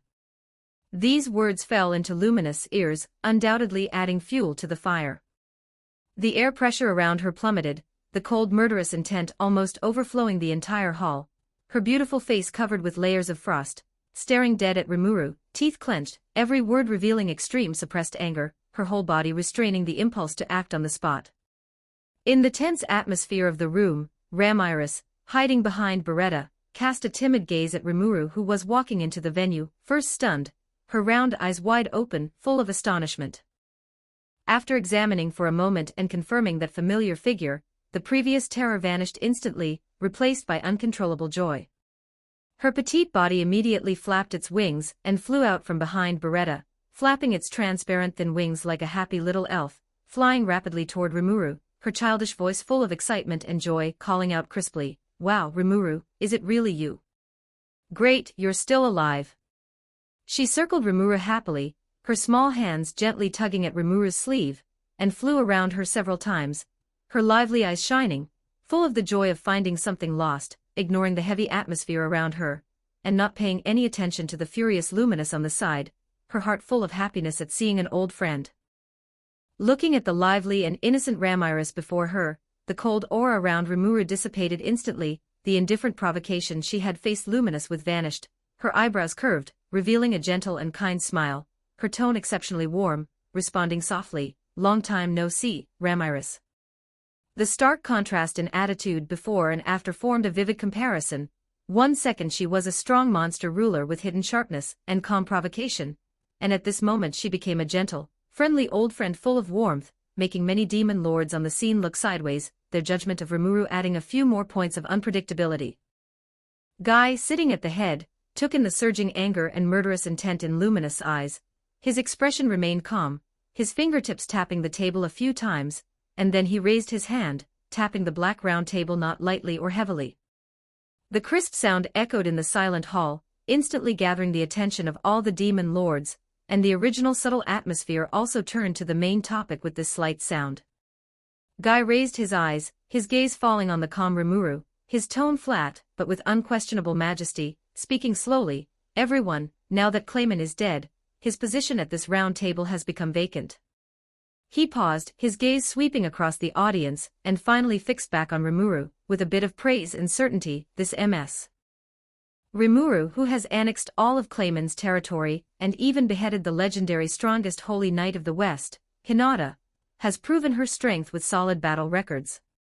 In my opinion, she is fully qualified to replace Clayman's position, and become a new member of this round table meeting, a newly promoted demon lord." As the words fell, all the demon lords had slight changes in their expressions, some showed understanding, some thought secretly, and some cast their eyes toward the furious Luminous, waiting for the subsequent turmoil.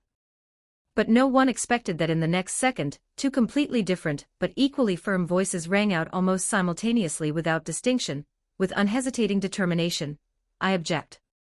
I object." One was cold and calm, without any emotion. It was Rimuru's voice, the other was icy, wrapped in lingering anger. It was Luminous' reprimand. The two opposed at the same time, their voices overlapping, instantly causing the entire hall to fall into dead silence. All the demon lords present were stunned, looking at the two in unison. No one could have imagined that Rimuru and Luminous, who had opposite positions, and were at daggers drawn, would make the exact same choice at this moment. This unexpected synchronization made the originally established situation instantly become confusing.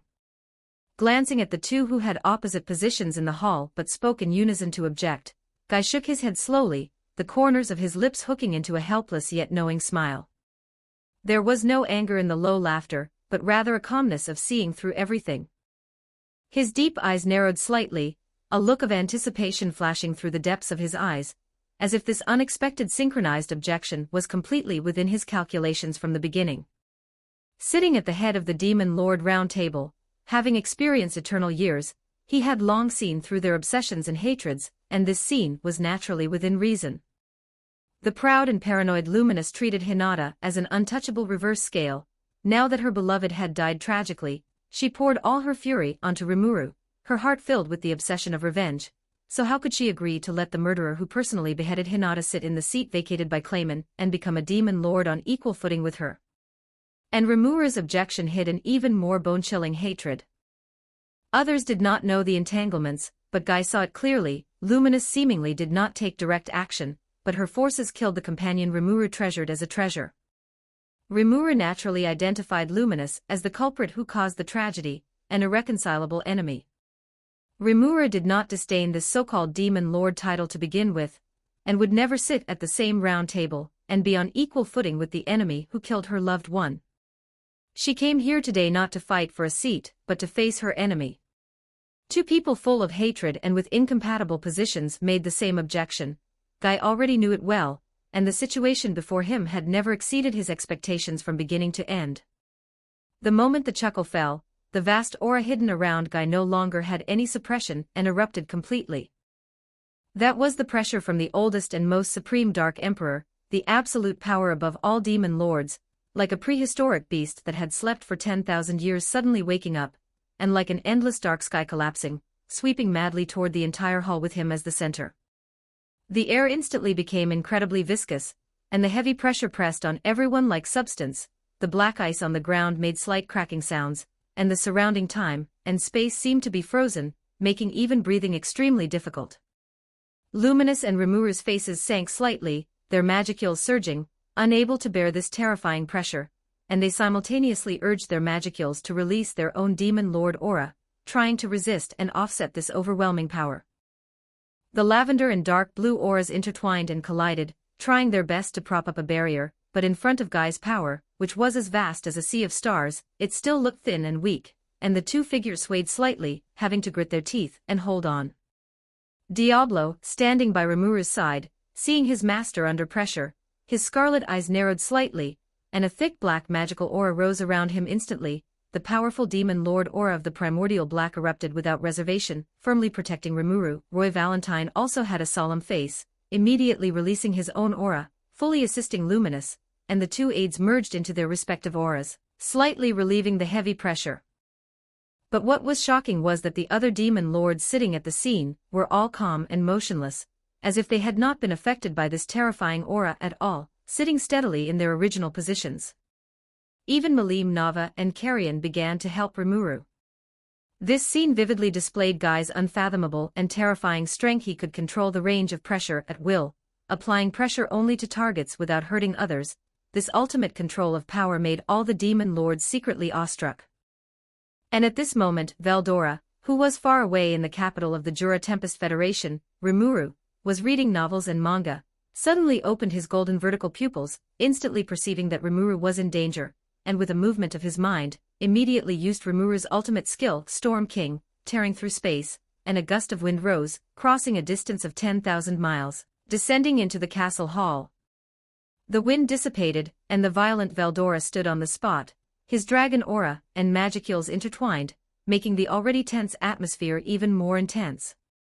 Seeing another top expert appear abruptly, Guy was not displeased. On the contrary, the smile at the corner of his mouth became more intense, his eyes full of interest, and he spoke slowly, his tone carrying a bit of playfulness and expectation.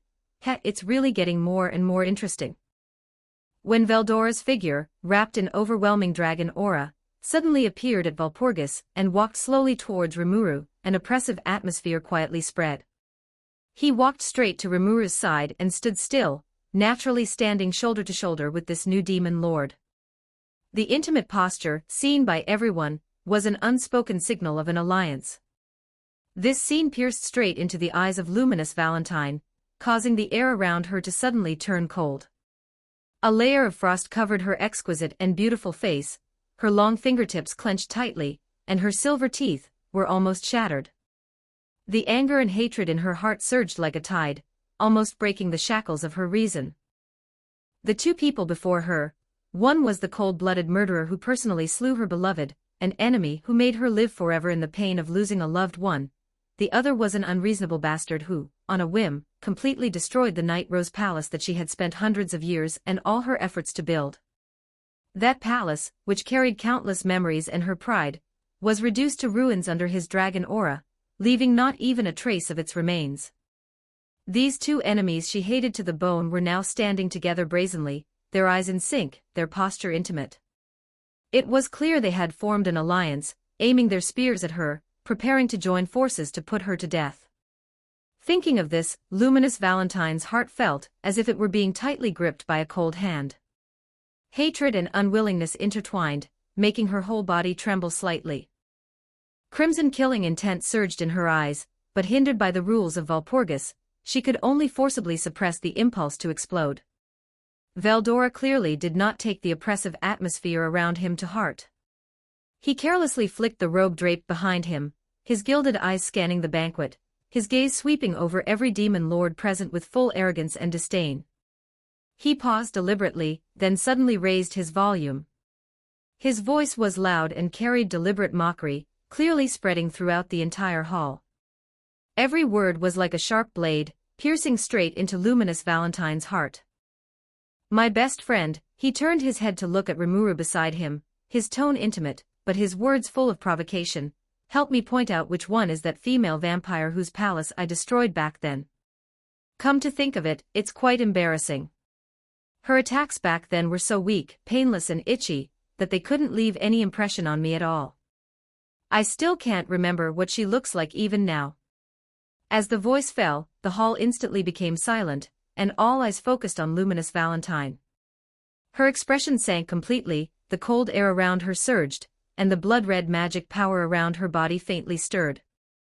A slight sound spilled from her clenched teeth, and the hatred in her eyes almost materialized. She stared fixedly at that wanton, provoking dragon-like figure, wishing she could rush up immediately and tear him to shreds.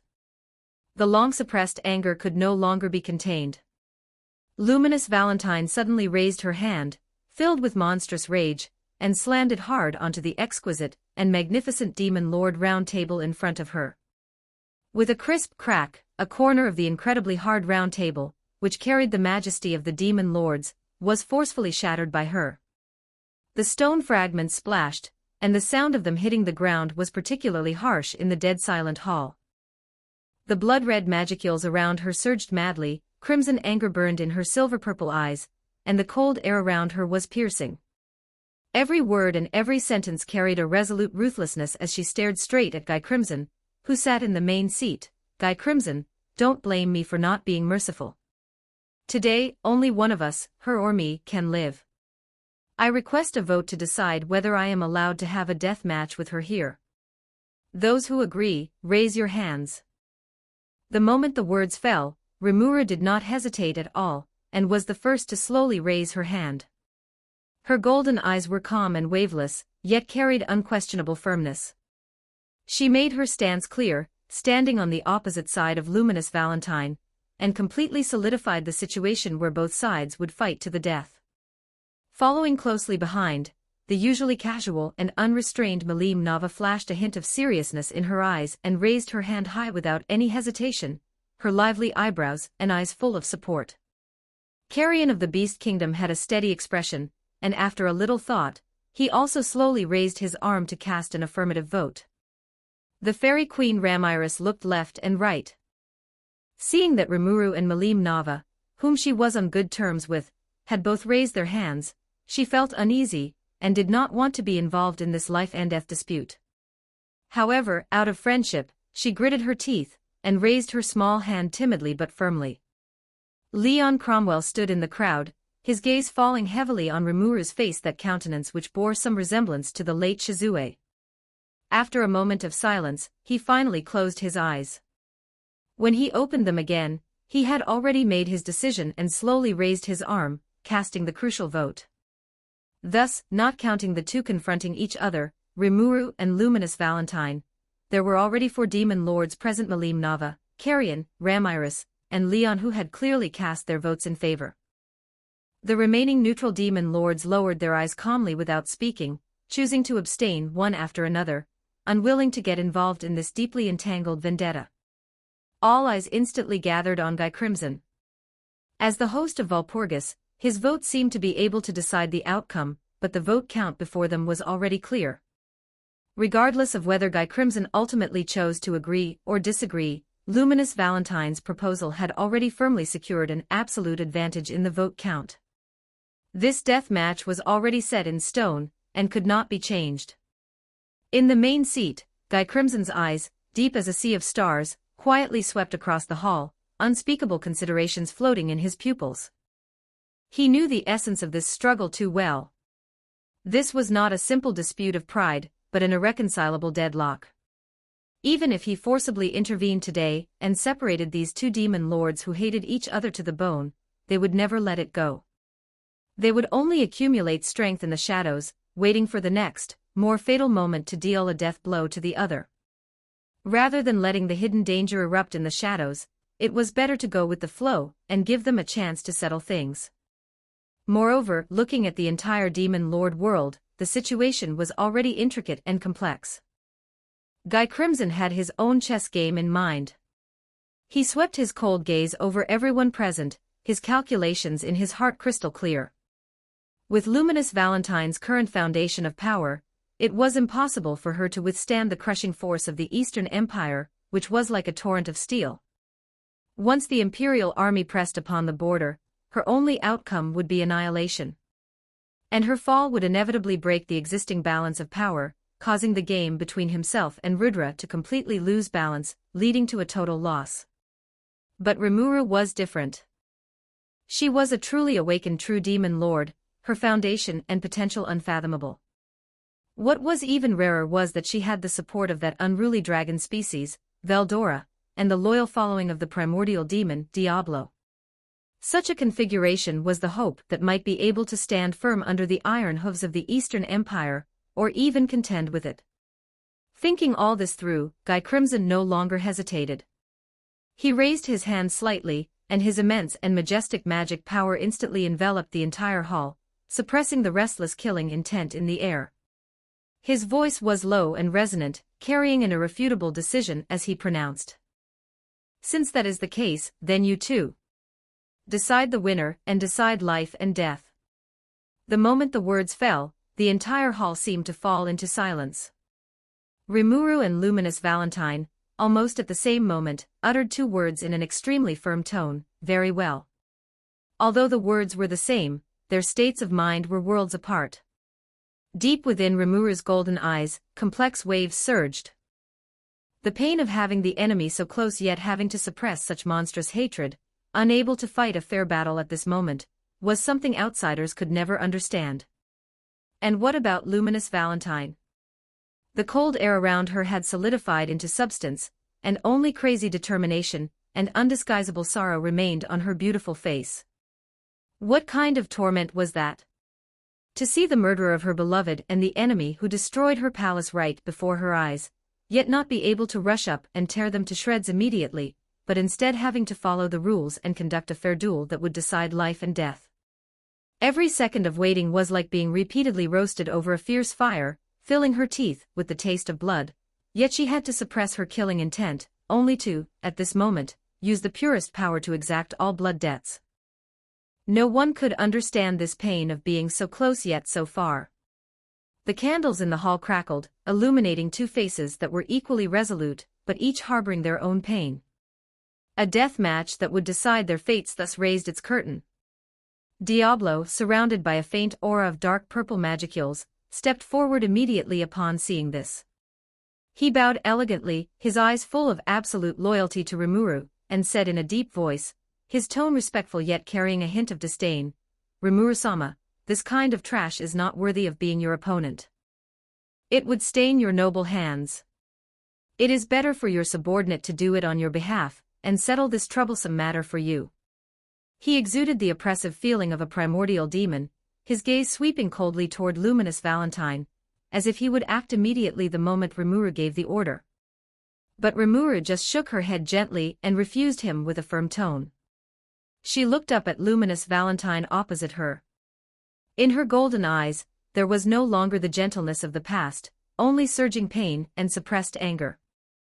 Her voice trembled slightly, but every word was heart-piercing. "Diablo, you simply cannot understand. She killed so many people I care about. Every time I look through that casualty list that hasn't even been fully compiled yet, every name pricks my heart like a needle. My heart is bleeding at every moment." She paused, clenched her hands, her knuckles turning slightly white, the hatred in her eyes growing more intense. This hatred, this pain, must be ended by my own hands. I must kill her with my own hands to comfort those who have passed away. She turned her head, her gaze locking directly onto Luminous Valentine, and spoke slowly with a cold mockery in her tone, "Look at this dirty vampire before me. Her eyes are full of hatred and madness. I merely killed one person she cared about, and she is already this hysterical, wishing she could tear me to pieces." As she spoke, Rimuru suddenly chuckled. The laughter was light, but wrapped in bone-chilling coldness, containing both mockery for Luminous Valentine, and the grief she herself could not let go of, making everyone present feel a sinking in their hearts. Immediately after, Rimuru suddenly raised her voice and issued a resounding question to Luminous Valentine, "What right do you have?"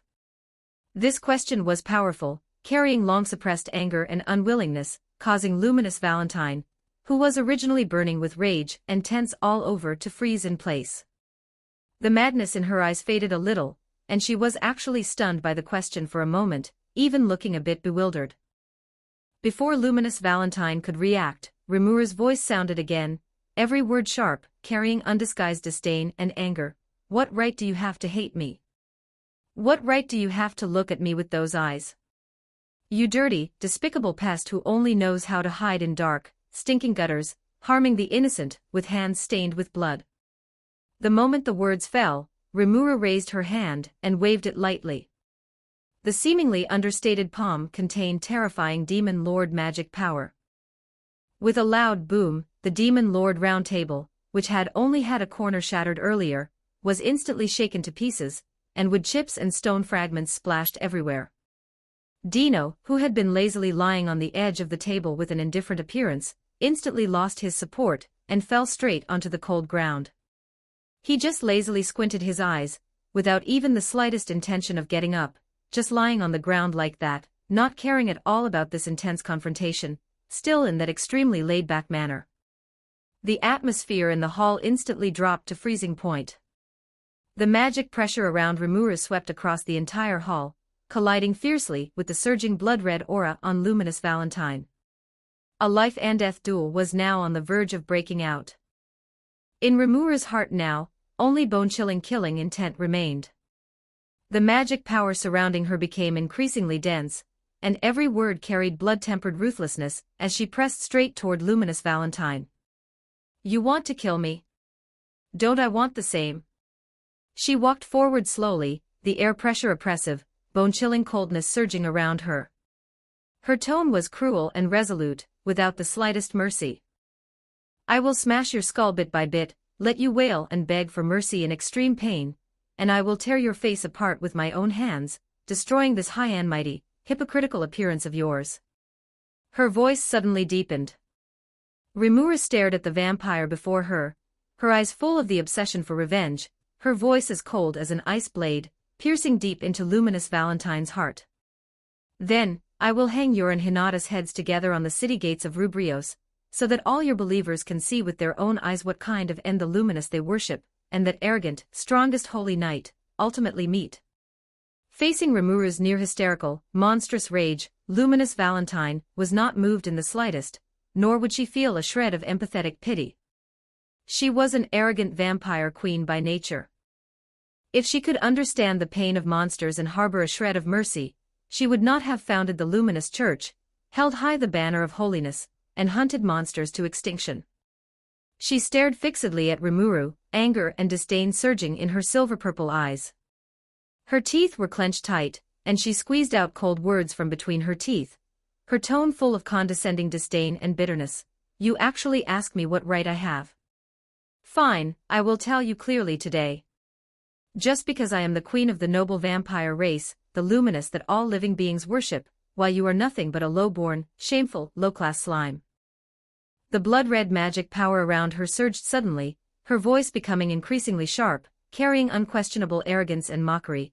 You lowly, inferior creatures are born to crawl at the feet of our superior race. How dare you have the delusion of trying to establish a high civilization nation belonging to monsters that can stand shoulder to shoulder with human and vampire civilizations? It's simply a huge joke. You are not worthy.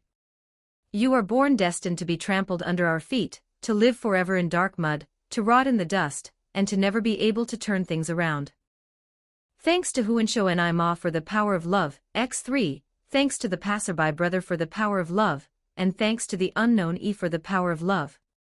40 Chapter 40 Clash Chapter 40, confrontation echoing in his ears were Luminous Valentine's contemptuous, grating, and insulting words, every syllable disparaging the Rimuru whom they served with such absolute loyalty. The air around Sui suddenly stagnated. His typically calm and reserved eyes instantly erupted with a biting, cold glare. His eyes widened in fury, fixated on Luminous Valentine, as he suppressed a monstrous rage. Beside him, Diablo could no longer suppress the rage within. Crimson flames of fury churned in his deep eyes, a reflection of his ultimate devotion to his master, and his undisguised killing intent toward the offender. He no longer made any effort to suppress his boundless magicules. A terrifying aura, like an ancient demon god awakening from slumber, swept across the entire area. The pressure was cold and overbearing, carrying a world-destroying weight that seemed to solidify the surrounding air like iron, making it impossible to breathe. Diablo's hands, hanging at his sides, clenched tightly until his knuckles turned white. His voice was low and hoarse from the intensity of his rage, yet it carried an unquestionable majesty as he rebuked, word by word, "What kind of thing do you think you are, daring to spout such nonsense and slander the great Rimuru as a lower life form?" Luminous Valentine's heart sank abruptly. She was instantly enveloped by this terrifying aura that far exceeded her expectations. Her hair stood on end, and an uncontrollable chill rose from the depths of her soul. She instantly recognized that this power was several times stronger than that of her old nemesis, the primordial violet, whom she had been entangled with for years. It emanated the supreme pressure of a primordial demon.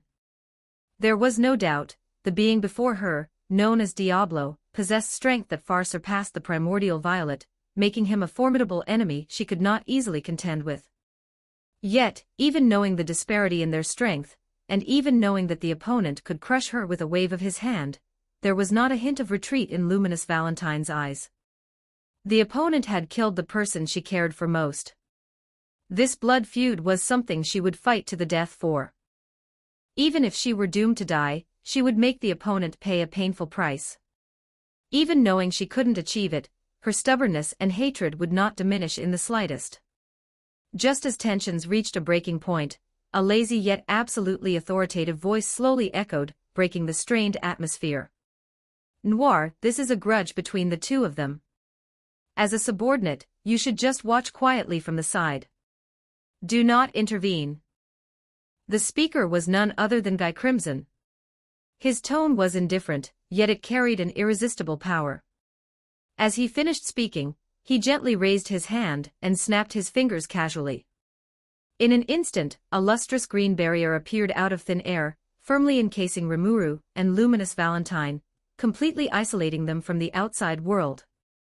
The cramped space, which had originally been only the size of a round table, expanded at a visible rate the moment the barrier covered them, transforming into a spacious, open field that served perfectly as their exclusive dueling ground. Rage churned in Luminous Valentine's eyes. Without a moment's hesitation, she raised her slender fingers, and a dense, dark purple magicule energy instantly condensed at her fingertips. Boundless magicules gathered rapidly, transforming in the blink of an eye into several magic bullets wrapped in sharp pressure. Fine sparks of electricity coiled around the surface of the spheres, and with an aura of total destruction, they blasted straight toward Rimuru. Rimuru's pupils constricted. His body reacted before his mind could, and the thought of using Beelzebub flashed through his mind, intending to swallow the entire attack. But the next second, a memory flooded his mind. He suddenly recalled that, in order to forcibly withstand Hinata's unstoppable disintegration, he had already actively sacrificed the power of Beelzebub to neutralize the fatal blow.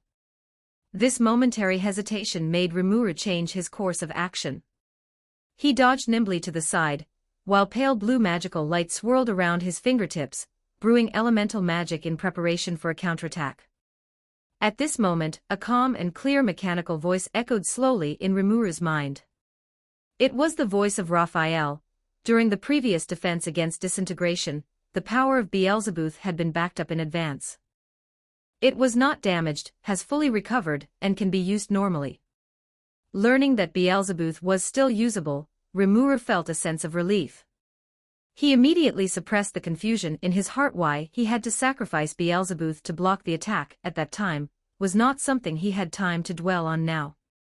She suddenly stopped her evasive movements and stood firmly in place. Her aura calmed, and it appeared as if she had given up on defense, letting Luminous Valentine's magic bullets approach her rapidly. This abnormal behavior caused Luminous Valentine, on the opposite side, to furrow her brows, her eyes full of confusion and vigilance. She stared fixedly at Rimuru, secretly speculating.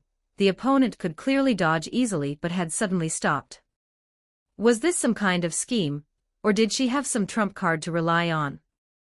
In the blink of an eye, the dark purple magic bullets blasted to the front of Rimuru, the massive magical impact about to engulf him. At this critical moment, Rimuru slowly raised his right hand. A pitch-black vortex of gluttony instantly appeared in his palm, the unique markings of Beelzebub, carrying the power of endless consumption, emanating a heart-stopping pressure.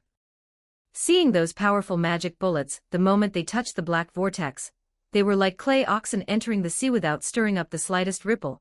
They were completely devoured, leaving not even a trace of aftermath. The several demon lords present witnessed this scene, and their eyes lit up.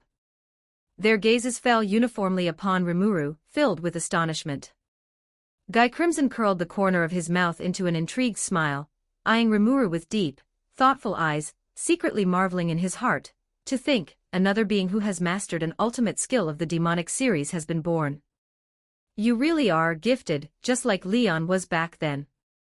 Guy Crimson muttered to himself in his heart, then calmly turned his head to look at Leon Cromwell, who stood beside him expressionless, like a man with a frozen face. The anger on Luminous Valentine's face grew more intense. She had not expected that her attack would land on Rimuru like a stone sinking into the sea. Not only had it failed to cause any damage, but that terrifying power of consumption had instead nourished her in return, and even her condition, which had declined due to the previous fierce battle with Hinata, had eerily recovered a bit. Ranged magic was ineffective. This realization struck her heart like a heavy hammer. Without a shred of hesitation, Luminous Valentine suddenly grasped her hand, and a longsword entirely condensed from dark purple magicules unsheathed, its blade shimmering with an eerie luster. With wind at her feet, her figure moved like a ghost, instantly lunging to Rimuru's side. With a flick of her wrist, the longsword, wrapped in biting killing intent, thrust straight at Rimuru's heart. A crisp, grating sound of metal clashing exploded suddenly. Rimuru, unhurried, drew a rapier from the storage space at his waist, accurately parrying Luminous Valentine's fatal blow. Where the two swords met, sparks flew, and a powerful wave of air spread outwards, causing even the ground to tremble slightly. When Luminous Valentine fixed her eyes on the appearance of that rapier, her blood seemed to freeze instantly, and then surged wildly. The sword's design, the patterns, and even the emblem on the scabbard that belonged solely to her were unmistakably clear that was the sword she had personally gifted to Hinata back then. Luminous Valentine's teeth gnashed, making a clattering sound, and a sour numbness spread from her roots. The rage nearly broke through her reason, turning into a physical entity that wanted to tear the person before her to shreds. She stared fixedly at Rimuru, her voice trembling from extreme anger, yet carrying a bone-chilling hatred. You killed her, and yet you dare to hold the weapon I gifted her. How detestable. Truly detestable. The moment she finished speaking, Luminous Valentine retreated to open up some distance. Magicules surged beneath her feet, and she shot forward like an arrow released from a bow, charging up again with her sword. Her sword techniques were tricky and vicious, each blow fatal, and every strike carried world-destroying rage. Rimuru had no intention of dodging. He held the silver moon rapier firmly in his hand, the blade reflecting his cold gaze, and went straight to meet Luminous Valentine's offensive. The two longswords collided again, sword lights intersecting. Sharp sword shadows carved afterimages into the air, and a fierce confrontation unfolded instantly. Everyone's gaze was tightly focused on their moves. The silver moon rapier in Rimuru's hand was styled like a refined Western noble's sword, but his posture in wielding it, and the trajectory of his strikes were completely different from mainstream Western fencing and rapier techniques. His sword was fast and accurate, ruthless and steady. Every swing carried a unique aura, faint yet present. It was the flavor unique to the Oboro-Ryu swordsmanship. He did not pursue flashy moves, only breaking defenses at the most precise angles. Every sword strike aimed straight for the vitals, concentrating his aura into a single point, carrying an edge that could restrain all things. Western swordsmanship emphasized the extremes of power and speed, but Rimuru's Oboro-Ryu swordsmanship contained a profound mystery of overcoming great force with skill. It was more like an exorcist's sword specifically designed to slay demons and monsters.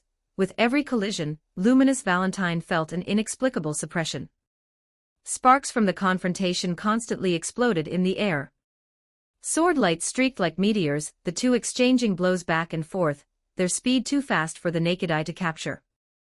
In this fleeting moment of confrontation, Luminous Valentine keenly captured a sense of dissonance. Those seemingly sharp sword moves, every swing carrying an aura specifically designed to counter magicals, sharp and pure, completely different from the violent aura common to monsters. Her heart tightened and she instantly understood. Stepping back half a step to open up a safe distance, Luminous Valentine narrowed her cold eyes, her gaze full of mockery and disdain. She turned her wrist slightly, holding the longsword horizontally in front of her, the tip pointing straight at Rimuru. Her tone carried a hint of schadenfreude-filled cold mockery. "Humph, you actually have the nerve to accuse me of harming monsters. You yourself are a monster, yet you are now using a sword technique that has special effects against monsters. Don't you find that inherently ironic?" After speaking, she curled the corner of her mouth into a cold arc, waiting for Rimuru's response. However, there was no shame on Rimuru's face. Instead, his expression was calm, even carrying a hint of righteous composure as he responded, "What is there to be ironic about?" He took a slow step forward, his aura instantly restrained, turning steady and sharp. The rapier in his hand vibrated gently, emitting a clear hum, as if responding to his words. Swordsmanship itself is innocent, its meaning depends on the hands of the person wielding it. Rimuru's gaze was burning, looking straight into Luminous Valentine's eyes, his tone unquestionable. "As long as I have never pointed my sword at my own kind, then I have a clear conscience." Subsequently, Luminous Valentine did not say anything more. Magicules swirled around her sword, turning into a dark purple afterimage. The longsword thrust straight at Rimuru's throat, the sword wind sharp, carrying the cold, baleful aura unique to vampires. Where the edge passed, even the air rippled slightly. Rimuru's footsteps were steady and did not retreat. He turned his wrist slightly, and the silver moon rapier in his hand traced a soft yet swift arc, parrying with the unique, skillful force of the Oboro-ryu swordsmanship. The crisp sound of metal clashing echoed through the barrier. The two swords collided, sparking dazzlingly, and a massive wave of air scattered outward from the two, kicking up fine dust from the ground. Before Luminous Valentine could change her move, Rimuru lowered his waist, his figure suddenly crouching, fully displaying the stance of Oboro-ryu Iai. The rapier slid along the opponent's blade, slashing out diagonally as fast as lightning. The blade was wrapped in pale gold anti-magic aura. Without a single wasted movement, every strike was precise and tricky, aiming straight for the flaws. That aura, which specifically countered monsters, lingered on the blade, causing the magicules around Luminous Valentine to subtly stir with restlessness. Luminous Valentine's pupils constricted. She hurriedly retracted her sword to defend, her dark purple longsword dancing into an airtight wall of swords, blocking the continuous offensive. Her sword moves were violent and swift, carrying the overbearing ruthlessness of a vampire demon lord. Sword shadows were numerous, each move aimed at the vitals, yet every time they were evaded by Rimuru's nimble footwork, and then cleverly dismantled by the Oboro-ryu swordsmanship. Rimuru's footwork was unpredictable, his figure elusive as a shadow. The silver moon rapier was extremely agile in his hands, it lacked the wide, sweeping motions of Western swordsmanship, instead fully displaying the conciseness and swiftness of Oboro-ryu. The sword energy was restrained yet extremely sharp. The anti-magic aura continuously seeped along the blade. Every collision caused a subtle numbness in Luminous Valentine's arm, and the circulation of her magicules became slightly sluggish as a result. The two figures crossed rapidly within the barrier, sword light filling the sky. The silver and purple figures were so fast that only afterimages remained, and the sound of blades clashing was incessant. Rimuru's sword stance was steady, using defense to attack. The soft force and sharp power of Oboro-ryu were perfectly combined. The seemingly light slashes hid the edge of demon breaking. Luminous Valentine's offensive was violent, pouring out all her anger and hatred, her sword moves becoming increasingly sharp, yet she could never break through that seemingly weak defensive line of sword stance. As sword energy crisscrossed, the ground was carved with cracks of varying depths, and the inner walls of the barrier glowed, resisting the leaking power. Rimuru suddenly exerted force from his wrist, the rapier deflecting the opponent's longsword at an uncanny angle. Then his figure lunged forward, the blade pointing straight at Luminous Valentine's shoulder. The prototype of the Oboa-ryu water slash was hidden within, the anti-magic aura surging, its edge even sharper. Luminous Valentine retreated in a rush, her toes touching the ground as she pulled back rapidly. Her long hair rose with the strong wind. The longsword in her hand once again condensed magicules like thick ink, preparing to launch a new round of fierce attacks. Rimuru, however, had already stood firmly, the silver moon rapier hanging at his side, his aura restrained, quietly waiting for the next round of confrontation. Although at first glance it seemed that neither side had emerged victorious, if one observed carefully, one would find that fine bloodstains were beginning to appear on Luminous Valentine's body, and many blood droplets had fallen to the ground. It seemed Rimuru had already gained the advantage. But was it really an advantage? Thanks to Moonstar who loves tomatoes, for the power of love ×2, thanks to Unknown E for the power of love. Chapter 41, King of Lust, a new variable. A frigid wave of energy swept across the entire battlefield. The air was torn into fine fissures by the violent collision of magic power, and gale force winds howled, carrying with them the residual waves of energy. The figures of Rimuru and Luminous Valentine crisscrossed between the sky and the ground. Every clash of blades and every magical counterattack erupted with a roar that shook the heavens and the earth. The ground was covered in fissures of varying depths, a scene of utter devastation. In the fierce struggle just now, Luminous Valentine had ultimately fallen slightly behind. Several wounds of varying depths suddenly appeared on her fair skin.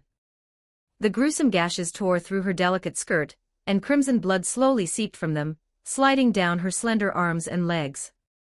Hot droplets of blood fell onto the parched ground, blooming into striking, bloody flower-like stains. Yet, what sent a chill down the spine was that Luminous Valentine showed not a hint of pain or annoyance. Instead, her eyes, which had previously held fighting spirit, suddenly lit up. A strange and fanatical curve slowly crept onto the corners of her mouth, and her originally cold and arrogant expression was completely replaced by an excitement and madness born of success. It was the triumph of a prey finally stepping into a trap. Her entire being radiated a dangerous aura that had been long planned, as if those wounds were not pain at all, but metals for achieving her goal. Rimuru looked at the anomalous Luminous Valentine before it, a strong sense of warning rising instantly in its heart. Its golden eyes narrowed slightly, its magic power tensed up, and it entered the highest level of alert. Just then, the calm, mechanical notification sound of Raphael suddenly rang out in its mind, breaking the brief stalemate. Report: detected high-density spiritons contained in the enemy's blood dripped on the ground. Furthermore, the distribution trajectory of the blood is not naturally scattered but presents an extremely regular array pattern, suspected to be a prelayed special magic circle. Before the words had even faded, those seemingly randomly scattered blood droplets on the ground suddenly burst into dazzling golden light. The originally dim blood color was instantly enveloped by the golden glow. The light spread rapidly along the trajectory of the blood droplets, intertwining, and complex, profound patterns emerged on the ground at a speed visible to the naked eye. The outline of the magic circle continued to expand and become clearer, a holy yet destructive aura rushing towards it. In just an instant, it formed a massive golden light array, firmly enclosing Rimuru in the center and completely sealing off all its room for evasion. Luminous Valentine slowly raised her hand, wiping away a trace of blood from the corner of her mouth. The excitement and ruthlessness in her eyes grew more intense, and the magic power radiating from her body suddenly became violent and holy. She looked down at Rimuru, who was trapped in the magic circle, her voice cold and filled with resolute killing intent, declaring word by word. To be able to force me to use this trump card, you are indeed one of the most powerful enemies I have encountered in my long life, but that is all. Today you will undoubtedly die. After killing you, I will personally destroy your Jura Tempest Federation, and turn all your hard work into ashes. The moment the words fell, all her magic power surged into the golden magic circle beneath her feet. The light of the circle instantly flared to the extreme, and terrifying spiriton energy surged frantically within the array. Luminous Valentine raised her arm, pointing at Rimuru in the array, and shouted sharply. You lowly slime. Sanctuary-type disintegration. No sooner had luminous Valentine's words, laden with monstrous hatred and a resolve to kill, finished, than the golden blood spirit array floating in midair suddenly erupted with blinding light. Sanctuary-type disintegration had completely finished charging, and the terrifying energy fluctuation instantly locked onto Rimuru in the array. First, an invisible but heavy, 10,000-ton spirit and pressure slammed down on Rimuru without warning, as if that force were trying to crush its body and soul into the ground. The air around Rimuru became as viscous as iron, and a heavy, sluggish sensation spread through its limbs and bones, with even the circulation of magic power facing extreme obstruction. This was just the prelude to the attack. In the next second, a beam of light, condensed with the ultimate power of spirit and disintegration, gushed out from the core of the magic circle. The golden light was so intense that it was impossible to look at directly, carrying the momentum to tear through space and annihilate everything, blasting straight towards Rimuru. Wherever it passed, space cracked into pitch-black fissures, and even light was swallowed up by this destructive power. At the critical moment, the notification sound of Raphael rang precisely in Rimuru's mind. As an ability, it should have had no unnecessary emotions, only the most objective tactical suggestions, but at this moment, Raphael actually shouted anxiously. Report, detected enemy special move sanctuary-type disintegration energy density has exceeded the critical value. Conventional defense methods are ineffective. Recommend immediately activating the ultimate skill Covenant King to deploy absolute defense. According to full-dimensional calculation, the success rate of defense is approximately 99. Without a moment's hesitation, Rimuru instantly activated the Covenant King ability within its body. Just at the moment when the golden disintegration beam was about to touch its pale violet body, a layer of jade-white light film first emerged from its body surface. Following that, a second layer, a third layer, layer upon layer of regular barriers unfolded rapidly, intertwining, and nesting together to form an airtight multi-layered defensive barrier. This was the absolute defense exclusive to Covenant King, multi-layer barrier. With a deafening roar, the golden spirit and disintegration power slammed violently against the multi-layer barrier. A violent energy shockwave swept crazily in all directions. Large swathes of earth and stone were blown off the ground, and the distant mountains shook violently under this aftermath, with gravel tumbling down with a rustle. Luminous Valentine poured all her magic power into the magic circle without reservation, crazily driving the attack, wishing to immediately grind Rimuru into dust. But that multi-layer barrier supported by Covenant King was like an ancient, immovable mountain. No matter how the disintegration power raged and crashed, it remained completely motionless, not even a single crack appearing, steadily blocking this fatal blow entirely. And at the moment the aura of the Covenant King ability completely spread out, a great uproar suddenly erupted on the Demon Lord observation platform far outside the battlefield. The Dark Emperor Guy Crimson, whose aura dominated the entire field, suddenly straightened his body, which had been lazily leaning against the throne, and stood up almost instantly. The intimidating aura radiating from him was unconsciously reined in.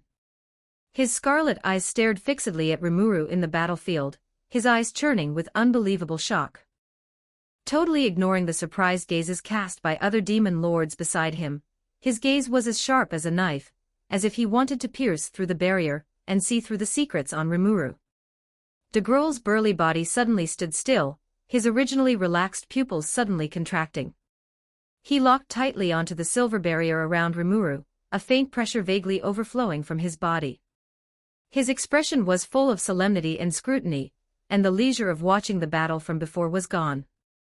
Most surprisingly, the sleeping demon Lord Dino, who was always lazy and indolent, finding even moving his body a chore, and had been lying on the ground resting with his eyes closed, suddenly opened his sleepy eyes.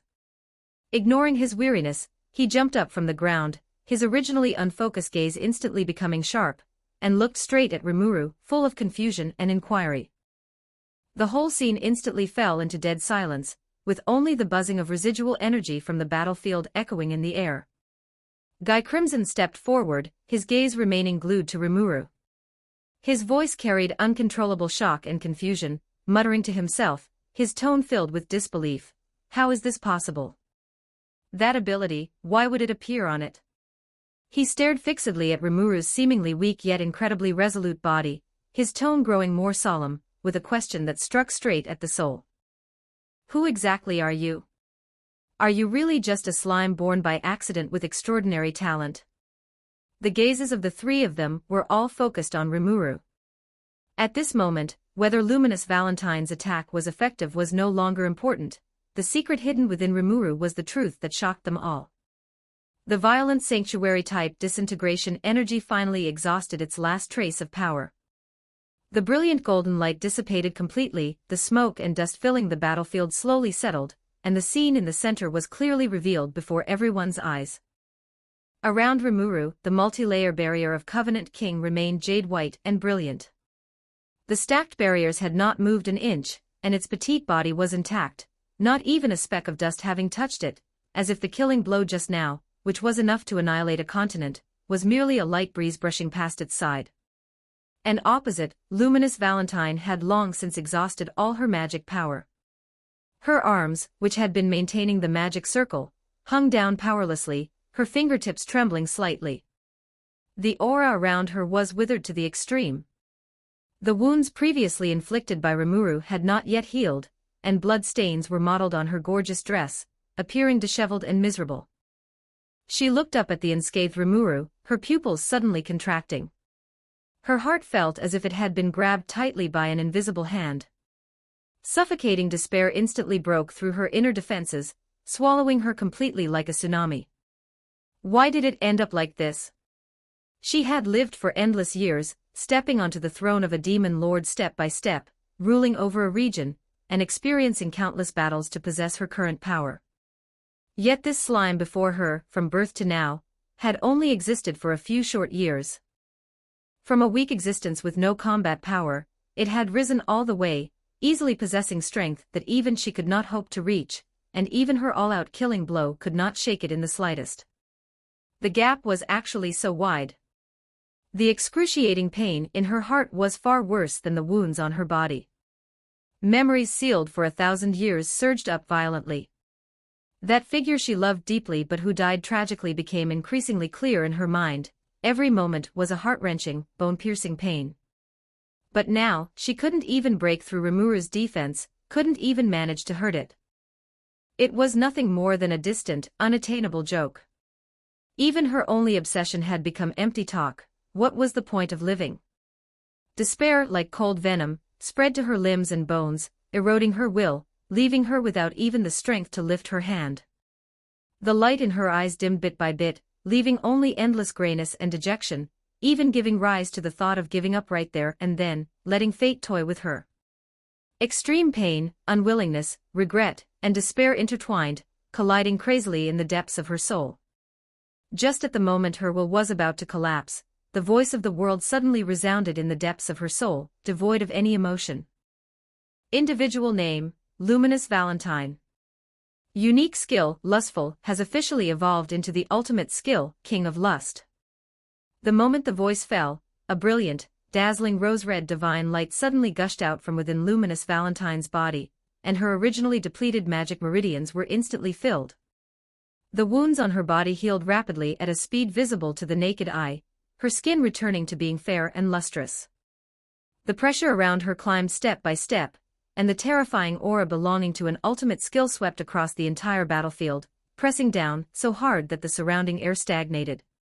She could clearly perceive the power of her brand new ability, the charm and dominance over desires and spirits, as well as the heaven-defying power of life control and immortal regeneration. The repair speed of her soul and body had reached the extreme, and ordinary attacks could simply not completely erase her. This power still could not break through the impeccable absolute defense of Covenant King, but so what? Luminous Valentine's dim eyes were instantly ignited by a scorching light. The despair completely faded, leaving only deep-seated hatred and an undying obsession for revenge. She clenched her fists tightly, her knuckles turning white, her gaze locked firmly onto Rimuru, and the aura around her became incomparably firm. So what if I can't break the defense? So what if the power gap is huge? She now had a near-immortal survival ability. Even if she exhausted her magic power, even if she was injured again and again, she could use this power to recover. She could wear it down, wait, and use every last ounce of her strength. Even if there was only a 1 in 10,000 chance, she would wear Rimuru down until it was exhausted, until the moment revenge was successful. Wear Rimuru down until it's exhausted, what a niche thing to say. For her departed beloved, for her millennial obsession, she would absolutely not give up this battle. The flames of revenge in luminous Valentine's eyes burned fiercely, her aura becoming condensed and sharp, without a hint of hesitation. She stomped her feet, shattering the parched ground, and her figure turned into a swift white light, carrying the resolve of burning her bridges, and charged fiercely towards Rimuru once again. Her hair flew wildly in the gale, with not a shred of light spilling out, only an imperceptible pressure lingering around her. Even knowing she couldn't break the opponent's barrier, she would rely on her newly born, near-immortal body to fight Rimuru to the death. But just as her figure was about to approach the barrier around Rimuru, Veldora, who was on the side of the Demon Lord's seats, suddenly froze, his originally nonchalant expression while watching the battle stiffening.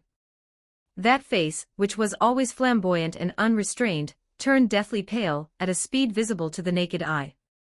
His pupils contracted violently, the dragon aura radiating from him instantly became chaotic, and a sense of unease and panic originating from the depths of his soul gripped his heart tightly. There was a unique soul corridor connecting him and Rimuru, a soul bond so tight that they shared life and death. Just a moment ago, he could clearly sense Rimuru's calm, waveless soul aura. But in this instant, that aura actually showed an extremely strange fluctuation, and there was even a faint, weak sluggishness and frailty coming through, which was definitely not the state it should have been in while facing luminous Valentine's attack. Panic exploded in his heart.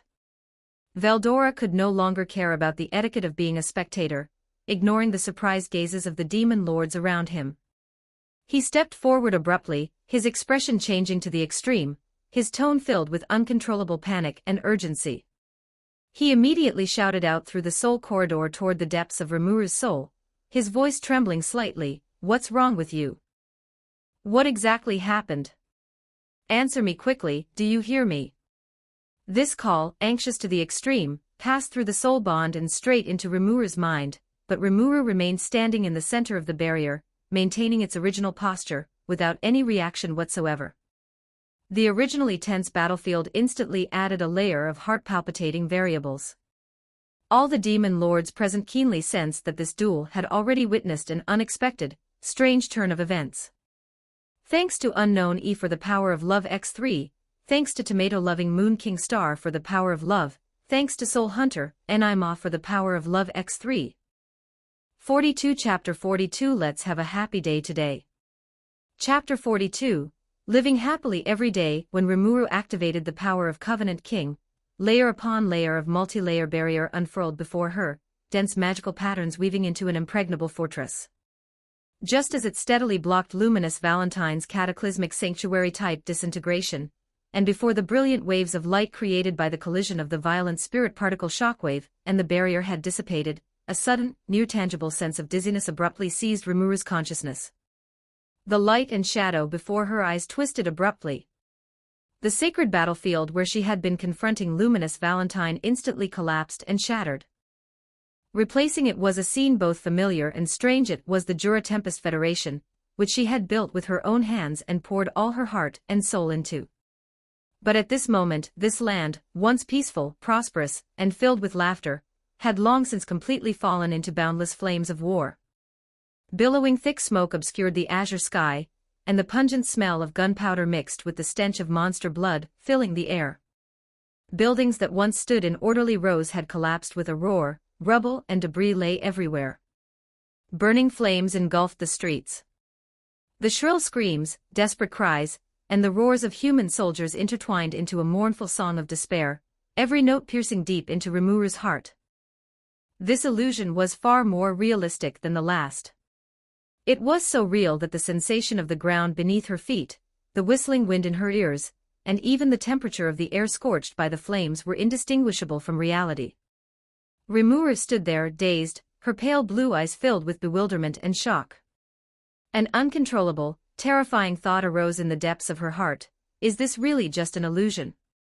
And the next second, the scene that entered her view instantly tore her heart to shreds, causing her such pain that she could barely breathe. In a street not far away, Cheyenne was already soaked in blood. Her face, which usually wore a bright smile, was now filled with determination. She held a young, trembling little girl tightly in her arms, exposing her own broad back without reservation to the cold, glinting butcher blades of the kingdom of Falmouth cavalry. The cavalrymen wore cruel, twisted grins on their faces. Their raised longswords whistled as they cut through the air, slashing ruthlessly down toward Cheyenne's back, a killing blow delivered without mercy. Rimuru let out a heart-wrenching scream, the panic and fear in her heart instantly drowning out all reason. Without a second thought, her magic power surged wildly, transforming her into a pale blue streak of light. She rushed toward that direction recklessly, with only one thought in her mind: kill those bastards and save them. But when she swung her fist violently at the nearest cavalryman, a terrifying scene occurred. Her fist passed straight through the cavalryman's body. It didn't touch anything solid, just like passing through a mass of illusory air. Rimuru's pupils constricted. In disbelief, she punched and kicked again, but no matter what she did, and no matter how much magic power she channeled, she could not touch these rampaging cavalrymen, nor could she exert even the slightest influence on them. She was like a ghost drifting outside of this world, watching the evil unfold with her own eyes, yet lacking even the qualification to reach out and stop it. She refused to accept this. Absolutely refused. Rimuru abruptly redirected her magic power, wanting to deploy a barrier once more. This time, she didn't seek to attack, only to defend. She only sought to create a safe space for the innocent monsters behind her who were trembling, and had nowhere to run, to block those fatal attacks. The pale blue barrier unfurled before her again, but this time, the once impregnable barrier was fragile and weak in the face of these attacks within the illusion. The butcher blades of the kingdom of Falmouth cavalry passed through her deployed barrier without any resistance, and even passed straight through her illusory body. With cold killing intent, they slashed ruthlessly into Cheyenne's back and into the bodies of those innocent monsters. Blood sprayed out instantly, staining Rimuru's vision red. Cheyenne let out a muffled groan, and her body shuddered violently, yet she still held the little girl in her arms tightly, refusing to retreat even a little. Until the very last moment, she was doing everything in her power to protect the citizens of the Jura Tempest Federation. And those weak monsters fell one after another amidst the clash of swords, their desperate cries gradually weakening until they vanished. Rimuru stood frozen in place, her magic power seemingly drained in an instant, her silver hair losing its usual luster. She stood there in the midst of the raging flames of war, watching helplessly as her most cherished subordinates, and the citizens she had protected with all her heart, were mercilessly slaughtered before her eyes. And though she had given everything, she could do nothing, she could save no one. Endless despair and self-reproach engulfed her like a tide. Her heart felt as if it were being tightly gripped by an invisible hand, causing her such pain that she could barely breathe. Tears flowed uncontrollably from the corners of her eyes, dripping onto the blood-soaked ground beneath her feet, only to instantly vanish without a trace. This illusion, so realistic it was cruel, crushed her will bit by bit, leaving her trapped in this helpless agony, unable to break free. The surrounding flames of war and the scent of blood had not yet dissipated when the scene before her eyes twisted and shifted once more. There was no sign of the illusion fading, instead, it forcibly pushed another cruel scene before Rimuru, giving her not even a moment to catch her breath. In the center of the battlefield where thick smoke billowed, Benimru was clad in crimson armor stained with mottled blood, his body wreathed in magic power that was dying yet still blazing intensely. Before him stood an envoy sent by the Farmas army to demand surrender. The Mun was arrogant and clamored, promising that if Benimru led the monsters to surrender, the lives of the remaining remnants would be spared. But Benimru did not even spare him a glance, he simply tightened his grip on his demon blade, the blade still dripping with the blood of the enemies he had previously cut down. With a single strike, he killed the envoy. His cold voice cut through the noisy flames of war, each word ringing with conviction: in life, we follow Rimuru-sama, in death, we are the spirits of Tempest. Surrender. That is absolutely impossible. Without a moment's hesitation, He turned around and looked at the 2,000 monster warriors remaining behind him, all of them wounded yet with determined eyes. These were the last fighting forces of the Jura Tempest Federation. Facing the tens of thousands of the encroaching Pharmas army, this force was as small as ants. Charging was no different from seeking death. Yet, Benimura raised his demon blade high and let out a roar that shook the battlefield, for the Jura Tempest Federation. For Rimuru-sama. 2,000 figures followed closely behind, stepping over the limbs and blood covering the ground, launching a final, desperate charge toward the enemy forces that outnumbered them several times over. Not one person retreated, not one person feared. They used their lives to practice their loyalty to Rimuru. Those resolute backs were like blunt blades, repeatedly cutting into Rimuru's heart. Don't go. Come back. That's suicide.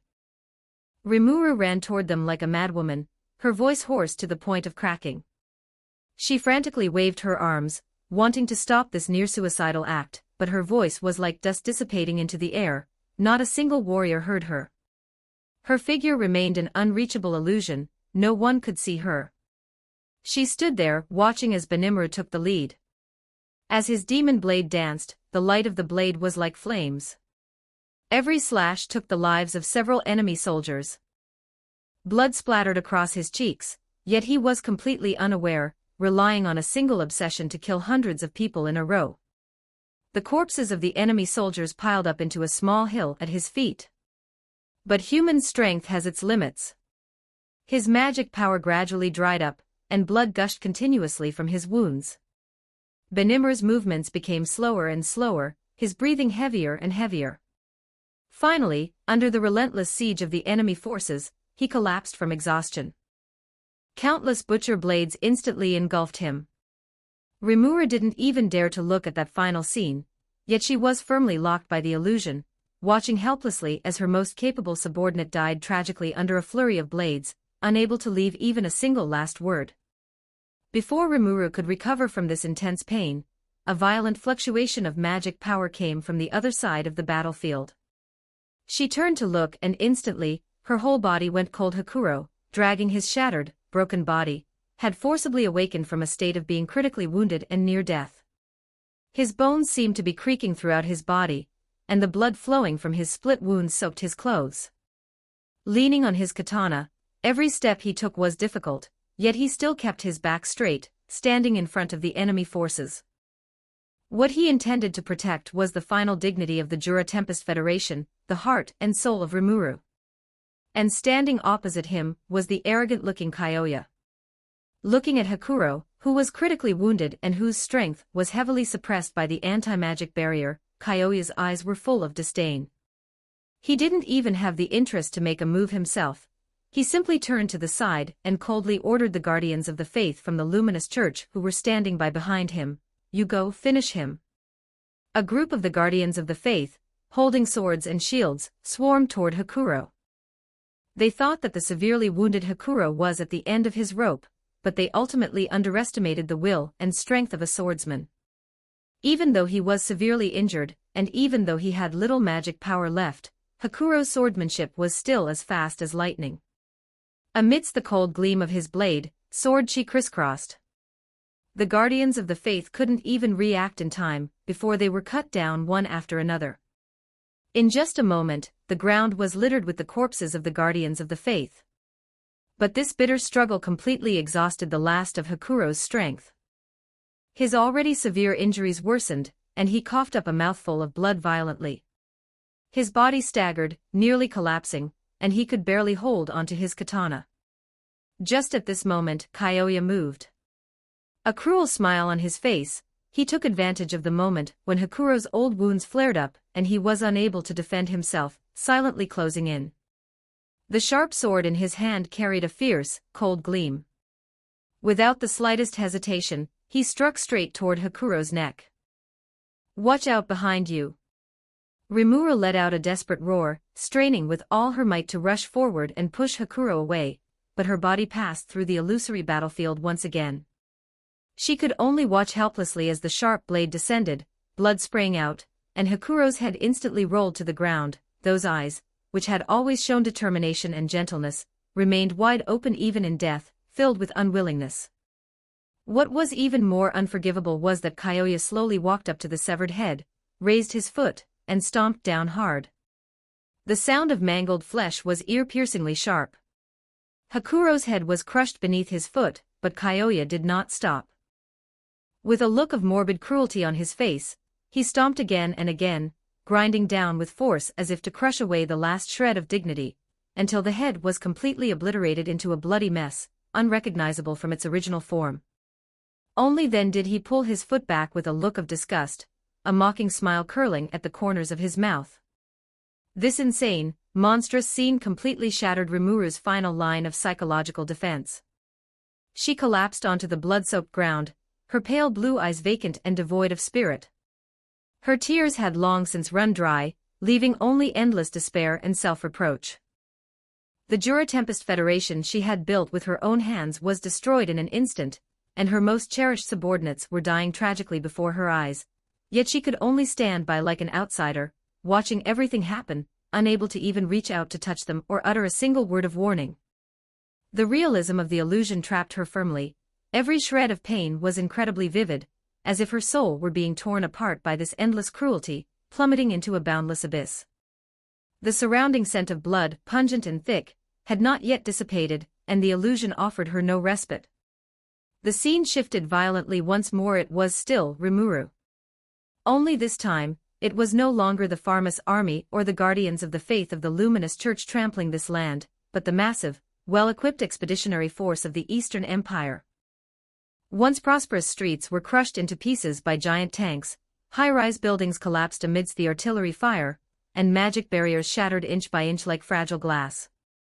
The roar of artillery, the tearing of metal, the screams of monsters, and the grinding of machines intertwined, dragging this paradise into purgatory.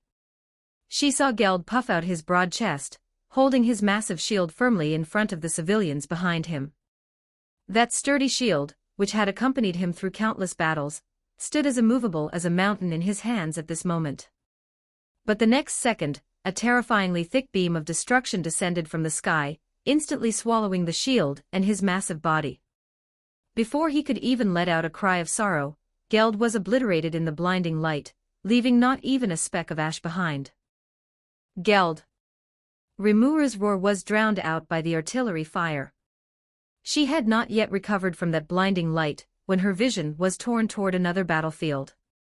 Rigor led the hobgoblin riders, charging with their flesh and blood against the armored units and beast troops crushing in from the Empire. Their sharp blades could not pierce the heavy steel plates, and their swift figures could not dodge the dense barrage of fire.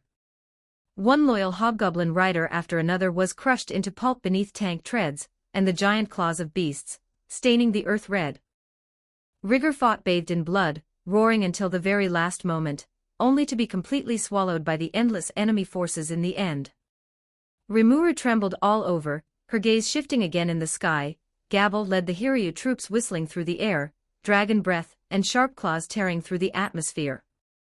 But the Empire's fighter squadrons swarmed in like locusts, machine guns roared, missiles exploded, and one after another, the dragons burst into mists of blood in the sky.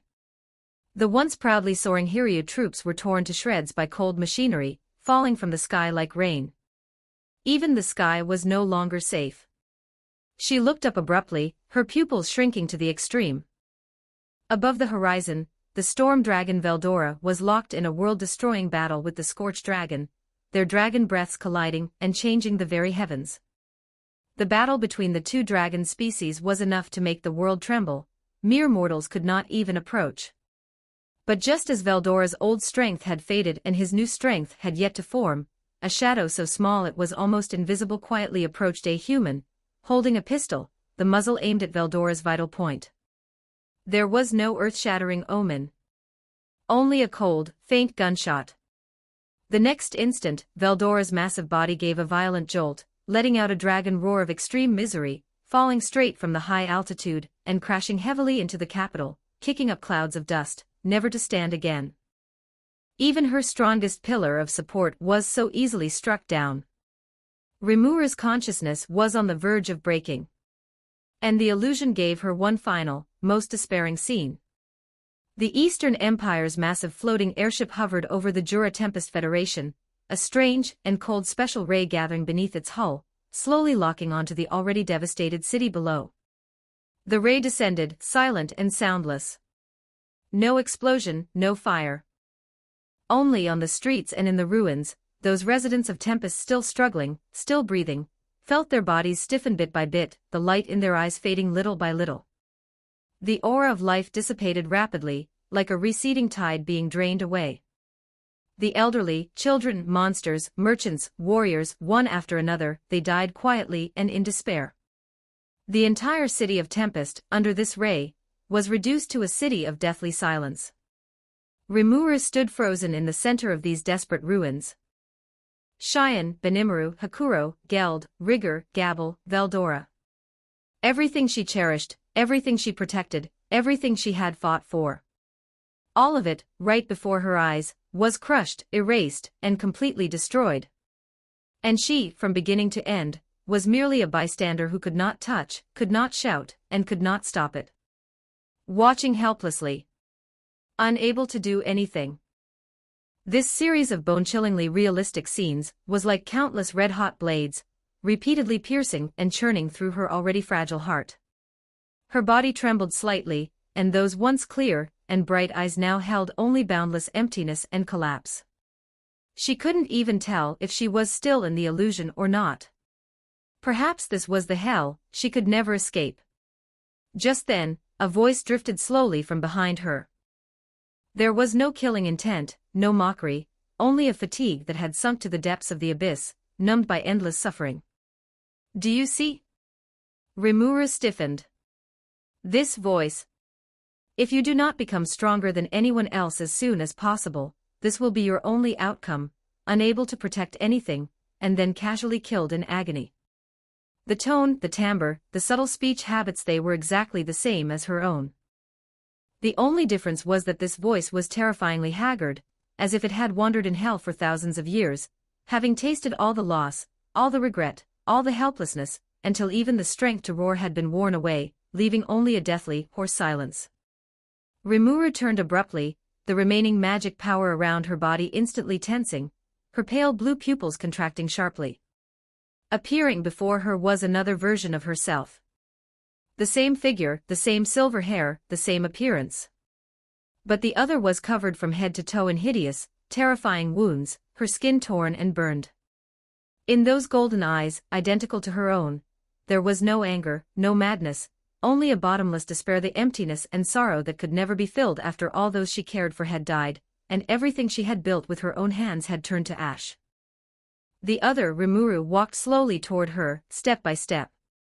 Each step landed on the shattered rubble, the footsteps were as light as a ghost's, yet heavy enough to crush Rimuru's nerves. Rimuru stepped back almost instinctively, her hands instantly assuming a combat stance, magic power circulating around her.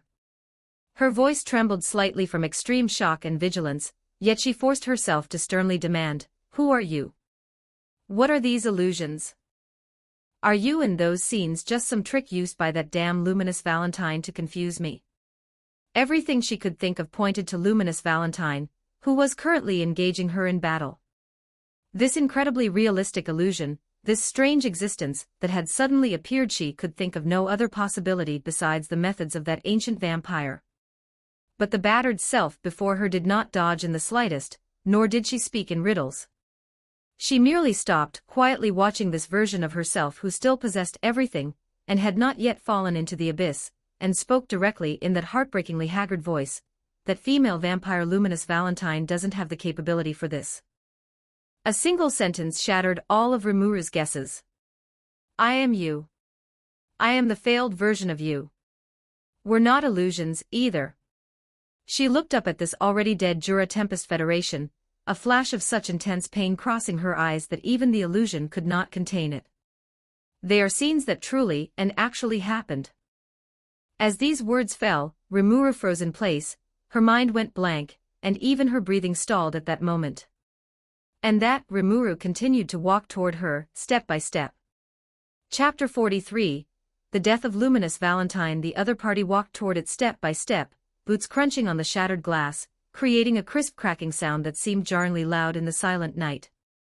Every step felt like it was hammering against Rimuru's taut nerves. The scene you saw earlier was also something I showed you. The voice of Rimuru held no temperature, yet it reached Rimuru's ears clearly.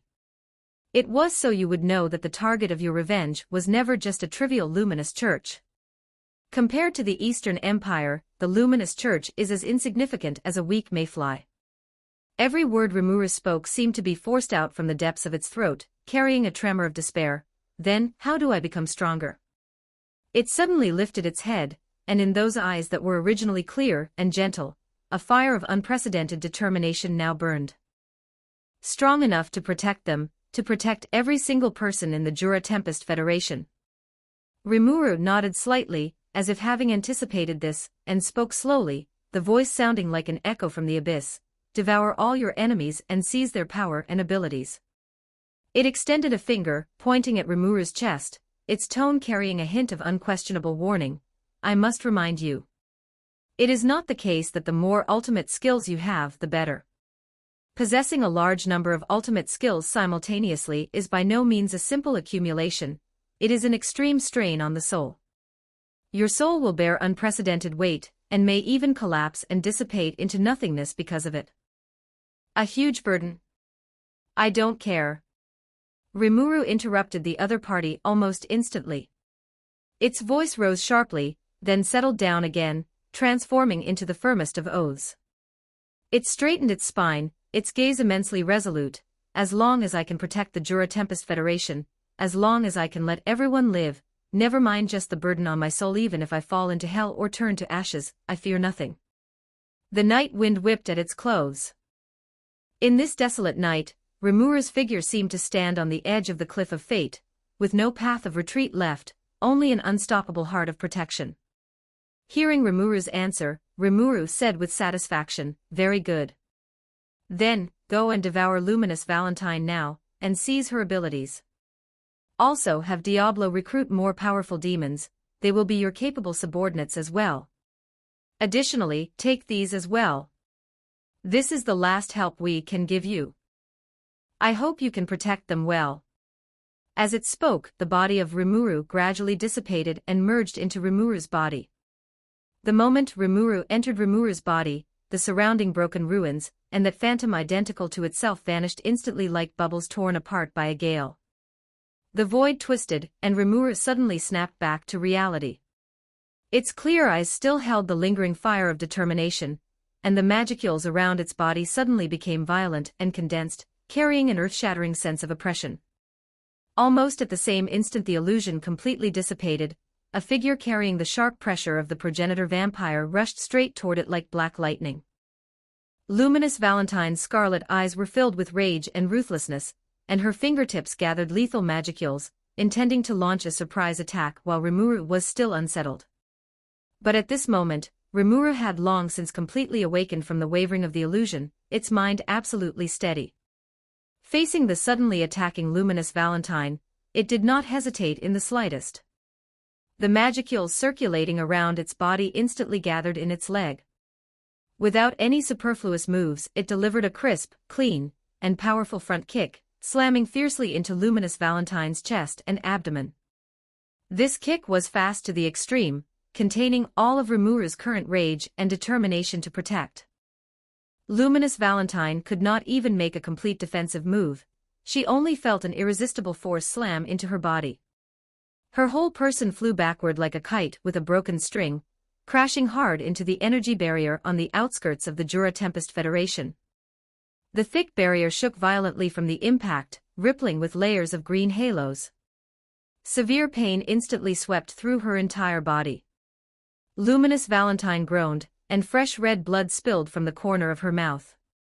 She could clearly feel that the ribs in her chest had almost all shattered, and every breath pulled at the tearing pain. What shocked her even more was that her pain nullification ability had somehow completely lost its effect, and all the agony was being transmitted to her nerves without reservation, piercing her heart and eroding her bones. She fell to the ground in a sorry state, her hair disheveled and sticking to her cheeks. The elegant and composed demeanor of the demon lord from the past was gone, leaving only undisguisable pain and shock. Not far away, Veldora, Sui, and the others had been keeping their nerves taut, staring fixedly at Rimuru, who had been standing there blankly. Now, seeing Rimuru's clear gaze and steady aura, the hearts that had been in everyone's throats finally dropped, and they all let out a sigh of relief, their eyes filled with gratification and peace of mind. However, Luminous Valentine, who had fallen to the ground, refused to admit defeat, and restored her injuries through the power of the King of Lust. Warm energy instantly enveloped her body. Her broken ribs and damaged internal organs healed rapidly under the effect of the ability, and her damaged skin also repaired at a visible speed, though the severe pain, that had not yet completely dissipated, still made her tremble all over. But Rimuru did not give her the slightest chance to catch her breath or recover, its eyes as cold as ice. Rimuru used spatial motion, instantly appearing in front of Luminous Valentine, who was struggling to get up. Before she could react, it kicked her shoulder heavily, knocking her back down to the ground and kicking up dust. Following that, Rimuru leaned down, its clenched fist wrapped in violent magicules, and rained down punches, one after another, mercilessly smashing into Luminous Valentine's chest. Every punch that landed carried destructive power. The ribs that the King of Lust had just repaired were instantly shattered inch by inch again.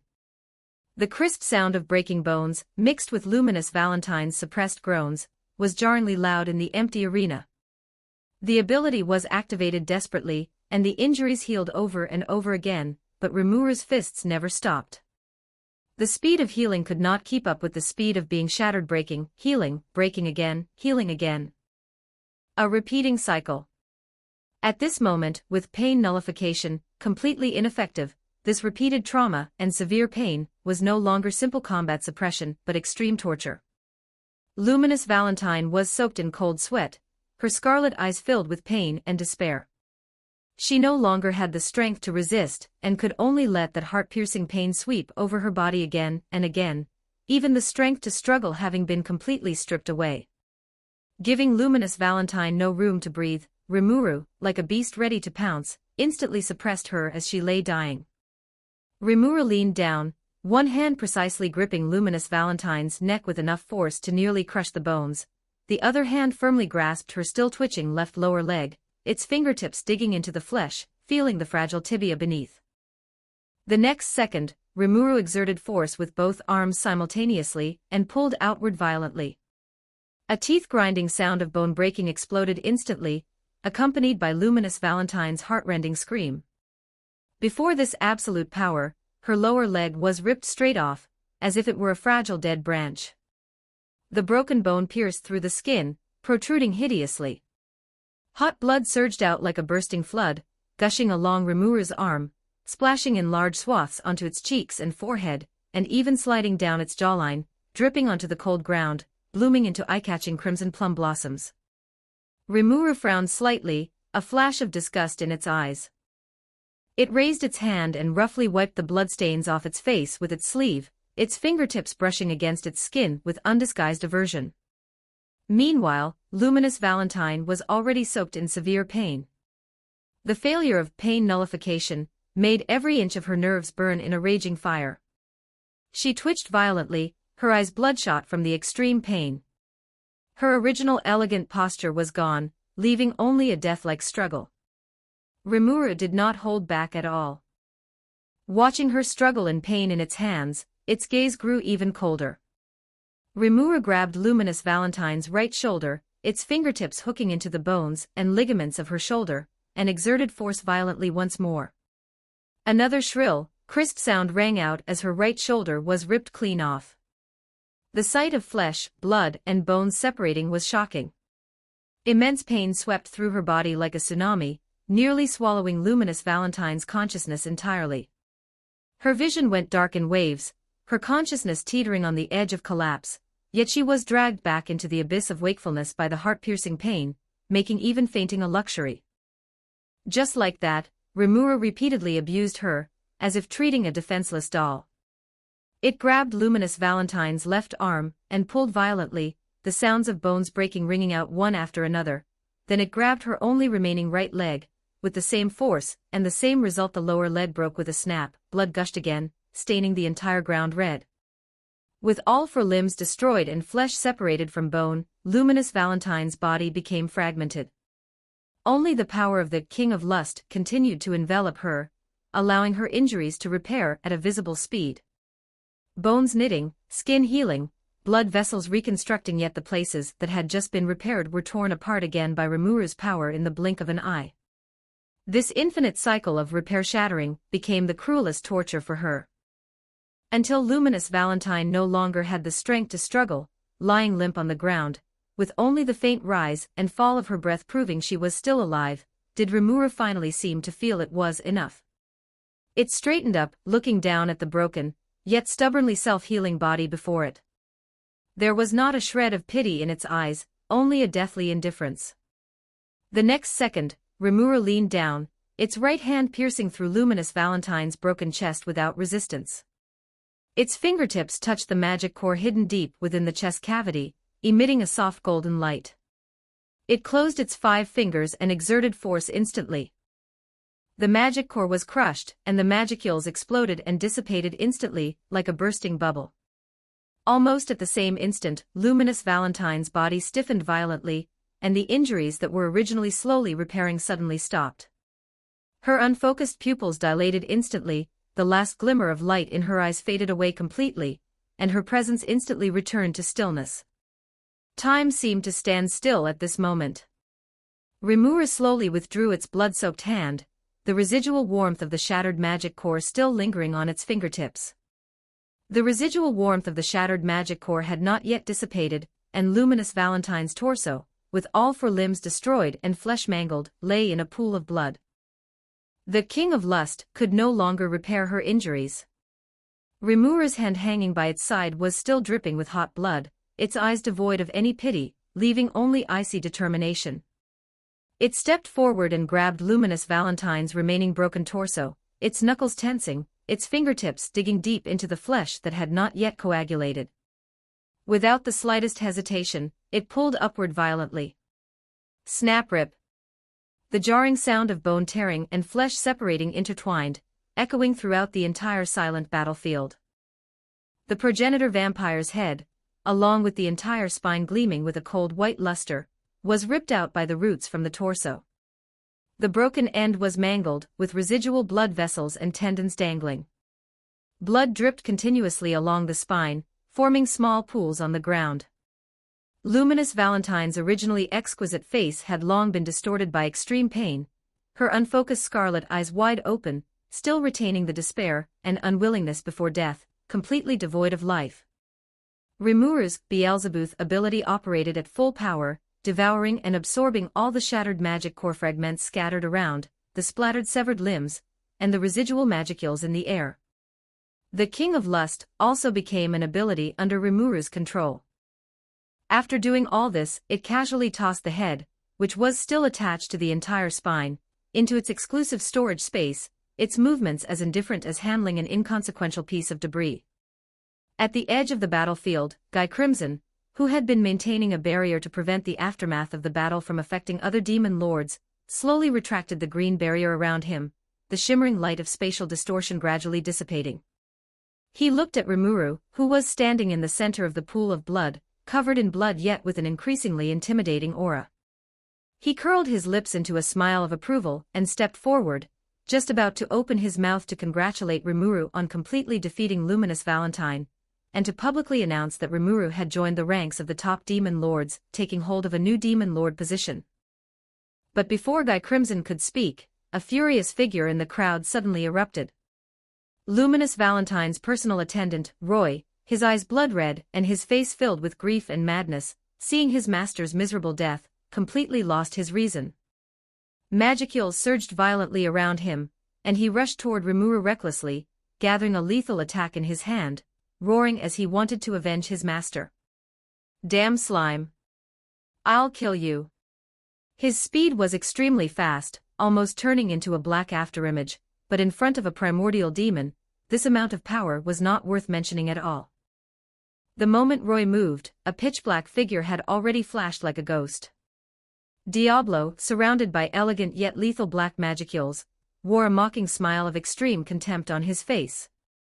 His right hand transformed into a sharp, pitch-black claw blade, and without any flourishes, he pierced straight through Roy's chest. The cold claw blade pierced through flesh and precisely shredded the opponent's heart. Roy's charging motion stopped abruptly.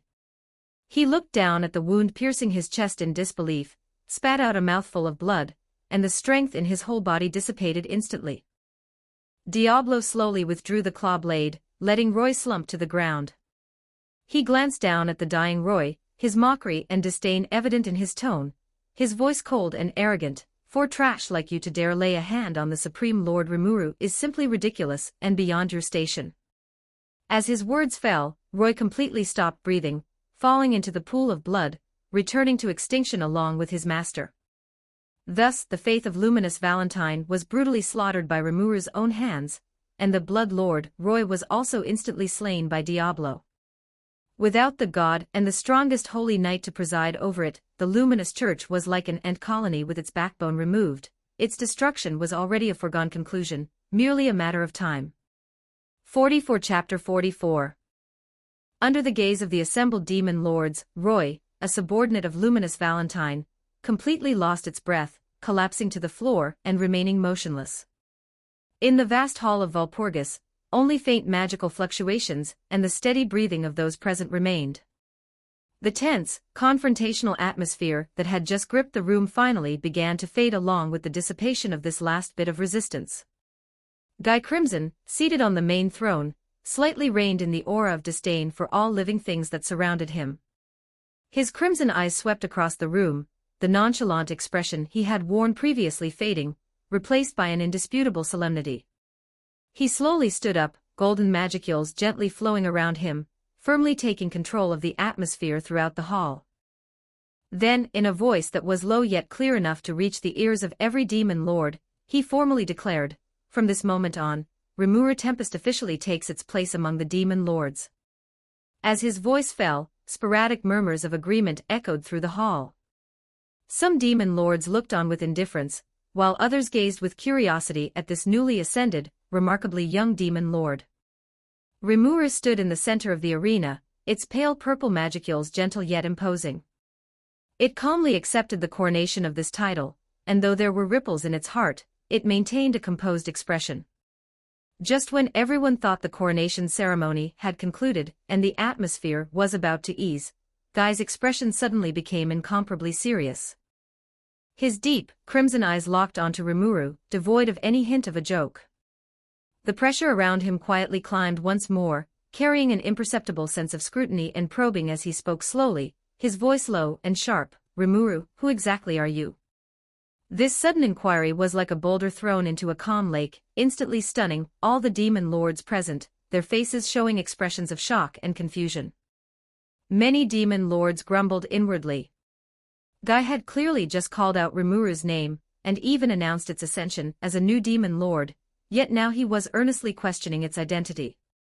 This sudden reversal left everyone bewildered, and the atmosphere, which had just relaxed, instantly became tense once more. In the corner of the hall, the rugged and imposing de Gruel stood with his arms crossed. His previously indifferent face had completely darkened, his sharp gaze fixed intently on Rimuru. His magicules were faintly restless, clearly not just watching as a spectator, but like Guy, he was full of scrutiny and inquiry, seemingly waiting for Rimuru's answer. Nearby, Dino, who had been leaning lazily in his seat, instantly shed his nonchalant demeanor. A flash of keen light crossed his lazy eyes, and he too wore a serious expression.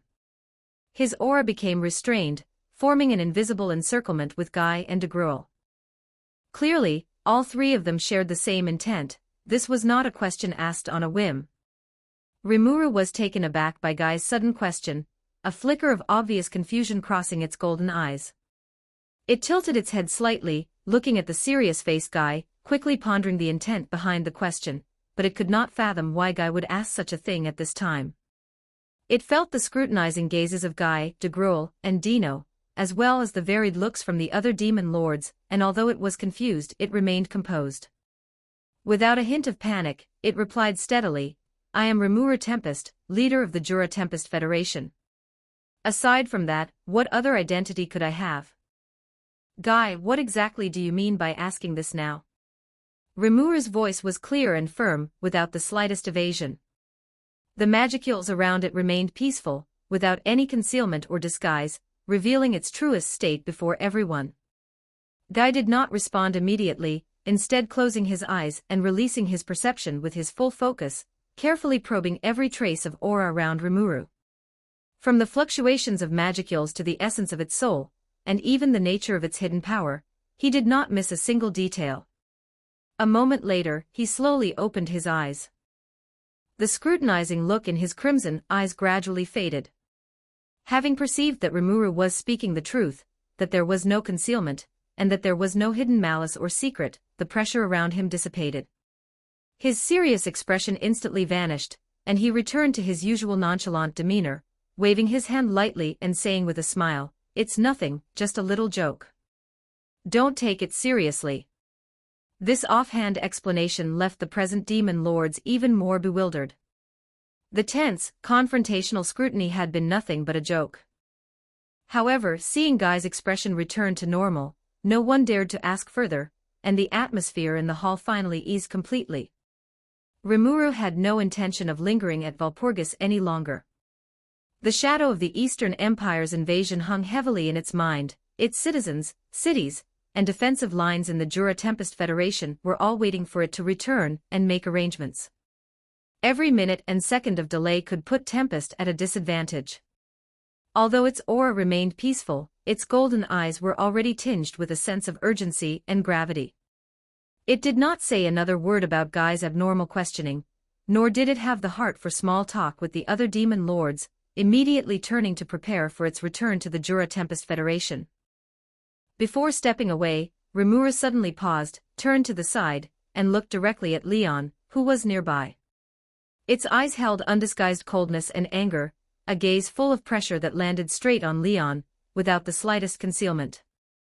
It glared coldly at Leon, its tone carrying a determined anger and the resolve to settle accounts later, and said, "Once I've finished dealing with the matters at hand, I'll come to deal with you." As the words fell, Rimuru did not linger, stepping into the portal. Its figure vanished into the light of the portal in an instant, and the portal slowly closed, leaving the hall full of demon lords, each with their own thoughts, while Leon remained completely stunned where he stood. Leon was bewildered, his brows slightly furrowed, his eyes full of confusion. He subconsciously pointed at himself, his face full of shock. He racked his brains to recall, but he really couldn't remember when he had had any grievance with Rimuru, let alone why the other party would hold such strong hostility toward him. This sudden threat left him completely confused. But in a flash, Leon's gaze narrowed slightly, and a figure flashed through his mind. He looked in the direction Rimuru had left, recalling the face that was almost identical to Shizue's. In an instant, Leon realized the truth, and all his confusion found an answer. The bewilderment in his eyes faded, replaced by a trace of understanding and complexity. He was naturally aware of what he had done to Shizue back then, and he understood how much Rimuru cherished her. This hostility stemmed from Shizue's fate, from his own past mistakes. Leon sighed softly, said nothing more, though his expression grew somewhat somber. Just when everyone thought the matter had come to an end and the atmosphere in the hall was gradually relaxing, the portal that had already closed suddenly burst into light again. Rimuru's figure hurriedly stepped out of the portal once more, clearly having remembered something important before leaving. Its golden eyes still held urgency, but with a bit more determination. Its gaze fell directly beside Ramiris, looking at Beretta, who had been quietly serving at her side. Without any hesitation, it spoke in a firm, unquestionable tone of command, "Beretta, come with me." This sudden order made Beretta freeze instantly, a look of hesitation appearing on its face, its eyes full of conflict. It knew in its heart that Rimuru was its master, and obeying its master's orders was its duty. But the time spent by Ramiris's side, with the innocent and dependent Ramiris, had allowed it to feel a warmth and happiness it had never known before. Life here was relaxed and pleasant, and it had long since developed a deep bond with Ramiris. Beretta subconsciously looked at Ramiris beside it. The little demon Lord Ramiris also looked up, tugging at the corner of Beretta's clothing with an expression of reluctance, her watery eyes full of grievance, clearly unwilling to let it leave. Beretta was filled with immense reluctance, its fingertips slightly clenched. After a moment of painful hesitation and struggle, it ultimately could not overcome its loyalty to its master. It gently patted Ramiris's small hand, its tone full of apology and reluctance, and said softly, "Lady Ramiris, I am sorry, I must return with my master. Please take care of yourself." Ramiris immediately panicked. The little demon lord's round eyes widened even further, her pink cheeks puffing up like little buns. She grabbed Beretta's hem tightly, refusing to let go, and then blocked the way in front of Beretta. Turning her head, she glared furiously at Rimuru, who was preparing to step into the portal. With a voice full of deep grievance and dissatisfaction, she raised her volume and shouted, "Hey, Rimuru, wait." Rimuru paused, turning back to look at the bristling little demon lord, a flash of helplessness crossing its golden eyes. Ramiris stood with her hands on her hips, her small brows tightly furrowed, shaking her head angrily. Her tone was full of protest. "Didn't we agree before? Let Beretta be my attendant for 100 years. It's only been a few short years, not even a fraction of the time. How can you just take it away like that? You want to go back on your word? I won't allow it. I absolutely won't allow it." As she spoke, she clung tightly to Beretta's arm, her small face full of reluctance, her eyes slightly reddening, the picture of someone terrified of having their beloved companion snatched away. Beretta stood in the middle, even more at a loss. On one side was its master, on the other its reluctant temporary charge. It could only look at Ramiris with an apologetic face, then look at Rimuru with guilt. Rimuru looked at the pouting Ramiris, the urgency in its golden eyes fading slightly, replaced by deep guilt and apology. It walked back a few steps, softened its tone, and spoke softly in explanation, its voice full of helplessness, "I'm sorry, Ramiris. Suddenly breaking our agreement is indeed my fault." It paused, a flicker of gravity flashing in its golden eyes as it frankly stated the heavy burden on its heart, "But I truly need Beretta right now. The invasion by the Eastern Empire is imminent. The defensive lines of the Jura Tempest Federation, and the safety of my citizens are hanging by a thread. I must gather all the strength I can, prepare sufficiently powerful combat forces, and deploy layers of defensive measures to protect my country and safeguard everyone who follows me. I have no other choice." At this point, Rimuru's tone became increasingly sincere, and it looked at Ramiris with deep apology. "I have broken my promise. Forgive me, Ramiris." Ramiris was choked up by these honest words from Rimuru, her small brows knitting together. She certainly could not refute the fact that it had only been a few years, nor was she willing to let Beretta leave, but Rimuru's anxious, fire-like demeanor made it impossible for her to only dwell on her own petty emotions. Just as she stood there struggling, torn and not knowing what to do, her clear eyes suddenly brightened, as if she had thought of a brilliant idea. She released her tight grip on Beretta's clothing, took 2 steps with her short legs, and said angrily yet earnestly, "Humph. If it's for deploying defensive measures, then just take me along too. Don't be fooled by how I look now. I am the former Queen of Spirits, and an ancient demon lord who has lived for a long time. My strength and strategy are far beyond your imagination." Ramiris puffed out her non-existent chest, her tone full of confidence and a hint of defiance.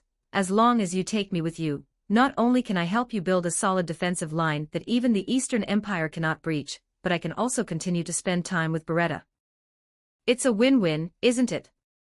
These words left Rimuru stunned for a moment. Before it could respond, the reinforcements Ramiris had imagined had already arrived.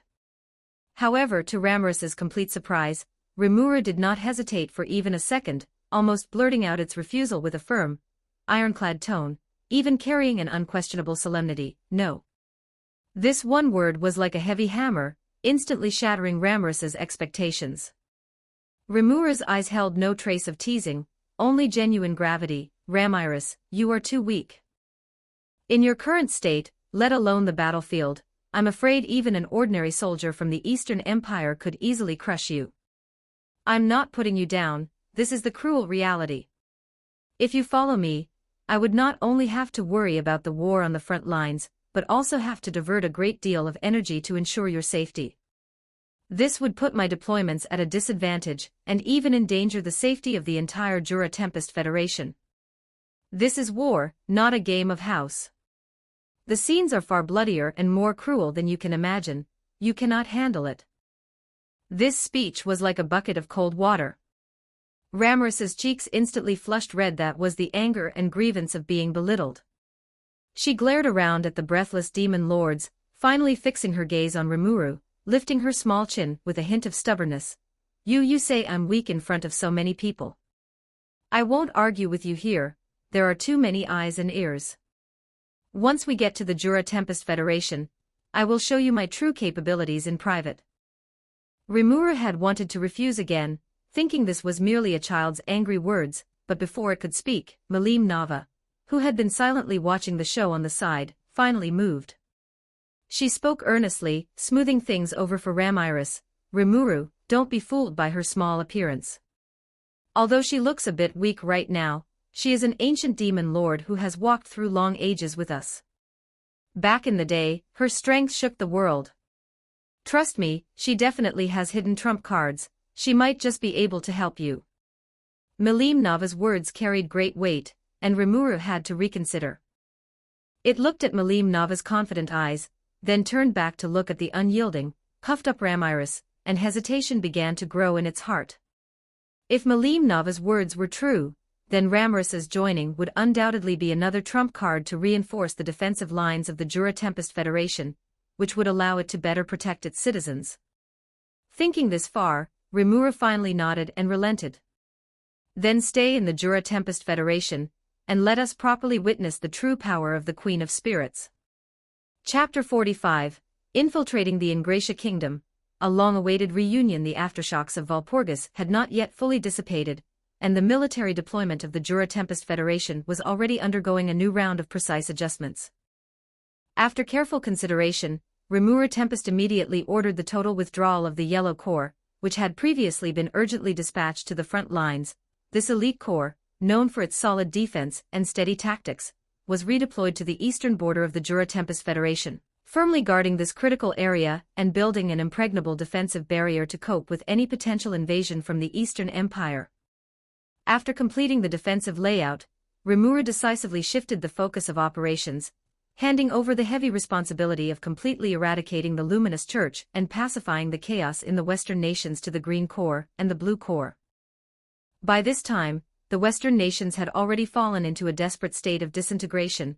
The core rulers of various countries had been assassinated one after another, internal strife was frequent throughout the government and the public, the regime was unstable, and the morale of the army was scattered, while the already weak border defenses were practically non-existent and completely unable to withstand the fierce onslaught of the Jura Tempest Federation's legions.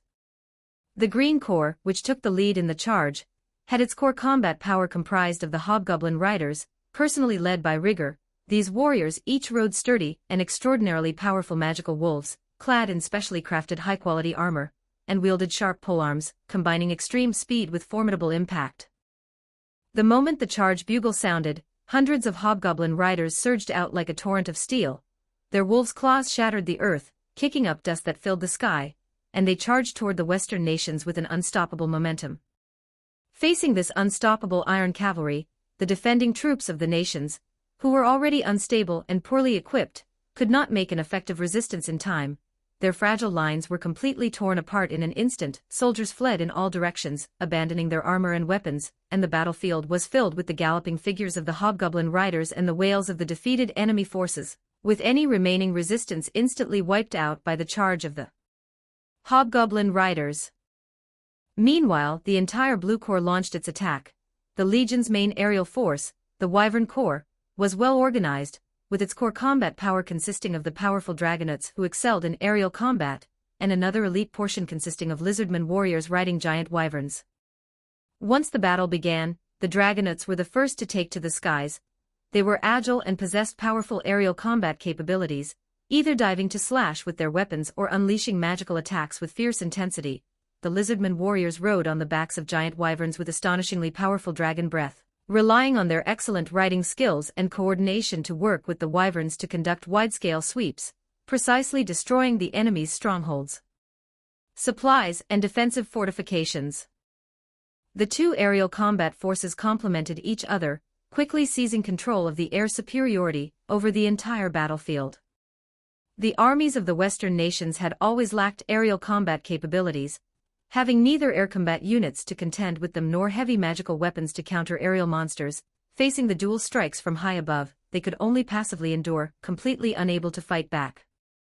The Wyvern Corps galloped across the sky, continuously clearing away any attempts at aerial support by the enemy's ground forces, building a solid aerial barrier for the Green Corps advancing on the ground, and creating an absolute tactical advantage. Under the perfect coordination of the Green and Blue Corps, the Western Expeditionary Path was a resounding success, advancing like a hot knife through butter. The Green Corps rampaged on the ground, clearing out remaining resistance forces layer by layer, while the Blue Corps provided aerial cover, suppressing all resistance from all directions. The two legions, one on land and one in the air, coordinated seamlessly. The once seemingly stable powers of the Western nations were vulnerable before the elite forces of the Jura Tempest Federation. In just 3 months, the two legions swept through and completely conquered the entire Western nations. According to the detailed operational plan formulated earlier, after sweeping through the Western nations, the Green Corps and the Blue Corps would not stop their offensive. Instead, they would drive straight in, pressing toward the major human power, the Ingratia Kingdom, to completely control this core area of the West. After a short rest, they would then turn their forces eastward, heading straight for the birthplace of the Luminous Church, the Holy Empire of Ruberios, to root out this religious force that had caused chaos in the West, completing the final goal of completely eradicating the Luminous Church. However, during the advance, Rimuru suddenly changed the operational plan. It directly issued orders to Rigor, commander of the Green Corps, and Gabel, commander of the Blue Corps, that they did not need to linger in the Ingratia Kingdom, nor did they need to occupy this territory first. Instead, they were to lead their legions directly across the entire territory of the Ingratia Kingdom, bypassing the kingdom's main cities and garrisons, and head straight for the final target, the Holy Empire of Ruberios, to launch a surprise attack. This order came suddenly, but it fully demonstrated Rimuru's strategic considerations.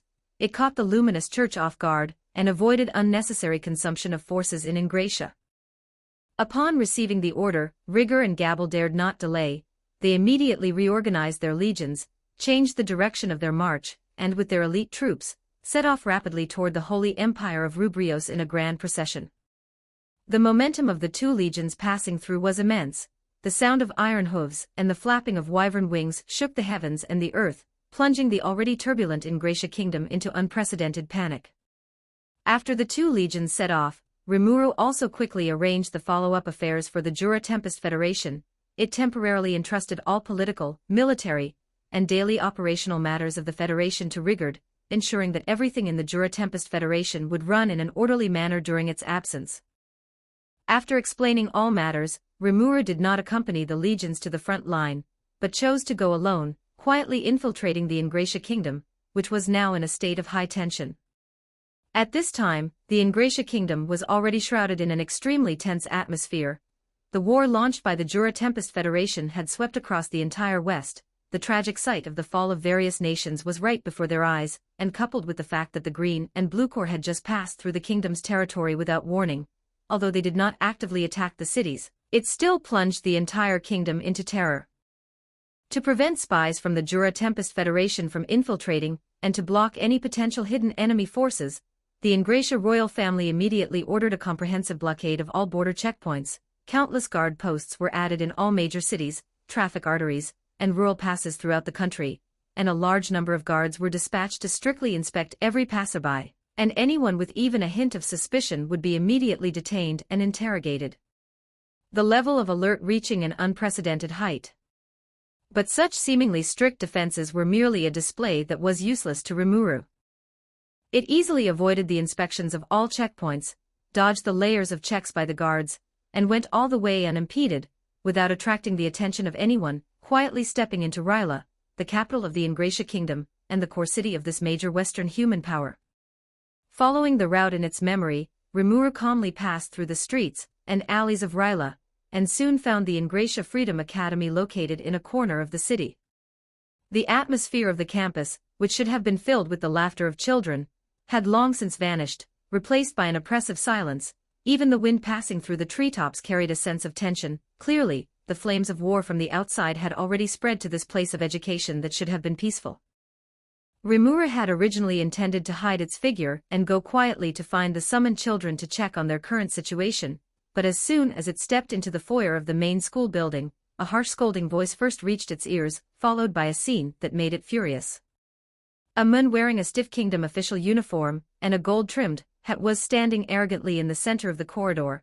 He had a mean face, his triangular eyes narrowed into slits, a haughty and cold smile on his lips, and he radiated the overbearing bureaucratic hostility of someone who looked like an official appointed by the kingdom's military department. Behind the man were two guards clad in heavy armor and holding spears, all expressionless, completely ignoring the quiet atmosphere of the academy, and stomping heavily toward the classroom. The gentle and kind teacher Tis spread her arms, blocking their path firmly. Her face, usually so mild, was now filled with anxiety and pleading. Her eyes were slightly red, and her voice trembled uncontrollably, yet she still did her utmost to hold back this group of uninvited guests. However, the official looked impatient, his eyes full of contempt for the teacher. He directly raised his hand and roughly shoved Teacher Tiss's arms aside. The force was so great that Teacher Tiss stumbled back several steps, nearly falling to the ground. He didn't show even a hint of apology. Instead, he snorted coldly and signaled the guards to continue forward. Rimuru immediately disregarded the risk of exposing their identity and quietly activated universal sense, taking in all the surrounding aura, emotions and conversations. But the next second, Rimuru felt immense regret for what they had heard, and the anger in their heart nearly erupted. After steadying themselves, Teacher Tiss rushed forward again to block them, her voice choked with tears as she pleaded anxiously and desperately, "Sir, you cannot do this. They are all just children. The oldest is only a teenager and doesn't understand what war is at all. Forcing them to the front lines to fight the monster army of the Jura Tempest Federation, how is that any different from sending them to their deaths? They will lose their lives." Facing Teacher Tiss's desperate pleas, the official remained completely unmoved, his arrogance only increasing. He slowly removed his top hat, meticulously wiped away non-existent dust with a handkerchief, and when he looked up at Teacher Tiss, his eyes were full of indifference and selfishness, even carrying a hint of cruel mockery, fully revealing his ugly nature. "Teacher Tiss, I think you've been teaching for so long that your brain has turned to mush." He spoke sarcastically, his tone full of disregard for life. Being able to shed blood and sacrifice oneself for the kingdom on the battlefield is the highest honor. It's an opportunity that many commoners would break their necks trying to get. These children are just lucky to have obtained this glory. How dare you try to stop them? He paused, squinting at the silhouettes of the children vaguely visible in the classroom, a utilitarian and cold smile curling his lips, and continued, "Don't forget, they are not ordinary children. Each of them has fused with a high-level spirit, and possesses significant magic power. That makes them excellent combat assets. The military saw this and ordered them to the front lines. As long as they can hold back the forces of the Jura Tempest Federation, even if they are sacrificed, it will be a great merit for the kingdom. How could someone like you, with your womanly weakness, understand such glory?" Having said that, he shoved Teacher Tiss aside and barked at the guards, "Stop wasting time with her. Bring the children out immediately. If we delay the war on the front lines, neither you nor I can bear the consequences." Hearing the official's cold-blooded and high-sounding words, and watching him insist on pushing a group of innocent children toward the cruel battlefield, the air around Rimuru instantly turned cold. The aura that had been intentionally restrained began to surge under the extreme anger. Rimuru clenched their fists tightly, their fingertips nearly digging into their palms, using every ounce of effort to suppress the killing intent that welled up in their heart. They had almost failed to suppress the overwhelming rage. These children had already suffered enough due to the erroneous summoning. Rimuru had gone to great lengths to help them extend their lives, only hoping they could live in peace. Yet the person before them intended to use these children as pawns in war. This malice and indifference completely crossed Rimuru's bottom line. Without the slightest hesitation and no longer caring about hiding their identity, Rimuru stepped forward quickly, their figure instantly blocking the space between Teacher Tis and the official. The cold pressure radiating from them caused the previously noisy corridor to fall silent instantly. The official was currently ordering Teacher Tis around when he suddenly caught sight of Rimuru, who had intercepted them. Seeing that they were dressed ordinarily and looked harmless, he immediately frowned, his face showing undisguised annoyance and arrogance. He raised his finger at Rimuru and warned sharply, "Hey, hey, hey! Get out of the way! Can't you see that the kingdom's officials are conducting official business? Bystanders are not allowed to approach. If you dare to take another step forward, don't blame me for letting the guards deal with you." His tone was arrogant and overbearing, full of bureaucratic haughtiness. He didn't take Rimuru seriously at all. Before he had even finished speaking, he wanted to wave his hand and have the guards drive Rimuru away. But before his words had completely faded, Rimuru had already moved. They were so fast that they left only an afterimage. The next second, a slender hand, carrying endless chill, had tightly gripped his throat, and with a sudden burst of force, lifted him into the air. The official's feet instantly left the ground, and he was suspended in midair. With his throat tightly gripped, his breathing stopped instantly. His previously arrogant face turned a liver-colored purple, his eyes widened in disbelief and terror. The previous arrogance was completely gone, replaced only by pain and panic. Rimuru looked down at him, their golden eyes devoid of any warmth, holding only bone-chilling coldness and disgust.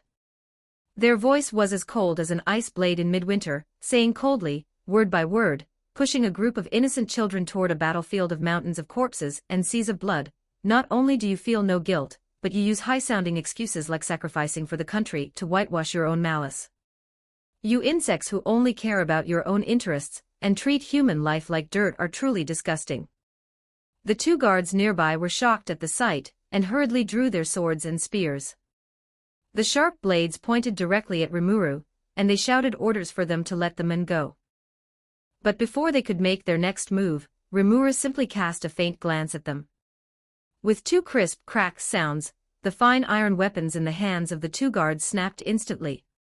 The breaks were smooth and flat, and they hit the ground with a crisp clatter.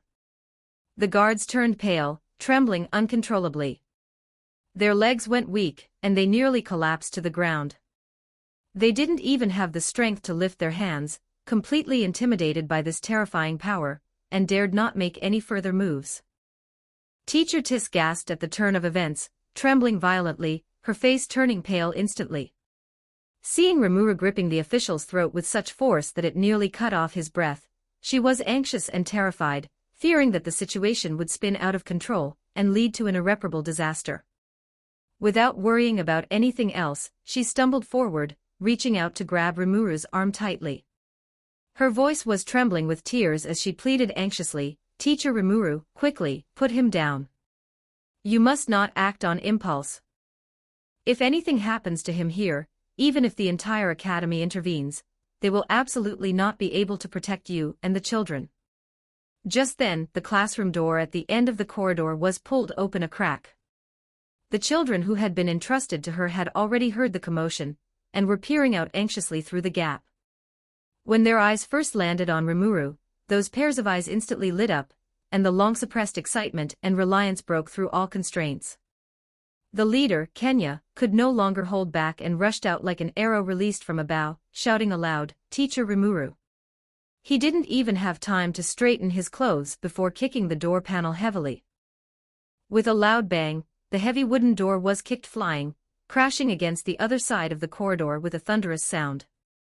Following closely, the other children also rushed out like a flock of birds returning to their nest, scrambling to throw themselves at Rimuru, their faces full of joy and reliance, completely ignoring the tense, sword-drawn atmosphere around them. Seeing this, the overwhelming rage in Rimuru's heart was instantly diluted by the sight of the children, replaced by a sense of panic. They looked down at the official still being gripped in their hand, his face blue and purple, gasping violently, then looked at the children running toward them. Rimuru quickly let go, tossing the burden aside, straightened their clothes in a slightly awkward manner, revealed a slightly flustered smile on their face, and walked quickly to meet the children. 46 Chapter 46 Taking You Home, Back to the Teacher's Home. Chapter 46, Taking You Home, Back to Teacher's Home. Surrounded by the children's innocent and eager gazes, the softest part of Rimuru's heart was deeply touched, warmth spread unconsciously across its features, its eyes filled with undisguised joy and tenderness. It leaned down slightly, scanning each of the familiar little faces before it, its tone full of the sentiment and indulgence of a long-awaited reunion. Kenya, Ryuta, and Gale, I haven't seen you in 3 years, and you've all grown so much, you've each turned into little men. Kenya, standing at the very front, tilted his head up.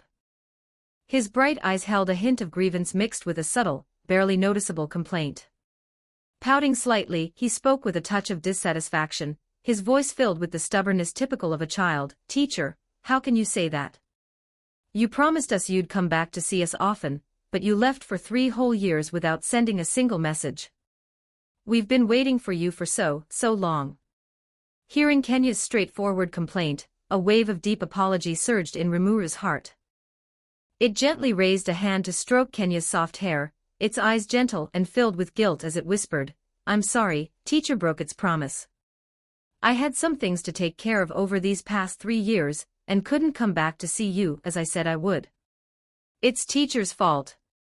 After comforting the 3 boys, Rimuru turned its gaze to Alice and Chloe. The 2 little girls' features had become more refined, shedding the immaturity of 3 years ago, and gaining a gentle air, yet they still looked at Rimuru with eyes full of longing. The smile on Rimuru's lips deepened, and it praised them softly. I haven't seen you in 3 years, and Alice and Chloe have become even prettier. You've grown into elegant little ladies. As soon as the words fell, the 2 little girls, who had been suppressing their longing, could no longer contain their excitement. Their eyes reddened slightly, and they hurried forward, reaching out to gently hug Rimuru's waist. Burying their faces in its warm clothes, they whispered in unison with tearful voices. Teacher, you finally came to see us.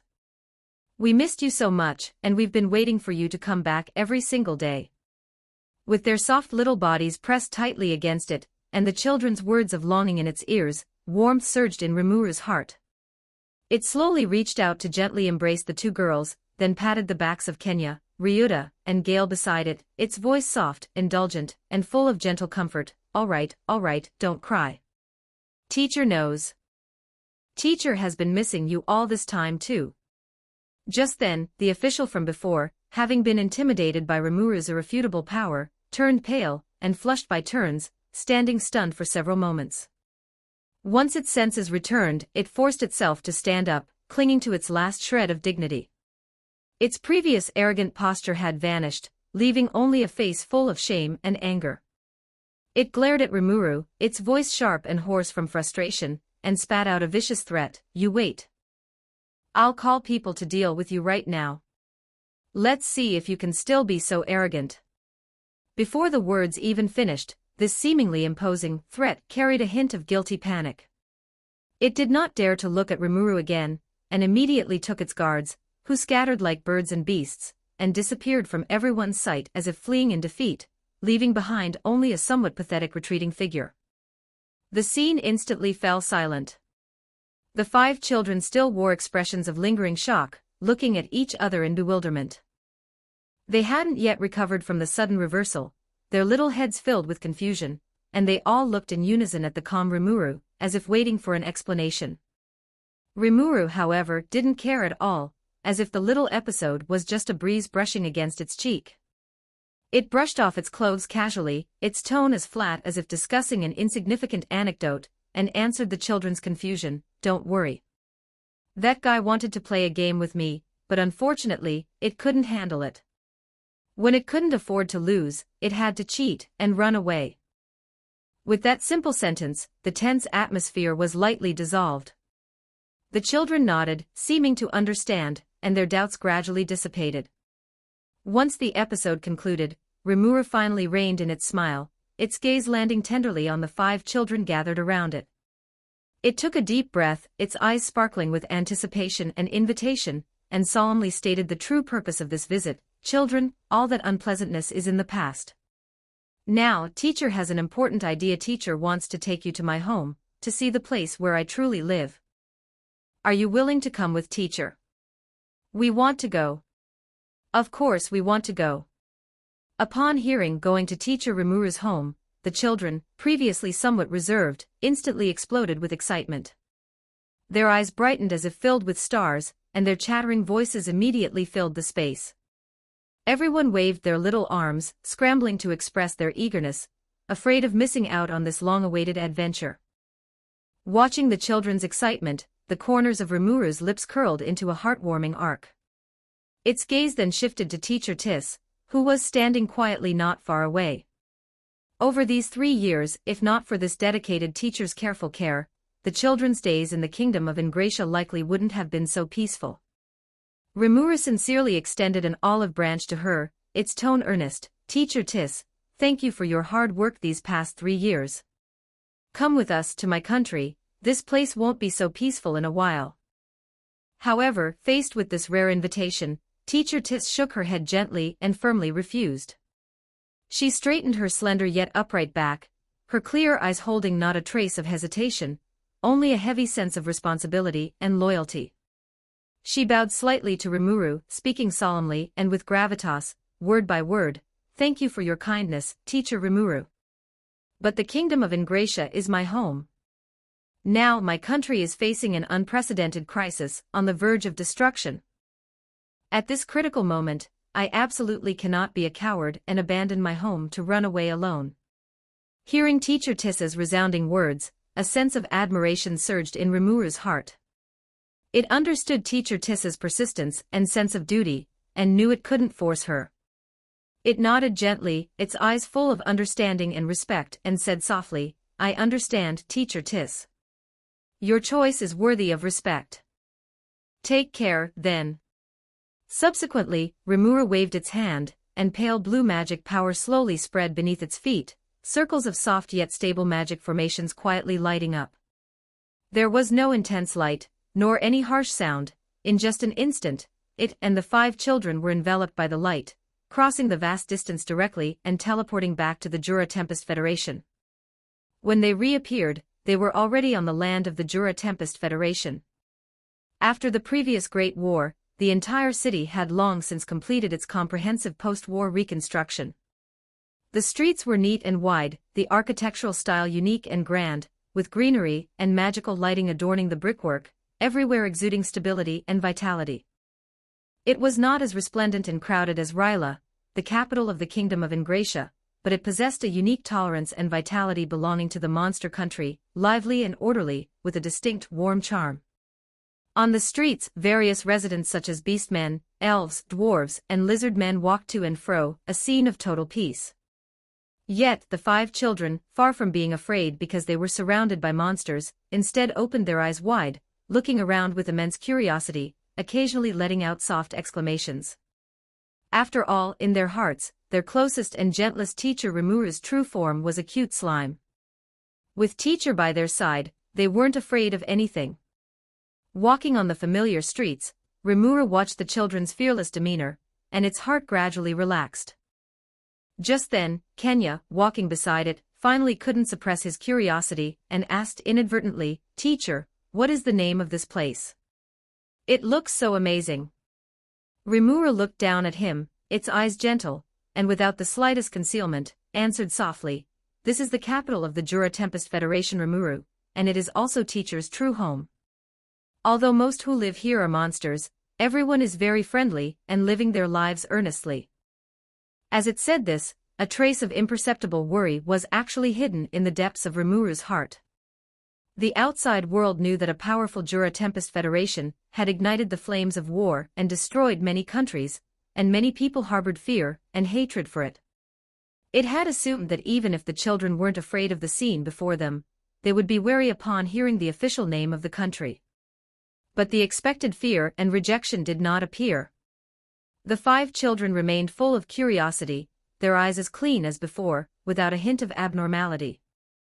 Rimuru quickly figured out the reason. Besides the top brass of various countries, Few in the outside world knew that the official name of the Jura Tempest Federation was actually Jura Tempest Federation. In Ingratia's propaganda, they only vaguely mentioned the dangerous monster country, but never announced its complete and official national name. For the children, this mouthful and unfamiliar name brought no fear, it only represented Teacher's hometown. Just as Rimuru was strolling the streets with the children, immersed in the warmth of this long-awaited reunion, a petite and exquisite figure appeared in midair. It was Ramiris, the former fairy queen, and now one of the existing demon lords. Standing steadily behind her were two people. On one side was Trainee, with a gentle temperament and surrounded by the vitality of the forest. On the other side was the guardian Beretta, with a stern face, if it had a face, and an upright posture. The three of them slowly descended before Rimuru and the children. Ramiris blinked her lively eyes, spotting the 5 children gathered around Rimuru at a glance. She immediately raised her cheerful tone and waved her little hand, her voice full of surprised joy. "Oh my, it's actually Kenya, Gale, Ryuta, Alice, and Chloe. I never expected you to bring all these little ones over, Rimuru." The children looked at Ramiris before them, then at the unfamiliar Trainee, all showing obedient expressions and greeting them softly. Just at this moment, a soft golden light suddenly welled up inside Kenya. As if keenly sensing Ramiris's demon lord aura and Trainee's spirit aura, the light spirit residing within him instantly condensed into form. The golden light shadow floated gently in front of Kenya, looking lively and clear. The light spirit looked up and saw Trainee. Immediately raising its hand, it was about to greet her with a familiar tone, but the next second, it slightly furrowed the brows formed by the ball of light. The light around it paused, its keen perception allowing it to immediately detect something amiss. It hovered in midair, its gaze locked tightly onto Trainee, its tone full of confusion and worry. "Trainee, why does it feel like your aura is a bit off? It's clearly your aura, yet it's different from before. What happened to you?" The light spirit's perception was extremely keen. Following this strange aura, it instantly turned its head and cast its gaze toward Rimuru, who was standing to the side. Back then, it was Rimuru who assisted Kenya and the others in successfully summoning it, so it was intimately familiar with Rimuru's aura. And upon probing now, just as it had expected, the aura around Rimuru was no longer as pure and gentle as it had been 3 years ago. It had gained a bit of unfathomable pressure and majesty, a clear difference from back then. Faced with the light spirit's confused questioning, Rimuru didn't offer much explanation. The imperceptible, profound aura around it vanished in an instant, and it returned to its usual gentle appearance. It turned to look at Beretta beside it, its tone calm but carrying an unquestionable instruction. "Beretta, please take Kenya, Ryuta, Gale, Alice, and Chloe to Rigard. For the children's subsequent food, clothing, housing, and transportation, leave the arrangements entirely to Rigard. Ensure they are comfortable." Beretta bowed slightly, saluting as it accepted. "I shall follow your instructions, Lord Rimuru." After giving the instructions, Rimuru leaned down to look at the 5 children gathered around it, reaching out to gently rub the tops of the heads of Chloe and Kenya, who were closest. Its tone was gentle but carried a hint of haste. "Children, teacher has to go handle some work. I'll come back to accompany you in a few days. During this time, you must be good and take care of yourselves." Upon hearing that Rimuru was going to busy itself with so-called work, the naturally curious Kenya immediately opened his eyes wide, stepped forward half a pace, and looked up with a face full of anticipation, asking, "Teacher, what exactly is your work now? It sounds so mysterious, tell us quickly." The other children also looked up one after another, gazing at Rimuru with eyes full of curiosity. They were clearly all full of inquiry about its work. A gentle smile played on the corners of Rimuru's lips, but in the depths of those azure eyes, a flash of cold, sharp intent that no one else noticed flickered by. Its tone was nonchalant, yet it hid a thought-provoking depth: pest control. As the words fell, it didn't give the children another chance to keep asking, waving its hand to say goodbye softly. "No more talk, I'm off." Without waiting for anyone to react, pale blue magic light swirled around it again, and simple teleportation magic instantly activated. Rimuru's figure gradually became blurred within the halo of light. And just 1 second before the figure completely dissipated, Chloe, who had been silently watching Rimuru, felt her heart jump violently. She clearly captured that the teacher's eyes, which had been gentle just a moment ago, had suddenly become as sharp as blades and as cold as ice. There was none of the ease they had when hanging out with them. Instead, it carried a decisive majesty, as if it were going to handle some major matter that could not be tolerated. Chloe pursed her lips, her little face full of confusion, and silently muttered to herself, "Is the pest control teacher mentioned really just ordinary pest control? I always feel that the matter is simply not that simple." The light spirit beside them also furrowed the brows formed by the ball of light, looking in the direction where Rimuru had disappeared. The strange aura sensed just before surfaced again, as if realizing that the so-called pest control was not as simple as the literal meaning. Chapter 47, Intimidation Tactics. The night was like thick ink, completely staining the skyline of Ryla, the capital of the Ingratia kingdom. Not even a sliver of moonlight could pierce through the thick, heavy storm clouds. The wind swept past the streets and alleys with a chill, rustling the withered leaves on the ground. Such a dark and windy night, which should have been a time for all things to be silent and the world to sleep, became the beginning of a nightmare that enveloped the entire capital. A nearly transparent ripple in space bloomed silently above the outskirts of Ryla. Without the slightest magical fluctuation or even a sound, Rimuru stepped gracefully out of the teleportation magic. Her golden eyes glinted with a cold, dark light in the pitch-black night. She did not linger, her body wrapped in a faint concealment magic, completely blending into the boundless darkness. No one noticed that the ruler of the monster country had already quietly descended upon the capital of this human kingdom. When the night curtain completely shrouded every corner of Ryla, the first shrill scream suddenly pierced the silence of the city.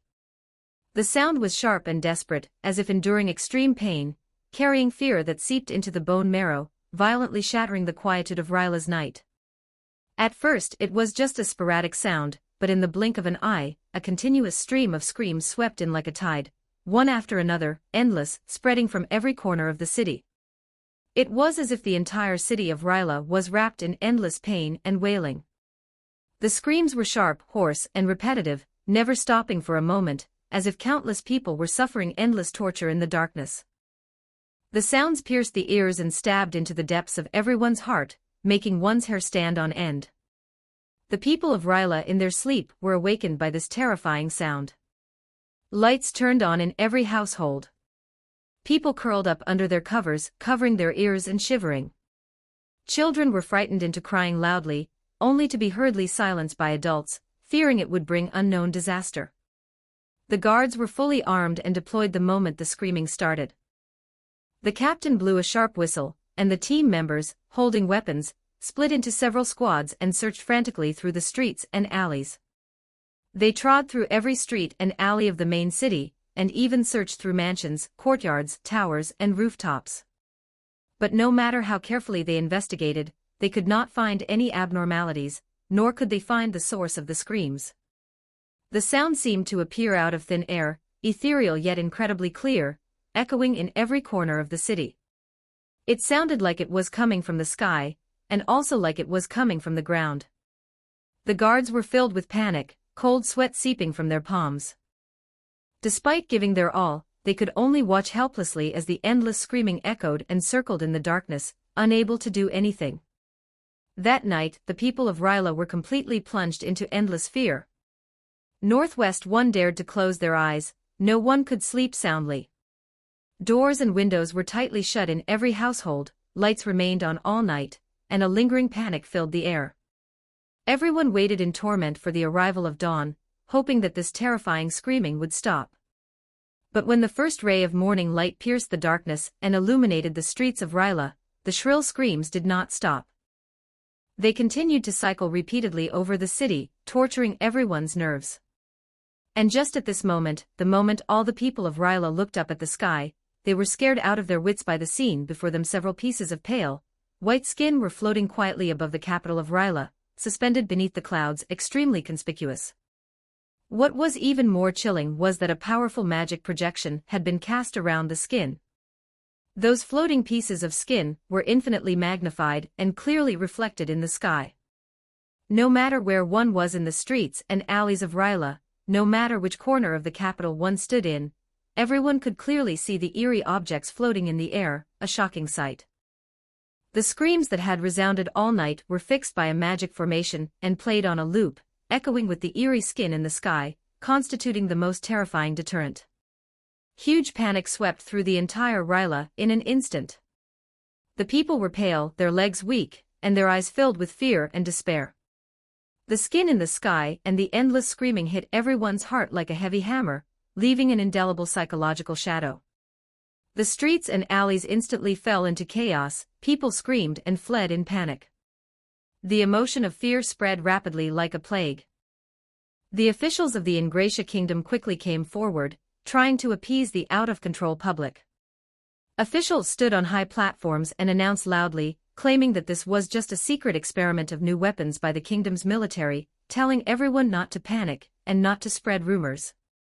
But no one believed such rhetoric. The fear on the people's faces did not diminish at all, instead, it grew even more intense. No one had forgotten that not long ago, the two major legions of the monster country had crossed the territory of the Ingratia kingdom, without scruples, and launched a fierce attack on the Holy Empire of Lobelia. That overwhelming strength and domineering behavior were still deeply imprinted in the memory of every citizen of Ryla. Now, with such terrifying anomalies and such unprovoked intimidation, one knew the truth after a little thought. This was no military weapon experiment, it was clearly the forces of the monster country, having returned again, using such a cruel method to exert deterrence on the Ingratia kingdom. This fear from the darkness had long been deeply rooted in everyone's heart. No matter how the officials argued, they could not quell the panic that swept through the city. Inside the palace, the air was like frozen ice, and even the candlelight flickered with a pale light in the tremors. The king slammed his palm heavily onto the mahogany imperial desk. With a loud bang, the jade seal and teacups on the desk instantly bounced up and rolled to the ground, porcelain shards scattering everywhere. What do you mean you can't solve it? His hair stood on end, his eyes were bloodshot, and his roar sounded like thunder, shaking everyone in the hall to bow their heads and take a half-step back. What do I keep you bunch of good-for-nothings for? You can't even handle the ghostly things above the capital, what use do I have for you? Below the throne, a row of mages in robes turned pale, kneeling on the ground, their bodies trembling like chaff. The head archmage gritted his teeth, trembling as he bowed and argued, his voice no louder than a mosquito's hum, "Your Majesty, we dare not deceive you. This magic is not an ordinary illusion.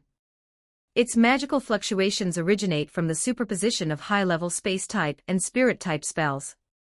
Its intensity has long exceeded the cognitive boundaries of our Ingratia kingdom." He swallowed a mouthful of saliva, cold sweat dripping from his forehead. To be able to set up such an eerie and powerful magic circle must be the work of a top-tier mage with unfathomable strength. In this subordinate's opinion, this is likely not the hand of a human, but that demon lord from the monster country, who has personally taken action. Demon lord.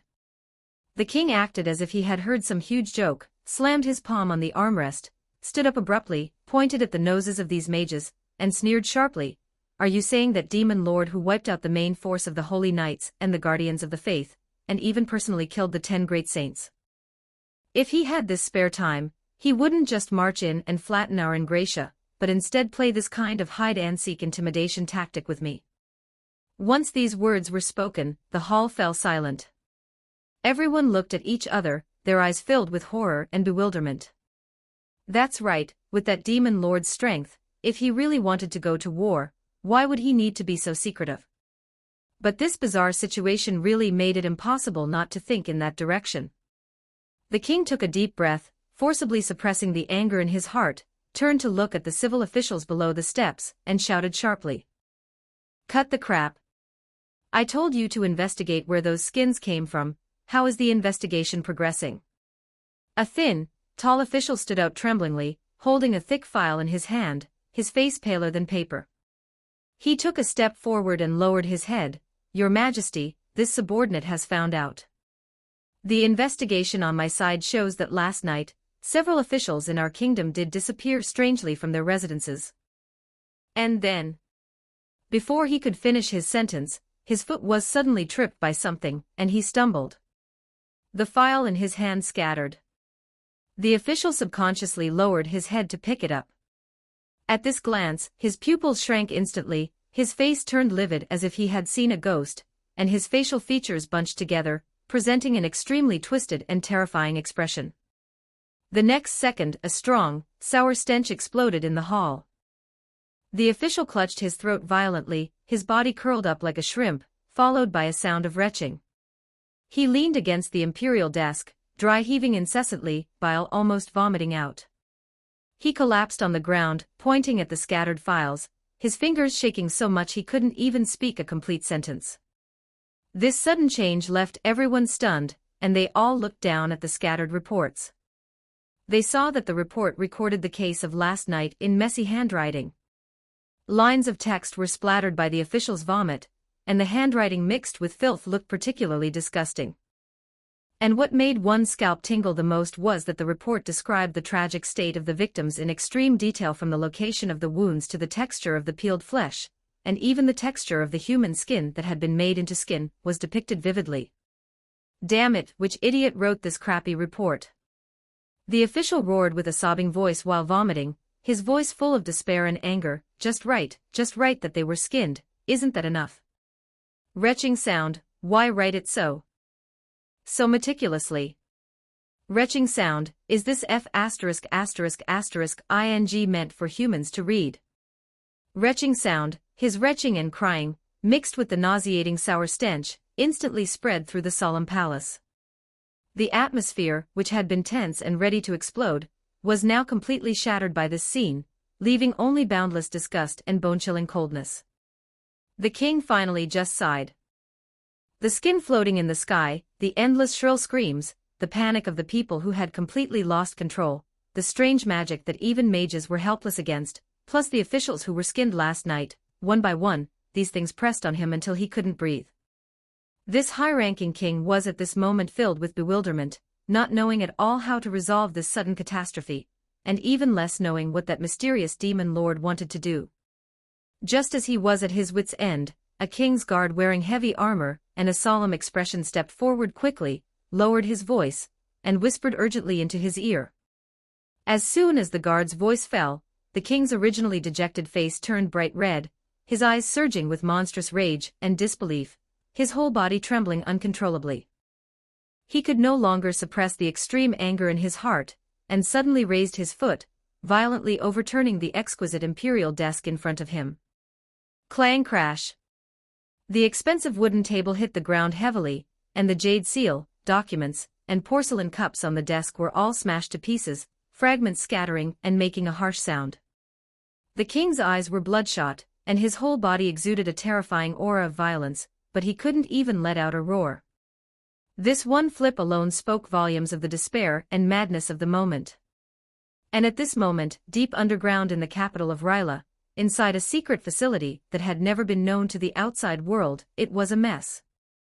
Rimuru walked slowly through the long, narrow passage, her footsteps light, making not a sound. The ground behind her was in chaos, with broken precision instruments, metal fragments, and magical devices scattered everywhere.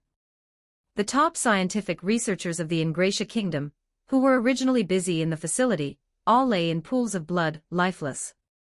The entire underground space was deathly silent, with only a faint smell of blood permeating the air. I originally only came to deal with a few annoying little bugs and implement intimidation tactics on the side, but I didn't expect to accidentally dig up such an unexpected surprise. Let me see what kind of unspeakable things are hidden here. Rimuru pondered to herself, activate universal sense, and continued walking towards the depths of the passage. As she continued to move forward, a faint demonic aura gradually permeated, and it became thicker and thicker, obscure and cold, carrying an uncomfortable restlessness and evil, constantly drilling into her perception. I don't know how long she walked, but the passage finally came to an end. What came into view was a huge prison built of thick magic stones. Behind the iron bars of the prison, dozens of unidentified personnel were locked up. Some were curled up in corners, others were crazily banging against the iron bars, their faces twisted, their eyes frantic. The vast majority of them had completely lost their sanity, making unintelligible roars, their mental state at its worst. But what was strange was that these people were clearly pure human bodies, yet their bodies were surrounded by a thick, demonic aura that originated from the same source as this underground space. Some of them even had the eerie patterns that only demons possess appearing on their skin. Humanity and demon nature were pulling at each other wildly within them, their appearance miserable and terrifying. Rimuru looked at the scene before her, then looked at the experimental core data report she had taken from somewhere, and instantly understood everything. A hint of sarcasm and coldness flashed in her eyes. Attempting to forcibly peel off and fuse demonic power through forbidden experiments to create your own super combat power, how ridiculous. As her voice fell, she casually threw the thick data paper in her hand into the air, and a trace of imperceptible black flame swept across her fingertips. The next second, the papers recording the core secrets of the forbidden experiments were instantly wrapped in raging black flames. The black flames churned but did not emit any temperature. In an instant, all the data papers were burned into nothingness, not even leaving a trace of ash. After destroying all the experimental data, Rimuru's eyes sank, and without any further hesitation, endless, black flame instantly rose around her. The black flames, as if they had life, spread wildly, sweeping through the entire underground facility. Wherever they passed, the forbidden experimental equipment, prison bars, and traces of evil experiments were all burned to nothing. This underground secret base, which was hidden in darkness and contained endless evil and madness, turned into scorched earth bit by bit under the engulfment of the black flames, and completely dissipated into nothingness. 48 Chapter 48 Chapter 48 The heavy stone gate was forcibly breached by the guards led personally by the king. Dust and the acrid smell of burning rushed forward instantly. The secret experimental site, hidden deep beneath the Ryla kingdom, and never disclosed to the public, had already been reduced to a scene of utter ruin. Pitch-black ash drifted through the air. Broken stone pillars, charred experimental tables, and twisted metal apparatuses lay scattered everywhere. The once precise and complex magic circles had been completely incinerated, leaving behind only a few jagged, black burn marks. The entire space was permeated with the unsettling, dark aura left behind by the burning black flame. It was an extreme fire that even magic could hardly extinguish. It not only burned everything within the site, but also completely destroyed the foundation of the entire underground structure. Debris from the ceiling fell continuously, signaling that a total collapse could occur at any moment. Dressed in magnificent royal robes, the king stepped quickly into the ruins. Looking at the scene of devastation before him, his aged fingers clenched tightly, the knuckles turning white from the force, while his eyes welled with unbelievable grief and despair. This underground experimental site was a place of forbidden research that generations of monarchs of the Ingrasia kingdom had maintained in secret, exhausting their life's work and the nation's resources. After hundreds of years of dormancy and study, they had finally made breakthrough progress recently. They were on the verge of reaching the core of the research and achieving the goal that generations of previous kings had dreamed of. But now, all the effort, all the sacrifice, and all the results that were within reach had vanished into nothingness in this eerie, black flame, leaving behind only worthless ash. His heart felt as if it were being tightly gripped by an invisible hand, and sharp pain spread through his limbs. The king swayed slightly, his eyes bloodshot. The life's work of many years had gone down the drain, the heartbreak and despair almost made him unable to stand. Just as the king was immersed in extreme grief, a cool and calm voice rang out behind them without warning. There were no footsteps, as if the speaker had appeared out of thin air, instantly causing all the guards to vigilantly grip their weapons. Everyone turned around sharply to see Rimuru standing there, no one knew when. A faint glimmer surrounded Rimuru's body.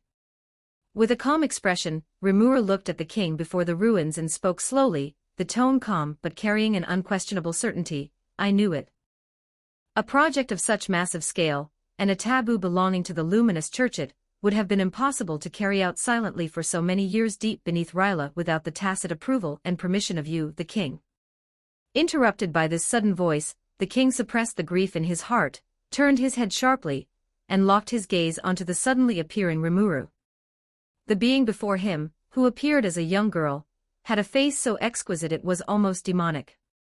Her aura was cold and aloof, yet carried an inexplicably unsettling sense of oppression. She was certainly no ordinary person. Vigilance and anger welled up in the king's heart, and he demanded sharply, "Who are you? How dare you appear here without permission? This is not a place for you to be." Facing the king's questioning, Rimuru did not pause at all. With a steady, unstoppable momentum, Rimuru approached the king step by step. With every step, the aura surrounding Rimuru grew deeper. Rimuru spoke softly, the voice clear yet carrying the indifference of one looking down upon all living things, echoing slowly through the ruined underground. "My name is Rimuru Tempest, the supreme leader of the Jura Tempest Federation, and at the same time, the demon lord you speak of." The moment the words fell, a vast and boundless pressure, like an abyss, was suddenly released from Rimuru. It was the demon lord's haki, belonging to a high-ranking demon lord. Without any concealment, it crushed directly toward the king and his guards. This power contained the absolute majesty of a powerhouse, like a mountain crushing down, or a deep-sea vortex, causing irresistible fear to arise from the depths of one's soul.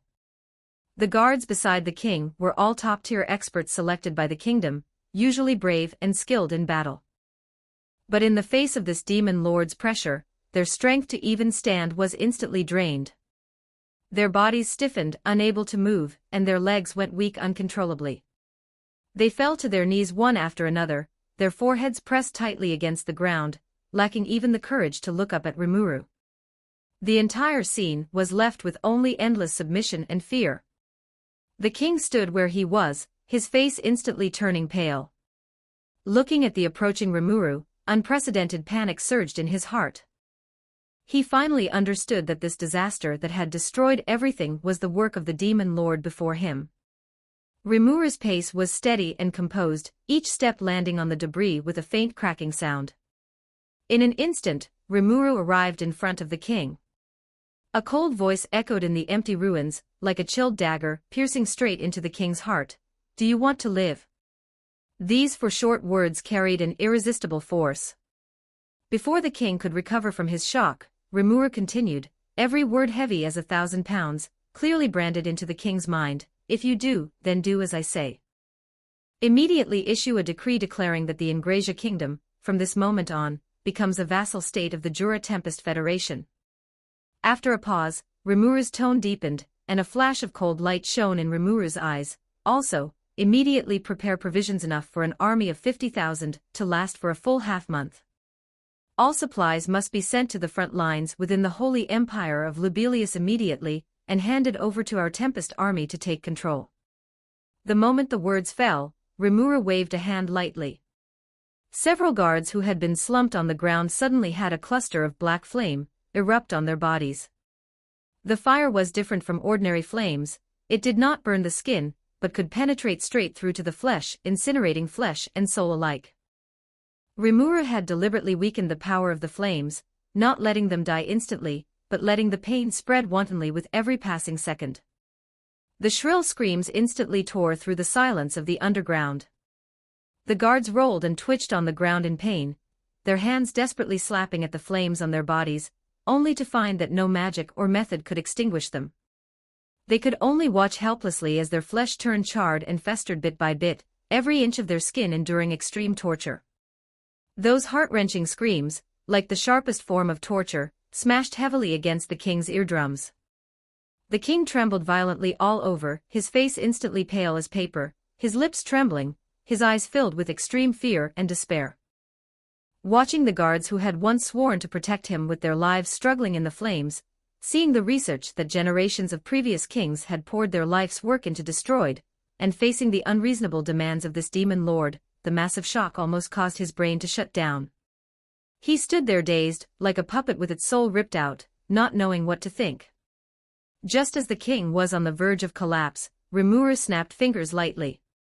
The crisp sound rang out like a thunderclap, instantly pulling the king back from his chaotic consciousness. Rimuru's figure still stood before him, eyes cold as frost, carrying a warning as Rimuru said word by word, "Do not try any petty tricks." Rimuru slowly raised a hand, pointing toward the pitch-black sky in the distance. Even though they were underground, the directed pressure seemed to penetrate the rock layers, reaching straight to the clouds. "Let me tell you, the power of this black flame is enough to completely incinerate a massive city, leaving not even a trace behind. If you do not want such flames to appear over the Ryla kingdom," Rimuru's voice turned cold abruptly, carrying a naked threat, "then honestly do as I say, and do not harbor any wishful thinking." The moment the words fell, Rimuru's figure turned into a phantom and disappeared from the spot without warning. In the underground ruins, only the crackling sound of the black flame remained, along with the king's still dazed figure. Standing in the charred ruins, the screams of the guards still echoing in his ears, and Rimuru's cold gaze constantly appearing before his eyes, massive panic and a sense of powerlessness completely swallowed him. He felt as if he were trapped in an invisible cage, and even breathing became incredibly heavy. The Holy Empire of Rubrios, this majestic holy capital named after the holy light, was currently shrouded in a layer of heavy gloom and panic. In the usually solemn and grave council chamber, the air was so stifling it seemed to have solidified, and even the candlelight was trembling slightly. Holy Emperor Louis, in a pure white holy robe, despite trying his best to maintain a facade of composure, had his tightly furrowed brows, and the fine beads of sweat instantly seeping from his temples reveal his extreme anxiety. He tightly gripped the emergency military report that had just arrived, his knuckles turning white from excessive force, and the edges of the paper were almost crushed. "The 10 great saints, all killed in action." Louis's voice was low and hoarse, carrying an unbelievable tremor. Standing below him, Cardinal Nicholas, dressed in a deep red robe, his face usually as cold as iron, could not hide the pallor and defeat on his face now. He gasped heavily, each breath feeling like swallowing scalding hot iron sand, despair winding around his heart like vines, and the holy knights, and the main force of the guardians of the faith. Wiped out. This is a disastrous defeat that Rubrios has never experienced before. The power we were so proud of is just gone like that. What was even more desperate was the impending situation.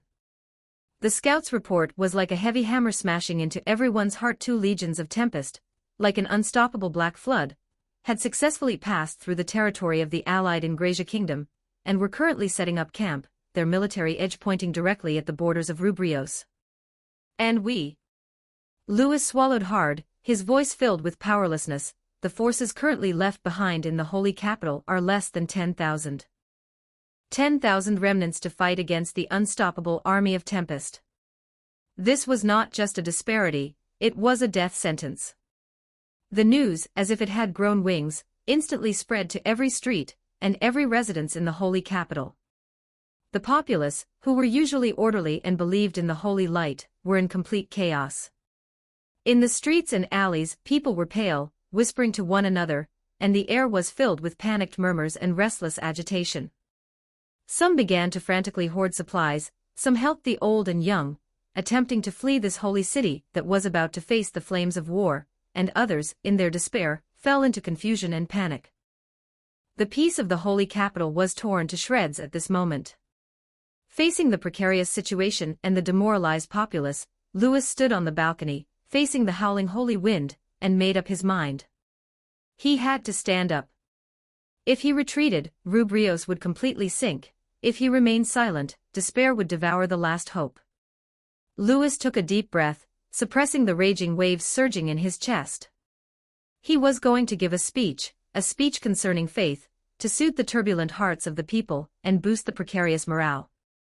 The first light of dawn appeared, but the golden sunlight could not disperse the heavy gloom shrouding the sky over the holy capital of Rubrios. In the central square of the holy empire of Lubelius, the tall podium usually used for preaching doctrine stood alone in the emptiness, exuding an indescribable desolation. Holy Emperor Louis, in a pure white holy robe embroidered with sacred patterns, walked slowly up the cold steps. He straightened his back, which had become slightly hunched from days of anxiety, and looked down at the square below with a heavy gaze. The square that should have been crowded with devout believers was now empty, with only prayer ribbons and withered flower petals abandoned in panic scattered all over the ground, rolling gently with the wind, making it look even more desolate. Previously, the Holy Knights and the main force of the Guardians of the Faith had already been completely wiped out. Now, guarding the edge of the square were only the weary remnants of the Guardians of the Faith, who had been gathered temporarily. They were the only remaining armed forces of the Holy Capital, each with a grave expression, their eyes full of bewilderment in this desperate situation. Lewis suppressed the bitterness and heaviness in his heart, and the amplification magic was instantly activated, carrying his voice clearly to every street, alley, door, and window of the Holy Capital, piercing through layers of panic and reaching the ears of every hiding believer. Devout followers of Luminous, his voice was steady, carrying a hint of hoarseness after enduring heavy pressure, yet it still held the unique majesty and compassion of the Holy Emperor, echoing steadily over the Holy Capital. I know that you are all filled with fear and unable to sleep through the night, but please calm down and listen to me for a moment. I know better than anyone that the news of the 10 great saints being killed in action, and the Holy Knights, and the main force of the Guardians of the Faith being wiped out is like a bolt from the blue, shattering the peace and hope in your hearts. For anyone facing such tragic news, fear would arise, and they would be at a loss. And now, the army of Tempest is already pressing on the border, their military edge pointing directly at the borders of the Holy Capital. They have sent word, claiming that if we surrender, they will grant mercy such as has never been seen before. Lewis's voice slowed down, carrying complete understanding, without the slightest reproach. If you want to flee, if you want to take your families to distant places to avoid the flames of war, then go. I will not blame anyone who chooses to survive, and the merciful Luminous will never blame your instinct to survive. As his voice fell, the square remained silent, but behind those tightly closed doors and windows, the people who had originally packed their bags and prepared to flee stopped their movements and listened quietly to the voice of the Holy Emperor. Lewis gripped his scepter tightly, a blazing light of faith suddenly igniting in his eyes. His voice rose sharply, carrying determination and earnestness, resounding throughout the entire Holy Capital. But I am here to implore all the most devout believers, the most loyal to Luminous, to stay. Stay, for the Luminous we believe in, for this Holy Capital that carries our faith and glory, for the dignity and future of us humans, to fight this final battle. Our sacrifice will not be in vain. Luminous will witness our loyalty and heroic deeds with her own eyes. She will bestow divine blessings upon every believer who holds their ground. She will descend into the world in our most critical moment to personally slay that demon lord who has disrupted the world and committed evil, cleansing all darkness with the holy light. He slammed the holy light scepter heavily onto the podium, and a golden halo suddenly surged. The final shout was resonant and powerful, for Luminous. For humanity. This shout, filled with faith and determination, completely broke the silence of the Holy Capital. At the edge of the square, the remaining remnants of the Guardians of the Faith straightened their bodies in unison, raised their hands to their chests, and the fighting spirit reignited in their previously dim eyes. They bowed in the direction of the Holy Emperor, prepared to defend to the death. In the streets and alleys, some of the people who had originally intended to flee put down their bags and gripped the farm tools or short swords in their hands. The believers hiding in their houses pushed open their windows one after another, looking toward the Holy Emperor on the podium, the panic in their eyes gradually replaced by determination. In the midst of despair, the final faith and courage were completely ignited. Chapter 49. The Crimson Knights mobilize. The siege of Rubrios. The sound of Holy Emperor Lewis's speech still echoed in their ears.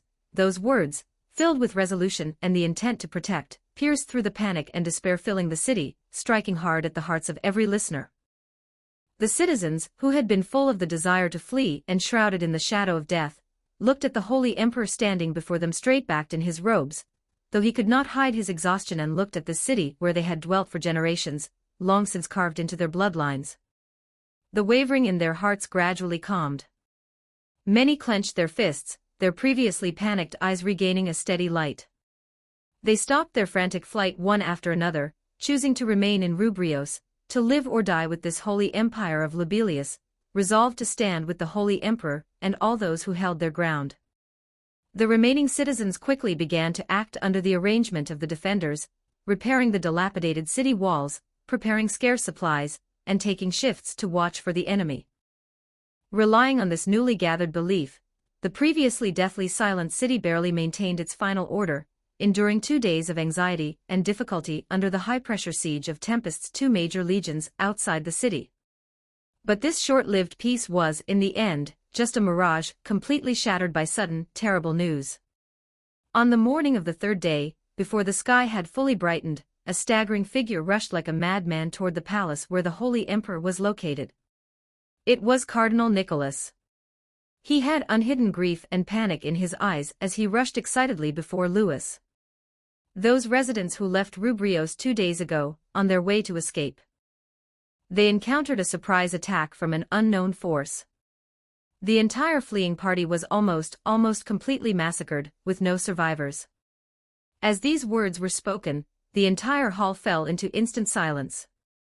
The will to hold their ground that had just been gathered was instantly swallowed by bone-chilling cold. Low sobs and gasps spread through the hall. The aura around Louis suddenly stagnated, his fingers tightened violently, his knuckles turning white to the point of near transparency, and shock, grief, and disbelief surged in his eyes. He knew the battlefield situation better than anyone. Tempest's 2 main legions had been like 2 towering mountains for these 2 days, quietly stationed at the gates of Rubrios, without any movement crossing the line. With his perception and intelligence network, if these 2 legions had any extra actions, he could not possibly have been unaware.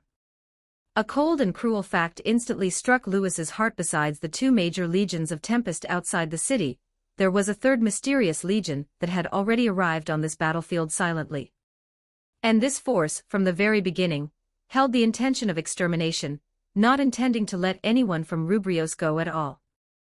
Just as everyone was plunged into extreme panic and unease, the earth suddenly transmitted a violent tremor. A heavy rumbling sound erupted from behind the Tempest legions outside the city, shaking people's eardrums until they ached. In the void, light flared violently. A giant teleportation magic circle with complex patterns and magnificent momentum slowly appeared on the ground, magical energy surging wantonly, kicking up dust that filled the sky. As the light of the magic circle dissipated, 2 legions with strict discipline and monstrous killing intent appeared on the battlefield. One was the Undead Legion led by Adelman, filled with undead aura, with skeletons and undead warriors standing tall, exuding deathly silence and coldness. The other was the Red Corps temporarily commanded by Sui, the soldiers clad in crimson armor, with awe-inspiring baleful aura, their combat power terrifying. It must be known that when Tempest previously engaged in large-scale warfare with the Western nations, they had only deployed 2 major legions, which had already occupied an absolute advantage. But now, to besiege the Holy Empire of Lobelia, Tempest had actually deployed a full 4 major legions, surrounding it layer by layer, completely sealing off the entire city. That overwhelming pressure covered the sky above Rubrios like dark clouds, making everyone unable to breathe. Everyone instantly understood that this time, Tempest did not want to capture the city at all, but held the absolute determination to completely destroy the Holy Empire of Lobelia, turning this land into a deathly silence, leaving no life behind. The deathly silence and fear in the city almost swallowed people whole. The pressure of the 4 major legions outside the city pressed down on the sky above Rubrios like mountains. Even the wind carried bone-chilling killing intent. The defenders and citizens inside the city were pale, plunged into unprecedented despair. Holy Emperor Louis stood on the high platform of the palace, looking at the Tempest army that blotted out the sky outside the city. He was silent for a moment, then suddenly called out in a deep voice, "Nicholas." Nicholas, who was clenching his nerves and staring at the movements outside the city, his mind full of how to defend this dilapidated city, turned his head suddenly upon hearing the sound. His eyes still held lingering anxiety and gravity. He walked quickly to Louis and bowed his head, waiting quietly for the Holy Emperor's instructions. Louis raised his eyes, his gaze deep and solemn. The look in his eyes when he looked at Nicholas held a resolution to burn the boats. He lowered his voice and spoke slowly, word by word, his tone filled with unquestionable firmness. "Some secrets no longer need to be hidden. Our Luminous has long left a hidden but incomparably powerful combat force for the Holy Empire of Lobelia, but it must never be used easily unless we are at the brink of life and death. Now Rubrios is on the verge of destruction, with no way back. I need you to stay here, preside over the overall defense of the city, and stabilize the hearts of the defenders and citizens. As for me, I will immediately go to awaken this ultimate combat force, and have one last desperate fight with Tempest." After these words fell, Nicholas froze in place, his heart full of shock. At this critical moment, when the whole city was surrounded and there was no way to fly, the Holy Emperor wanted to leave alone. This was inherently unreasonable, not to mention going to awaken some so-called secret combat force. A trace of uncontrollable suspicion instantly surged in his heart. He couldn't help but secretly speculate whether Louis wanted to abandon the city and flee. This suspicion pointed directly at Louis's piety toward Luminous. But when he met Louis's eyes, all suspicion and doubt vanished in an instant. In Louis's eyes, there was no retreat or cowardice, only a solemn and firm willingness to die. It was a determination to burn everything for his country and faith, an openness that disregarded life and death. That loyalty to Luminous and the heart to protect Rubrios were displayed without reservation, hitting Nicholas's heart heavily, leaving him with no more doubts. Nicholas took a deep breath, suppressing the surging emotions in his heart. Looking at the Holy Emperor who was ready to face death, he nodded solemnly and said in a deep voice, "Understood, I await your return." Having received Nicholas's consent, Louis said no more. He took one last deep look at this city that carried the glory and life of the Holy Empire of Lobelia, a trace of reluctance and attachment flashing in his eyes. Then he turned, his steps steady but rapid, and walked toward the depths of the palace. The place he was going to was a secret place known only to the Holy Emperor, and a very few core senior officials. There lay the last hope of Rubrios, and also his desperate gamble of life and death. In the secret realm, the stone walls were modeled, engraved with ancient runes of the coexistence of vampires and the Holy Empire of Lobelia. In the dim light, the cold atmosphere unique to vampires permeated. In the center of the secret realm, the vampire elder Juanda, with white hair and beard and wearing a butler's uniform, stood quietly, his whole body exuding the detachment and gravity accumulated over the years. Louis stepped forward quickly, without extra pleasantries, his tone urgent and solemn. "Juanda, how is the matter I asked you to do going?" Juanda turned slowly, his aged eyes hiding complex emotions. After a moment of silence, he replied in a deep voice, "The Crimson Knights have assembled, and everyone is ready to go. I really do not agree that for a group of ordinary humans, we should bury the last remaining essence of our vampire race that has been passed down for generations.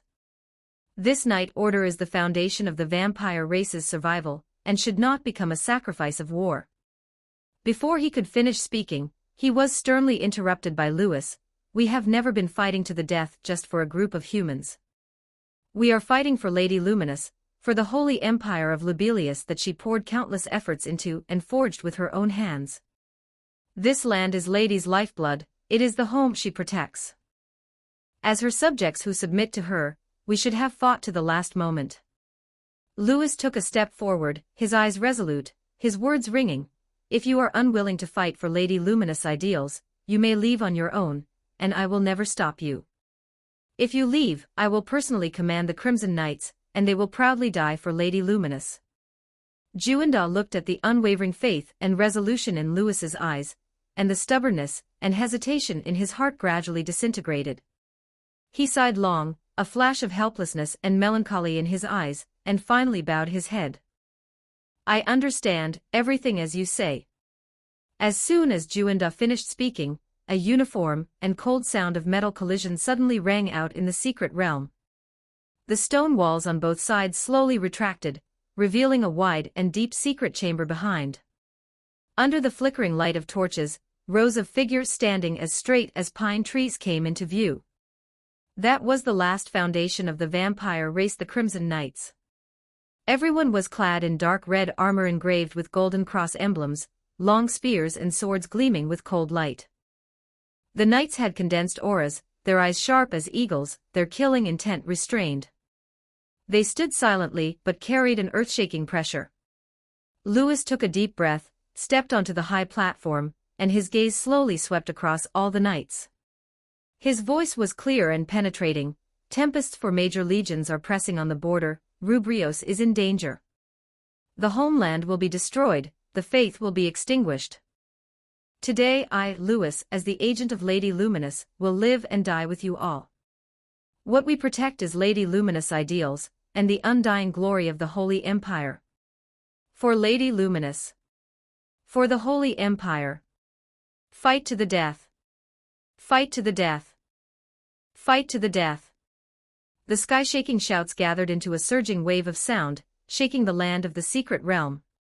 Lewis drew his sword, and the crimson sword light tore through the dimness. Follow me into battle. The flames of war completely swept through every inch of the holy empire of Lobelia. The air outside the city was completely ignited by the intense baleful aura. The general attack of tempests for major legions finally started fully without warning. The first to make trouble was the blue corps of Tempest, and the dragonauts in the legion rose into the air, flapping their wings. These air combat elites with agile figures and scales roared as they dived, their sharp claws and weapons gleaming with cold light pointing directly at the city walls of Rubrios, pressing toward the city like black clouds covering the sky, launching a destructive air raid first. Almost at the same time, the ground battlefield also completely boiled over. The hobgoblin riders of the Green Corps were all deployed. The burly cavalrymen wore tough armor and sat on the backs of dire wolves with exposed fangs and coarse fur. The giant wolves had strong limbs, running wildly with heavy and rapid steps, their beast pupils full of bloodthirsty fierce light. On the side, the undead legion under Adelman, the undead knights rode on skeletal warhorses, their bodies surrounded by the deathly aura of the undead. The friction between iron armor and bones made a harsh sound, surrounding the city gates and walls like a tide. The two ground cavalry forces advanced side by side, their offensive extremely rapid. On the city wall, Nicholas stared fixedly at the approaching enemy army, his fingertips clenching the command sword in his hand, but he did not show too much panic. He knew in his heart that Rubrios had stood for thousands of years, and its greatest reliance was the holy barrier personally set by Luminous. That pale golden light shield covering the whole city contained the power of a god, and its defensive power was extremely strong. Let alone ordinary legion attacks, even nuclear strike magic could not be easily broken. Withstanding this first wave of Tempest's full-scale offensive should have been more than enough. But in the next second, the scene before his eyes made Nicholas, and all the guardians of the faith on the city wall instantly plunge into extreme shock and panic. The diving dragonauts penetrated the airspace where the barrier should have existed without any obstruction, and their sharp offensive fell directly on the guardians of the faith on the city wall. There was no light shield to block, no divine power to stop it. The guardians of the faith couldn't even make any defensive moves before their bodies were torn apart by the dragonauts' weapons, and screams instantly resounded on the city wall. Everyone was stunned. Nicholas's pupils contracted suddenly, and his heart skipped a beat. A terrible thought instantly surged in his heart: the holy barrier left by Luminous had actually failed. Without the protection of the barrier, Rubrios was like prey that had shed all its armor, completely exposed to the fangs of the Tempest army, with no power to fight back. The Mage Corps, bombard the flying dragons in the air with all your might. Archers, get ready, use dense arrow rain to suppress the enemy on the ground. Nicholas almost roared the order, his voice filled with unconcealable panic. He had to race against time to block the enemy's offensive as much as possible. The guardians of the faith on the city wall acted in a panic. The mages quickly chanted spells, various magical lights poured into the sky, and the archers pulled their bowstrings to the full, dense arrow rain shooting toward the city like a rainstorm. But it was a step too late after all. The hobgoblin riders took advantage of the charge momentum, and quickly approached the foot of the city wall. The agile hobgoblin riders immediately climbed the city wall at high speed, and in an instant, they reached the top of the wall. The hobgoblin riders who boarded the city wall had eyes as red as blood, their bodies exuding the cold killing intent of having gone through many battles, staring fixedly at the guardians of the faith in front of them. These Tempest elites tempered by the flames of war had combat power far exceeding that of the guardians of the faith of Rubrios. As soon as the two sides clashed, it became a one-sided situation. The cavalrymen waved the long knives in their hands wantonly. Under the impact of heavy armor, the the shields and armor of the Guardians of the Faith were as fragile as paper. Screams, the sound of weapons colliding, and the sound of flesh and blood being torn apart were intertwined. The city wall instantly turned into a one-sided slaughterhouse, and the Guardians of the Faith retreated steadily, completely unable to resist. And the initiative of the battlefield had long been firmly controlled by Tempest. Rigor, the commander of the Green Corps of Tempest, rode on the huge Ranga, taking advantage of the chaos on the city wall, broke through the weak defense line of the defenders, and went straight into the city of Rubrios with unstoppable force. The street was empty, and the doors and windows of the residential houses and shops on both sides were tightly closed, a deathly silence. Obviously, the people in the city had long been hiding in their homes, not daring to show their heads, or had fled the city, and were then slaughtered. But Rigor didn't care about this at all. His eyes were cold, and without any pause, he took out a rune stone from his arms that was glowing with a ghostly blue light and surrounded by rich magical fluctuations, and threw it hard on the ground. The blue light erupted instantly, and the blinding light swept around. A huge teleportation magic circle expanded rapidly with the rune stone as the center, with complex patterns and majestic aura. After just a moment, a large number of soldiers clad in red armor, strictly disciplined, and with monstrous killing intent walked out of the teleportation array. In an orderly manner. It was the Red Corps of Tempest. Sui, the temporary commander of the Legion, walked slowly out of the teleportation array, his body exuding cold killing intent. He first nodded slightly to Rigor in front of him, then turned around, his gaze sweeping over the Red Corps that was ready to go. His tone was icy, and he gave the final order of extermination. His Majesty Rimuru has an order. All believers of the Luminous Church are not worthy of living in this world. Today, wash Rubrios in blood. Not a single living person can be left here. The cold order resounded through the city, and the soldiers of the Red Corps responded in unison, their killing intent rushing to the sky.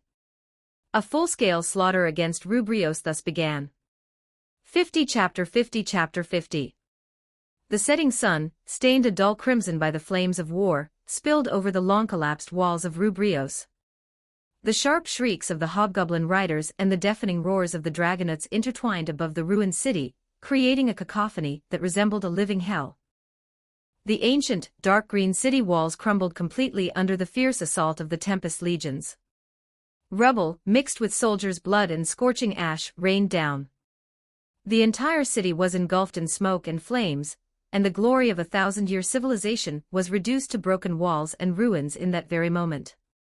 Using teleportation magic circles, the Red Corps of the Jura Tempest Federation descended directly into the central area of the city. Their crimson armor gleamed coldly in the firelight, instantly surrounding the last of the Rubrios Guardians of the Faith. This final unit of the Guardians of the Faith, who had once held the city, was now at the end of its rope. Their armor was shattered, their blades were notched, and both their magic and stamina were exhausted. They could only huddle back to back, every breath rattling with blood. Facing the encroaching enemy, they barely had the strength left to resist. A dull thud suddenly rang out as Rigor grabbed Nicholas by the arm and slammed him violently against the hard stone wall behind him. The wall instantly cracked and dust rained down. Nicholas felt a sweetness in his throat, and a mouthful of blood sprayed out, staining the vestments embroidered with holy symbols on his chest. Pain radiated through every bone in his body, but he dared not let his guard down for even a second. A sharp gust of wind struck instantly, followed closely by Rigor's assault. His sharp weapon whistled through the air, closing in on him. Nicholas's pupils constricted. Relying on the last combat instincts of the Guardians of the Faith, he put everything into rolling to the side, but he still couldn't dodge completely. The cold blade grazed his right cheek, instantly slicing away a piece of flesh. Hot blood immediately trickled down his cheek, dripping onto the ash-covered ground and staining it with dark red spots. Enduring the agony of his severe injuries, Nicholas lunged to his feet, gripped his holy sword, and swung with all his remaining strength in a counterattack against Rigor. His blade struck heavily against the pitch-black armor surrounding Rigor, but the penetration he expected did not occur. Instead, a harsh clang of metal on metal rang out. The impenetrable black armor didn't even have a single scratch. Instead, Nicholas's sword, unable to bear the strain, snapped in two. The broken half flew from his hand, hitting the ground with a crisp sound. Rigger looked at the disheveled Nicholas, who was still fighting desperately, and slowly raised his hand to push up the visor of his heavy helmet. His eyes were cold and solemn toward the heretic, sharp as a hawk's, and he radiated the formidable pressure of a veteran of the battlefield. He was no longer the weak goblin he once was, he was a commander under the Jura Tempest Federation. The black armor clung to his goblin frame, every plate exuding an impenetrable quality that formed a stark contrast to his green skin. Heretic, Rigger's voice was deep and heavy, carrying an unquestionable authority that struck Nicholas's heart with every cold word. This is nothing more than a futile resistance. Your soldiers are bleeding and dying, your city is burning, your people are being slaughtered, and the sins upon you are being purged by us one by one. Nicholas trembled, his right hand gripping the broken sword tightly. He suddenly raised his hand, tore the helmet from his head, and smashed it onto the ground. The iron helmet collided with the stone bricks with a piercing sound. His face was covered in blood, his eyes were bloodshot, and extreme anger and grief surged in his eyes. He roared with a hoarse voice, "Are you proud of destroying beautiful things? You bunch of barbaric monsters." Hearing Nicholas's angry rebuke, an unconcealed disdain and rage instantly surged onto Rigger's dark green face. He took a step forward, his heavy armor thudding against the ground, his aura becoming increasingly oppressive. "Beautiful? There is nothing beautiful here." Rigger snapped, his tone full of contempt. "Everything that goes against the will of Lord Rimuru is blasphemy, dirty, and vile filth. What we are doing is not slaughter, but purifying this world of such filth. Especially your so-called faith, which is the filthiest of all filth, filthy beyond compare, and absolute garbage." As he finished speaking, Rigger lowered his head and spat a glob of phlegm in Nicholas's direction, using the most direct way to vent his extreme contempt for the heretic before him and his faith. Rigger's spit, carrying such extreme disdain, landed on the ground, mixing with dust and blood stains. It was like the final straw that completely broke Nicholas's sanity.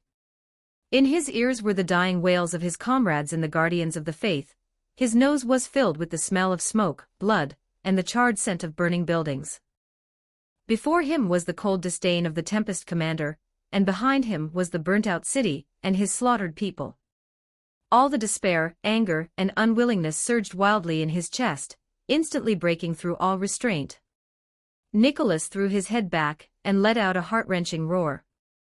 The sound was so hoarse it cracked, laden with blood-weeping grief and indignation, piercing through all the fighting and crying on the battlefield with the final madness of someone at the end of their rope. He no longer cared about the blood surging on his face, no longer paid attention to the agony throughout his body. He gripped the fabric at his chest tightly with his left hand, and gave a fierce tug. A silver chain necklace engraved with intricate holy symbols was instantly ripped from his collar. The pendant was a small crystal covered in complex magic patterns, emitting a faint but eerie glow in the firelight. This was no ordinary accessory, but a forbidden magic item kept as the trump card of the Rubrios Guardians of the Faith. It was his final ace. Once activated, it could instantly release a devastating disintegration, and even if it meant mutual destruction, he would drag these monsters down with him. With a desperate madness burning in his eyes, Nicholas dug his fingertips into the magic pendant, just about to channel his remaining holy magic to trigger the item's spell power.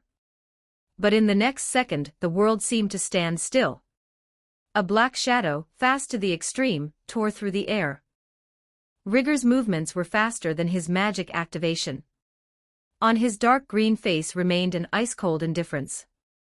Without the slightest hesitation, the pitch-black blade gripped in his hand unsheathed instantly, and with a sharp whistle, it pierced straight through Nicholas's chest. The cold blade pierced through flesh and blood. The immense force caused Nicholas to stiffen, his roar cut short. A mouthful of blood surged from the corner of his mouth, spraying onto the back of Rigger's green hand. He looked down at the blade piercing his chest, opening his eyes wide in disbelief. The magic within him instantly dissipated, and the glow of the magic item he was about to trigger extinguished completely. Without waiting for him to react, Rigger lowered his eyes, his gaze landing on the hand clutching the necklace. There was no pity in his eyes, only the coldness toward heretical resistance. He suddenly raised his hand, his massive palm clamping down tightly on Nicholas's wrist, and his knuckles suddenly tightened — snap. A crisp and piercing sound of breaking bones suddenly rang out. Nicholas let out a shrill scream as the hand gripping the necklace, under Rigger's overwhelming strength, had its bones shattered inch by inch, the flesh twisted and deformed. The magic pendant, which carried his last hope, slipped from his limply hanging, shattered fingers and fell onto the blood-stained ground, rolling a few steps away. The holy symbols dimmed completely, and there was no longer any trace of magic fluctuation. Nicholas twitched all over, blood constantly gushing from his chest and the corner of his mouth. His vision gradually blurred, with only unwillingness and despair remaining in his eyes. Having completely lost all strength to resist, he slumped against the cold stone wall, unable to move ever again. The brutal slaughter continued. On the ground, the Red Corps of the Jura Tempest Federation had already gained full control. The Rubrios Guardians of the Faith were on the verge of total annihilation. In the sky, the remaining Dragonauts were tightening their formation, clearing out the remnants of the battlefield. No one noticed that a deadly ambush was brewing on the horizon. The next moment, countless beams of highly condensed blood-colored magic poured down from the depths of the clouds, carrying biting vampire magic, and slammed into the unsuspecting Dragonauts. The whistling sound of breaking air tore through the sky. The blood-colored magic landed in the midst of the Dragonaut formation, instantly exploding into a sky full of blood mist and flames. Many Dragonauts couldn't dodge in time, and were hit by the magic on the spot, their bodies plummeting heavily toward the burning city below. A sky full of blood-colored wings spread out, blocking the broken light. The ultimate elite of the vampires, who had been dormant for 1,000 years, the Crimson Knights, rushed in from the horizon like blades of blood drawn from their sheaths. The knights wore dark blood-colored gilded armor, holding long spears and holy swords engraved with vampire secret runes. They were surrounded by dense dark holy power, and every beat of their wings carried a destructive momentum as they instantly charged into the Dragonauts' formation. The Dragonauts turned to fight in a hurry. The roars of the Dragonauts and the sharp cries of the vampire knights intertwined, but the gap in their combat power was already worlds apart. The Crimson Knights were an elite force that the vampires had painstakingly forged over 1,000 years. Each knight possessed strength rivaling high-ranking monsters. Their moves were ruthless, their coordination was meticulous, and their magic and martial arts were perfectly integrated. They were simply not something the hastily fighting Dragonauts could withstand. In just a moment, the air was filled with the wounded roars of the Dragonauts. Dragonaut warriors fell from the sky one after another, their armor shattered and their magic dissipated. The Dragonauts, who had originally held the upper hand, suffered heavy losses instantly, with more than half of their combat power wiped out. Only Gabble, leading a few elite Dragonauts, fought desperately against the fierce onslaught of the Crimson Knights. They struggled bitterly in the sky filled with blood-colored light and shadows. Dragon breath and blood magic collided constantly, whipping up violent energy storms. On the ground, the remaining guardians of the faith soldiers had already fallen into despair.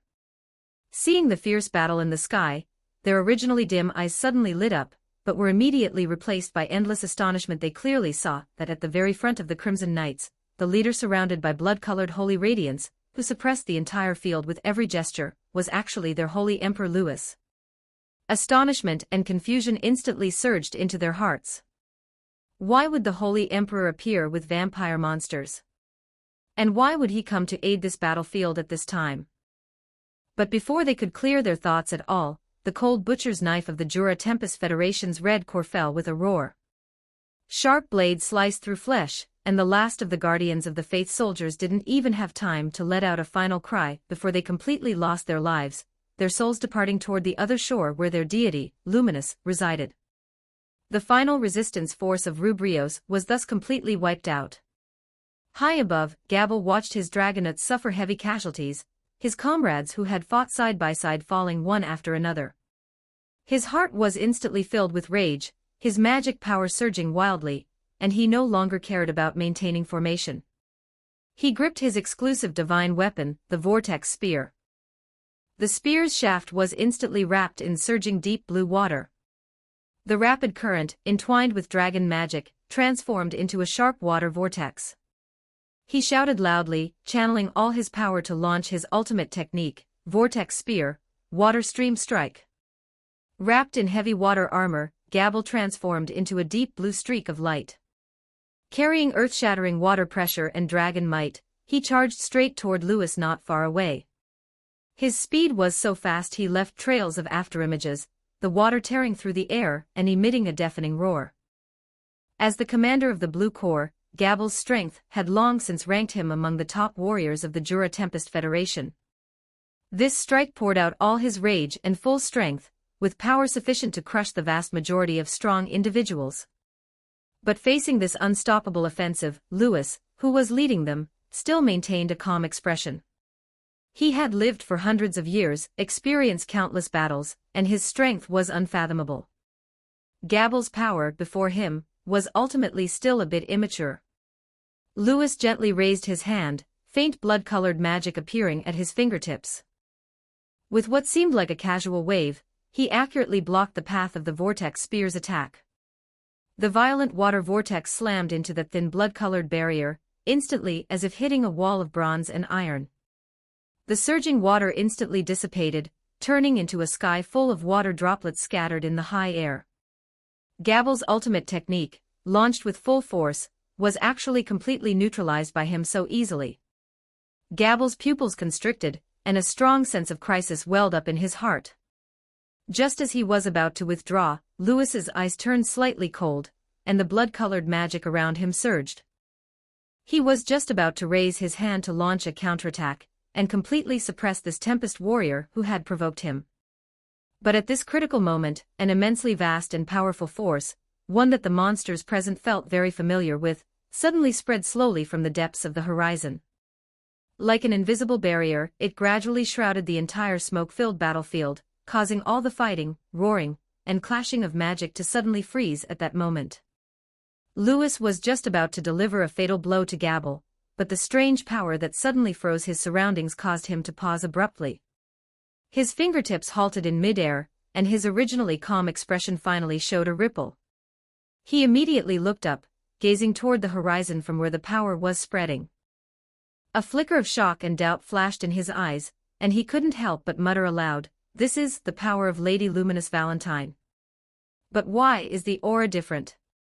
Deep within that power, it was clearly very similar to the power Luminous had displayed, but it was also laden with an endless, cold, and extremely domineering demon lord's aura.